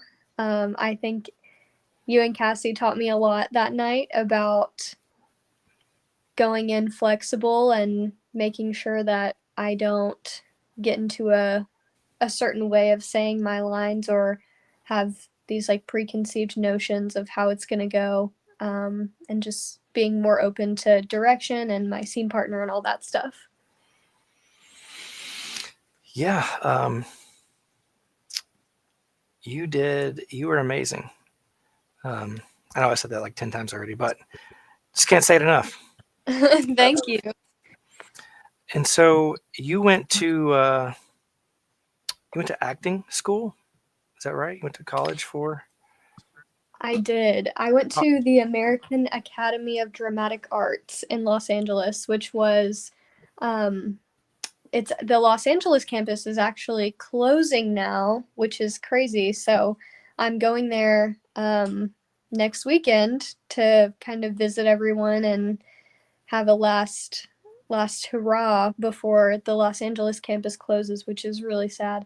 But I do think that the experience I got there and everything that I learned really catapulted me to be able to do the bigger jobs that I was able to do later on. And so I'm really thankful for the education that I got. That's really cool. It's always cool to have professionally trained actors. It's a whole different experience, but I love it. After the Bloody Man, you said in 21 you went all out and talk about in acting, and you got roles in Stranger Things and Bones and all. Talk about more specifically talk about being in Stranger Things on set. Like, what was it like? Stranger Things was really awesome. Everyone was so nice.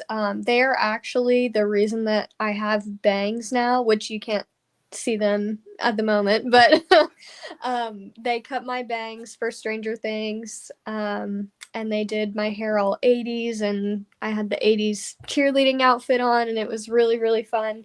Everyone was so nice. But yeah, there was just so many people, so many extras. So it was a really kind of chaotic process being on that show. But it was really awesome. I got to see a lot of the characters. If anyone who is watching has seen Stranger Things, I'm in the basketball game scene in season 4, episode 1. So I got to film with Kayla McLaughlin, Natalia Dyer, Maya Hawke, and the girl who plays Chrissy. I cannot remember her name. I think her name is Grace Vander something. I can't think of it at the moment. But yeah, everyone was super nice. But it was definitely just like your classic background actor experience. You're on a huge set. There's like literally 200, maybe 300 people, and you're just one of the many. But it was really fun. Really, really fun. What about Bones and All? Talk about that. That was a completely different experience because there were no extras. It was just the 4 girls that were in the scene that I was in. So it was me, this girl named Kendall, and the 4 of us were having a sleepover. And it's funny because Bones and All is also set in the 80s. So I did like an 80s hairdo, and all the other girls had like this really pretty pink makeup and stuff, and for whatever reason the makeup artist wanted me to have like blue mascara and like dark purple lips, so I kind of looked terrifying and everyone else looked really pretty in this scene. But it was fun, and it was really fun. I think Luca Guadagnino is such an amazing director because he doesn't tell you exactly what he wants you to do. He kind of gives you, I think he's an actor's director for sure. He's a little bit intimidating because he's Italian, so he's like super loud and very expressive. But I enjoyed working on his set very, very much. And there's actually a scene in Bones and All that unfortunately got cut, but I'm not really going to spoil anything in the movie because I'm in like one of the beginning, very first scenes. But Taylor Russell's character is a cannibal, and that's kind of the premise of the whole movie. And in that scene, she bites off the finger of one of the girls at the slumber party. And my character, Jackie, was supposed to vomit at the side of that. So they had this fake vomit in this sippy cup for me to like hold in my mouth and spit out onto this tarp. And so it didn't make the cut, unfortunately, which made me really sad. But maybe someday I'll get the footage and I can put it on my Instagram or something like that so people can see it. Man, I want to see that. Yeah, pull some strings, call, email some people and be like, hey, can I get that one scene that got cut? Or maybe there'll be like a future physical release with extra deleted scenes or something.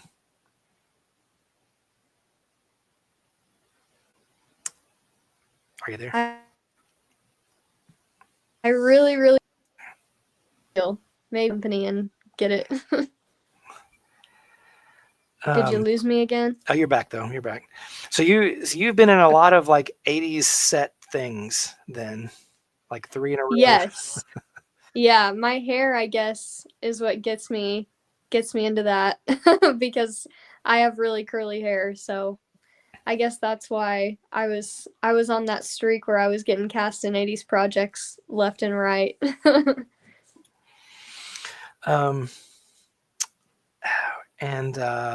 But you're pretty busy, I feel like, with acting these days. I mean, every time we talk, you're like, hey, I just got done doing this, or I'm getting ready to do this, or are you happy with it, or do you feel like this is your calling and you're happy to be working so much? Ooh, that's a very timely question because sometimes when you get to be an adult, acting is just, it's so much more than, you're a kid and you get like a a film opportunity and it's so exciting, but then you get to be an adult and you realize like, wow, it's actually like you have to travel a lot and it's really expensive and sometimes it can be kind of lonely and all that stuff. So I've definitely been struggling with like, do I want to continue doing this into my later adulthood, or is it something that is going to kind of fall to the wayside as other things become more important potentially? But for now, I'm doing it and I'm enjoying it, and I'm not busy. I do film stuff, you know, it only comes around once in a blue moon in this, especially in this part of the country. So I just kind of keep my eyes and ears open for anything that may be available and try to get involved in as much as possible. But it's definitely a hunt because there's not always much. But I'm glad that I seem like I'm busy all the time at least. What do you when we filmed this mock-up trailer a few years ago, talk about that. Talk about being Catra and just talk about that experience. That was a very unique experience because obviously it's a trailer, so I didn't have any like lines or anything.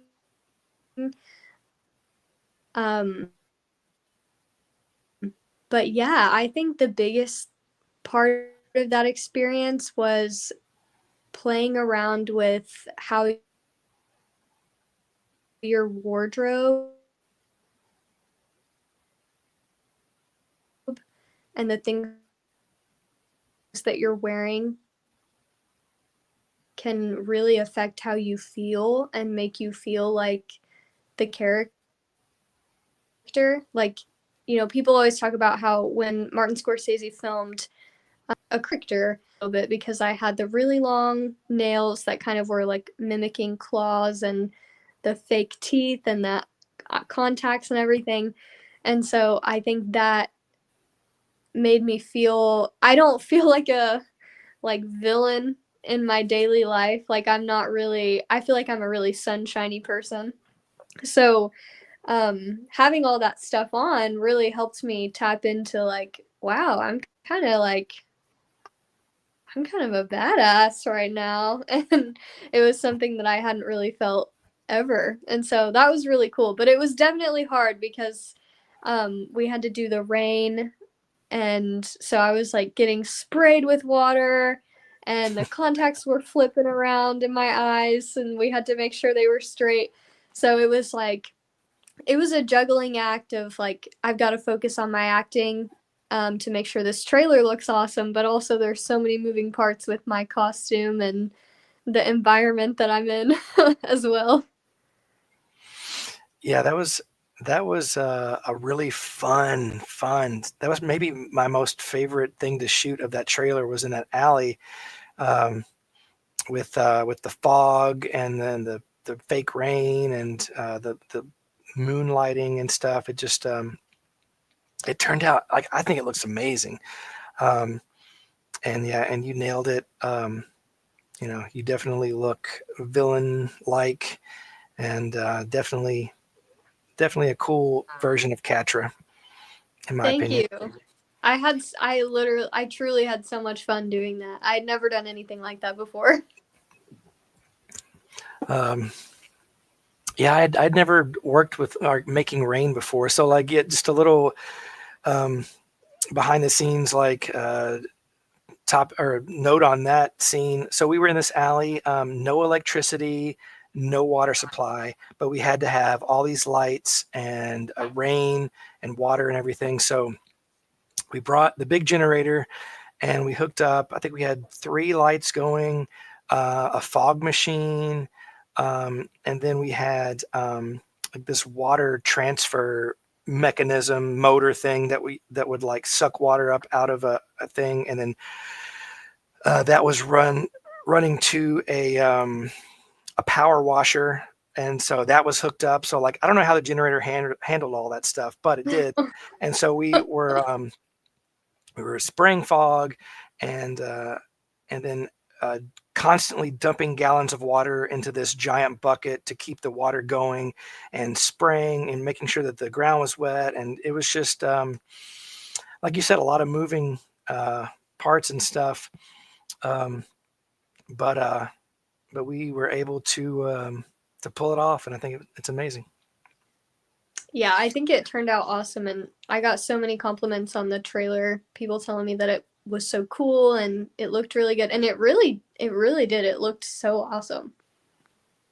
Yeah, thanks to you. I think the scene, I think the close-up shot of you in the alley where you're like, your contact had shifted, like you were mentioning, and so I had to like go in and like fix it. That probably that was like one of the longest things that in editing was like trying to fix that one contact lens, just to make it, the cat eyes stand up straight. But yeah, so. Yeah, for whatever reason, they did not want to stay up straight in my eyes at all. Yeah. Contacts are a crazy thing, especially these costume contacts that are kind of cheap and probably uncomfortable. And so. Yeah. The thing I've been filming, actually, I had a similar experience where, so one of the parts of the story is that we're in this orphanage. It's like kind of dystopian. These kids are getting separated from their parents and everything. And I'm 24, but I look really young. And so I was playing a kid with all these other kids. So the director wanted me to wear fake braces. So I had to have a retainer, and I glued these fake braces on there. And that made me feel like a self-conscious teen again. So it was kind of weird and kind of crazy. Yeah, I feel like you could play a wide range of ages. I feel like you could do a lot because you just have that look. So yeah. Well, Thank you. I'm trying to play into that as long as I can. Until you'll be playing teenagers when you're like 80. Cool. Probably. Okay. Well, I am going to jump off. I'm going to jump you off of here. I'm not going to jump off. I'm going to remove you and move on. But is there anything you would like to say to anyone right now? Any final words? I would say, this is an awesome, awesome project, an awesome group of people. If you are watching right now and you want to support any kind of artistry during this really weirdo time in our country's history, I highly encourage you to donate to our Kickstarter so we can bring back this kind of piece of 80s nostalgia into the world. Yet another 80s project for you, right? Yes, one to add to my onslaught. Cool. Well, thank you. I always love talking with you.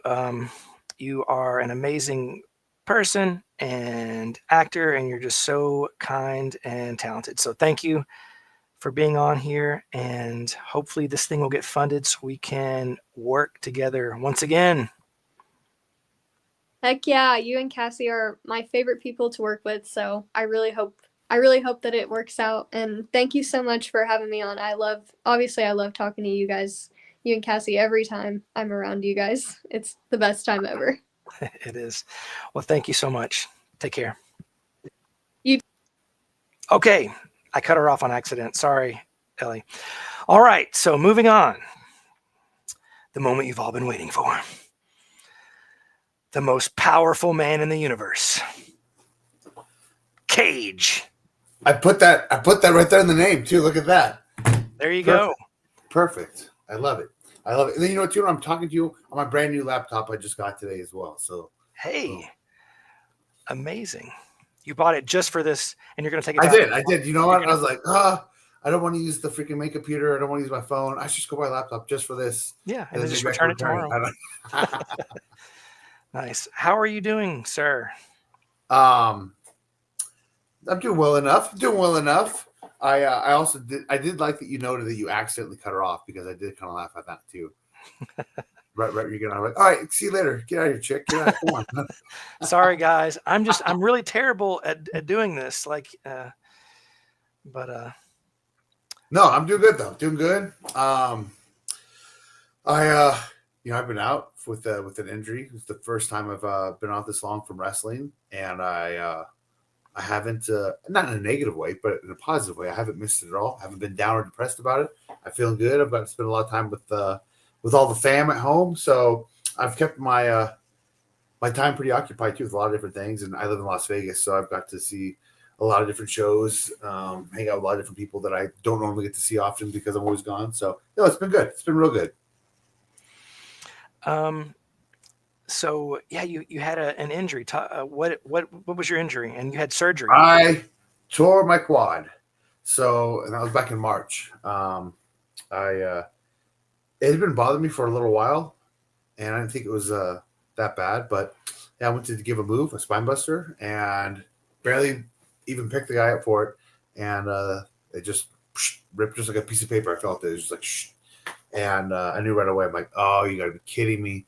I had my farewell Australia tour. This company called WSW, World Series of Wrestling, that I absolutely just love and adore, going and performing for them and the Australian fans.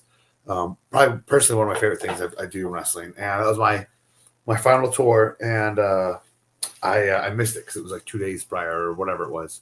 But I tore my knee. So that one I was a little depressed about when that initially happened, just because of certain contract situations, long story there, may prevent me from being able to go back. And that's why that was my farewell tour. So that's a big bummer. That's a big bummer. So we'll see what happens with that. But outside that, no, things are good.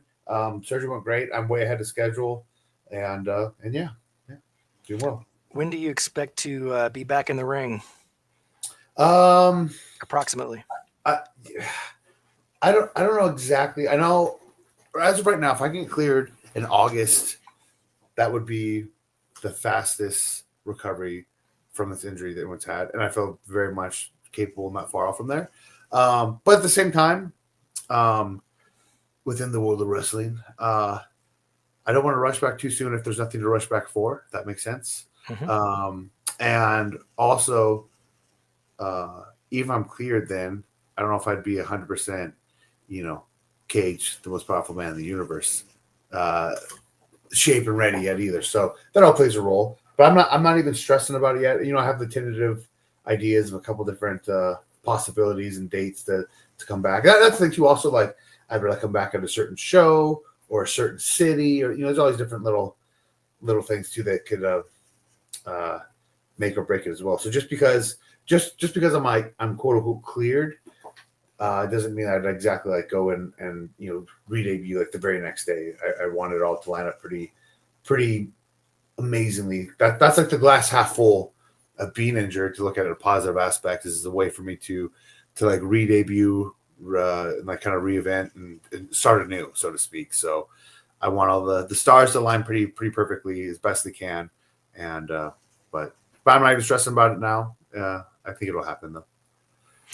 Well, you seem really positive about it, and it's good not to stress about things. I'm trying not to stress about reaching the goal to our Kickstarter. Right. Oh man, and the first time you had it on there too, you were kicking butt. It was doing so well, and I was like, oh, and I was really hoping. I was really hoping that we got that first time around. Yeah. I mean, old school little nursery rhyme, right? The first the worst, second the best. So here we are again, second time. So hopefully that's things happen for a reason. Hopefully that's why. Maybe it was in the cards for us to make a short film, because that's the goal this time around. We are at $48,271 and 34 hours to go. I think it's possible. 10,000, little, over 10,000 to go. The end of a campaign, you usually see an uptick. Right? Well, because there's that too, right? Because if it's X amount of time, I mean, just like with anything, it's like, I'll buy it next week. I can do this that week. I could, and it's just times limit. Like, if you go to buy something, they're like, oh, this is the last one we have, and the sale ends next hour. You're like, whoa. Even if you don't even really want that item, it makes you like instantly like, well, shoot, do I need to buy it? Like, yeah, I'm guilty of like that. now or never. It is. Well, now is the time, guys. So yeah, how is so we heard about wrestling and your injury. How is the family? Family's doing well. Our newest, Logan, he is quite a character. He's such a good baby. He's been throwing some tantrums lately the last few days. Usually super easy going baby, been such a joy. Absolutely adores music. We just went to this place called Dinosaur Outpost on Saturday. It's a real cool family little area, all kinds of cool dinosaur stuff. And they had a live band, and man, he just wanted to go out there. And he does this little like vibing out dance he does. Where he just the rock and his little hands come up, and he's like, it's funny, it's so good. But he's rad. The family's doing great. I'm actually the stay-at-home parent this week. Melissa's got a couple podcast things to do on Monday. She's got a commercial shoot Tuesday and Wednesday. She has her own show in Chicago for wrestling. She's doing Thursday. I'm like, oh dang, she's the busy parent. I'm that stay-at-home one this week. Okay, all right, I see how it is. Mr. Mom. Yeah, right. I'm not. And then she's like, "Oh, you're gonna appreciate me more after this." I go, "What? It's not. I don't appreciate you. I know. I've been through this. I know how it works. I get it.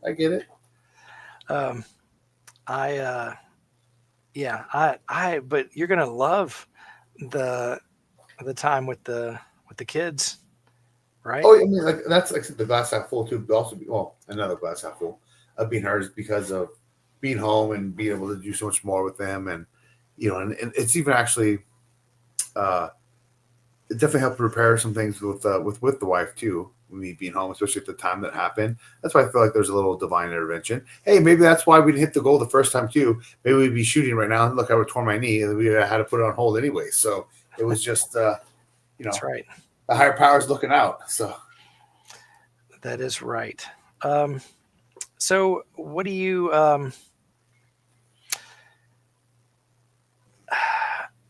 When we filmed, you came up with some questions, Danny. You should have had them listed out. Yeah, I've lost my notes here. I had notes, but then I lost them.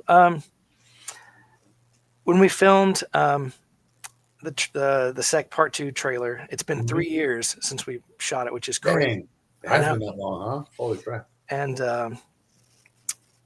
how was that time? I know that you seemed pretty exhausted when you were here. I think you were like your schedule was insane at the time, but you took the time out to come here and let us put you through crazy hours again and stuff. But talk about that experience. So I remember getting the text from you, like, "Hey, would you be interested in shooting this trailer for the sequel?" And I was like, "Yeah, absolutely."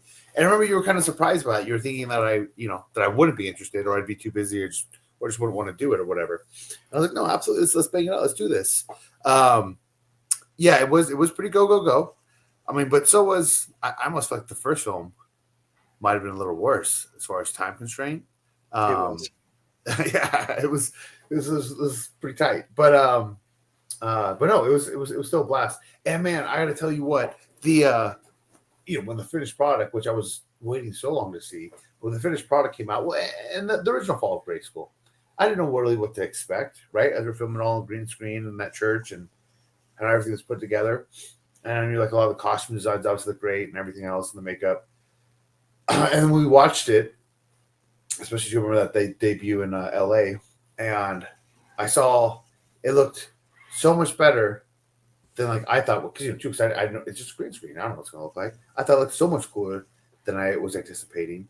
And then you fast forward right to the trailer for the second one, and I was blown away. I was like, "This is freaking unbelievable!" I'm like, "This is just the trailer too. Like this looks amazing. This is so epic." And especially if people like hear it or see it, like, well, I mean, the first trailer was cool too, but like now that one looks like so legit. When like people are like, "What, you were He-Man or something?" They see that trailer, they're like, "What the heck is this? This is amazing!" And like I remember you telling me how cool the drone shot was going to look when I see and then the field, right? Freaking Trinity He-Man have the power, And we sat there forever, and the drone kept flying around, and we're doing that forever. And man, I was waiting for that shot too on the trailer, and it does look pretty epic. It was also worth it. And though it was tight hours, it wasn't like it was super long that we were out there filming. And I do enjoy going out there. It's like a little special place in my heart now, and like I got to hang out with Cassandra, who I'm very close with, and I've seen her forever. So it was a great time. I very much enjoyed it. I didn't get to go hang out with Batman over at the gym, but that new gym there, is it still there? The Iron Jungle gym? I don't know. I remember because Cassie found that, and first of all, I thought the name Iron Jungle was amazing. I was like, this is an awesome gym. And then that gym itself, because I've been to like every gym in the country, was like top tier. It's one of the coolest gyms I've been to, and for the fact of how cheap it was, I'm like, you guys don't even realize what an epic gym place you have. So I hope it's still there because that was awesome. Lindsay says it is still Perfect. there. Thank you, Lindsay. Thank you.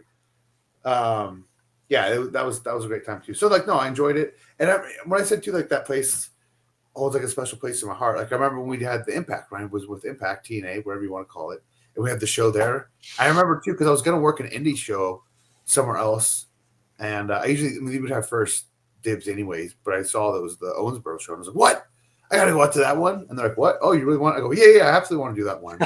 So, anytime I'm able to go out there, it's like two birds with one stone. So even though if it's working us, 21 hours a day, that's not always the most fun. But it's great to come out there and see everyone, and of course to be a part of this film. So, we always love it when you're here. That was a cool show that you came and did at the Sports Center. I remember like we gathered. I feel like our row was like it was an entire row of Brian Cage supporters. I remember staying up late every night for a week, like making all the posters and that's amazing. Stuff.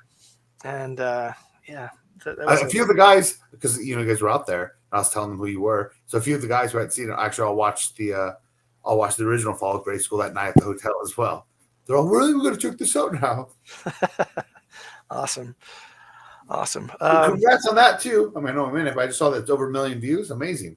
Yeah, I can't believe it. Like, and I just posted the remastered version about a week ago. I shared that. Yeah, it's up to like 14,000 views in just a little over a week. So I think it looks way better. Like it looks. I'm not like I don't cringe when I watch it as much, as the other one.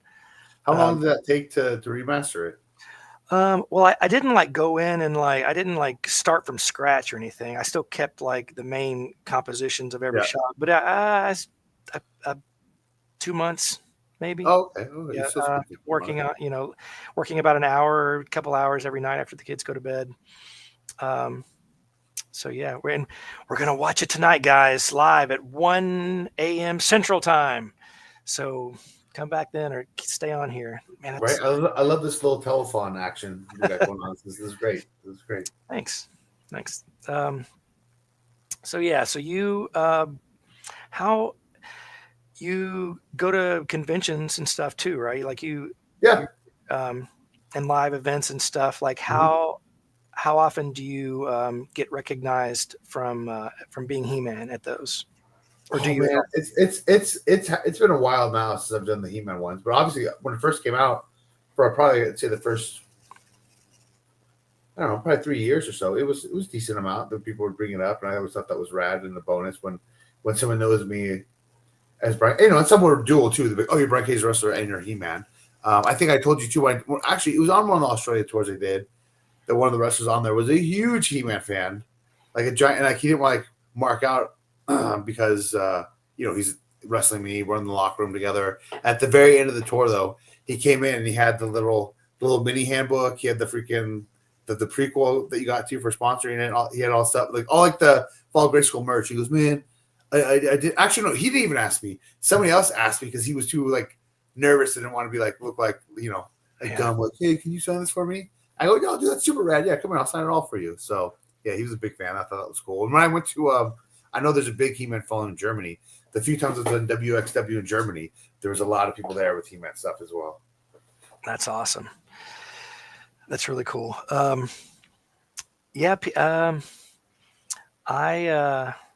people love you. Like Cassie has she works with a guy who like when he saw something that she posted about Fall of Grayskull or something, he was like, what you've been around, you've met Brian Cage? And she's like, yeah, like it's Brian. Like he comes over to our house Yeah, sometime. right. You Play know, chicken in the kitchen. yeah, hangs out and hangs out with the kids and stuff. And he's like, "Are you serious?" And so it's pretty cool, pretty funny.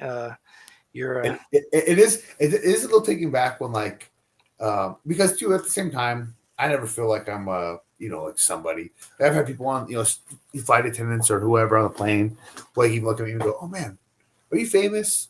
Like if they just look at me and just see, especially when I have like the mohawk and the sideburns, and I go, I don't know, maybe to some people they might think I am. Like I've always been like more humble about it because I still don't see myself the same way I would see all these other wrestlers that I look up to when I was growing up.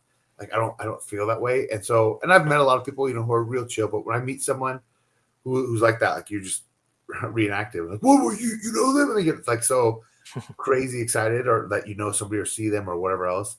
I think that's the coolest thing. It's funny to me in a good way. Like I laugh about it, but I mean that's rad because I was a super fan at one point. Like we all are of something, and meeting so many fans are normal chill. When I see someone, like there was some girl I met in the airport, and I mean, dude, she has to take a photo, and she was freaking out in her hands, and she can't keep it still. She's trying to take the selfie, so I take it for her, and it's that is like obviously not every experience needs to be like that, but those are always such a memorable and funny experience to see someone being like that ecstatic about it. Because again, it bewilders me because I'm like, what? I'm just Brian, whatever. Like, I'm gonna go work out and hopefully be on TV this week. Like, I don't know. I'm not thinking much of it. So when people get like that ecstatic, it's awesome, and I guess it lets you know that certain people care. When I've gotten that too, it's always really meaningful. When I've gotten some DMs where somebody will really profess how much you mean to them, or this match did, or I love it when I hear people talk about how I've helped them chase their goals or dreams, or chase their fitness goals or lose weight or whatever it may be. It's always a great feeling. And I remember reading certain things like that again when I was a fan of certain people, and then so to see that I can have that impact on people, I don't think they realize when they tell me that how much it probably means more to me than I do to them. So that's always awesome as well. That is awesome. I remember and also you are very physically, you have a presence about you. And I remember the first time meeting you in person, I was expecting you to be very muscular and barbarian-esque, but then I actually saw you in person, and it was like I was kind of like taken aback because I was like, man, like this, like I was like, you were just like, you just come off of a bodybuilding competition. We did the mold for my face. And I was kind of like, man, like this guy is like, he's huge, and awesome. So like, yeah, she that girl might have been trembling because, everybody says you usually look bigger on TV, and all the time I hear it from people like, dude, you're even bigger in person, like all the time. And obviously cool. It's a great compliment, but that is wild to me because I always felt like everyone looks bigger on TV. Let's talk about that story though. So I think we've talked about it before, but whatever. The first time, we met with Johnny Bilson to go ahead and make it was the mold for the character you created, right? That's what Castle Grayskull Man. Yeah. That's all. Well, did you do anything else for He-Man, or no? It was just for Grayskull Man that night. We made a duct tape dummy of you. Yeah. We wrapped saran wrap around you, and then put Gorilla Tape on you, and then which I was talking about this story earlier when like you still had the fake tan on. Yep, I like, and you were like sweating orange out of the tape, and so we did the full body so that Johnny could make the harness and the belt and everything, and then we did the head mold so that he could make the Castle Grayskull Man like that's right. mask and So, because I don't remember how late it was, but like just so people here, let's dive in right here. So, like normally for like a bodybuilding competition, at least for that one, right? I had to get up about 4:30, 5 in the morning. You go and you have all your different pre-show stuff where it's, you're pumping up and the certain foods you're supposed to eat. You can't drink any water. You stop drinking water the day before, and whatever. So like you're high. It's fun. The show. I won the show, the whole overall, and then afterwards you get to eat, right? So I remember Danny, you were like, "Oh, let's meet up. We go grab something to eat or whatever." And I go, "Whoa! I already know what I want to eat," and that's all I've been waiting for 16 weeks or whatever. So we go to this pizza place, and my friend brings like 4 different like these crazy cakes that are just amazing. He was bringing to all these different bodybuilding shows. So we're picking out. I remember we actually start eating the cake. So we're waiting for our table. So we start eating the cake on the bar with like straws. Like we take napkins for plates and just like the straws on the bar. We're trying to eat like it's out of control. But I remember, so I stuff my face and then I drive over to meet up with you guys. Yeah, I still have the tan on. Right now I'm full of all kinds of sodium and stuff too. And I'm sweating my ass off. I remember the tan all coming through. And then we got to the face mold. And, again, not at this point, all my adrenaline's dumping. I'm on like a food coma. I've been up all day and you're very depleted, right? Because of no water and everything else. And I remember when you put the face mold on me, I was like falling asleep. I was just like passing out while I was molding my face. And I remember, I can't believe that was the first time I met all you guys. Yeah, and I guess it's kind of an not an anticlimactic finish, but I know Johnny used that too, that mold. When I did a little mini short thing for him as Batman, and he used that same mold to like make the Batman costume that I wore that bit as well. Yeah, Johnny just commented. He said, "I kept that dummy until it finally fell apart a year or two ago." Yeah, I remember, Johnny, that you were saying too that it was like that it was shrinking and like it was kind of falling into itself before. So yeah, I don't know what Johnny's going to sleep with at night now in bed, but we'll have to make another one. Right, yeah, that was a game changer right there. That's a good. That could have been like the little pregnancy pillow, right? The little body pillow. You could just little cage, little mold. It's perfect. That was awesome. So Johnny asked me to ask you, and I was going to ask you this anyway. So like you were going back and talking about, how you mean a lot to your wrestling fans, and you talked about, or you mentioned that people meant something to you growing up. Like what wrestlers do you love? Like who's your favorite from growing up, etc. I mean, there's like the different eras, right? So like as a kid, as like a little kid, when I first started watching wrestling, obviously I liked Hulk Hogan, like we all did. But funny enough, I never liked like the main person in anything. Like I never liked Bugs. Like even though I didn't dislike them, I always wanted to like somebody else because I felt like everybody liked them. So I didn't like Bugs Bunny. I didn't like Michael Jordan. I wanted to be Luigi, not Mario. I didn't like Mickey Mouse, like all the number ones. So I liked Hulk Hogan, like because everybody liked him. I go, I can't like Hulk Hogan. So of course I like Ultimate Warrior more. And even then I like Savage a lot as well. As I started to grow older and like more and more, people that were great in the ring rather than just great, persona, so to speak.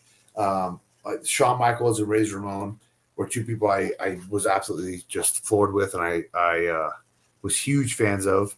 And then the three, I used to say the three that I wanted to emulate in the ring was my idol and late friend Chris Kanyon, Chris Jericho, who still works with us, and then Chris Benoit, which I know he's like a big no taboo name in the wrestling industry, and obviously I'm not a fan of how that ended what he did, but regardless, like his in-ring work was immeasurable, and then it just went together because that's where I wanted to be or emulate all throughout high school and after the fact, and the fact that their all names were Chris I thought was cool. My middle name is Christopher, so I was like, oh yeah, it's the three Chris's. Chris Benoit and Chris Jericho are both Canadian as well, so if Kanyon, who was in New York, so he's close to Canada, wasn't quite there. If you would have been Canadian too, I thought that would have been too much of a coincidence. But yeah, that's long answer long, but that's the short version of it. So you have a type, is what you're trying to say, right? Yeah, maybe so. Well, I think like growing up, I had, the same type of favorites as that you just mentioned. I enjoyed Hogan, and then the Warrior came, and I was gung ho Warrior. And even though there's so much like talk online about how much of a terrible wrestler he was and person and stuff, but I'm like, okay, but I still, I was a super fan of him. So like, I mean, you had to love Warrior. I mean, Hogan was cool too, but like Warrior, like, I mean, I didn't know one kid that didn't want their face paint and tassels. I remember the first time I met someone who could paint a face. Of course, first thing I got was Ultimate Warrior on my face, and you feel so cool. I didn't want to wash my face for an entire week. I wanted to just have that face paint on every day. Like, it's the coolest. And as a kid, you don't know. Like, I watch it back now, and I can see that Warrior was real trash in the ring, real bad. But like, yeah, you don't know then, and he was so captivating and so like. And what's funny too is, and a lot of people make fun of now, his promos were so outlandish, and nobody knows what the heck he's talking about. Like, I mean, everyone's 80s promo are all, over the top and ridiculous. But like, you still have like kind of a story, I guess, to them, or beginning, middle, end. Warrior, I don't know what the hell he's talking about the entire time. And like, but he just says it with such conviction and belief. You're like, I mean, I guess, sure. Yeah, let's go, Warrior. Go shake the ropes. Let's go. No, I loved the craziness of it. Like, it captivated me. All the snarling and right. Yeah, it was awesome. awesome. Cooler, which has been played a lot now, is I don't know if you've ever seen them, but this is still long ago, right? Before he passed, obviously. But the videos where he's training the teenager, like punk kids or whatever, and he's yelling at him, he's freaking out. Oh, because he's still Ultimate Warrior, but he's like, real life Ultimate Warrior. And it's pretty rad. I was like, oh, this guy's freaking insane still, but in a good way. Yeah. I remember, years ago, like he did motivational things, and he there was a like he had a thing where like you would like pay, and he would like call you and like pep talk you like first thing in the morning. And like I almost did that because I just I was like, man, I need the Ultimate Warrior to wake me up in the morning and like kick me into gear every day so I can get going. That is a hell of an alarm clock. That is for sure.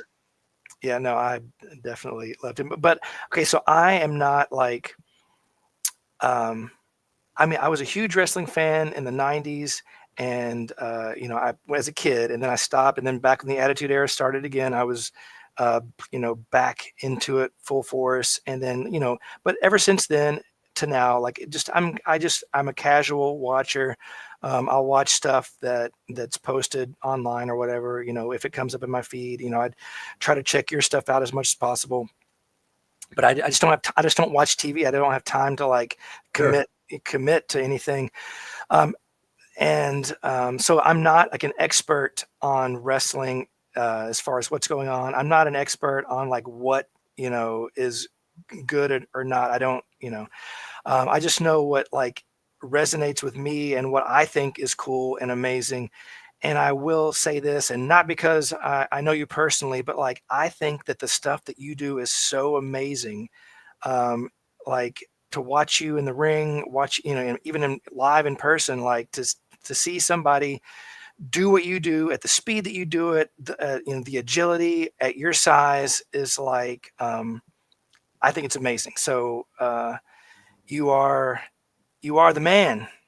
I appreciate it, man. I do hear that a lot, and I do think that's and I don't want to go down this rabbit hole of critiquing certain things, but I will say that does grab a lot of attention. If someone sees me, whether it be in person, on TV, or whatever, obviously my physique and my look and everything else already kind of grabs attention and kind of stands out. And even when I was first blowing up, and I remember I think you even found me from PWG, right? That you search in Los Angeles, the Pro Gorilla promotion. Yeah, I think that's okay. Yeah, I was trying to think of that earlier. I couldn't think of it. Yeah. Yeah, and so even there, which there's a lot of good wrestlers there. I mean, a lot. Like, they all were amazing.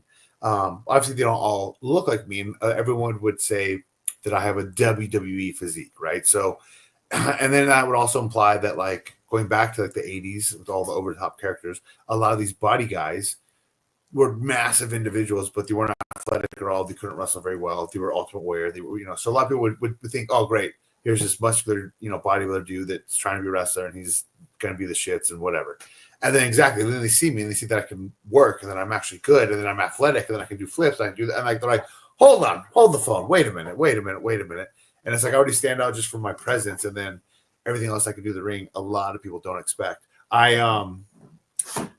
know what? I don't think I signed an NDA, but maybe just for the suspense of it. I want to give all the details, but I did do a part in a major motion picture in March before I hurt my knee, and a very high up director who hand selected me. Some stuff happened in one of these scenes where I had to, and it was in like a wrestling type of match, and I had to, we had to change stuff. So instead of me doing like, some big bad guy, slamming power dude, the person couldn't really bump anymore. So at least take the bumps that I would have given him, the moves. So I was like, all right, well, let's do some audibles. And I started doing like some head scissors and 619 and 3-1 moonsault, like some other, aerial type of stuff. And I remember too, even after one of the scenes, and the main director came out, and he was blown away. He goes, "Holy crap! I didn't know you could do all that." Like everyone was like, "What the like?" And at that time too, this was right before I got hurt too, so I was in really, really tip top shape.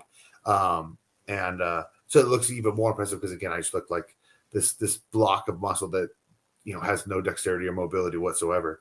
But yeah, so it was cool to get him to come out and actually look amazed to and impressed and. Like, why had no idea you could do all that? So to go back to you putting me over, which I do appreciate, Daniel. And obviously, yes, maybe you're biased, but still, doesn't mean you're wrong. I would say it even if I hated your guts. And that's a valid point. There's some people in wrestling, that I don't like. Some of them that I don't really like at all. But there's some of them that are really talented, and I do not take it away from it all. That's how you can tell that I'm a genuine honest guy, because I could really dislike someone, but if they're really good, I'm like, hey, they're really good. I can't take that away from them. So that's right. Johnny Bilson says, when we were shooting for the fight scene with him and Skeletor, Brian's speed shocked me. And that was without ropes, Well, Brian, thank you for being on and taking time out, and we appreciate you and think you are amazing. And is there any final words that you would like to say before I cut you off in the middle of your sentence? Right. I should have, here, just to put it over, right? I should have told Cody to have been on here checking it out. You did cut me off. Nope, you're here. No, hold on. I know my computer's just like, oh, hold on. I was like literally, I said, like, what just happened? I should have told Cody Rhodes to come on here and check this out. Man. When we last talked during the first thing, I told you I texted him, and we did text back and forth about it and how he was stoked on the first one because he's a big Masters of the Universe fan. So I'm surprised he even tried to. What's your take on that? I know my time's up here on the motion picture. I guess finally. After being rumored to have started for 15 years, to finally be being filmed. I'd close to I was saying earlier, like I remember an article from 2001-ish where like they had talked about like there was a director on board and they were going to make it, and here we are, a quarter of a century later. And my take on it is that like I just hope that it's awesome. The stuff that it's cool that they've added so many characters. I don't know what to expect. I don't like it being on Earth at all. And I'm just speaking as a He-Man fan, not as anybody that's making, a fan film or anything, but like I think that it'll be, I don't know. I really don't know. I hope that it's good. I was talking with a guy named John earlier, and I was saying, hey, we need to go in without any negative expectations. Just go. That's hard. That's hard, right? Being such it a is fan. hard. Like I know we've talked about this before too, but like, what's your thoughts on the good old Dolph Lundgren original Masters of the Universe? I love that because because even if it's not a He-Man movie, I love it as an '80s movie. Sure. Well, that's what I'm saying. So like, because my comparison, like, yeah, of course, I enjoy the movies very much too, and obviously tuning in as a little kid, I'm just thinking like, oh, it's cool, T-Man, like whatever. I'm not like critiquing it. And obviously it's an 80s movie, so you can look back and obviously it's not going to be a an Oscar nominated amazing movie. But I loved it. I told you too. I love how it's like the first post credit scene I remember seeing as a kid as well. Skeletor comes back up. But I use that with your love for He-Man is probably matches my love for X-Men. And to be honest, pretty much all the X-Men movies are not good. They're not very good. However, I enjoyed them all, and I went and watched all of them in theater because I love X-Men so much. It so would entertain me. So like in that aspect, I'm like, okay, cool. I can go with lower expectations or whatever else, and I don't think I'll still enjoy it, but I get so frustrated, which I like, and I'm not planting the seed for you because it's like, man, you have right here, you have the manuscript, you have what works. Just do that. Just film that. Why change stuff? Why make it your own? Why try to make it different? Like, no, just do what you know, and then, oh wow, magically it works. Oh, go figure. Like, so like the fact you said you don't like that it's on Earth. And I haven't read much of the specs on it at all, but yeah,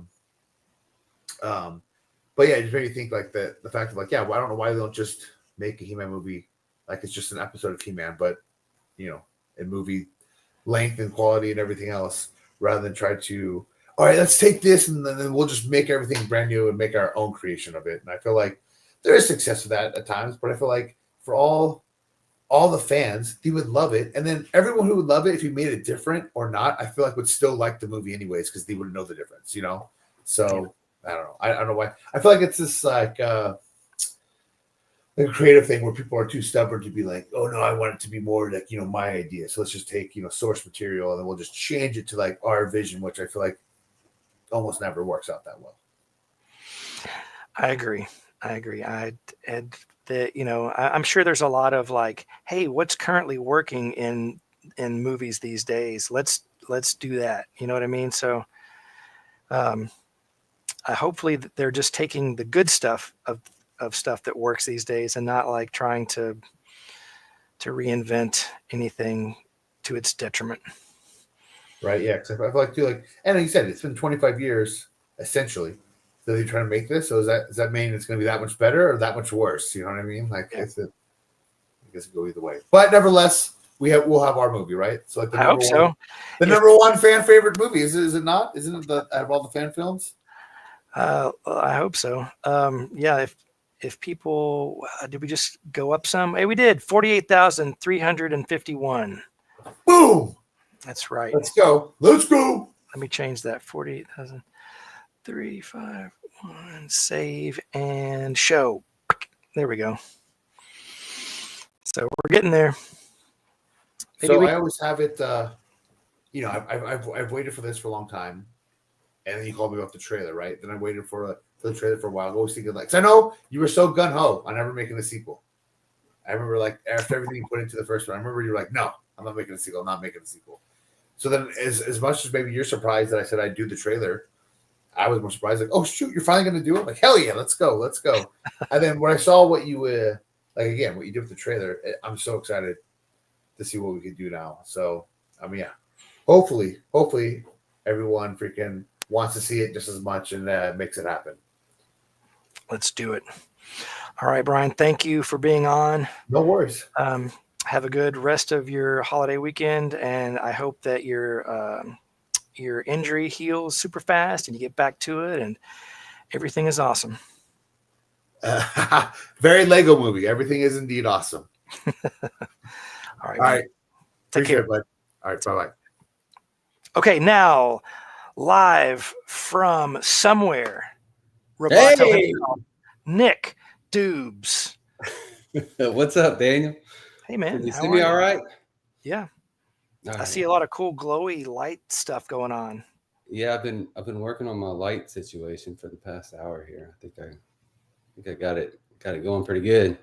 I love it. It's very moody and spacey. I got this is my fright zone diorama back here. I figured it would be very fitting for a Rise of the Horde movie. That is cool. Kind of hard to see, but yeah. What is it lit with? It's lit with LEDs. Cool. Let me see if I can. Oh yeah, there you go. Get in a little bit better. If I turn the overhead lights on, could probably see it a little better. But then it wouldn't have the cool ambiance. Yeah, that's right. We need the ambiance. Right? So hey, thanks for coming on, and it's late into the evening, so I hope that your family's not angry with me for making you do this. No, they're good. You know, the wife is off tomorrow, and the baby is sleeping. So hey, so we're good to go. You've been going 10 hours now. How many hours? Almost 10. I did take a 30-minute break to go hang out with the kids right before bedtime. But yeah, this is going okay. I didn't like I've been saying, like, I've never done this before. So you're doing great. I've been listening. I've been listening and watching all day when I can, just between running errands, and I've been having my headphones on and stuff. So. Oh, cool. Thanks. Yeah. I don't know how to pronounce your name, but how would you pronounce that? Wow. So my last name is Dubuisson. No. I'm looking at the comment that I just posted on the screen there. He says, "Wow, nice display." Thank you. And then Chris just says, "Nice." Yeah, that's my little fun corner in my toy room. Manny says hi. Hey, Manny. Got to meet Manny at Toylanta. Mercedes says hi. Mercedes got it. Dubuisson. She's got the French pronunciation on there. Or Nick Dubuisson, that's easier. So introduce yourself, talk about yourself, how you're related to this project, what you do in life, et cetera, et cetera. So I am Nick Dubuisson. I am from Lafayette, Louisiana. I met Daniel in 2017 at PowerCon. It seems to be a theme here. Yeah, so 2017 was my first year going to PowerCon, and really I was very much inspired by the first Fall of Grayskull movie. I went dressed as Trapjaw, and I knew that, I knew that Johnny was going to be there. I read the lineup of the guests and Daniel, and they were very much, both of you guys were huge inspirations to me for that Trapjaw costume. And so when I got there, getting to meet you guys was awesome. And, Johnny was one of the judges. And so, I was a little nervous, but I ended up winning the cosplay competition that year. And Johnny was great because he had his Triclops costume. I'm like, man, I would love to be able to get a picture with you in your Triclops costume. He didn't have it on. He's like, well, I've got it in my room. If you want me to put it on? I'm like, yeah, dude, that'd be awesome. So Johnny ran up and put on his Triclops costume, and I got some really cool pictures with him. But that was the first year I met you guys. And then a few years later, I guess it was maybe 2019. No, I don't know.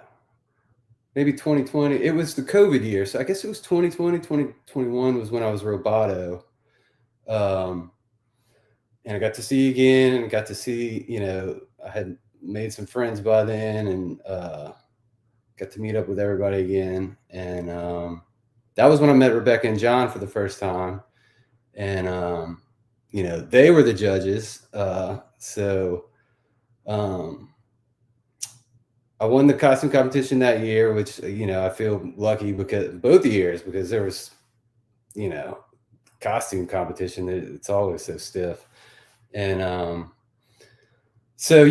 really feel like I kind of represent the fan of the fan film. Everybody here involved is definitely fans, but like, I'm not a professional wrestler. I'm not an actor. I'm not, I haven't worked on Lord of the Rings or anything like that.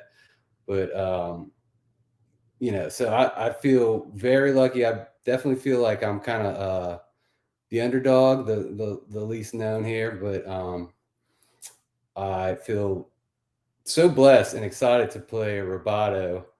And man, like what a dream come true if this thing gets funded. So yeah, it's great. And getting to know everybody, getting to know Johnny and John and Rebecca and Matt. And it's like, I'm surrounded by all these great prop builders and people that do this for a living. So they've shared so much knowledge with me. And so I've got all these ideas and things in the works for Roboto. So I've got a lot of upgrades that are in the works and planning to be added to the costume. So the costume was great for a cosplay competition, but when you're shooting a movie, there's a bunch of little things that like I gotta add.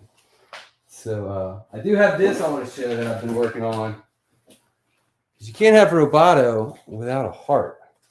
So I've got my cyber heart here that you can see kind of glows, and I'll probably just have it like as a solid.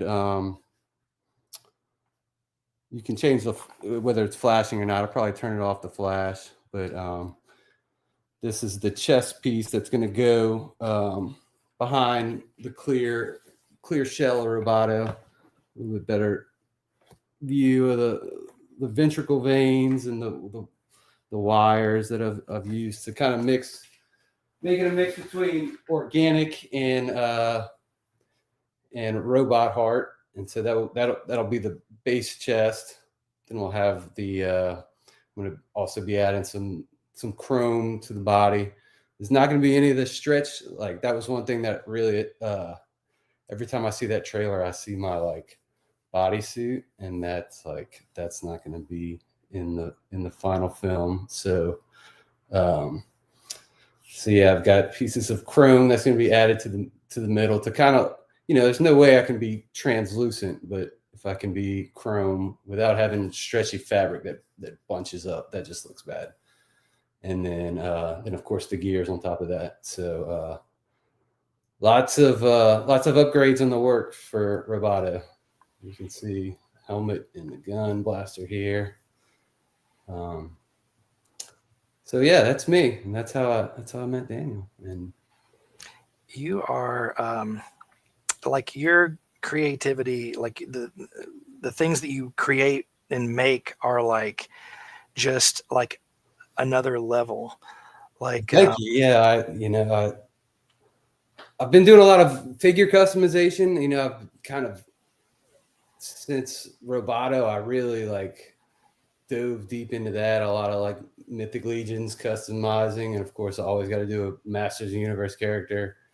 And then like the dioramas, I've been getting into that a lot too. So yeah, anything I can get my grimy little hands on and start painting and lighting up and all that kind of stuff.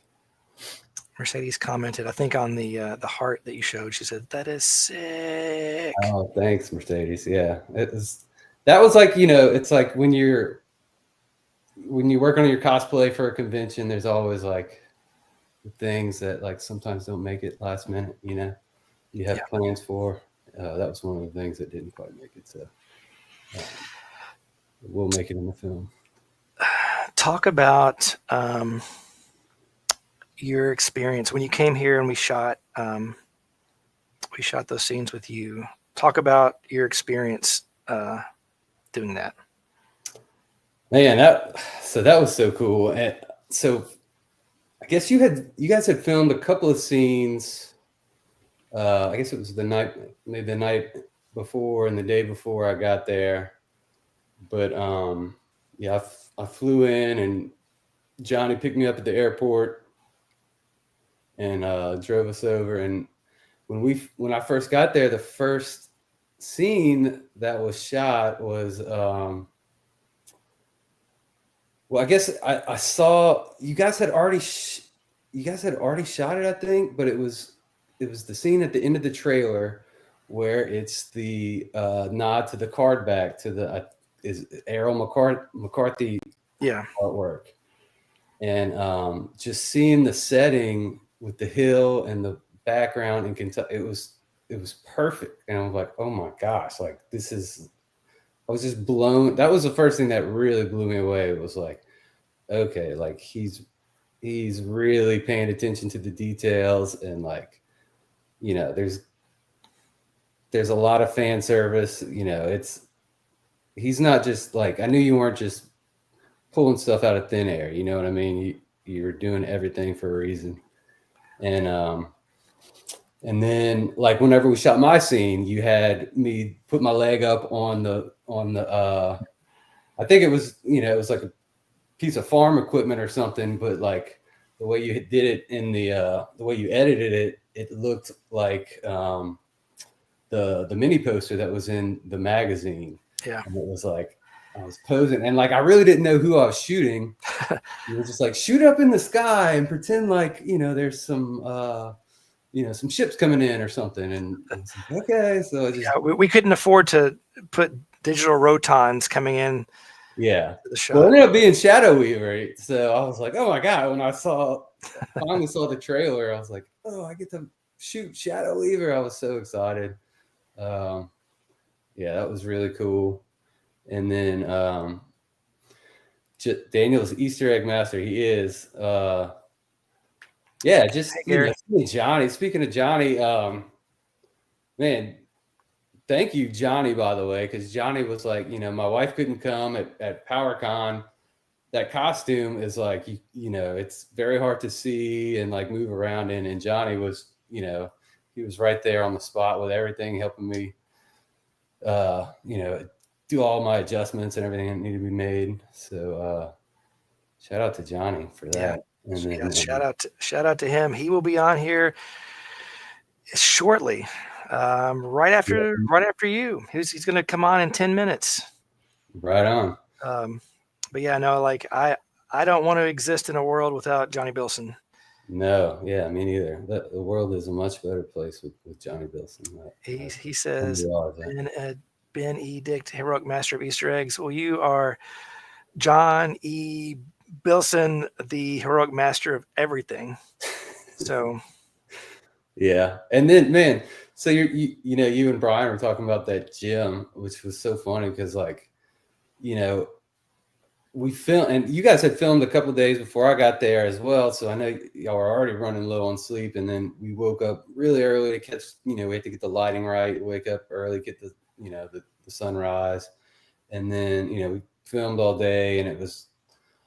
You know, I'd flown in, and so it was a long day. I was like so like tired, but then like I thought everybody was going home to crash. You know, we finished at like 7 o'clock, or it was pretty late.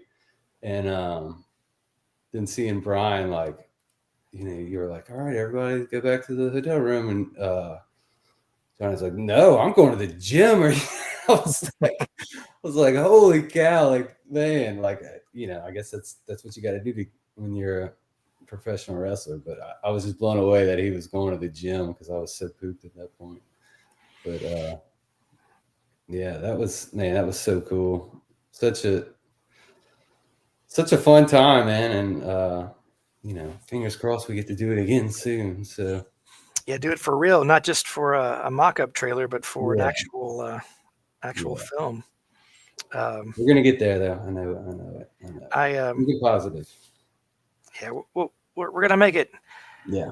If we can break 49,000 by the end of this telethon, that'll give us like the last little bit to go, last 10,000-ish to go. Yeah. 10,500.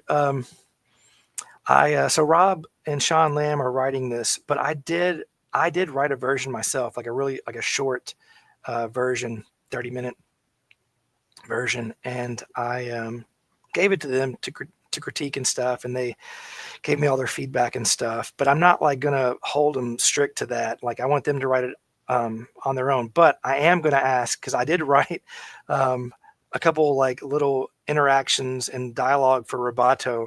Like it's so good and fun and funny. Like it has to stay in. So I'm making them keep all right, dialogue, huh? Oh yeah, get ready. So I ordered a voice change her to give me a robot voice, and I was like, would this, I guess this would be up to you guys as far as like whether adding that in digitally would sound better, but yeah, we'd probably do that post like ADR after the fact. Yeah. Or like, well, it's fun to have for conventions and stuff. Oh yeah, no, do it. Put it in the costume. Like, well, just like with when I did Hordak, I said the line on set, but I went back and redid the voice, so it doesn't sound like I'm talking through a mask.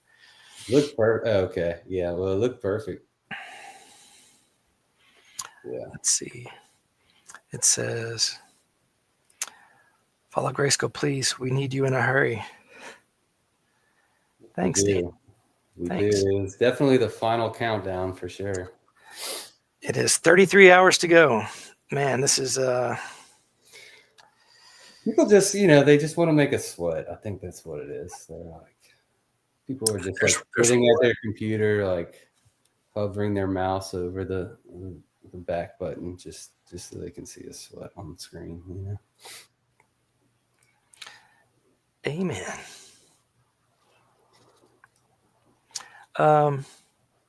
So you thank you for Toylanta and working the whole weekend, the booth. That was fun, man.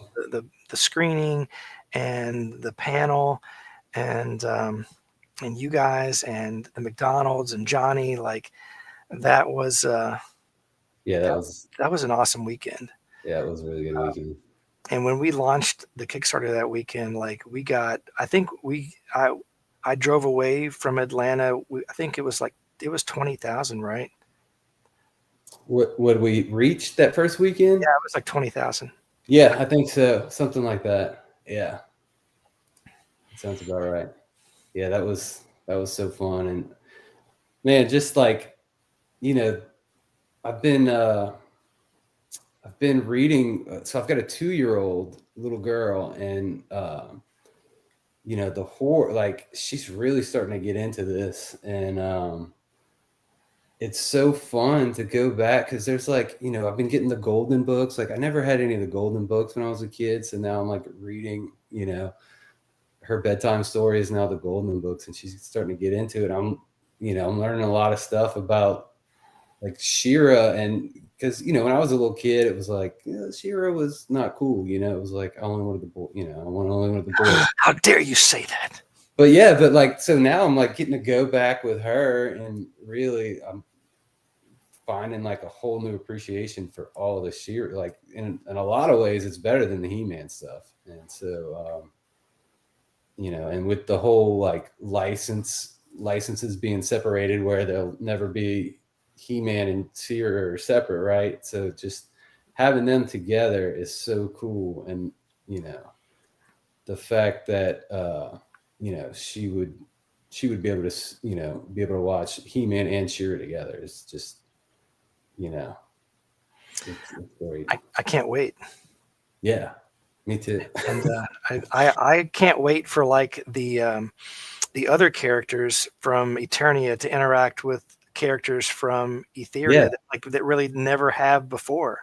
Yeah, that's what, and I keep saying, like people ask, we talk about like the new movie, how it's taking place on Earth, and then I'm like, no, this was going to take place on Eternia or Etheria. I guess both, so I guess it kind of depends on how Rob wants to write it, Yeah. Yeah, I'm excited. I told him earlier, I was like, I'm most excited. Like the first step is like, we reach the goal. Okay, Rob, Sean, go. And then read what they come up with and work with them to make something amazing.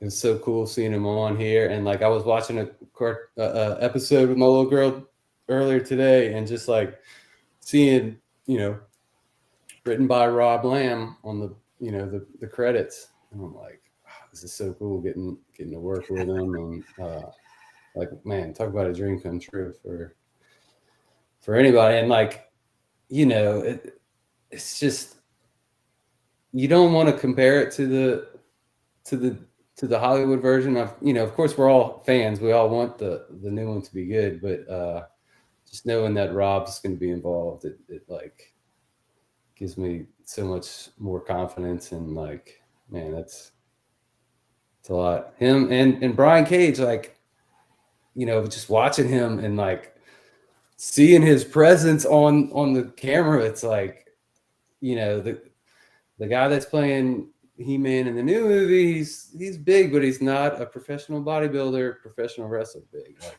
there's no better build to play He-Man than Brian Cage. I'm convinced. So I agree. Like, Brian Cage is He-Man. Yeah. And forever will be, in my opinion. I saw the picture that you posted where you had bought like the Golden books and the She-Ra books and stuff. And I was like, man, I need to get some of those and read them to Embry. She's 3. I did give her what were those small little like UK books? You know what I'm talking about? I can't remember what company did those, but I did buy. I guess it was at PowerCon years ago. A Secret of the Sword, like storybook version of that movie, and I gave it to her a few nights ago, and I try to read to the kids. It's hard to read to them because like there's 4 of them and they're wild at night and overstimulated and they're like screaming and running around, and I'm like, I'm trying to like enrich their lives and like and end the night calm and a happy, and I want to be like, I don't want them to remember me as like the screaming dad, like sit down and be quiet and listen to this story, and like, oh sure, that's gonna make them really enjoy the story. They're just like cutting each other's heads off, reenacting the scenes. Yeah, pretty much. It's that's the beauty of having one. She just sits back and listens, and it's so fun to like watch her. It's like everything is new to her, and so she just turned 2, and so I'll pull out a bucket of all the Origins toys, and she's like, "Who's that? Who's that? Who's?" And she gets so excited. She's already starting to memorize them. So when she's 4 in 2027, when this comes out, after everyone backs it, it's like, it's so cool just to think that she's going to be a perfect age to watch this, and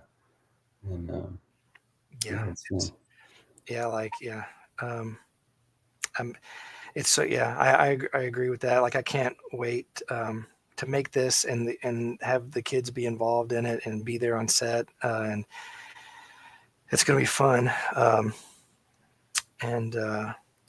Let's see, what do we have here? I like She-Ra more than He-Man, Xena more than Hercules, Carmen Sandiego more than Indiana Jones. I'm starting to change. Like, my opinion of She-Ra is changing a lot, very rapidly. I feel like they're like, even in the Filmation, even back in the 80s, like the She-Ra episodes, like there was some depth. They're better, man. They really are. And I didn't give them a chance as a kid because, I was a little boy and He-Man wasn't the cool one. But like, going back and rewatching them, I think the She-Ra cartoons are better than the He-Man ones. Yeah, there are definitely some good ones. And I think maybe like, because She-Ra came after He-Man, like I think they were just getting better and better and better at what they were doing, and man, just imagine what could have happened if like there were more seasons of He-Man and She-Ra. Like, imagine that.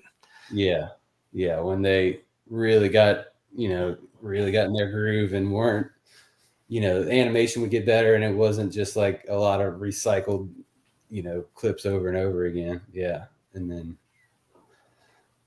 that's okay. I have both series on where they left off DVD, and we'll do that. Okay, Nick, I am going to let you go, and I really appreciate your time here. I appreciate you as a human being and as a friend. And man, thank you for having me, and thanks for the opportunity. Cool. If you want to come back on in an hour and watch this part 1 again, for however many times, I made you watch it at Toylanta. But never gets old, man. I'll if I'm still up, I'll be watching it for sure. Cool. All right, man. Well, take care, and I will talk to you soon. Later. See you, man. Okay, Johnny Bilson's up next. But before we go to Johnny, I have I've been given a special message, and I have not watched this, so I don't know what it is. But it is Joe Amato saying something. Let's see what it is. How's it going, everyone? This is Joe Amato, and I'm here to remind you have just under 2 days left to back the Fall of Grayskull 2 on Kickstarter. And if you're wondering why you need to back this project, I'll tell you why. This is something being made by the fans for the fans. Fans that are passionate, knowledgeable, who know the mythology of Masters of the Universe and Princess of Power. And fans who are also going to give us something that we expect to see in a Masters of the Universe movie: escapism, fantasy. As you know, next year we're getting a movie from Hollywood. We know that they're going to be on Earth. The thing is, we don't know, is it going to be 5 minutes, 10 minutes, half hour? We don't know. We have outfits that are substandard. When it comes to this movie, when it comes to Fall of Grayskull 2, no Earth elements. That's gone. Pure escapism and fantasy as it should be. And when it comes to the outfits, they're second to none. They're made by some of the most creative and talented people you'd ever see. The outfits in this movie, they look like the characters came right out of the cartoon, came out of the mini comics, any comic, or most cases, they look like a living action figure. That's how detailed these outfits are going to be. So if you want to have Masters of the Universe in pure fantasy and escapism, as we always wanted and as we always remember, back the Fall of Grayskull 2. You won't regret it. Share this with your friends. Share it with your family. Spread the word. Just under 2 days left. Back this. This is the only chance you're going to get a real Masters of the Universe movie. And until next time, have a powerful day. Well, thank you, Joe. That was awesome. Thank you to everybody that has faith in this film. I like to say, like, don't compare it to the Hollywood movie. Like, don't say that movie is going to suck and this one's going to be better. Don't say it. They're two totally different things. But Joe, thank you for that. And I hope that I get to see you again. We met at PowerCon briefly, just when I recorded you saying something, and since then, like, we've talked on the phone and become friends, and so yeah, I appreciate you saying that. And speaking of appreciation, here's a man that I appreciate so much, Johnny Bilson. Hello, everyone. Daniel, dude. Okay. You just had Joe Amato on here. How'd you get him? He's a superstar. I don't know. I still think that the you and Joe are the same person. I think it's that is probably my favorite conspiracy theory. The only conspiracy theory that I've heard that I'm actually the subject of. So yeah, I'm gonna roll with that. I do have very similar build, although. Actually, Joe's been getting bigger lately. I need to hit the gym more because, like, Joe is passing me up. I gotta catch up with him. But yeah. How are you on this fine evening? I'm doing pretty well. My life is ridiculous and crazy as usual, but like most of it is fun. Of course, the Kickstarter is one of the biggest things that's going on in my life right now. So like. If y'all are watching me right now, please donate to the Kickstarter. There's some amazing perks on there. You can get some awesome t-shirts, the soundtrack CD, the Blu-ray of the movie, like all these great things that you're going to want to get anyway. So why not just pledge right now and just say, I want this. I want Eternia to come to me. Because we have the power. Yes, we do. Mercedes says, Johnny! Hey! By the way, if anyone ever runs into Mercedes in person, ask her to do her Triclops impression. She does an impression of me doing an impression of Jason Statham as Triclops. Like, she's really good at it. It's hilarious. I wish there was a spot for her to do that in this movie, but I know that's a little too silly. Manny says hi to you as well. Manny! You know what's funny, Manny, is I have my screensaver set to like my folder of adventure photos, and it's like all my pictures of like PowerCon and random hiking trips that I took with other friends and stuff like that. I have more pictures of you, Manny, than I thought. Like of like most of my friends that I hang out with all the time. Like I have tons of pictures where it's like, oh, there's Manny too. Yeah, Manny's one of the ones that has been at every He-Man convention, every PowerCon so far. So he has me beat by one. Like I missed 2023, but yeah, Manny ain't gonna miss ever. No, he is hardcore ride or die PowerCon, and I love that about him. He's probably, he is. He's the nicest person that I know. Yeah, definitely. I was gonna say something like that, but you got better words than me right now. So yeah. Yeah, just like Brett just said, Manny is greater than Billson, and like yes, I would never argue that point. He's greater than all of us, in my opinion. Yeah. And he's always been like so supportive of everything we do. Like he supported the first Fall of Grayskull too. Absolutely. So like, yeah. And he is very much supporting this one. Trust me. Like he is. Yeah. Thank you. I haven't seen all the numbers or anything, but yeah. Where are we at? Let me refresh. 48351. Cool. Okay. So, yes. Talk about, and you've been around. We've been making these movies together forever. Talk about filming the first film, and compare that to filming the trailer for the second one. That's actually a pretty big difference. The first film, I remember Daniel asked me, how much it would cost to rent the costume for Triclops originally, and I was like, I'm, shipping it out there and everything. It'd probably just be easier.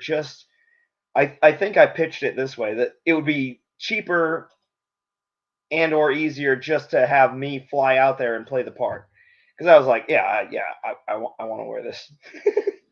And so Daniel also, like, he knew that I had a background in martial arts. I've been studying various martial arts since 1990 something. No, 90 exactly. And so he wanted my input on the fight choreography, so I ended up becoming the freaking stunt coordinator for Fall of Grayskull. And I was also like, once he gave me the script, I was like, making little notes. I was like, oh yeah, what about this? Like, oh, change this wording a little bit. And so I ended up looking in the credits, and I'm credited as script supervisor. I'm like, I didn't do that much, but okay, I'll take it. Of course, the first movie we did like almost all of it on green screen or blue screen because my costume was green. And so like a lot of the fight choreography that I had, we couldn't do because we didn't have enough blue screen to cover the ground. And originally I had Tila kicking my ass a little bit, on the ground. So the fight scene turned out a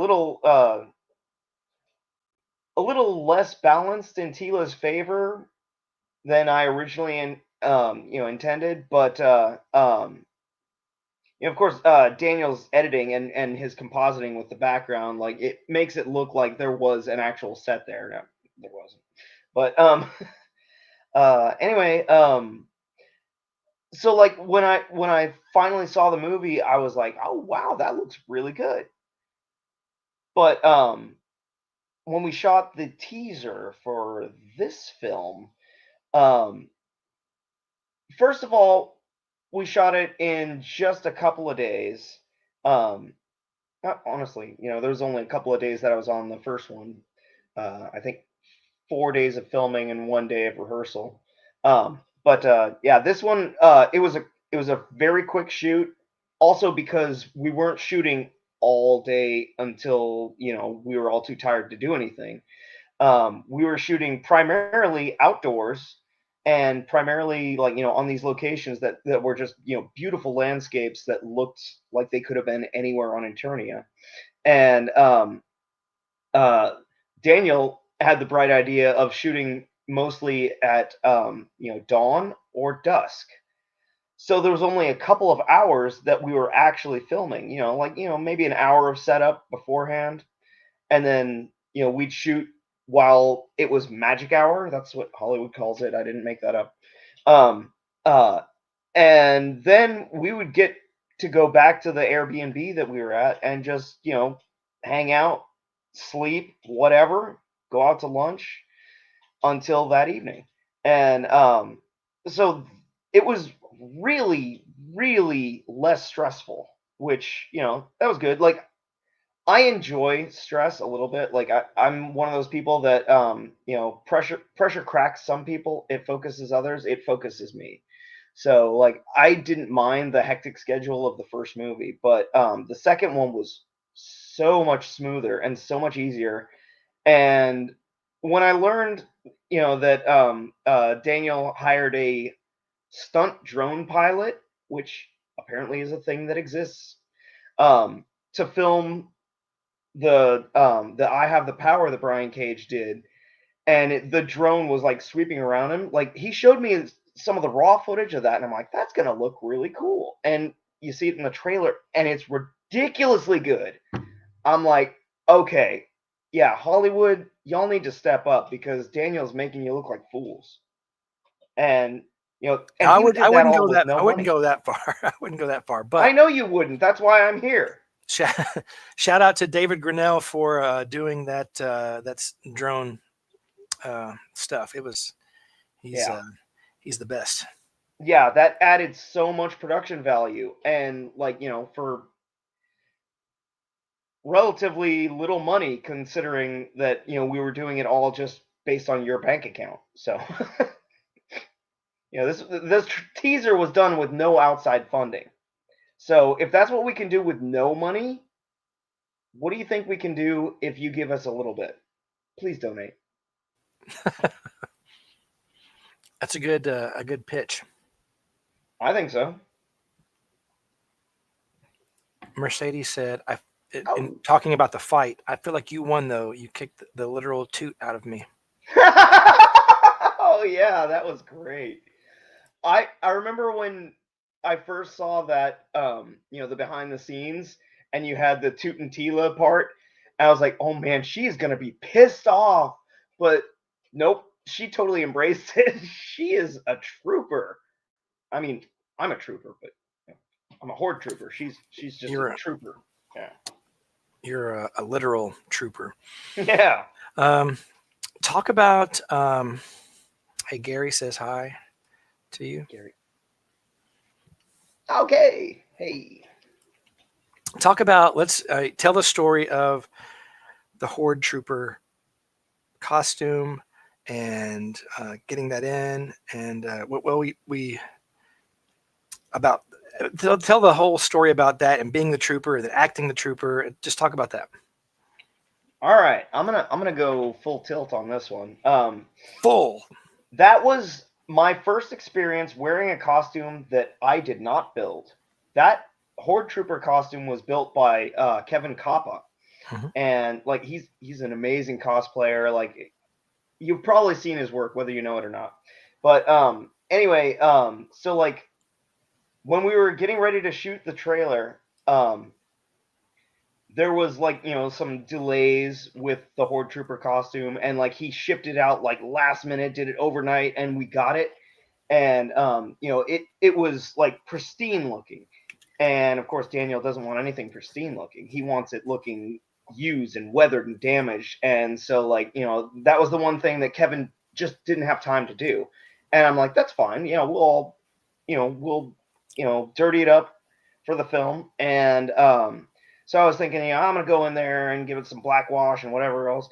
And, I think it was Chris Hedges and Matt O'Toole and Daniel and me, and there was probably a couple other people I think that helped us get it weathered so that it looked really good. But don't let it fool you. Daniel actually did most of the weathering on that.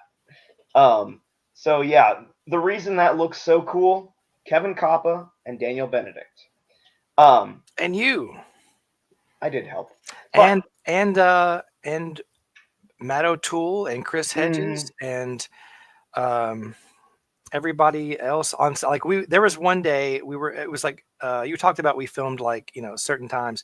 There was one like chunk in the middle of one day where like everybody was like on Horde Trooper costume duty,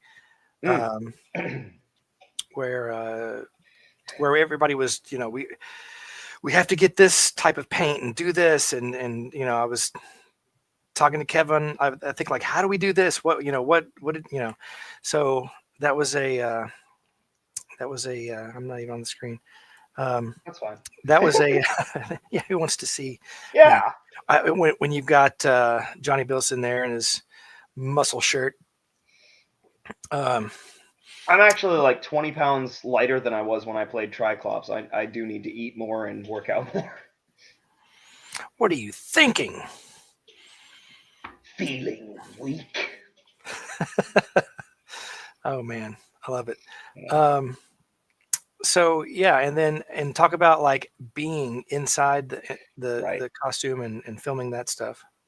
Yeah, so I get the costume on, and like it's got pretty decent mobility for as bulky and like crazy as it looks. One thing is it has the big old like scoop around the front. So like I'm like, how am I gonna drink water?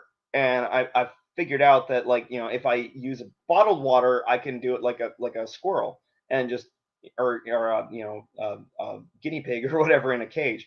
Just so that was a big relief.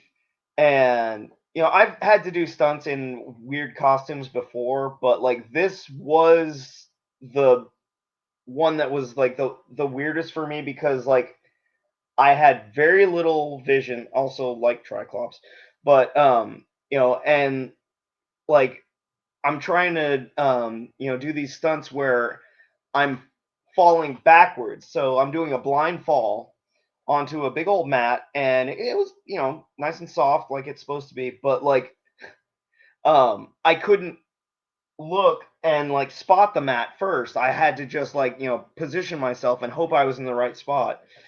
And I remember there was actually one time when I slightly misjudged, and I think I went too far to the right, and I hit halfway on the mat and kind of spun and went onto the ground. I wasn't hurt, but like Daniel's like, "Oh my god!" Yeah, I remember Anyway. that. Yeah, Yep. like he fell off a mountain, or Yeah. So that one will probably have to end up in the blooper reel. So, but yeah, again, while I was in the suit, really hot, drinking my water in between takes and stuff like that, and Daniel needed me to do composites where it would be like a whole formation of the Horde troopers. So he would have me, walk here and stop there, and then move over like 3 feet and do the same thing, and stop in the same place and move over again. And because he didn't want it to be just a do one take, cut and paste, and it all looks like really video game. Like, thank God he did not want to do that, because I would have been like, I have a suggestion. And so when we do that, like another thing I just thought would be funny is every time I would stop in a position, I would then swivel my head like suddenly to stare at the camera. And so yeah, I have no idea how many takes there are of that, and I also don't know if anyone else would think it's as funny as I thought it was. But there's so much footage of you doing so many things in that Horde Trooper costume. Right. And then another thing about the trailer is like, you see like, when He-Man like punches the ground and like all the Horde troopers go blasting out, and there's the scene of them marching, and there's like, He-Man, like, you know, cutting the one and him going back and stuff like that. And I'm like, I remember shooting a lot more like random fighting stuff, like even stuff where Horde troopers were kicking and stuff like that. And I wonder if some of that is going to end up in the final film, or, you know, if I'm going to have to reshoot it, which would be fine. But yeah, we're shooting more stuff. I know we're shooting more stuff. Yeah. There's also in the trailer, if you in the shot where Roboto is shooting up at Shadow Weaver, if you like look in the background, there's an army of Johnny Bilson's marching. There's even one like on the ground shooting with the staff. Yeah. I forgot we shot that. Yeah, that was such a chaotic weekend that, like, there's a lot of things that we shot that I'm like, I don't remember until someone brings it up, and I was like, oh yeah, I did that, or oh yeah, I remember Louisa doing that, you know. And also, in addition to Horde Trooper, you are going to be another Horde character in this in part 2. One that's never been seen in live action before. Which is? Mantenna. That's right. Yeah, when you first brought this up to me, you're like, do you think you could make that? And I was like, oh. I had no idea. And I was like, yeah, sure. Because that's how you figure out how to do stuff, is you agree to do something that you have no idea how to do. And that's how you learn new skills and how to figure out, like, you know, it's like, oh, okay, this is, you know, an area of costuming that I never thought I would do. Let me figure out how I can troubleshoot this. Okay, yeah, okay, I gotta make this different than I planned, blah blah blah. And yeah, so yeah, I've got the mask prosthetic. It's not really a prosthetic. It's a big mask, and I've got that pretty much done. I want to make some tweaks because it's super uncomfortable, but I've got the vest designed and I've started to build it, but I need to revisit some of my notes because, like, there's some of the things I'm looking at. I was like, wait, how was I planning on doing this? I don't know. So yeah, I've got to revisit that, especially once we smash the Kickstarter. So after I finish that, then it's time for the arms, because I don't want to just paint my skinny little arms blue. That seems dumb. I have an idea for prosthetics around my arms that will not look like any prosthetics that you've ever seen before. But that's all I'm going to spoil here. If anybody can do it, you absolutely can. I've done some experiments with the technique that I'm planning on using, and the results look pretty good. I think it's going to be something amazing. It's not going to look like, you know, human arms, but Mantenna's not a human. So right. Nobody knows what Mantenna is.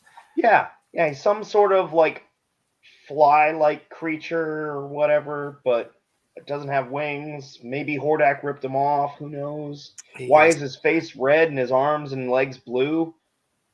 I don't know. Maybe, you know, the blue is like his it's his exoskeleton, and Hordak ripped off the exoskeleton from his face to torture him for some reason, because Hordak's an evil bastard. But I don't know. These are things I come up with headcanon while I'm working on stuff. Mercedes says you have the power. I believe I do. And she suggests that maybe he's a sea monkey. Oh man, those ears. Yeah. Okay. I won't discount it. I'll allow it. Yes. Yeah. So I can't wait to make more stuff with you.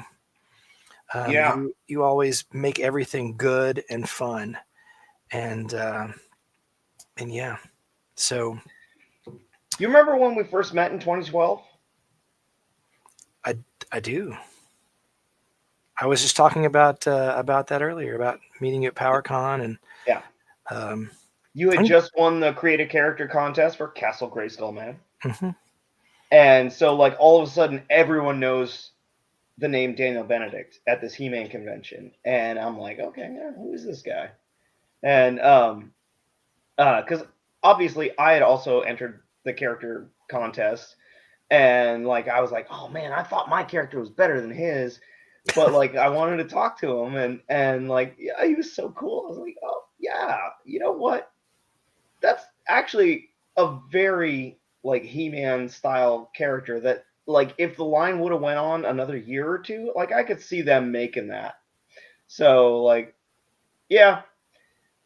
Mine had a funny gimmick though, because I created a character that was Zartan. So photochromic plastic. Yeah. I wanted them to do the same thing, and I thought that would have been a great gimmick for a reissue of Faker, where he turns blue in sunlight, but looks like He-Man under regular. That's a good idea. Yeah. So that's another custom that I wanted to do, and I was like, oh okay, but.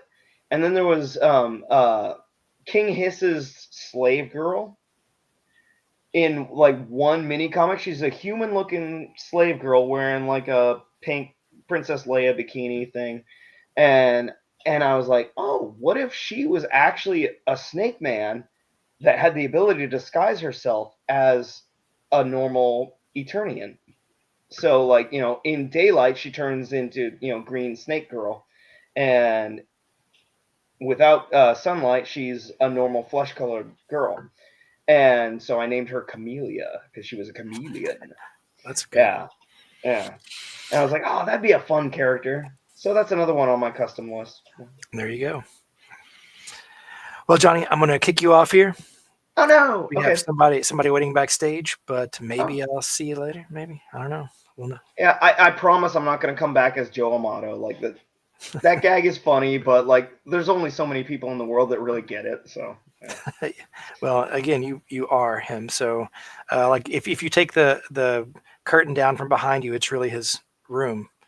It's a backdrop. All his video games, yeah. But anyway, thank you, Johnny. I love you. You are one of the all-time greats, if not the all-time great. So thank you, Daniel. I appreciate you so much. See you later, man. See ya. Bye. Okay, now live from New York City. This guy. I gotta follow Johnny Bilson. Sorry. Is this what you do to me? So it's like I wait till this time in the morning. I gotta follow Johnny Bilson. This is terrible. What's going on, man? How you feeling? Hey, good. How are you? How are you surviving right now? I've been watching you all day. I don't know. I've been here. Yeah.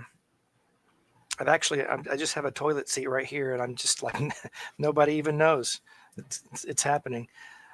No, I'm good. Yeah, I took a 30-minute break earlier, but yeah, we've got an hour and a half to go.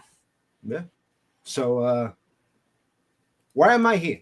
Lindsay says that I'm superhuman. He Thanks. is. You're a superhuman. And Johnny says, Rob Base? Yeah, that's what you get. You get kicked off. You get kicked off for me, Johnny. That's how that works. That's right. Absolutely. I mean, there's tears here. No, like I love talking with you. You're a dear friend and a lover of He-Man and She-Ra, and I would be a fool not to beg you to come on here and just talk about whatever. Yeah, let's do that. Let's do it. I will say that I am a lover of the Masters, absolutely, just a little bit. But I'm more of a fan of you than Masters. Like Masters is here, but you're up here. You know? Cut it out. But thank you. So introduce yourself and just give us a quick recap of who you are and how we know each other, etc. Okay, so hey guys, I'm Rob Base, Alternative Minds. Kind of part of this community for a long time, just as long as Daniel has, about the early 2000s with He-Man.org and all that. We met. That's a good question. I feel it was through the roast Google dinner, and then when PowerCon came around, we actually physically met, and that was 2016, and I guess the podcast prior to that. So yeah, a long time. I do reviews, I do stuff, and He-Man stuff like everybody else. You've had better guests than me, people who actually do things for the film, which is apropos. I do nothing for the film, so. But yeah, that's it. It's kind of like my thing. I've spent a long time doing lots of stuff. I dabbled in many, many things, failed at all of them, except for being friends with Daniel Benedict, which I have nailed pretty good so far. So you are also a filmmaker, and you are a fellow PowerConite. Yeah. Did I just make that word up? It's part of the vernacular now. Yeah, 100%. it is. It's canon. It's canon. But yeah, and you have helped me so many times film at PowerCon. Like, and you're so good at like anticipating things and just So thank you for always being there, physically supporting, emotionally supporting me, and also never sleeping. We never sleep. The two of us usually when we do the PowerCon stuff, it goes. I think that's why you kept me for this point in time, because this way we get over the hump together. Because we've done this countless nights where we pull like a 24-hour, never sleep, never do anything. Older now, probably hurts a little bit more. We'll find out as the time goes by. Yes. I definitely can't do what I used to do. But yeah, it's even you're an hour ahead of me, so it's gonna be. I'm keeping you on here, aren't I? Don't I have you scheduled? Yeah, I'm here until you throw. Either you drop or I have to drop off the call. It's one of the two options we have. You're here to the end, so you're here till 3 a.m. your time, and I hope that you're off work tomorrow for the holiday. I am here. I am the boss at my job. I can do it. No, we're off. It's Memorial Day. No one works. We're union, so we can do that. Okay, good. I don't want to. And what time do you normally get up in the mornings to get ready to go to work? 4:30. Okay, so if you did work tomorrow, you'd be getting an hour and a half of sleep max. There would be no sleep. I remember one time we did a roast Google dinner, and we had to do it late. I can't remember what the reason was, and it was definitely you there. And it was one of the episodes we did, and we finished like 3 o'clock, and then Val was still on, and I was still on until like 5 a.m. And I said, I got to go to work. I'll see you later. And then I got off the call and went to work. So, yeah, that's fine. I don't remember a late one like that. Yeah, it was some weird late start time. And I think we got done around like 1-ish, 2-ish. But we kept it going with whoever for like a long time. So it was kind of crazy. But Mercedes says, #Insomniac Gang. Yes, only when we're together. Okay, so like when we're not doing this, I'll be crashing on the couch like an old lady. Like I'm resting my eyes. No, you're snoring, but like that's like 2 o'clock in the afternoon. That's fine. So, but I want to say that doing films and working with you, I love watching how you handle from being movie director to doing like these interviews at conventions, and it's people got to understand when you're making movies. There is two different mindsets. If you're making films, you should only be able to make films. But you make films and you could do this live interviews and like get the best out of the person you're interviewing, getting the shots. And that to me is really amazing. That's why I loved working with you, because it's like you see the shots and it's like I'm watching going, yeah, it's a pretty good shot. Then I see what you do. I'm like, oh no, that was a fantastic shot. I was like, way better than I ever thought. I don't have that. Like, I have the ability to like, I'll make crap movies and stuff, but like, I do believe that like when I see how you do stuff and how you can go between like you are legit what you do. I think when people, if you're tuning in now, which thank you for tuning in right now, I appreciate it. Is that you're not just funding a movie, you're funding a person who knows what they're doing, like 100%. If you haven't seen Fall of Grayskull, you're a fool. You should have seen it already. And knowing how much you've come since then to now, it's like leaps and bounds. So like you were already good and then you got better. So it's like that's not possible. Most people kind of coast. Like I've survived. I've been with my wife 31 years. I coast very good. So like, you know, the leaps and bounds I don't have, but you do. And I think that's really cool. You're always like learning, and you take what you learn and you go with it. And so really good. Not kissing your butt because that's pointless. But no, really, you go look at the convention footage. Go look at the PowerCon. It's all on YouTube. You can see everything, and that's all Daniel. It's everything's him. Like, and we do this like with no proper setup, right? You got the camera, I got the stupid microphone. We're running around, and you're getting these shots. So imagine when you have a controlled setting, when you have the ability to control your shots. The trailer for Fall of Grayskull 2 was gorgeous, and like I'm just excited for this prospect for this movie. We're not gonna say prospect. We're 100% say this is happening. Guys, donate. Let's get it going. We're almost there. We're not far off. Let's push this film to what we need so this guy can get to work. All right. I saw Brian Cage. He's sitting on a chair right now and doing nothing. We gotta get him going. We gotta get stuff kicking butt. We gotta get this movie going. Johnny Bilson needs to start doing push-ups or something, because I think Montana is actually like a roach. I think you guys are all wrong. I don't think he's a butterfly or whatever he thought he was. We need to get this going and just get film, because Johnny Bilson's getting lazy. We need to get him working right now on stuff. We gotta get Brian Cage needs to do a crunch. He looks terrible. He looks completely out of shape. I'm offended. Like I think he got taller but skinnier. I don't know what's going on with that guy. But we need to get He-Man in production here so we can get these guys working, because they just sitting around doing nothing. Let's get this going. I'm excited, man. So you're at least as a charity, right? I mean, you got to do it because I feel bad for Brian Cage and Johnny Bilson mostly. Everybody else looks great. Those two, they're slacking. I need them to like get back, and they need motivation. I think that's what it is. Well, you're a good motivator. Yeah, we'll see. Thank you for all those kind words, man. Like I appreciate you. I don't necessarily fully agree with all of your not supposed to compliments and all that, but wait.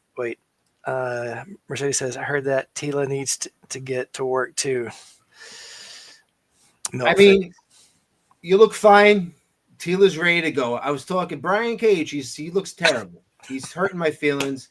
We gotta get him to shave the beard off. I mean, it's cool for wrestling, but now for He-Man, we can have the beard. Unless you CG it out like with the Superman thing. Brian, take it back. Keep the beard, right? And make Daniel have to go in there single-handedly remove the beard for every shot. Just make it that much harder. Oh man, that's I don't know. I don't think I could do that. I don't think I could emotionally handle the tediousness of stuff like that. I was new headcanon beard. He-Man has a beard now. He-Man has a beard. That's right. So tell me, we've had so many fun times together at PowerCon. So many, like, you're hilarious. So many fun stories. So many funny things that we've experienced together and that you've told me. Tell the story about Frank Langella. That's one of my favorites. All right. So basically, I wanted to do something for PowerCon, and since I live in New York, we have a lot of the Broadway shows. So Frank Langella is in a Broadway show, and my friend's like, "Hey, you want to get Frank Langella to say something on camera for PowerCon?" I'm like, "Yeah, that'd be great. Can we do that? How would we do that?" He's like, "Yeah, they sign autographs and crap. We'll just go backstage, and when we meet him, we can have him sign an autograph." I said, "Cool." And we just couldn't get it to work. And we kept going like on Saturdays or whatever. Oh, there's a matinee show. We'd run over there like a bunch of idiots. And then like he didn't show up. And then like I was standing like well, Frank Langella because he played Skeletor. It's great. Really motivation. And so it kept going back and forth. And then eventually my friend went on his own and he was filming him and had asked him, "Hey, can you say something to the fans because of the He-Man convention?" He's like, "No." And just walked away. So we have this footage of him just saying no. And I'm like, it would be really funny if we make this fake documentary where we like spent all this time chasing Frank Langella, and I came up with this script from this like 2 seconds of Frank Langella saying no. I turned it into like a 30-minute mockumentary. And the best part about it is we showed it at PowerCon. I wasn't there to see it. It crashed the laptop apparently at some point in time. And then I saw James Eatock at like 3 a.m. when I landed, box drunk at like a Denny's. He goes, "Mate, that was hysterical." And I'm like, "What?" Because I wasn't there for it. And then he told me about the film. And I'm like, "All right, cool." And then like to find out that Val never watched it at all. That's the Frank Langella is great, but my favorite part is the guy who runs the convention made a poster for me to put this film up. Never saw it, and he's fakely in it. I faked his voice in the film. So Val's in the movie, never saw it until he goes to my 40th birthday party like 6 months later. And I'm like, yeah, we had this part with you, and you like do it. And Val's like, I think I need to watch the movie. I'm like, you didn't watch it? He's like, no, I didn't watch anybody's. I'm like, so I'm pretty sure he's never seen Fall of Grayskull because he has no taste. I'm pretty sure that he hasn't either. He's not seen any of our stuff because Val's far I know that he has. I made him watch it in Chicago. He was sitting by me in a theater, so he has seen it. I don't think he's watched The Bloody Man though. He has the Blu-ray. Not sure if he's watched it though, which I don't blame him because like I don't have time to watch anything myself. No, it's tough. And like for you, I think it's different. Like you've spent your time working on your project. Like I've never gone back and watched any of my films much, unless I go back and I go, oh shoot, we should re-edit this. And then I'm like, no, stop watching it because you're gonna start wanting to redo like George Lucas everything. And I can't because none of my movies have special effects, so I would be CGing nothing. I would put like Snarf and Imp in my like movie about a guy trying to commit suicide. It wouldn't really work well. But so it's like I don't go back and watch. But that's a question I always want to ask you, like how you do all this stuff. You made so many movies. Do you go back and look at Bunny again? Do you ever go back and look at all the stuff you've done in the past, or do you kind of just like hands off and don't worry about it? I typically don't look at it because it's like I don't want to. I feel the cringe, when I watch. I'm like, oh. But with Fall of Grayskull, I did go back and watch it, and like, okay, let's how can we improve this, and and so I try to make it more palatable for myself and others. But yeah, it's kind of I don't. It's especially something that I'm in myself. I don't like watching it. I'm not going to go back and watch this at all. Of course, how could I dedicate 12 hours of my life to watch this again anyway? But no, once it's done and out there, like let's just leave it alone. It's hard because like you kind of sometimes want to go back and look at your projects and go, all right, let's sit down because you want to have a fresh pair of eyes. You go back, sit back and go, okay, I haven't touched this for years. Let me just go back and look at it. And then you go back and you're like, oh man. And you can't really go back and change things. But as a creator, you want to do that, Yeah. And that's really the reason why I want to do a Fall of Grayskull 2 is to let's do an amazing job, and blow the other one away, and let's just start with a whole new story, and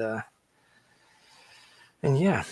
So, I mean, I think it's good because this way, like you've already know what you've done. Now you know what you want to do different. Now going back and like going forward. Well, first I saw the remake, the retouch-ups, I guess best way to put it, and it looks good. I think I texted you about that. It was really good. I watched it. I was like, this looks great. It's I never had a problem with the original version. Well, I see what you've done. I'm like, I get it. I get why you did certain things because it just shows that level of. It also, with time, you get better effects. You get better programs. You get better things that can assist you. Because when you make it stuff, you never have that time to. At the time you make something, a couple years later, there's some way of making it easier. Oh yeah, yeah. Yeah, I technology is awesome these days. Like, man, if only I had access to all of this stuff years ago. Don't you think? Don't you say that to yourself? There's not a time that goes by that we don't sit there and go, "Oh man, if we had what we have now, then we would have done this, that." But you also have casts that are good to work with. Everybody I've worked with, I don't ever want to work with again. Like, you're very lucky to have a really good cast of actors who are dedicated and they like what they do and they understand the assignment. You know, I work with people that I literally had to teach them what crying meant. You're sad in this shot. This person's dead. And like, but what's my motivation? And I'm like, your motivation is the person's dead. No, cry. And then they get upset. They need a gluten-free snack, and then I have to come back and redo the shot. And it's like, for real. It's like, you know, and it's like, all right, you know what? Maybe if I just dealt with them as voice actors and we did some animation. So I was trying to do some animation, and I'm like, oh no, it's even worse now because they're not on camera and they don't know what they want now. So it's like, yeah, I give you credit. You have like an amazing cast that works with you well. And like, so take that with whatever it is. People ask me all the time, oh, how do you like making movies? And I'm like, I hate making movies because I have to work with actors. And it's like, I love actors. I think they're great not to work with for me because like, you know, it's just like, because you have to, as the director or as the writer, you have to realize that your vision isn't what they see. All right. It doesn't matter what the actor is.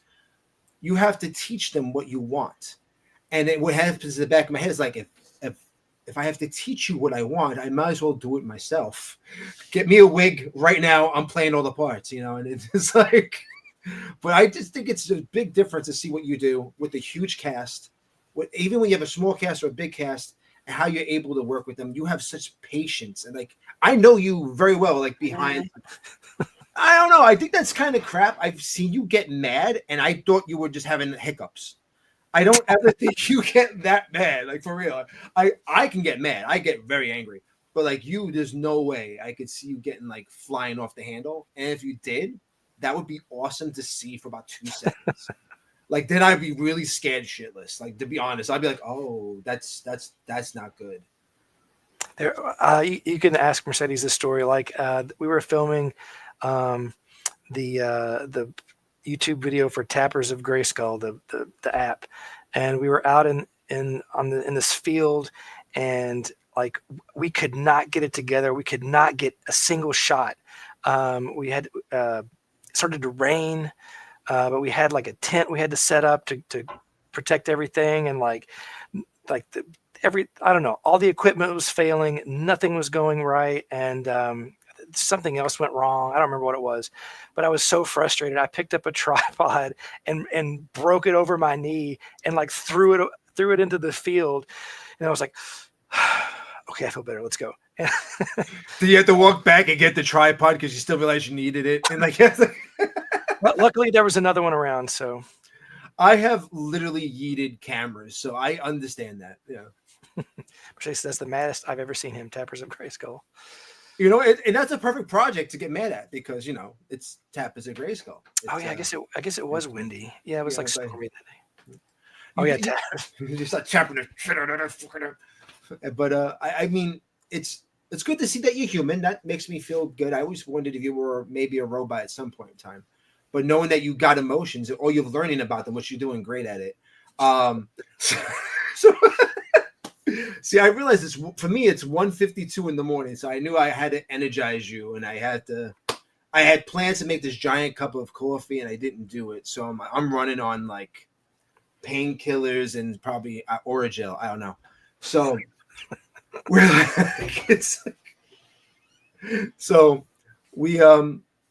I'm just really, that's really funny. You never told me about that with Tappers of Grayskull. That's pretty funny. We talked a lot about a lot of stuff you've done, and is that still available on your channel? Because that was pretty well made too.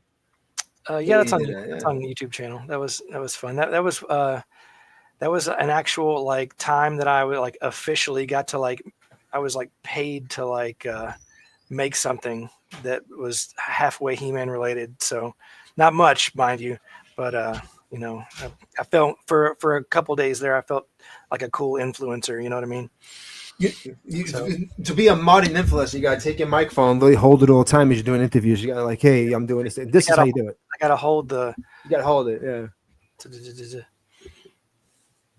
So just in case you guys didn't know, my child walked past me, but she like to be professional, she dropped to the floor and went underneath me. It's hysterical. She's like, I don't want to make noise. They hear a thud, and it. She's like, yeah, you're terrible at that. Anyway, so I think seeing. I've been looking at all the stuff you're doing. I've been helping promote this the best that I can to get the word out there, and I feel like this film is going to be a way more fun than it's allowed to be. I feel like we're at that point where everyone involved is like ready. Like seeing Brian Cage, man, that was really cool, and see him talk to you about everything. He seems so ready and excited, and I'm like really like beyond the moon for this. Like I'm more excited about this than when you first did the first one, honestly, in a weird way. So well, you are weird, so but it's getting close to time here. I'm giving you 6 minutes to say something else funny. Well, let me get my book out. I got nothing for you. You got 6 minutes to make me make a joke. I'm not Don Rickles. Like, I'm not Bill Burr. I'm like, I could be, but they're almost like gonna see negative money appear. Like it's gonna be we're gonna be owing people money.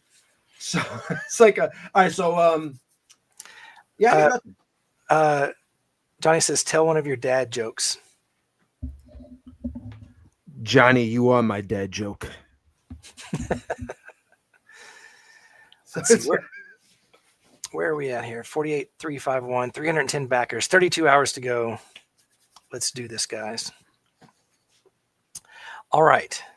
I am going to bring somebody else into the studio. Tom. Hello there. Can you hear me? Yes, very loudly. God, I'm sorry for whatever I did in high school. You didn't need to see that. I'm so sorry. Let's see if I can turn it down a little bit. Please, please. I won't give you a nickel.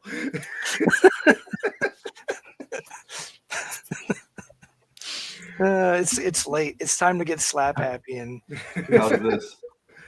Perfect. That's beautiful. All right. Tom, really quick, introduce yourself and kind of like, just introduce yourself and tell about like you as it relates to He-Man, She-Ra, etc.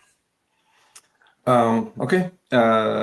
Well, officially, it never really worked on anything in particular with the brand, but I've been a fan of it since I've been a kid and attended PowerCon as an artist and hung out with that crew a lot and gotten to know a lot of the people that had been involved with it over the years, both with the actual brand and Mattel, and people who had worked at PowerCon who I got to meet who were also fans, and people like yourself who have, been very heavily influenced by it in making these films. So I've just had a lot of fun getting to know a lot of these people.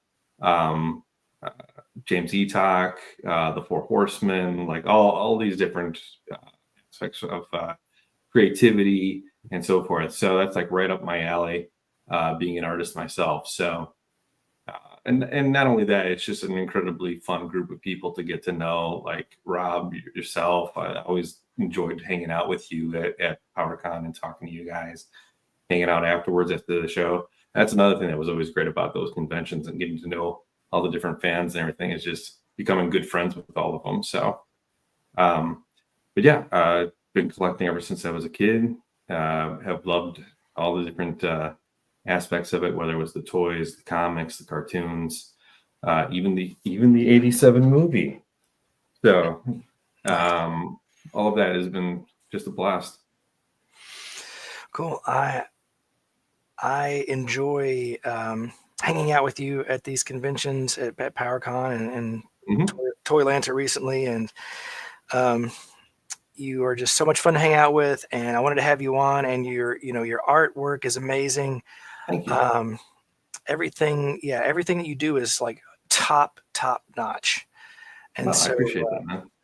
Yeah, So I have fun goofing around with it and just coming up with just weird things that you probably won't see or have at a show, and just seeing what artwork or creative possibilities are available to just make something goofy. Half the time I just make it because I personally want to see what it would look like if it got done, and just to have it there. But yeah, for the most part, I think the time that I got to actually talk with you the most was when I went and saw your first screening of Fall of Grayskull in Chicago at the patio. That's the first time I think that you and I really got to sit down and talk about Masters of the Universe a lot, like more in depth. Yeah, like that, man. That was such a fun day. Yeah, it was great.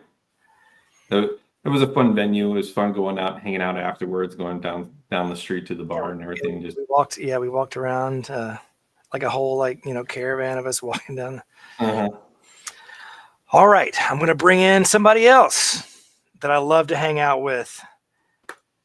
Sherwin. What's going on, guys? What's going on? How are you? Oh, man, I'm great. You know what I'm saying? I have to be doing a little better than you. I think I've had the opportunity to go ahead and go in and out of some sleep throughout the day.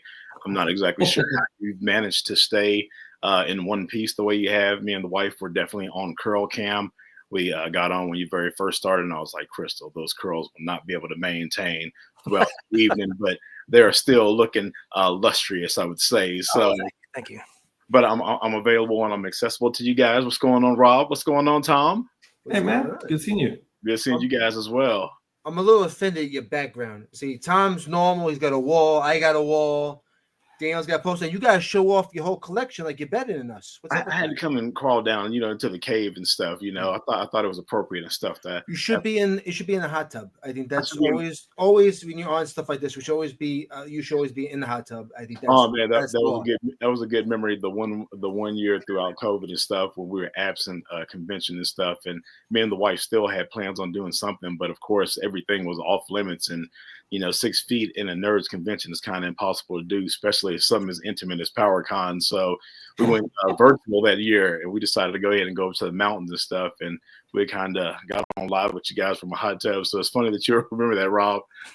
I still have the full, I think it was 17 or 15 hours live stream Zoom with about 100 or so people. Oh, it was a lot of people. It was a lot of people. It was. And by the end, it was this. What the best part is? At the end of it all, it was the same 10 people who would have stayed with us at the hotel and not slept at the same time. At the end of the day, it would dwindle down. All the people that gave up, and all of a sudden, someone was cooking food at one point in time. It was really weird. Oh, there's a lot going on. Definitely. That's cool.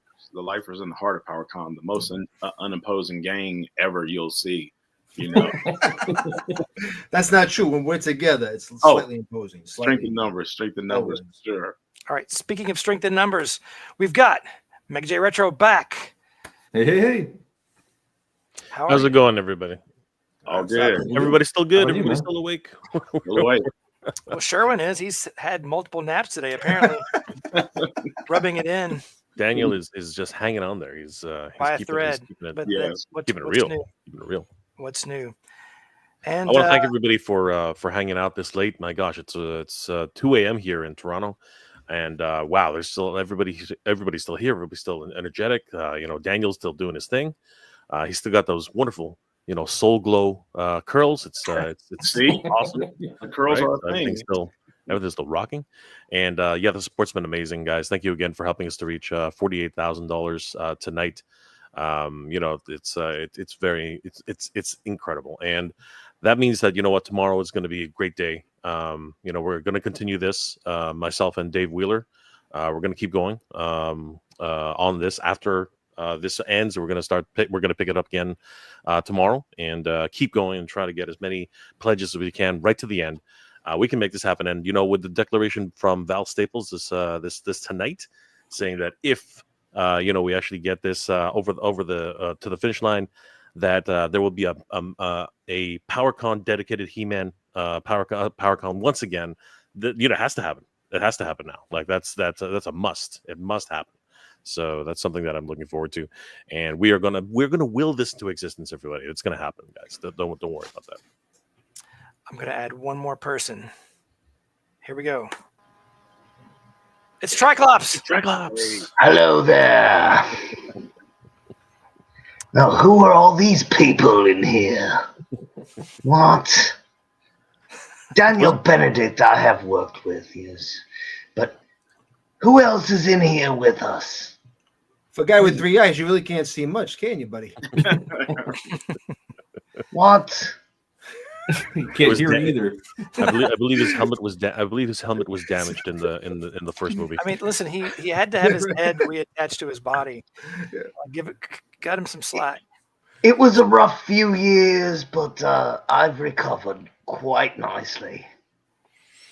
Well, cool. Well, thank all of you guys for joining us this late in the evening. Wait, we got somebody else. You want to be on? Nod if you do, John. All right. Hey. John McDonald! Oh my God, I love your costumes. You're so brilliant.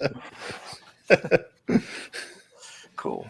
Now this is a perfect way to end in the last hour, is just this hangout. I do want us to watch the original film and you guys just do your color commentary on it. Yeah, so we can pick apart all the crap that you fucked up. You just went to Dudley Moore out of nowhere. That was amazing. Yeah, exactly. Make me a tuna fish sandwich. It's like I was watching Arthur. Rebecca's back. Hey, Rebecca. Everybody's back. The gang's all here, or part of the gang. The gang is Rebecca. It's going to be the remaster. It's going to be the remastered version. Remaster. The only version of Fall of Grayskull. That's right. Completely disregard the earlier version. That's right. The version with Triclops shot first. Come on. Come on. You have the link still. What? I wonder how many people. Yeah. I think I can stream up to 10 people. We'll bring them on in. Yeah, some of us can rotate in and out. Suddenly I get bumped. It's just gonna be Yeah, exactly. No. I didn't wait till 1:30 in the morning to get thrown off of this now. No, the first come, first serve. This is clearly a motley crew, and this does not look, as pleasant as the Brady Bunch squares, but we'll do. No, I think Who's you guys are beautiful. Sherwin will Especially you, help Sherwin. anything. So I like that Brian's stomach is like in between me and Rebecca. Oh yeah. It actually looks like Mega J has that body. Yeah, right. Yeah. It's like Mega J is He-Man's body. So you guys show it off on your videos. You gotta get the headshot. You gotta go a little bit further out, show off the body. There you go. There you go. Oh, Rob Bass. Mercedes says, "Hold on." Yay. Yeah, we're serious about this. There needs more girl power. This is the worst Exactly. Hollywood squares ever been on. Oh, ever. Daniel, you have been a trooper. Holy Yeah, crap. dude. Oh, no question. Like I a little bit ago, I was like, I'm so tired. I'm like, you know what? Daniel has been doing this for over, what has it been? It's 11 hours, 6 11 minutes now. hours. So I'm like, I can make it. I'll be fine. Well, I appreciate that. Yeah, you're amazing. So if this is Hollywood Squares, then that means that Jay is he's Paul Lind right now. He's like, oh, Al Paul Land. it's like I can barely remember who that is 11 now. hours straight, Daniel. Yeah, I did a step away for we 30 minutes. 30 minutes earlier when Val and John and Rebecca were on. But Gotcha. So Well, this whole thing is brought to you by Japan's diapers, then, because 30 minutes doesn't He's enough He's time. got an IV. It's just feeding Right, him while right. he's there. hey, Yay! oh, Oh, in Mercedes. look at that. Awesome. Yeah. That's awesome. Yeah, Sweet so Prince background. Yes, it is. Oh, Whoop. I'm a huge Prince fan. Nice. I love 80s and Prince, and yeah. Yeah. I see some Tila artwork behind you too from the first one. That's awesome. Yes, Daniel painted that for me. Oh, wow. that's awesome. And I thought I'd wear a piece of my costume since, we've got Triclops in here. There it is, her impression of me. It's amazing. That was great. Oh, I love that. We got smoking Triclops. That is not an action feature I remember from the original toys. Right. Right. That was the Mark Taylor version. That was the Mark Taylor version, clearly. He fell on some hard times. Well, guys, do you want to watch this movie and talk about it, or say whatever you want? Nothing is off limits. So now that we've got the remastered version, I mean, try to make it. You want on, Nick? All right. Come on. There he is. Wow. I had to come outside because I was watching in the toy room, which was right next to my little girl. She woke up, but she's back asleep. And I was like, Oh, there you go. Louisa's up. She should come in too if she can make it. Still got some Topo Chique left. I'll so keep adding until it tells me I can't add any more, I guess. If we get 2 more in, it'll be even spacing. That's right. Call Brian. Wake him up. Some random stranger. Some random stranger. Just some random person that has no idea what they're doing. Who we are. Somebody accidentally clicks on a random link and they're like, Right. Where am I? Some mailman Sitting in the from Taco Ohio. Bell drive-thru. Okay. Well, you guys are such an amazing group of people. Everybody here has been such a supporter and a friend, and like I don't deserve any of you guys in my life, but I'm so glad that you are here. And yeah. Thank you. Thank you.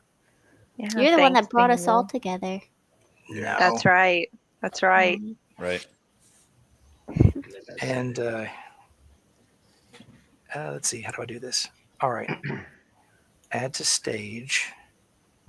Okay. It'd be hilarious if there was no room for the movie. Yeah. It's the smallest square on there. Okay. So That's a square. how many This we got? is 1, amazing, 2, by the 3, way. 4, 5, 6, 7, 8, 9, 10. I think that's the limit. Probably. Is that 10 and then the movie, or is it like 10 and oh wait, we forgot we can't put the movie in? Probably. We've got to have the movie. I just want Triclops just to redo it with shadow puppets. Can we do that? Like, all right, He-Man. That'd be great. Thank you, Crystal. I wish you guys could have come to Toylanta. Oh man, it was such short notice from our standpoint. We definitely miss you guys, without question. Yeah, you're always like top of the list of like who I'm seeking out to like talk to and hang out with. Oh yeah, we get together and it's just always good times. You create stories in my head that I couldn't create on my own. So every time I see you, it's just instant. I just start laughing before I even get the mouth open. It's just like, oh gosh, this guy's about to create something. Something good. I just give you like a line or a topic, and then you run with it and you create the adventure. Fill in the dots. All right, here we go. Let's watch it. Let's see if it works. Hopefully the volume doesn't like overpower us talking. Now, Tom, you didn't replace this with some terrible B movie, did you? Oh God, this isn't Neil Some Breen. Neil We're Breen. not watching Neil Breen, are we? Because I'm going to bed. I'm going to fall asleep right next to you, Tom, like I always do. I hope all of you like Jim Cotta. Okay, that's all right. That's all right. Jim Cotta, not bad. Exists Eternia, crux of life and power for all that was and all that ever will be. Eternia's crowning jewel, Castle Grayskull, sits. That's a hidden gorgeous from shot. most, cloaked in mystery That's and Nate Baertsch art. This is Alan protecting Oppenheimer, the isn't it? secrets of the universe Yes. From Oh, those who incredible. wish to This is claim the guy that did the intro epic. for the Number of the Beast from Iron Maiden. Now the goodness that reigned for countless Sounds like millennia Man has at been nearly Arms. Yeah, it's like Man at defeated Arms by is reading to us. sinister It's awesome. Little bit. Mhm.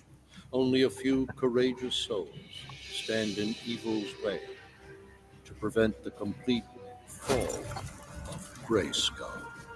I wish that we could have just made a huge full-length movie out of this. Oh, I know. I have foreseen it. When you add the comic, it's pretty my good. destiny to soon leave this body. That's true. And become one with the universe. Yeah, you have to have one. You have to have both Yes, Tila. to complete the And collection. you will take my place as the Sorceress of Grayskull. I can't. I'm not you. I don't know the first thing about your powers. You are the Oh, God. Sorceress now. And it is your duty to protect Castle Grayskull with all its powers. I do love that you guys went with the battle armor Tila here, because I really love that costume just as much as the others. Yeah, that was kind of like out of necessity almost. I mean, I do love the Battleground Tila, but so whenever Castle Grayskull Man came out, I was still like just very like high on that energy, and I was like making like YouTube videos, and you know, I had written a Castle Grayskull Man like metal song, and I recorded a music video for it. And in the bio, I've never heard this. I haven't released it. In the bio, Castle Grayskull Man, it talks about like the final battle, ultimate battleground, and like, you know, Tila had taken over and Sorceress, and the Sorceress was dead, etc. So like, I was like, well, in the Castle Grayskull Man era, Battleground Tila, you know, that she exists. So like, I needed Battleground Tila for the music video. So I had Holly Havoc and Johnny make that costume, and never put the video out. Never was able to finish it. But then when it was time to do this, I'm like, well, we already have a Tila costume. It's gonna be, you know, it's gonna be Battleground Tila. So. Well, what's cool is now between the two movies, you get to see all of Tila's coolest looks. It's in all- funny when you see. Yeah. I think I saw a comment where somebody said they didn't even get her costume right, and it's like, Oh, they had no idea. You know. Still don't understand why you want to help me. And for the record, I wish I still could fit in that costume. But you look great as a redhead. It's right over there in a box. Yeah, alas, the bowls do not fit anymore. So, darn. My bowls don't fit either. Don't worry about it. I'm with you. Fitness definitely gets tough after 40. That's for sure. What's the matter, muscle man? Feeling weak. I don't know, Triclops. I think he still has a little fight left in him. Oh my gosh. I did reach out to Ellie asking if she wanted to be in this live stream, but she didn't respond. So she's busy living life. Yeah. You made her headdress, right, Daniel? Cassie and I did, yeah. Yeah, I love the way that came out. Yeah, it was inspired. We saw some images online of some sort of a costume, and we were inspired by that. Not sure A what it lot was. of it came from the New Adventures proposal for her. Yeah, the costume was by Holly Havoc, and like the rest of the costume. I think we did the shoes and the skirt, but like the armor was hers. So I remember- whoever's doing that action figure, the sculpt for the Brian Cage action figure edition, has it like perfect because it looks just like him. Yeah. Oh, for the Kickstarter. Yeah, for the Kickstarter. Did you what's his name? Daniel Benjamin, right? It's it's Mega Custom X. That's a really great idea, by the way. Yeah, I hope that we get to make those because I need those kits. Mother, A call for your I mammy. wish you were here. Mammy!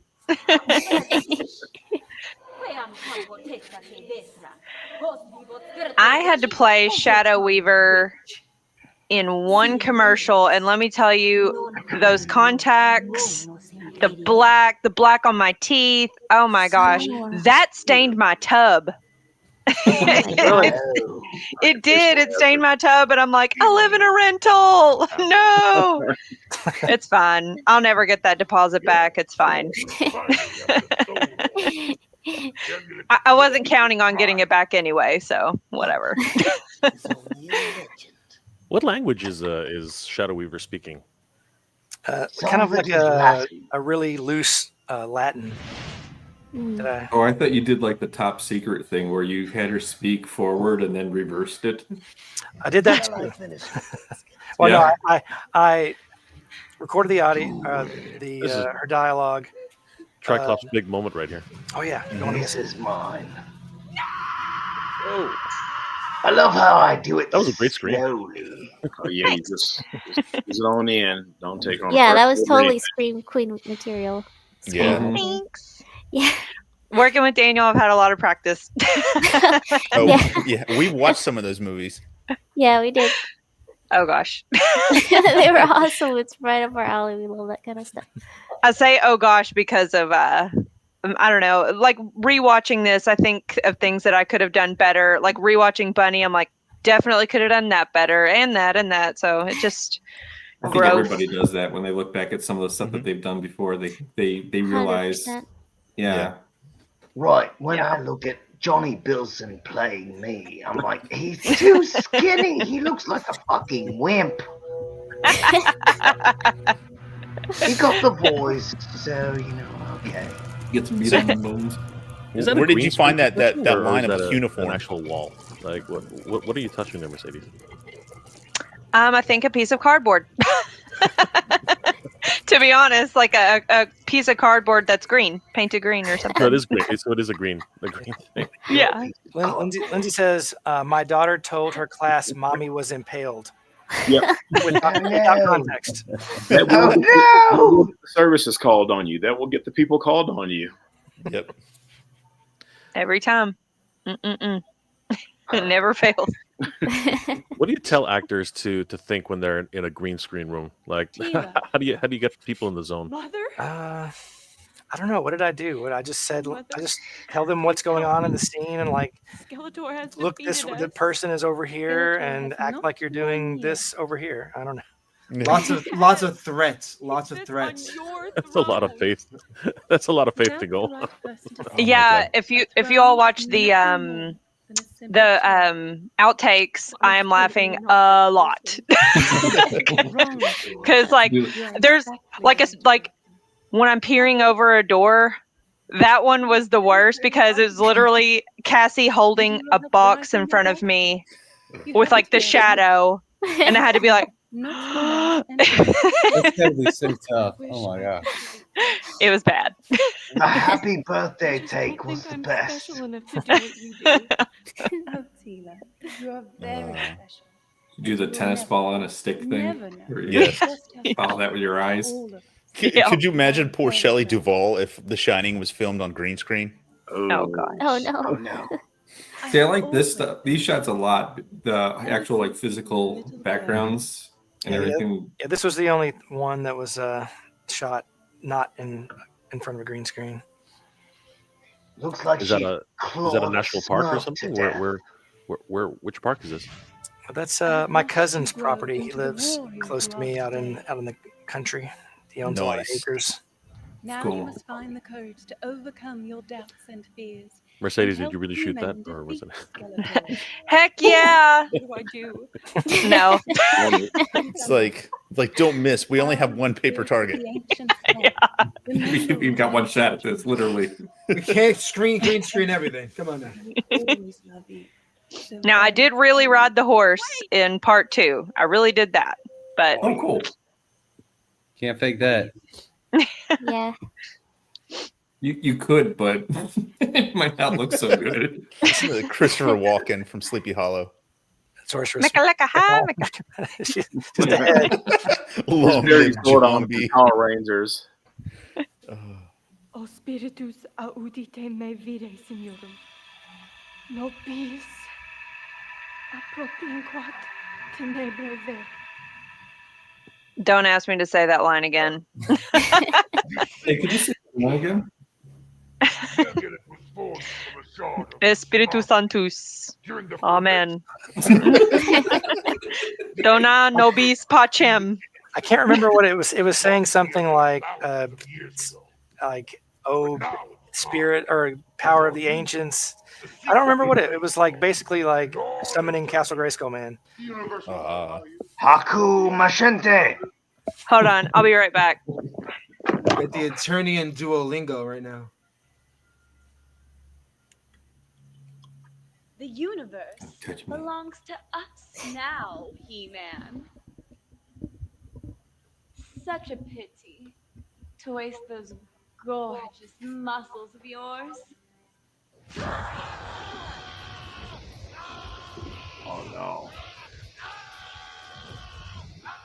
I cut Brian's out a pretty good screamer too, isn't he? Like, He is. I cut out a lot of. I trimmed up the edit too, so I cut out a lot of him like getting hurt and screaming. There was a lot of that in the first. There was a lot of screaming in the first one. You're right about that. Come on, get on with it. How long did it originally go on for? A little bit longer. A little. A little bit too long. 4 straight minutes of torture. Going. Brian He has Cage to as catch his breath RoboCop. and then start screaming again. I'm pretty sure in the ring it happens all the time. He probably screams a lot in the ring. No, Legend man, has Brian it. don't sell like that. I was trying to look for my script, but it's. I guess it's in my box or whatever. Oh. The mastery oneself. Darn it.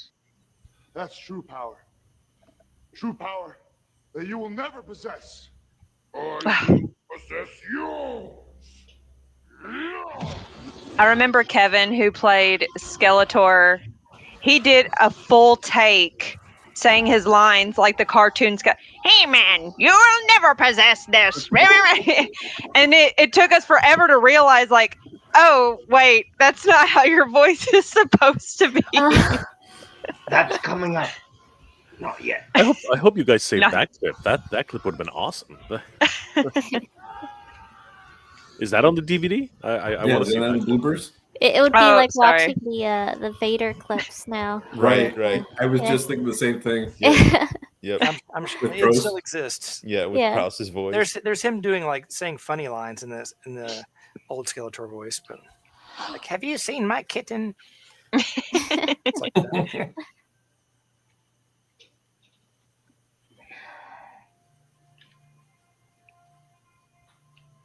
It's Prince Adam. That was such Good a job, great line. Triclops. I captured Grayskull, destroyed He-Man, and finished off the remaining member of Randall's family. All in a single Peeky day. peeky. Peekaboo. Yes. It's Taylor. I love that. It's Taylor. And I'm down again.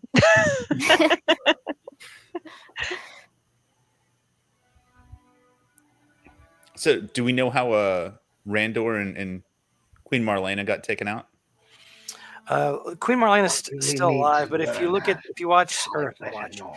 read the prequel comic that came with or that we passed out at the screenings, it shows him dying Let me have some fun with her. in like the battle that happens right before Tila and I go Skeletor way and back. the henchmen enter the castle. She's mine. I don't think it shows what killed him, but it does show Scareglow with like his whatever his weapon is called, like impale Man at Arms, but it doesn't show Man at Arms dying. So we can bring it up. Right. Yeah. So what, he stabs him with his havoc staff or with his other sword, his scythe. Scythe, yeah. Oh, his scythe. Oh, okay. Halberd. Halberd and scythe. This was a great battle. I remember watching this. I Yeah. was like, "Whoa!" This is one you kind of always want to see is Evelyn versus Shadow Right. Eater. Skeletor was shaking his head there, saying, "This is why we can never have nice things." Right. Exactly. And here we finally have a girl-on-girl fight, and there's no pillows whatsoever. Was this In your before dreams? Was this before Harry Potter? Like, was this before the? No, this is a shot-for-shot remake of that duel between okay, Harry 'cause and Voldemort. I when I was watching it, I was like, did In Harry fact, Potter they steal this from? stole. I was thinking, I think it would still be better if you replaced all the magic effects with pillows. Definitely more entertaining.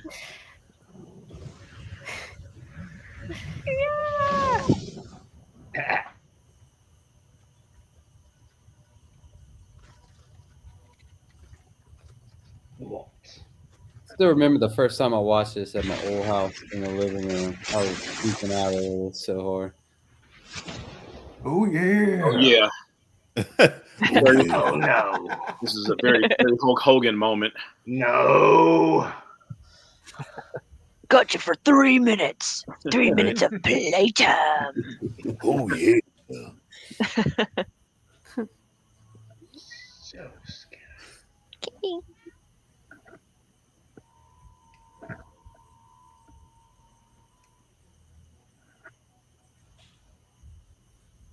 Sneaky, sneaky.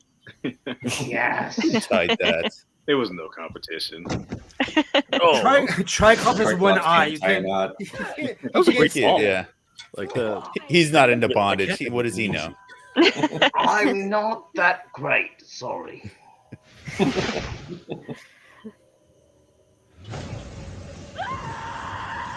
Oh, that's awesome. Oh, there's so much.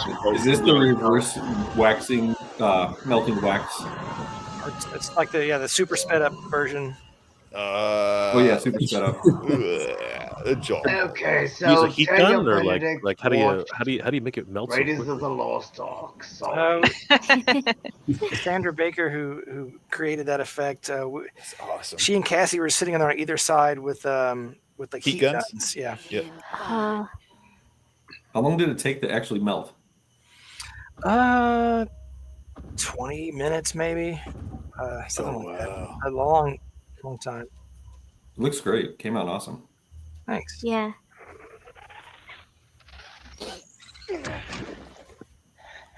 Oh shit. Who threw that piece of paper at me? It's just a flesh wound. Hulk Hogan not selling again. Oh, fuck. Kitty. My cat wants to watch. If you all hear meowing. We don't have an extra webcam. I hear. Space. We're out of squares. Yeah. Sorry, LaFonda. Why shouldn't blast what's left of your face off? Go ahead. You haven't got the guts. You're weak. Just like the sorceress. Shut up! Don't talk about my mama. Oh, the guy. Stupid girl. You're weak. Your bloodline's weak. I was impressed with this exchange you guys did there, just so you know. Yeah, I thought the choreography was pretty good. Did you guys work on that a lot? Yeah. Johnny did that choreography. Yes. And did a lot of practicing beforehand. You can't win. Thank you. Anybody get bopped in the face by I was going accident? to ask that same Oh, yeah. question. He-Man is dead. No, but there was a knife sequence where I accidentally cut Tila's forearm.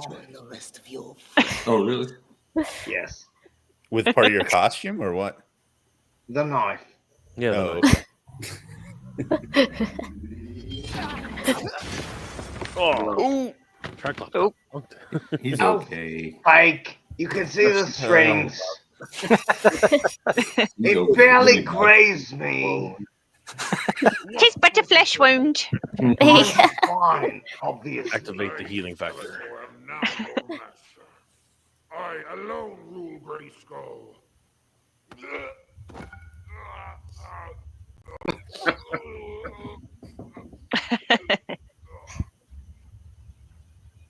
What he doing? A good leader lifts people up. Daniel, was that you in the Grayskull man costume? Oh no, that's Brian. Yeah, I was going to ask if Brian was playing double duty. Yeah, dual roles there. Yep.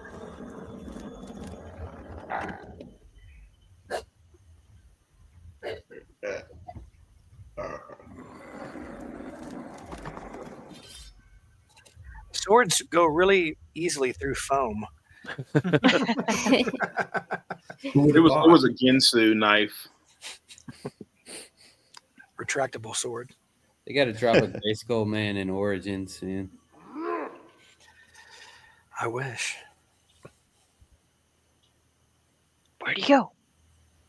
Surrender, Skeletor! He's like, you can't keep her down.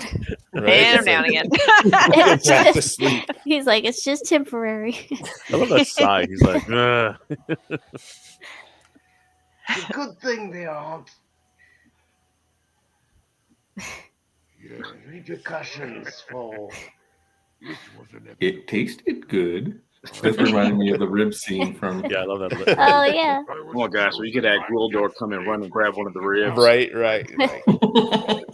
So we saved that pile of like goo and bones and hair and stuff and put it in a garbage bag and put it in my parents' garage. And then when Halloween came, I like dumped it out in their front yard for trick or treaters. So That's awesome. I thought you were going to say we threw it in a dumpster and then it ended up on the news later that night. Right? Somebody found it. There's no long-term Testing was being done. Repeated concussions on a person. Oh, Former Prince Adam, the sooner you come to realize I am your object of worship, the better. I may even decide to let you live. I would rather die than serve you. Ooh. Nothing would give Very me Luke Skywalker. than to accommodate that request. Kneel. Oh, never join Oh, crap. Kneel before your God. What was it? Did somebody decide to give Skeletor like the big bracers and the big hands to kind of terror claws him? To make him kind of terror claws? Because they're really big. Yeah, that was that costume was pre-existing and we rented it. Amy Lance Jays. Yeah, Jay's Cosplay created that, and that's it was just their interpretation of it, and that's we still had a very limited budget to make this, so whatever we had available, like we used, and I love the costume, it was like I love the look of Skeletor in this. Yeah, like the behind the scenes stuff, you could see it, and it's really big. It's almost like Hellboy size arms with the claws on it, so it looked like a terror claw Skeletor. Okay. They did a really good job of hiding his nose too, like Mhm. almost better than the '87 film.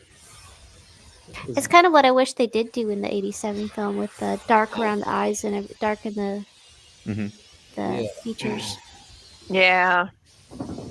That Skeletor almost looked like oatmeal, but I have to love it, Mm-hmm. Kevin was great as Skeletor. Kevin is great.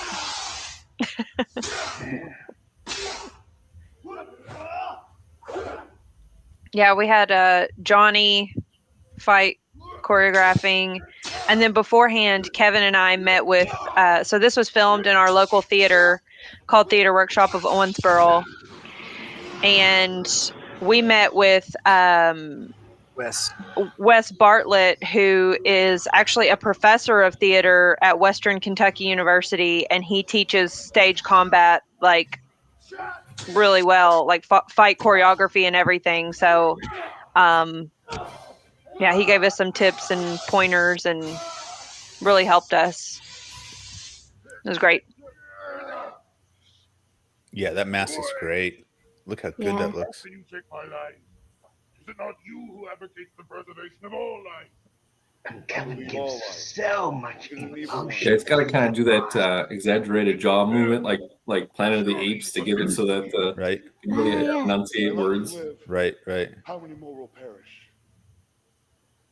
By destroying you, I'll be saving countless lives, innocent lives, who would never long for the destruction of others.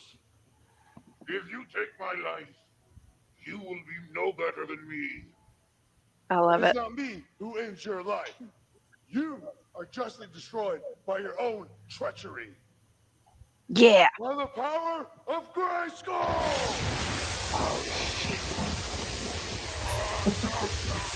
I thought that came from the It really felt movie. like a PSA at the end of every He-Man episode. Oh yeah, gotta tag that. Yep. Spay and neuter your cats. Today, Tila learned that sleeping a lot helps. yeah. No matter how Depression many, naps. so no matter how many times you're knocked down, just keep getting right back up. So that's one to grow on. I was almost sure you took this scene for scene from that one episode. Then I'm pretty sure. Oh yeah, the problem with power. Yeah, the problem with power. Yeah, I mimicked the dialogue or stole the dialogue. No, but even the shots, even the way Brian's holding Mercedes there, it's crazy. He-Man. I felt so horrible. That was one of the most difficult shots. Why, He-Man? What is that? I didn't know you cared. Well, even though Brian Cage is a monster and he's so strong, like holding Mercedes for like a ridiculous amount of time, for and like we messed up, let's shoot it again, like yeah, Maybe I should like take it to the Royal Palace. Have the physician. maybe I messed up a couple times on purpose. JK. I trust you. But just to be on the safe side, Aw. maybe I should carry I you love this that part. part of the way to the I know.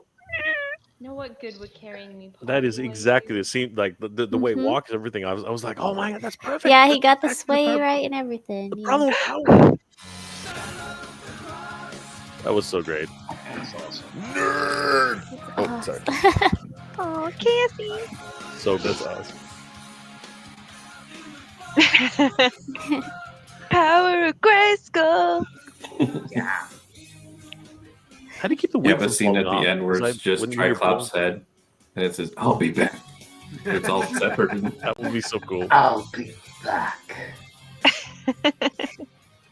He barely grazed me. The movie's fake.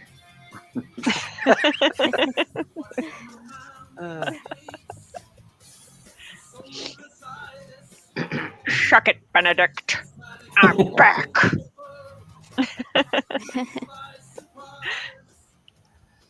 Oh, I still have picture. Oh my gosh. Hold on. Did we film that in 2013? 14. Oh, that's right. That's right. 2014. Johnny, I still have a picture of us. Oh, hold on. This is me, me and Shadow Weaver backstage. Can you all see that? Yeah. Aw. Hold on. I So recognize that hand. That's Yeah, that's Val. That's Val, right? That's Val Yeah, Staples. that's Val Staples. I didn't know that. That's hilarious.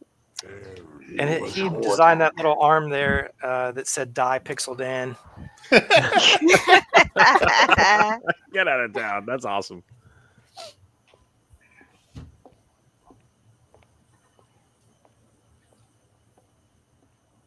Oh, Adora. Force Captain, prepare the dimensional gate. Yes, mighty one. Da, da, da. Singer. Yay. There's That was so Kevin. Yeah, sequel bait. Hold on, let me turn this off and you can show that full screen. How do I do this? Pause. Okay. Show that again. Here's Kevin without Oh. he was, Wow. we were eating. Yeah. Faces on That that. was fun. What was the one? August. What did you show a minute ago? Oh, me and Shadow Weaver. This was the second time we filmed in the high school theater. Oh my gosh, I love it. In Guardians of the Galaxy 4. That was so much fun. Memories. Who made the soundtrack? Rob Harriman did did all the score for it. Amazing musician. So I'm trying to find the one of me and Johnny because I know I have some here. Oh, me and Brian. Oops, sorry. Hold on, it's a little. Aw, that's a good picture. Thanks. And then, oh, here, found it. Aw. Yeah. Those are good pictures. There's a tasty little treat. Oh man, memory lane. Such fun times. I know. We need to do it again. Well, I'm trying. We'll make it happen. It's going to happen. We're gonna make it happen. We have one more day left. It's gonna be the best part. Yeah, for sure. And then one of us ends up on the news, like caught for bank robbery. It'll be worth it. It's only Do it again. 11,000. Very confident. That's so close. 11,000 and a bit, and Yeah, we that's can make it awesome, dude. That's incredible. So 12 hours ago to now. Yeah, It has gone up a lot. Yeah. Pretty a lot. Okay, Jerry Lewis. Yeah. We're going to continue this tomorrow. Like I've got a couple of other guys who are going to come on, and we're gonna keep going and try to make the best of this. And again, it's still possible. It's not, there's a lot of left to go. There's a lot of people who still haven't had a chance, and it's a perfect time. It's a holiday. You know what I mean? Happy Memorial Day to everybody. I guess it's okay to say that now. And yeah, we're gonna push through. Like this is gonna be crazy. I love your optimism. Yeah. All I can. What else? I have to be that. I have to. I want this to happen. We need this to happen. I'm very positive that it's going to go through. Yeah. If we were able to raise 80,000 the first go around, I mean, come on, this has got to happen. I did the math. If 111 people donated $100, we'd be mostly there. And then mostly. I mean,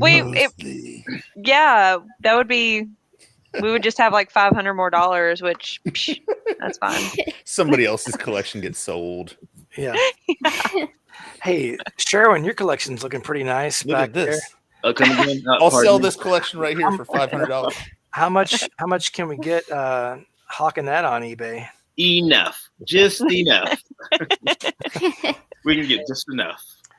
And I tried to get that display. So at every Walmart, I never could get it. That Origins display.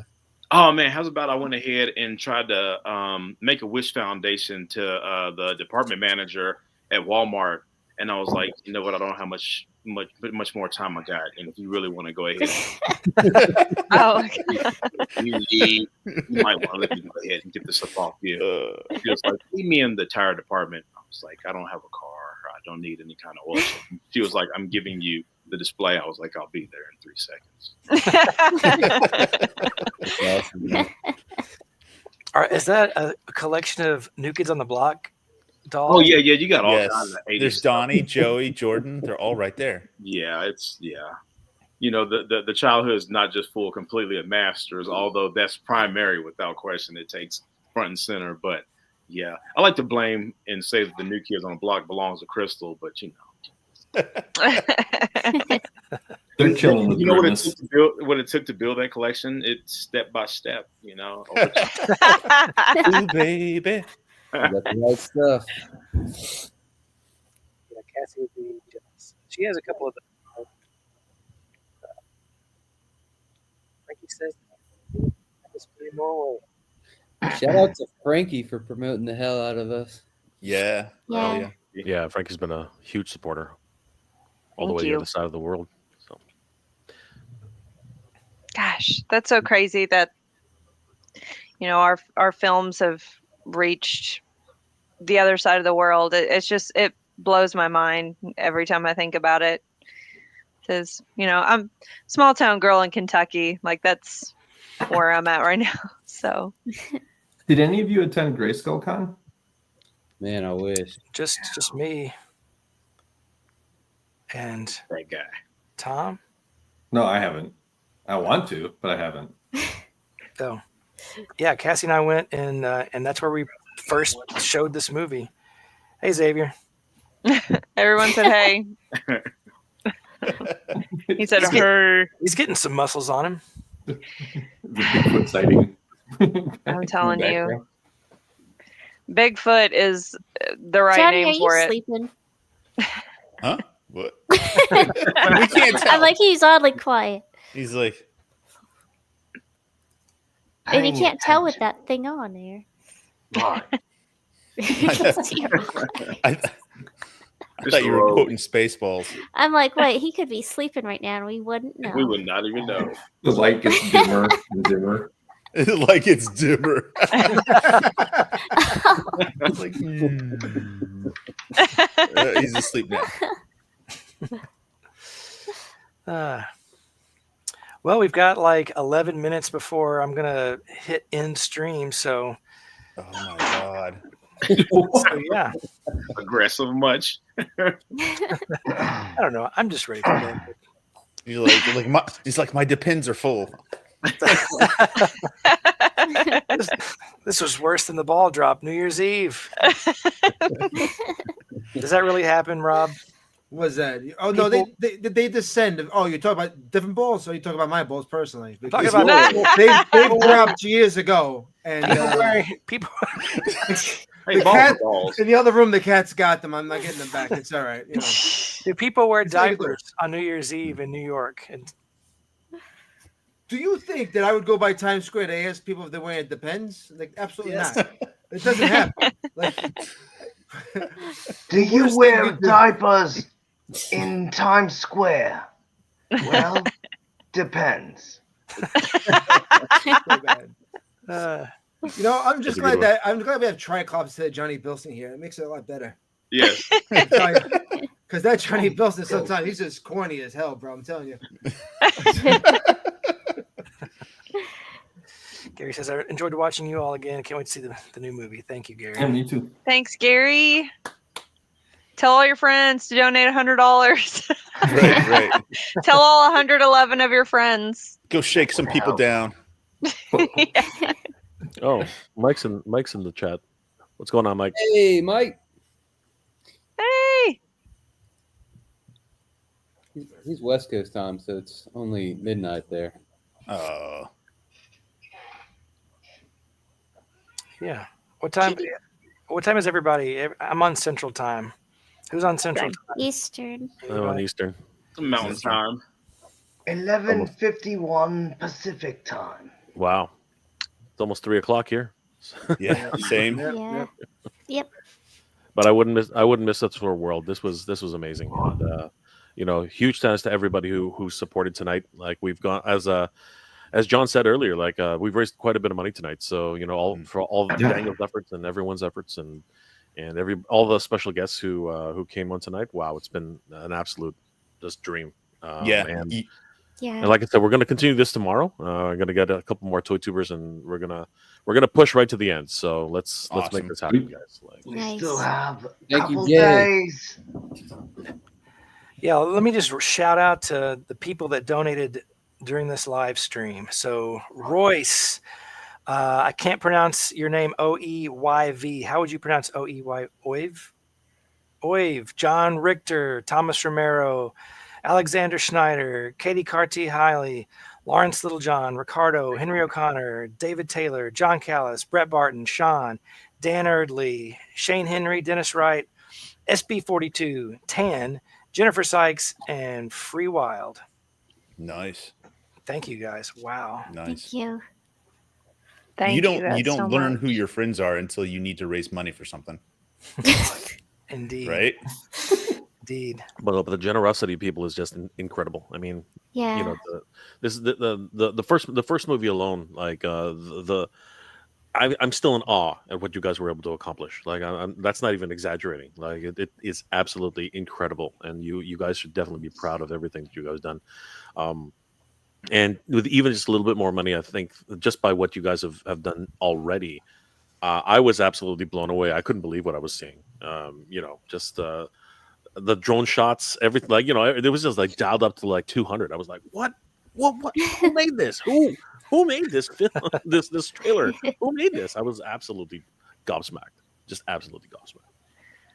Let me tell you one thing. Like, when you watch that, it is so well done that people thought that the movie had already been made. Like, seriously, I really think that might be part of the reason why like it didn't go through the first time, because people thought it was already made. I had people come up to me and ask, "Hey, when's your new He-Man movie coming out? Didn't y'all just film it?" And like, no, we just filmed the trailer. I see comments all the time, and it's like, where can I watch this? I was like, well, you can't. It's not made. You gotta do this. You gotta do the trailer where it's like it shows a bit and then it says "scene missing" and then shows another bit and then "scene missing." Yep. That's how I edited it. I would put like placeholders, be like, Hordak's hand here, you know. Throw in the storyboard images. Yep.